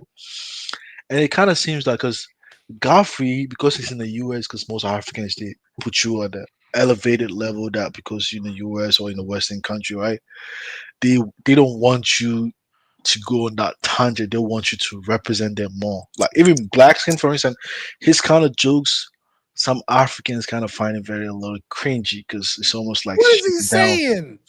Man, see, they say that, but what the hell has he said about no. He's saying wait. He's making these jokes like okay when he came to that's not what made him mad. Wait. What This made is him mad was. Let me just but how do you know what I was? How do you know what I was going to say? I've been through this before. Ghanaians ain't funny anyway. You know what makes them mad? He reveals. Oh, Blackson is funny, man. That Africans from the continent. No, he's not funny. Specifically, Nigeria. Michael Blackson's not funny. Is that what you're saying? No, he's not funny. He doesn't make me laugh. Yeah, he's funny. He's not naturally funny. I don't know. He's funny, man. Blackson is funny, man. Blackson is funny as hell. You reckon? Yeah, hell yeah. He's give him a time of day because we ain't got no Ghanaians up there. But man, it's not like David Chappelle. If you want to know the real funny one, like I said, it's on with them little midgets. Them midgets, little midget guys in Ghana, they're funny. Trust me. They are funny as hell. Yeah, but they're speaking the local language, though. Listen. Yeah, that's well, I'll Michael put that in English. Yeah, but Blackson came to the US. Man. Come on, man. You got to give him a slack a little bit. Listen, Michael Blackson is brilliant, man. You reckon he's brilliant? I think he's funny, but he's not. He doesn't crack me up. I mean, I ain't gonna go pay and watch him. Absolutely. No, but wait. He can because he didn't. He doesn't have because like he's. I like him. Don't get me wrong. I like him as an entertainer, but he's not. He's not David Chappelle. But wait. You know, in America, to be accepted in American mainstream, he's from DC. Like I'm saying, like cultural. He comes out of that whole. Yeah, but dollar bill, you know, whole Philadelphia. But even though, like, you hear Michael Blackson speak, his English. You know he's exaggerating. But I'm saying, wait, I'm saying his like the way he flows the English is not like the way you speak, right? So he might find a little bit of like challenges here and there, right? No, he speaks perfect English. Have you ever heard him speak? But I'm saying the flow. You know what I'm asking to you, other than his comedy act, have you ever heard him speak? Yeah, I heard. He speaks perfect English. But I'm saying his flow, like the way he speaks, like. But that's part of his act. No. I have heard him speak. Motherfucker. You motherfucker. Yeah, I love him. No, he says motherfucker. You don't say fuck. Yeah, but I'm saying, like, but I agree with you, Dollar Bill. I'm saying Michael Blackson. I mean, his niche was he made fun of him because he was black dude, right? Hey, come on, man. That's how you're gonna make it, man. Shit. Listen, you gotta understand something. Can't fault him for that, right? I'm gonna tell you why he's a genius. Let me tell you why he's a genius. He took different stereotypes that existed in this country and even in the black community. Yeah. And he turned it on his head. See, it takes an intelligent person to take something that other people would consider to be a negative and make it into a positive and actually make it work for you. Yeah. I agree. His best move. His best move. He should be making films. He should be linking up with other. He did, man. What film? Oh, come on! He's only done. I think Eddie Murphy gave him a little plot in The Last Coming to America. He's been on Friday, man. He's been on Friday. He wasn't funny in Friday. He was just the African guy. He wasn't funny. Let me just say you this. He makes millions of dollars, not on movies, on stand-up. Very good. Now we want the next stage. We want to see films. We want to see the films. Like, see, people don't understand. His stand-up, like this other guy, what's this other little dude that we pimped down? What's his name? Kevin Hart. No, you're talking about Cat Williams. Yeah, Cat Williams. Funny as hell. Cat Williams. He shit on Blackson too on his interview with Yeah, because come on. All the comedians don't like each other. You got to understand. A little competition. It's like a competition thing. Cat Williams is way above him. He don't like Cedric the Entertainer. He says Earthquake is illiterate. Yeah. He's right though. Most of the time, he's telling the truth. You have to realize that this is a clique. The comedians have a clique. I mean, the person who's not funny is Kevin Hart. Actually, nobody goes to his show. Kevin Hart, his stand-up is not bad. He's not. You see, again, right? There's different league. There's different league. Yeah, Cat Williams and Dave Chappelle are in a different league. What he does is he makes movies. Kevin is just Godfrey, white people. White people. Godfrey played on, and see, that's what I'm saying. People get the same impression that African Americans feel about Kevin Hart is how continental Africans feel about Godfrey. Godfrey is. It's the same shit. He's all right. I'm not gonna go pay I never heard this joke. I never heard African Americans. We don't like them. You know the ones that don't like the Wayans brothers. Yeah, but Godfrey looks like the Wayans brothers are funny. We need more films. You got black people who hate them. Dude.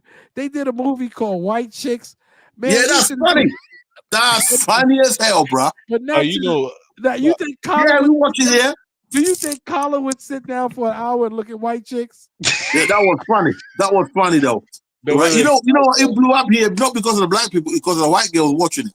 But I'm just saying, do you believe that Colin would sit down for 2 hours? Has Godfrey done any movies before? Because I started hearing Godfrey. He did. At first time I saw Godfrey, he was on Soul Plane. Oh, he was on Soul Plane? Yeah, he played the pilot in Soul Plane. Oh wow. Yeah. Okay. Yeah, but Louis, you can't shoot because you know in America it's a lot of competition, right? Because even like Blackson actually started. He was saying Blackson said he even put Kevin Hart on actually. Wait. Let me finish. Let me finish. He was saying the reason why Kevin Hart got ahead of him was he had an agent that connected Kevin to better opportunities, and he just got elevated. You know. I'm gonna put it on. Give me a minute. I'm put it on. Hold on a second, guys.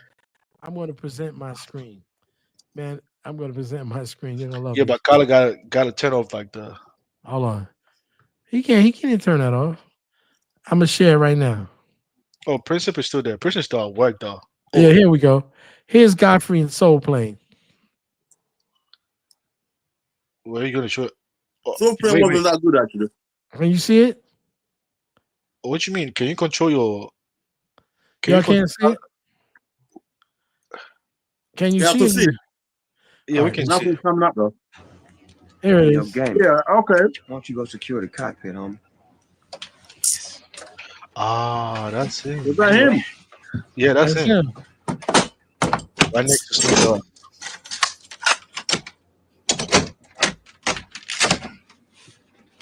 This motherfucker is locked.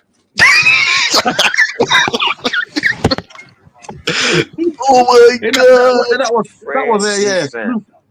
He was acting African. And the G is for going places. Can you But dig the problem is that like this a Zimbabwe Hold pilot. on. so they still make him act Now we African in ready those to movies. roll.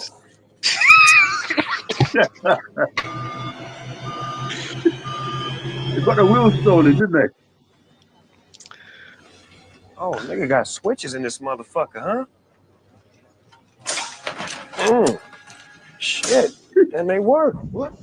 Oh, this motherfucker hot, cuz. Yeah. Oh my god. Bounce with me. This motherfucker is hooked up. Like an elephant. Yeah. Bounce. Hey, I have the perfect music for this. Yes, I have it right here. Oh, he.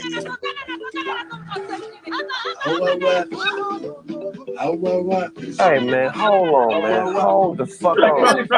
Nah, man, you gotta turn that bullshit off, man. You can't be riding to that bullshit, man. Africans not gonna like. You They're not riding gonna like this this joke, man. Africans not gonna like this joke, man. Hey, listen. If you live in Africa, you may not get it. Unless you've been listening, you go. Yeah, that's what I'm Listen. saying. They're not gonna get it though. Right? Little Man, the Wayland's best film I ever saw was Little Man. You love midgets, man. That is funny. Afrodamus is not gonna like this joke, man. It's like, man, come on. Listen, Kevin Hart used to Afrodamus do a film. He used to do a film with African Americans, just like that, with African Nigerian comedians and the other ones. That's how you do it. We need more of that. We need more. Listen to what Afrodamus said. Afrodamus said that when growing up in America, he noticed that Africans were the punching bag for that nigga's lying. Y'all believe that nigga? He's a liar. Let me just say this. Let me just say this. Let me tell you something. Let me just say this. Hold on one second. You know damn well most African Americans laugh at no. No. Let me just hit African accent. No. Let me no, bro. And I wish I could bring people up here. See, maybe next year I'll reveal my real name, and then I'll bring people up here so y'all know that I'm not talking shit. And I'm gonna have let me just say this to you. His real name is Brandon Tortillo. Yeah, I'm a tortilla. But anyway, let me just say this to you. When in the 80s, right? When I was, late 80s, early 90s, I used to run around with a bunch of Nigerian cats, man. And, and the dudes that I used to run, we used to go to parties and different shit, man. These guys were into all kind of European shit. They had the latest clothes. A lot of these dudes had their shit was tailored and tapered, right? They had fly Italian leather loafers and different shit. They had silk shirts.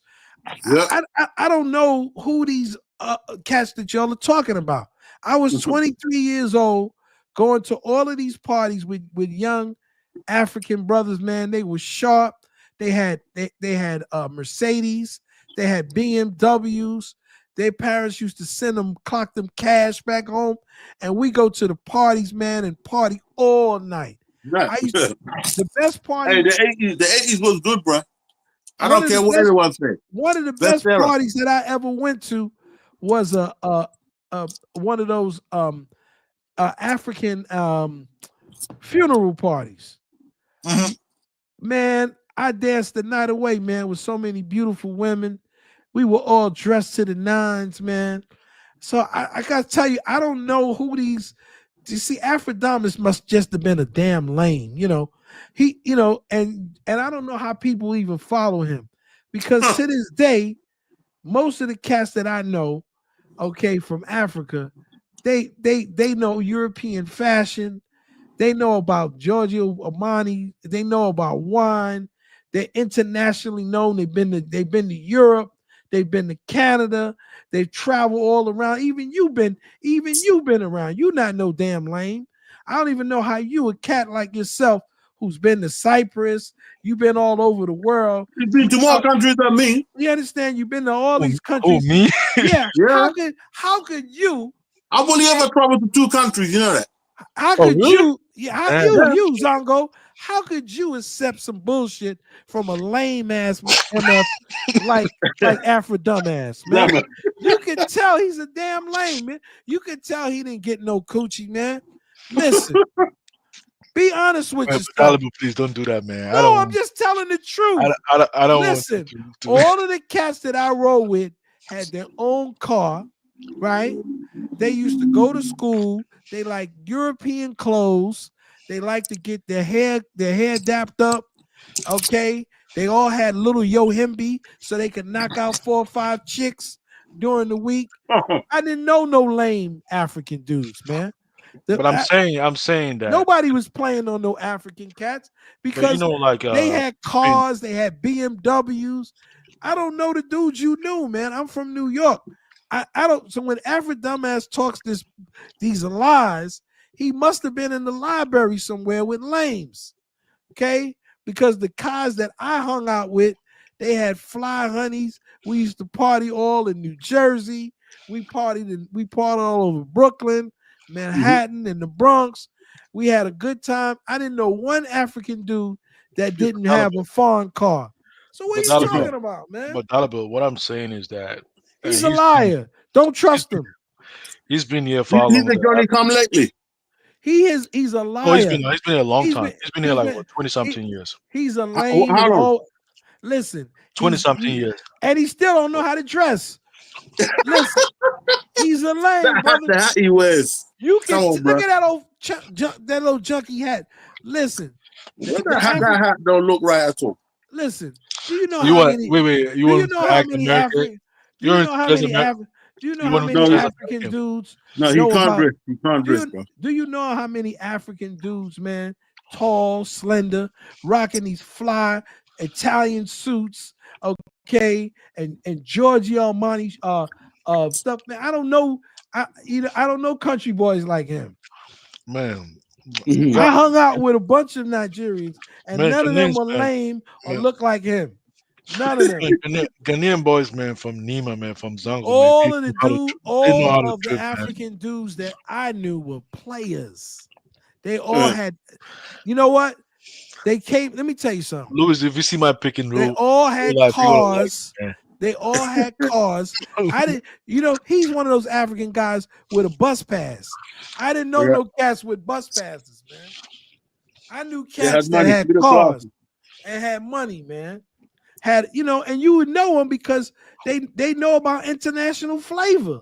They've been to Canada. They've been to the average African cat that comes to America as a grown man is a well-traveled, well-seasoned dude. He's not no lame with little iPhone, with little coming to America crap like Afro dumbass, man. Come on. Oh man. I think Afro dumbass started getting the name during the argument with the Gambia and all that. That's the first time I come across him. Yeah, man, this cat is a lame, bro. I don't see Zongo, man. You got style. How could you hang out with a cat like that, man? He's lame, bro. You know he's lame. He sometimes he probably got some fat white woman somewhere. Yeah, but Dalibor, this YouTube stream, man, it's all about entertainment. We will come just to but I'm just saying, man. Listen, I've never come out and said, oh man, we these guys were being punched on and all that shit, because that's a lie, man. I don't, maybe that's what they tell their kids, so because they want them to act right and tell them, but they was in them streets, man. African guys in New York be in them streets, brother. Trust me when I'm telling you, they ain't lames. They got women. For me, the reason why I come on the internet, you understand what I'm saying? I don't. I stay far away from.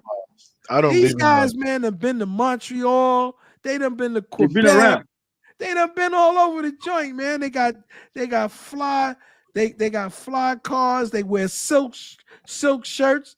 Those are the dudes that I knew, man. I didn't know no lames. I didn't know any lames. I'm being honest with you. And I so are you just counting his personal experience though? Yes, I am. Remember, I told you that the first guy that I knew. I am. I'm his views are too neo-colonial for me. It's completely. I'm telling you, he's a liar. Listen, I told you that the brother Muhammad. Let me ask you this thing. Let me just say, hold on one second. I would ask you about Elvis. Let me just tell you. Let me just say this to you. They ain't landed. The first cat, brother Muhammad, God bless the dead. This brother Muhammad, man. Khalid Muhammad is that? No. He was a Ghanaian brother, probably from the Zongo. Oh, of course.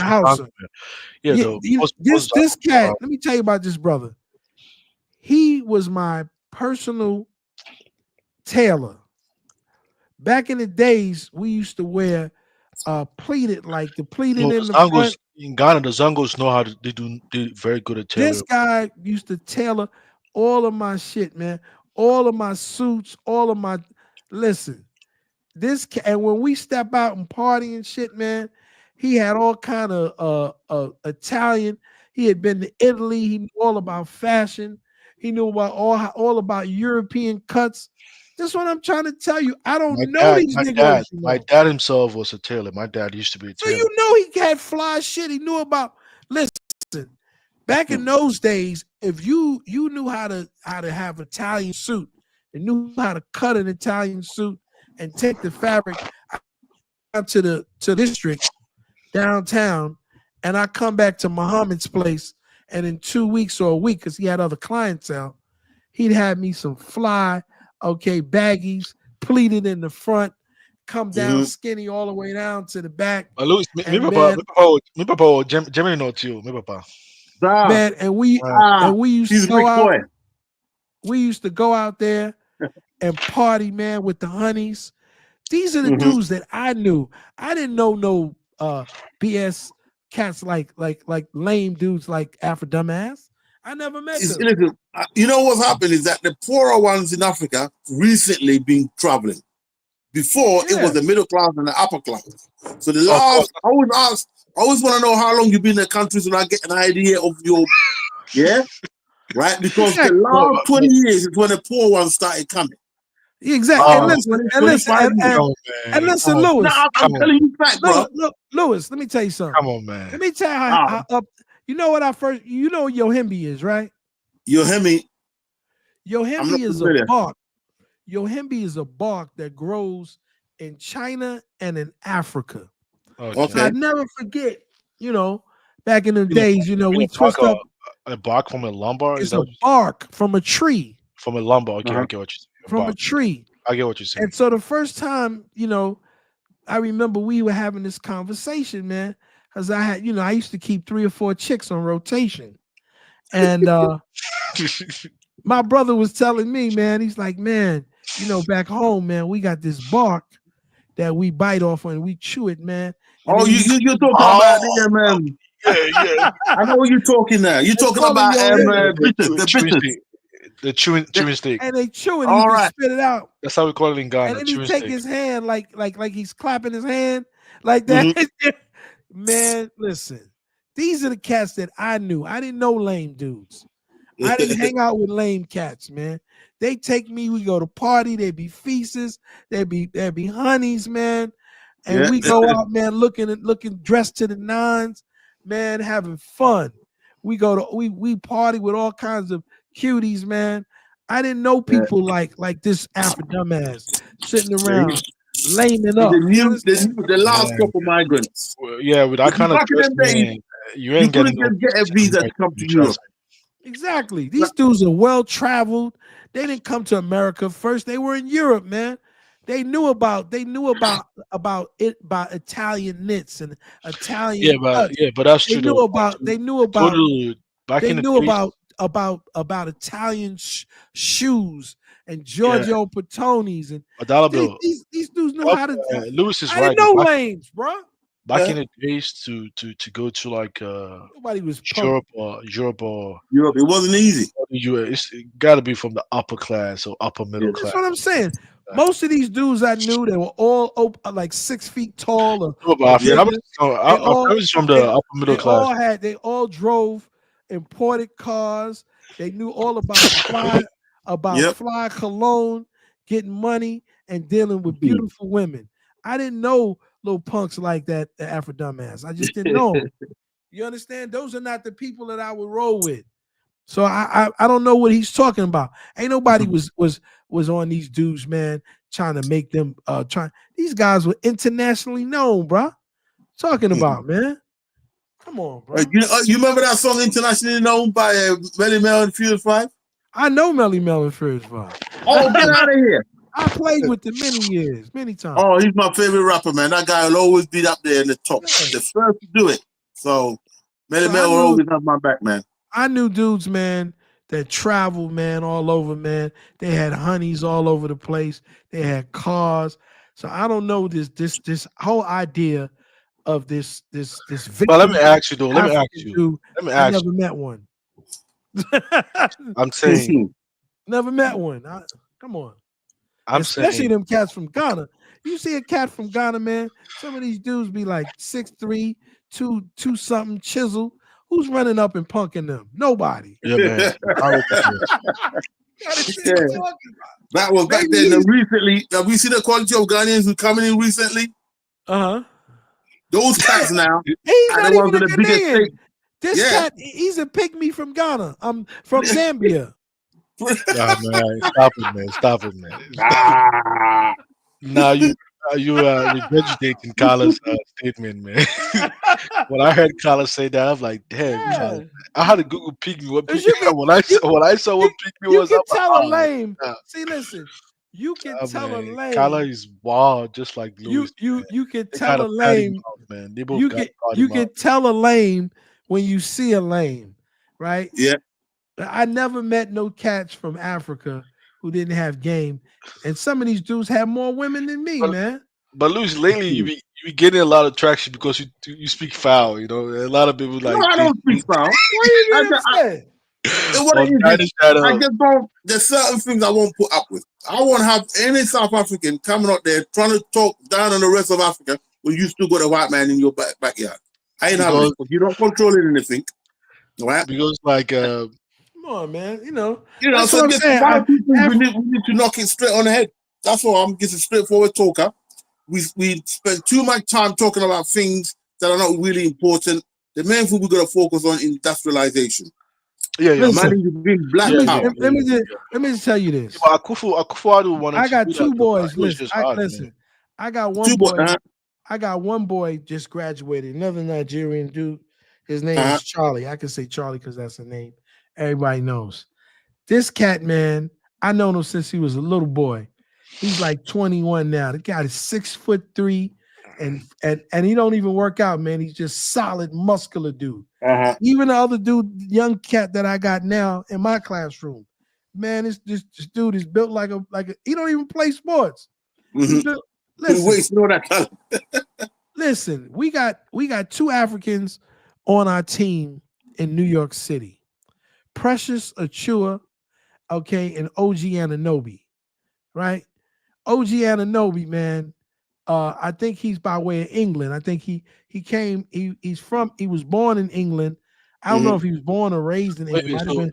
When they say the illegal migrant from the UK, this dude. Wait, let me ask you this though. Go ahead. When they say there were a lot of illegal migrants from the UK, I'm guessing it wasn't the white people, right? Are they really? I don't know. I don't. Like I listen, tell you, there's more. Listen, you'd be shocked at the amount of illegal migrants who are white from Europe in America. They're not going to. A whole lot of them. They are not going to push them away. They're just going to send the first ones, the black ones. They're going to say you're glad to be here, right? Make America white again. Yeah, that's it. Thank you very much. They got a code. They don't say it out, but every now and then Trump lets it out. He can't help it. Let me just tell you. Let me just tell you this. Akeem Olajuwon was the first Nigerian. Akeem the Dream Olajuwon, one of my favorite all-time players, came to the NBA and was the baddest man on the planet. Won 2 NBA championships. Then it was my other favorite, DK Mutombo from the Congo. Right? God bless his soul. He just died recently. Deke. Okay, played with John Thompson. And then, of course, we got our homegrown Africans who I don't know if he didn't retire, but he's been hurt. Victor Oladipo, who's Nigerian by way of Florida. He grew up in Florida, right? We've got OG Anunoby, who's making $40 million a year playing for the New York Knicks. Wait. Let me ask you this: in Africa, which country plays like good basketball? Because it's one country like that play. Well, Nigerians. No, the Nigerians. It's not Nigerian. There are other teams like they're very good. They're very good on Olympics. They're very good. Damn near That's Nigeria. No. Every another Cameroon, country. Joel Embiid, Cameroon, Sudan. South Sudan. But the Nigerians, South Sudan is recently. There's another. But the Nigerians. Back in the days, you have Olympics Ghanaians and Nigerians. Nigerians, the only ones I can think of. The Nigerians kind of like dominate. Every college team in America has a Nigerian player, and one of the best players in the NBA right now is a guy who's Nigerian, but he went to Greece. And Antetokounmpo, Giannis Antetokounmpo, is a bad man, and so that's why I keep talking. You got people, man, that love African players. I'm talking about. Come on, I'm talking about in be hating on African teams. The African teams. Yeah, I don't know about the African teams because what they have is we had a guy that played there with Basketball with No Borders because Yasari Majuri, who's Nigerian, he used to run Denver, but now he's the general manager and president of the team in Canada. And he's also one of the guys one of the founders of Basketball with No Borders. So we've been digging on African players in America. What do you think about that girl? There's this girl that comes. I think it's either on Africa. I think she's been on this channel before. That Nigerian girl. What's her name? That have beef. What's her name? You know that girl I'm talking about. Yeah, I spoke to her one time or something like that. She had issues with black girl. Why do they always trying to pick a fight with black Americans? Why do they be hating on black? It's a personality clash. Yeah, you know. Listen, man. You know who that girl. You can tell she hate black women. Man. You know who one of my favorite African women in sports, Who's and that? she's a champion. Aguma K. She's on. What she do? She won a couple of championships in the WNBA. Yes, her name is Shanae Aguma K. I'm talking about Ebola. And she's a beautiful girl, and she's an announcer on ESPN, and she was raised in Houston. Actually, she's a twin. Yeah, she's a bad girl, beautiful, long black legs. I might be marrying a half Nigerian girl actually. No, I might be. In the UK, she's from the UK.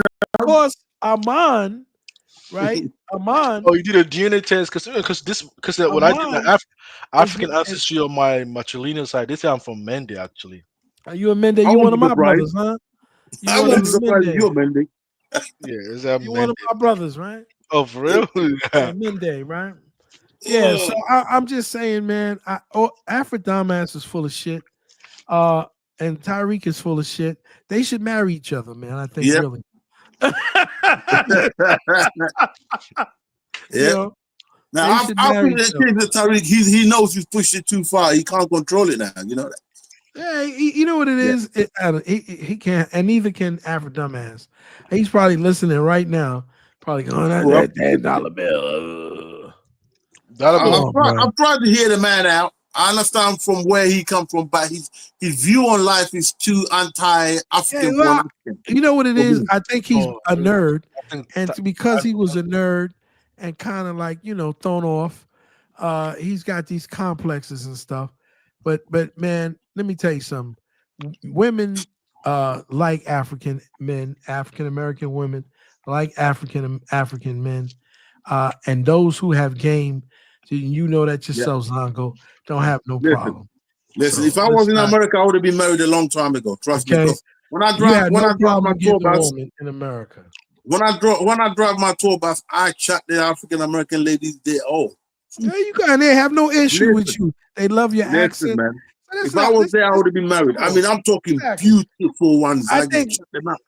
I think nobody liked him. You know, he being a pick me. No, but here in America, it's all about your confidence. How Yeah, you, yeah. You know you how got swag. You how know you you would not hang out with Afro dumbass with that old funky hat on. I hate. Why Yeah. you got that hat, man? If Why he did you retire that if hat? he lives in a black area, does he live in a black area? Hell no. He Yeah, wouldn't be able that's to go why he to gets school. away with that. He Someone wouldn't would be have able to told go him. to. He got. Yeah, if you live in a black area, someone will pull you aside. Say, hey, brother, Take look. that shit off, man. Yeah, let's have some words. Come on, Afro dumbass. Take that off, bro. You know, Come Washington on. State. He lives in Washington. He lives in the same state as He me. lives in Washington. Oh, you see him at the grocery store? No, man, we live miles away from each other, man. Oh, okay. He probably got an 800-pound white woman too. But Washington is mostly like it's predominantly white people. I Actually, can imagine he got an 800-pound white woman. it's not like a typical like. She be like, Afro That's dumbass. what, when I heard you saying like you're gonna buy some Ghanaian food, I'm like, damn, like what? It's like it was unheard of, you know. Where I say you can't just get up and go buy some freaking African food. You gotta drive miles to go buy some African food. Like where I am. But I'm lucky that the Indian guys are selling it, so I don't have to go too far. But you can't go to a restaurant around here. There ain't no Yeah, I Ghanaian don't. restaurant. You live in London, man. Like in Washington, like the closest city, like London, is like Man, Seattle. I can go to any. I'm in New York. I can go to any Ghanaian That's chop nice. shop. Yeah, Get a because goosey soup. I heard in Bronx. If you live in Bronx, from Ghana, if you live in Bronx, this is You got everything. Everything in Ghana is in Bronx. It's in Everything. Bronx. All the Zango food and everything is in Bronx. Actually, Lovely. that's what they told me. A lot of people. But So I was I'm gonna go home. I'm gonna go to sleep now, man. It's 6 about o'clock. Yeah. Hey, bro, it's 8 o'clock now, man. This must be the longest show. In New York, it's 6:57. Hey, I'm up. It's just like the 4 o'clock a.m. over here. Oh, y'all. Oh, no. Hey, I'm listen, going I to gotta bed. see you guys next time. All right, my brothers. We Let me get ask you. hours. See ya. Y'all go, man. See you next time. Wait. Let me ask you this about. We might free Elvis. I don't know. Man, wait. Let me ask you this last question about I need Elvis. some Ubuntu talking. Wait. But I mean, Elvis got you guys back, and he was even excoriated by the Africans on Afrodama's show. And now all of a sudden you have issues with Elvis, man. You don't think because like Elvis is not winning on either side, actually. Why? Yeah, why I've had you issues like, with Elvis from the beginning. why are you doing Elvis like that though? Because now it's Well- almost like he's not winning on either side, you know? Well, that's good. You know, he's a man without a country. So like he was like, he got your back, and you guys. No, he don't have our back. No. Come on, man! And all of a sudden now you guys just push him away. It's He was almost here like- today, wasn't he here today? I'm talking about like it seems like there's been some No, I don't like him. different- I'm being honest with you. I don't like him, and I'm working on that. But I don't like him. Oh really? No, I don't like him because, like I said, what he does is he speak for yourself, bro. If I didn't say nothing to you, why are you gonna get up? See, I think since Afro Dumbass threw him out, he's got something to prove. You know? Yeah, he gotta prove I'm not taking no shit from the blacks, that kind of shit, man. We not interested in that bull crap. Come on, bro. Yeah. Okay, I'm I not get it. taking shit from the blacks, man. And you guys are bigots. Well, why you here then? Okay, If you think we bigots, then why the hell you come on then? Can we build peace? Can we build peace then? Like, can we just? No, I don't think I can have any peace with him, bro. Because I don't like him, man, because I don't like him because he wants to be the gatekeeper, man, to Africanness. You can't, as black as I am, you can't tell me I'm not African. And so you're not gonna get up here, and I'm your elder, you're not mine. Wait. Did you tell him he wasn't African American? Did you tell him that? No, I didn't tell him that. I think maybe Colin did. Okay. So that's why. That's why he said that, though. Like Elvis is gonna He's find. mad when Colin wants to take it out on me. Because Elvis want to be African American. So will you guys push him away? I don't think so. I You don't see- think you so. I don't think he wants to be African American. I just think that he wants to be a gatekeeper. I think he's here to gatekeep. He's not, and that's what he's doing. So he thinks that he's taking it upon himself to be the voice of all Africans. But one thing about Elvis that I don't like is that he might be acting all this, but when it comes to religion, this guy is very extreme, man. He doesn't like. He's like white and he doesn't like Muslims. I'm like, damn, like where is he coming from? Like even in Ghana, like yeah, Muslims and Christians, and you never hear of sectarian conflict among Ghanaians and Muslims. I mean, if another countries are fighting over religion, why you gonna use that in everywhere? Like this is something about. Maybe he goes to a white church or something. Man, he's very extreme when it comes to Christianity. I'm like, damn, like this is He's got a lot of. You know what it is too? He's old enough to be my son too, and so the problem is, man. Arguing with him is like arguing with your son, you don't want to be bothered, You're like, come on, little boy, you don't know nothing. You hate to say it like that, because he's a grown man. But I just can't. Do you come to the show often though? Like I heard it's been a while since it's been over. Yeah, I haven't been here since last Saturday. Oh, okay. I keep telling y'all, man, I'm on some Ubuntu shit. I'm tired of arguing with people too, man. I like to be here, but people want to argue all the time. Frenchie blocked my ass, No, I didn't do it with Frenchie. But you know what it is? I kind of took it personal because I kind of felt like, man, I've been here from day one and I was blocked. Yeah, well, she was a personal friend of Carlos, and he gave her a lot of leeway. My whole thing she came to meet us over here, man. Come on, Dollar Bill, man. Come on. Yeah, my whole thing is, I don't want to be arguing all the time. See, I want to talk about positive things. But I would say one thing though. Uh-huh. It was really a positive thing for me, because it was the show at some point was too toxic about me and you. I'm like, yeah, I'm tired of that, man. I'm not. I don't want to be arguing. Even today, I want about solutions, man. But even today, actually, Louis kind of like pushed me out of the mood because I wasn't. It's late at night, and I wasn't in the mood to be arguing. And I intervened. I said, "Calm down, man. Just tribal shit." Ubuntu, brothers. But let me tell you one thing, though. Let me tell you one thing, though, right? Because everybody could claim they are tribe and everything, but one thing for sure is that even within your own tribe, if you have your own nation, right, there's still going to be classes, and there's going to be poor people, middle class, and rich. So that's why we need Ubuntu. You get what I'm saying? No, I might be saying it like it's a joke, but it's true.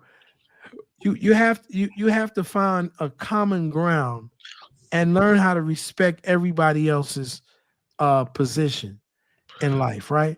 And so I don't have to agree with you, right? But we have to both learn, even when we disagree, there's certain parameters that we have to use and conduct ourselves in that manner as men, right? And so it's gotten out of hand, and so when out of hand, you got to be reflective, right?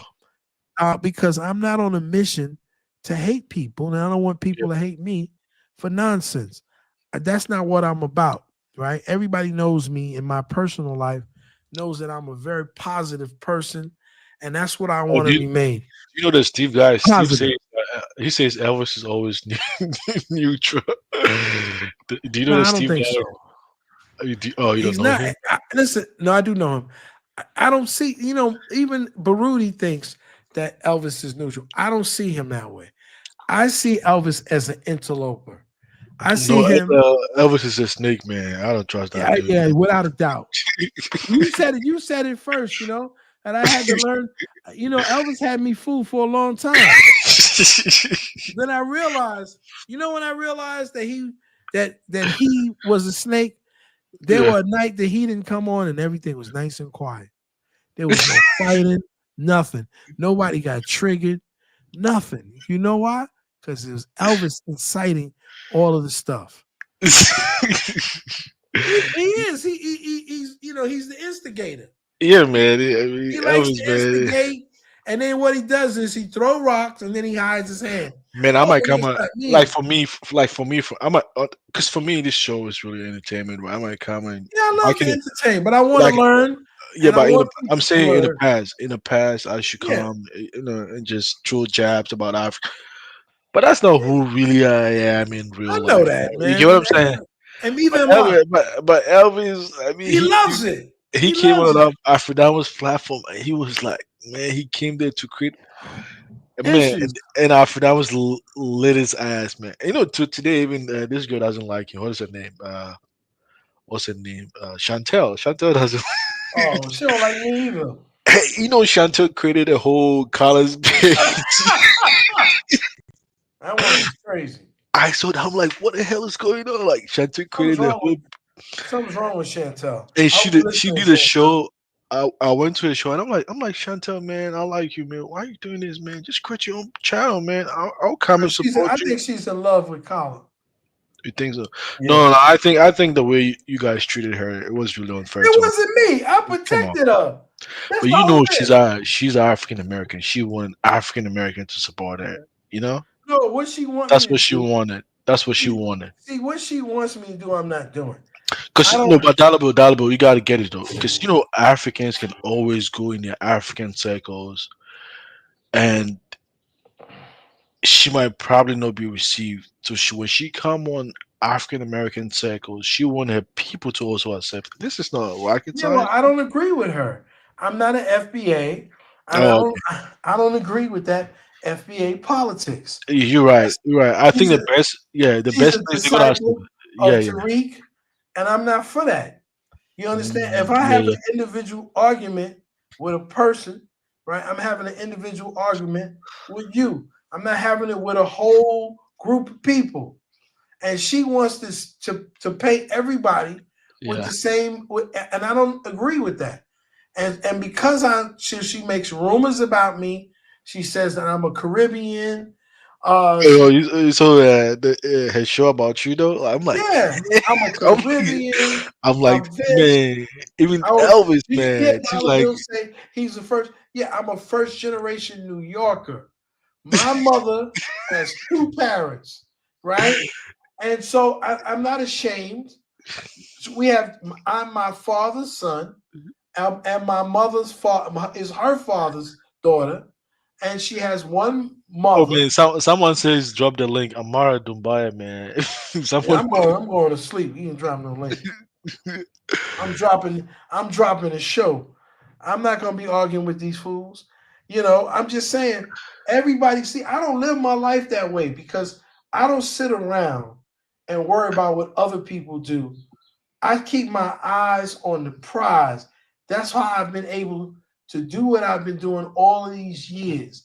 All these years. I've never been unemployed since I was 19 years old, Oh and I'm damn. 60.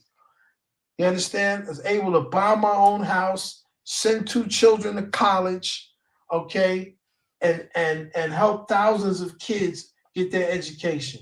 I've been able to do that because I don't sit around worried about what somebody else is doing. Yeah, of And course. that's the Yeah. kind of person that she is. You can tell she's not happy with her life. I'm happy. I'm sitting at my desk, on my iMac, on my $400 short microphone. You understand? Next to my Rodecaster and my DaVinci Resolve editor. Yeah. And I'm making movies, man. And they're expensive. Wait, And I'm enjoying it. That little AI video that you did, it's really cool. It's on your page, right? Yes. I'm gonna Check try all that. of them out. I got about 50 of them. Damn. What is it my about though? stuff. Listen, all of them are different things, all about Africa. And some Oh, okay. not, but you know what it is. Lewis is inviting you back to. Are you gonna go though? Like, I mean, if he's gonna give you a place to stay though, you I'm gotta. gonna no man. I'm not. I mean, if he give me a place, I got no problem. I But think I'm the just best saying, thing. I think the I'm best. going to Liberia first. I think usually going back to the trip with Colorado. I think that's the best. That's the best stuff. One of my boys is in Ghana right now.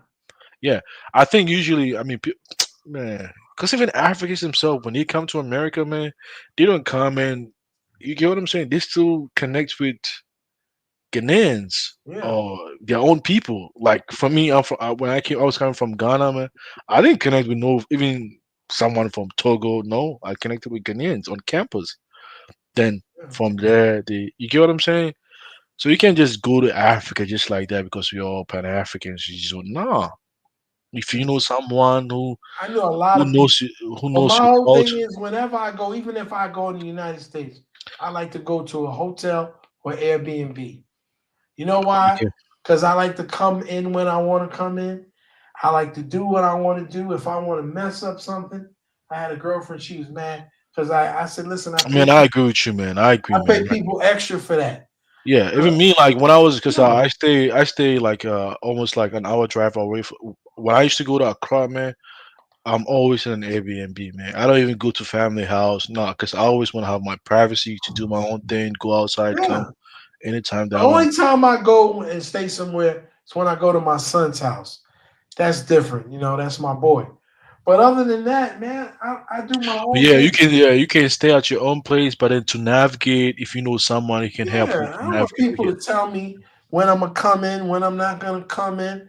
I'm gonna come in when I want to come in. I'll take advice from people, but yeah, but other than that, the reason why I'm saying that is because when it comes to buying land, you got to be really connected, man. oh yeah, I'm not It's thinking even about like, land. yeah, yeah, Listen, yeah. everybody want to get off the daggone plane Man, I'm from Ghana, man. See, and I'm want to buy land. born and raised in Ghana, man. But even in Accra, I'm no dumb, man. I'm not just gonna get up and you get what I'm saying? No, man. Like You you have to gotta be. know. You got to know the But I would say terms. like some Black American, some people are just no street smart, man. Because Well, you know what it is. You got to understand. if you are street smart in the U.S., man, like trust me, you can But navigate in when they Africa. come to Africa, they lose their mind. Oh, for real? Yeah, Even you people got who to. Yeah. came from the hood. Come Yeah, on, you you know think so? why? Because it's a very big. See, it's a very big psychological thing, and I think that people don't really understand that. It's sort of like, how can I say it? And I know it might sound corny, right? But it's sort of like, you know, like you coming home to your ancestors, right?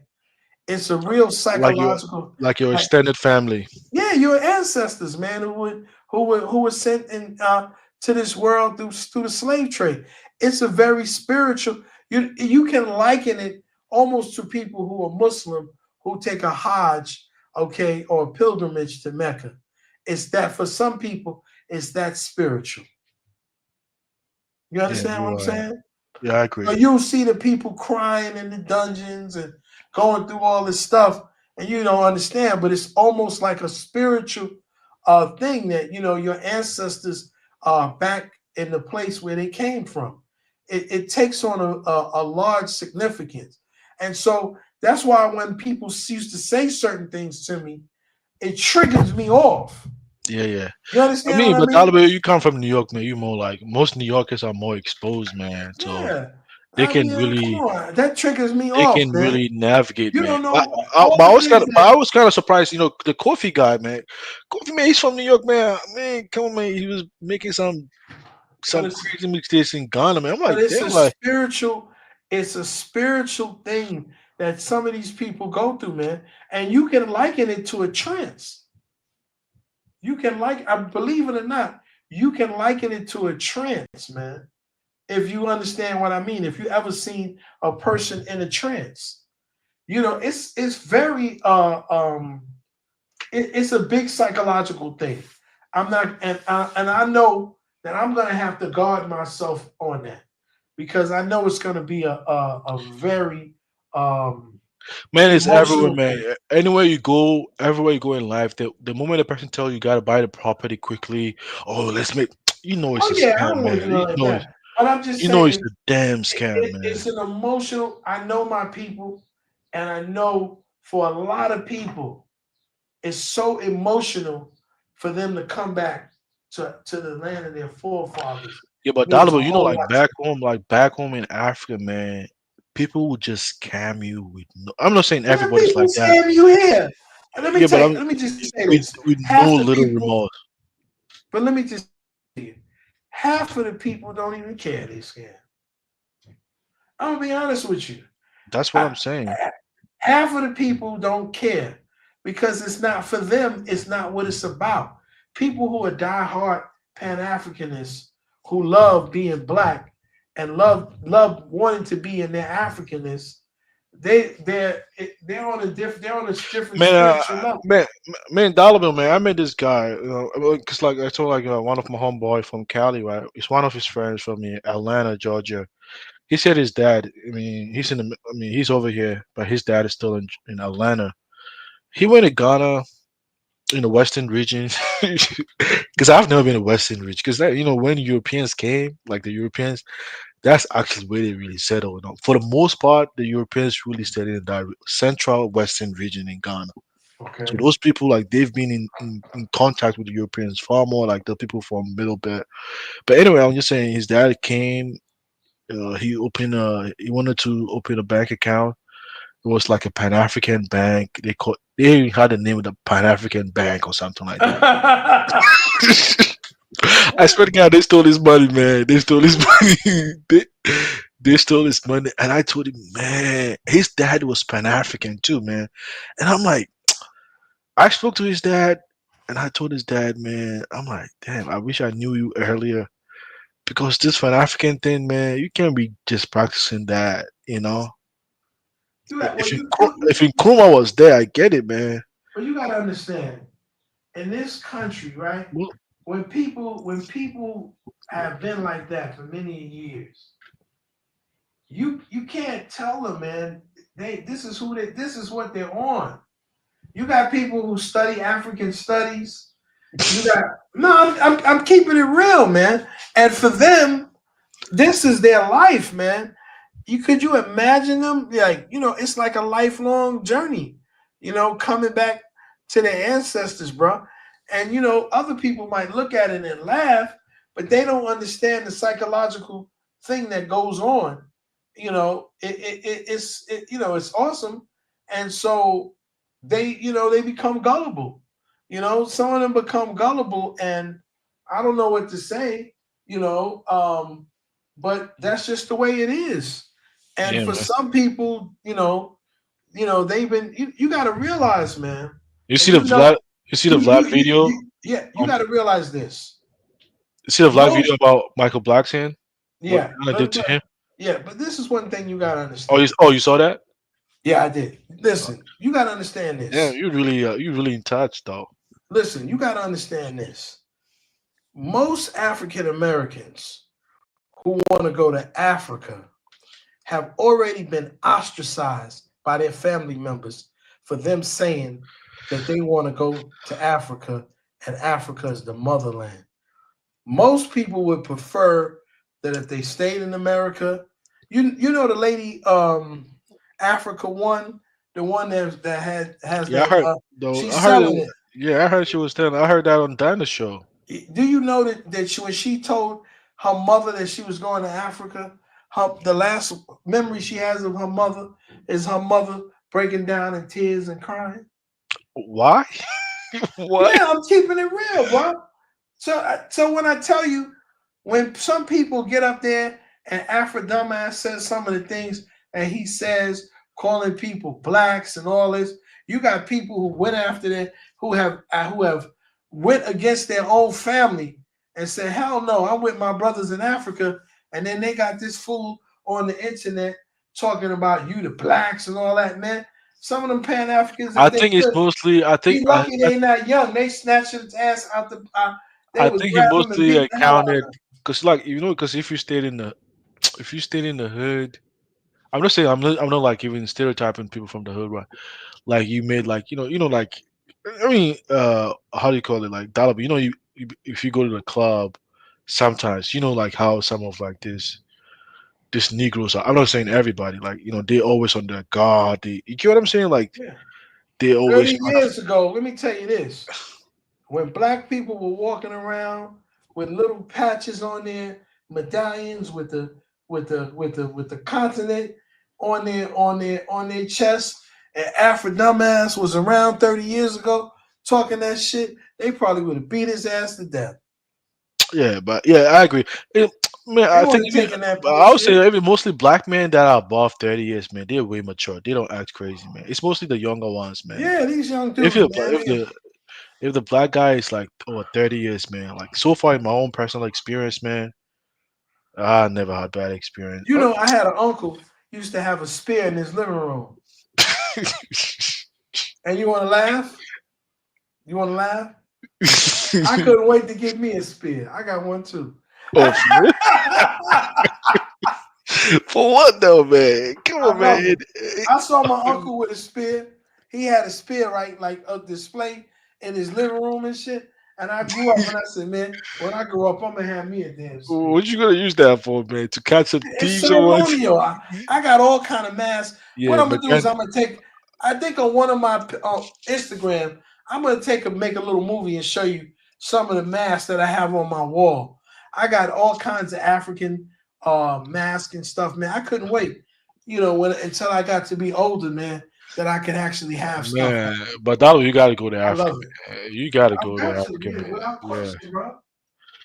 You saw like this the video, this guy, this African American guy. What's his name? Like his name is oh man, I forgot his name, man. You watched the video in Ghana, like he's opening like a moringa farm. You saw that? You saw that video? Yeah, I saw he got 42 acres. I remember when he first got there, he was a heavy dude. He lost a lot of weight. Oh man, you know that guy, man. That's what he said. What do you think about what he's doing over there, man? Damn, man, that guy. Awesome. Listen, like I tell man, that guy's really making it big, man. Like I swear to God, that's awesome, man. I'm so happy for him. You know, I mean, he even got to go. I mean, he had a new baby too. I'm like, damn. Beautiful. Listen, I'm man. A lot of people don't want to go back. But that was still not late, man. You still can get some girls, man. You still can get. I have a woman. I'm married, bro. I don't need that. I'm good. I ain't trying to make nothing. I got that. I got a woman right in the bed, man. Matter of fact, I'm getting ready to go right back in the bed with her. But wait. Let me ask you though. You think that man? Huh? You think his whole idea of moringa? Do you think he has really planned things? I mean. Well, listen, man. Does he have the market in America to sell those kind of things? Oh yeah, man. Yeah, I wish I can get my hand on some moringa right now. Why not? Oh, for real? Oh, okay. Yeah. Listen, it's my belief, right? And I'm gonna say this while we're on the end, that the herbs that we need to heal ourselves of the elements that we have in America can be done through African herbs and teas and tinctures. And yeah, I truly believe that. I truly believe that that all of this stuff that ails us, that is making us sick, man, is this GMO food and all of this stuff, man, that America is doing. So, like I said, I don't agree with this black stuff. I believe we're African people, and the closer we get back to our Africanness, the closer we'll get back to our sanity, to our health, and our vitality. And I see everybody who really spends time on the continent, and I look at them and I go, wow, look how they've transformed their lives. And so I think it's a beautiful so thing. you saw like the manager, like, because I was watching the video recently, the guy who is managing his farm, like that African American guy, he did agricultural, he did a degree in agricultural something, whatever science. And I'm like, damn, he's really like impacting people's life back home. Well, that's really remarkable, like this. And he's the guy that he does, in the way he looks too, he can integrate easily in Africa too. If I was 30 years younger, bro, like I tell my son, if I was 30 years younger, I'd be out of here permanently. I'm glad the young people. Yeah, but that's why I don't believe in that FBA bullshit.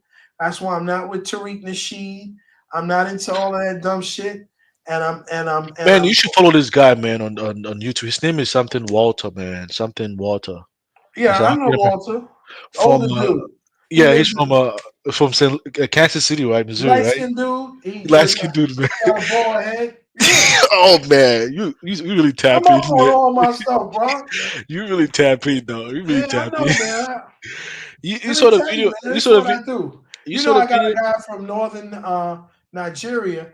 I was selling a lot of hibiscus, and he does shea butter. Yeah, man. The brother he's got 2 warehouses. He's got one in California, and I met him, man, on these YouTube streets. Oh, is he a And- Muslim guy? Muslim yeah, guy? yes, he is. Yeah, he used to be a soccer player, and now he's doing his hibiscus. He's doing all this stuff, man, and he's a very nice brother. And yeah, man, let me tell you, man, I think that's where it's at, bro. So I'm not gonna be out here arguing with people and You saw tarnishing like my name and put me in a you bad saw like position. Walter's video he did that the gross like the kind of like he did a show like Melcom, like something similar to Walmart that they have in Ghana, and he was like, Yes. here in Ghana they have Indians and everything, and he believes that African Americans can come and do something similar to like you saw that video. I'm like, yeah, that was Yeah. really about I some think big money the movement. possibilities are endless in Africa, and the only thing is that the young people gotta either have a way of making money or have somebody, that's gonna front them the cash to help them out, whether it's relatives or Yeah, family. and also that'll be like a lot of time people just want to do something just only me. At some point in time, you just gotta do things collectively because like the Well, reason that's what why Umoja is about, right? Collective economics. And yeah so when I collective. was talking about places that Oh, you you mean what do you know say again? What's the name again? Umoja? Ujamaa. Ujama. Ujamaa in Swahili Oh, means sorry. collective economics. Oh, okay. And so Is it people need like to learn. Brody's It's uh actually one of the principles of Kwanzaa and Nguza Saba, oh okay. and so every day is a different principle to be practiced. It's called a Nguza Saba, and Yeah. so in every one of those days is a celebration, and one of them is Ujamaa. There's Kuzi Chakalia. There's all different, and it's all of it is based Yeah. on African philosophy. Because one thing about the way when I see people like for instance like you see like white folks in America, man, they will have like big corporations, and the people that really started this corporation, they're dead and gone, man. But the corporation still exists today Of because course. it's not just only them operating it. They've kind of structured it in a way that like the educational institutions produce students, they come and occupy those spaces, they have experience, they Look retire. at Khalees. Remember that girl Khalees, the rapper singer, my Yeah, yeah. milkshake. She's in Kenya now. Oh, for real? Yeah, check her out. She's in Kenya right now. She's got her own farm. She had a farm in California. Listen, Africa's the future. Everybody needs to get themselves together. I'm not aligning myself with these crazy Nazis that like Tariq and these other people. Oh, Man. what do you think the FBAs is it something like Some Nazi shit. I'm not with it. I got to tell her, and I don't refer to myself no FBA crap. I guess which one of my triggers. And but do you think they are infiltrated? yeah, but just some Because I heard like Biden, where like this year of retention, like they had people send them to Africa so that they could really go and like monitor like what's really going on about this, this whole like people African diaspora Africans going to Africa to really see what's really going on. Like, are they? Listen, I don't care what the story is. I'm glad the people went and they did it. I love the work that it's doing. I see local Africans getting jobs, doing construction, and building up the country and the infrastructure. And I'm very excited about that. I think that's wonderful. Before I let you go, you know one thing that I noticed, like the America is somehow a little bit racist. The mayor of California, she went to like the swearing in of the president of Ghana, the newly elected leader, right? And when she came back, that's what the wildfire outbreak started. Man, I saw like this whole elite politician just lighting their ass, like, oh, what's she doing in Ghana? Some freaking. I'm like, damn, like, what? Why are they speaking down on Ghana like that? I'm like, yeah. They don't want you to have. See, the power that be wants to keep you a slave in America, and so I can't have you. If I want to do something or exploit Africa, then I'm going to have an issue, right? I can't gather you all up in one place and put you in an interim camp like I did the Japanese, because African Americans will tear this country up. There's gonna be complete strife. We're not gonna go easy in the night. You understand? So that's why I say there's a hegemony that needs to be gotten between Africa and African Americans, and we got to get past that bullshit that we have amongst each other, and our ego and our stupidity and all that stuff. Because in the event that something happens to Africa from America, we're going to be the ones, that are going to petition to the United States and lobby to the United States that you can't do this to our people. And so that's what makes it important. And that's why I've taken on the Ubuntu stance and refuse to allow people to trigger me off. Do Burundi really have an impact on you a little bit? Burudi's been my friend for years. I didn't just meet Burundi. I know Burundi before this show. Oh, really? So this Ubuntu stuff started way before this show. Oh, yeah. Okay. So it seems like you're the one just popularizing Ubuntu on this channel. That's why. Isn't that wonderful? Isn't that a transformation that's transformative, that's positive, and taking a negative spirit and turning it into a positive spirit for our people? That's what I want to be, a beacon of light of positiveness, and stay on track. Keep our, because this is critical, man. I think people don't really understand that we need Africa. Africa needs us. And the white people trying to take this country back for themselves. And so people need to realize that that there's real freedom in Africa. That's why even white people go to Africa. White people go to Africa because they experience a certain freedom in business and everything else that they don't even feel around their own people. Yeah. Right? They go to Africa because Africa is freedom for them. They don't like being around their own people that much themselves. That's why you got so many white people in the hood acting crazy, acting like they, they wanted a homeboy. I never seen a white person. Oh man, you go to Atlanta, you gonna see I never saw a white person in Chicago. It's the south side of Chicago. I don't know about Chicago, but I know in North Carolina, I know in Texas, I know in Atlanta. Yeah, you got a lot of Chicago is segregated, man. Yeah, well, that's because of the politics that the guy who came from New York, right? Detroit and Chicago has always been a very segregated. Yeah, how come like Eastern always like the Eastern Europeans are the ones being the governor of Chicago? Like, yeah, because that's where a lot of Italians who came from New York, right? Scarface came from New York, from Brooklyn. And they got it popping out there, man. It's always first they took power from the Irish. So, it's gangland. It's always been gangland. Chicago's always been a gangland city. Oh, really? Yes. You got to look at the history of Chicago. Man, I got to get off here. Colin gonna kill me. This is 9 hours. All right, man. See you on the next show, brother. Stay safe, man. You too, brother. Peace.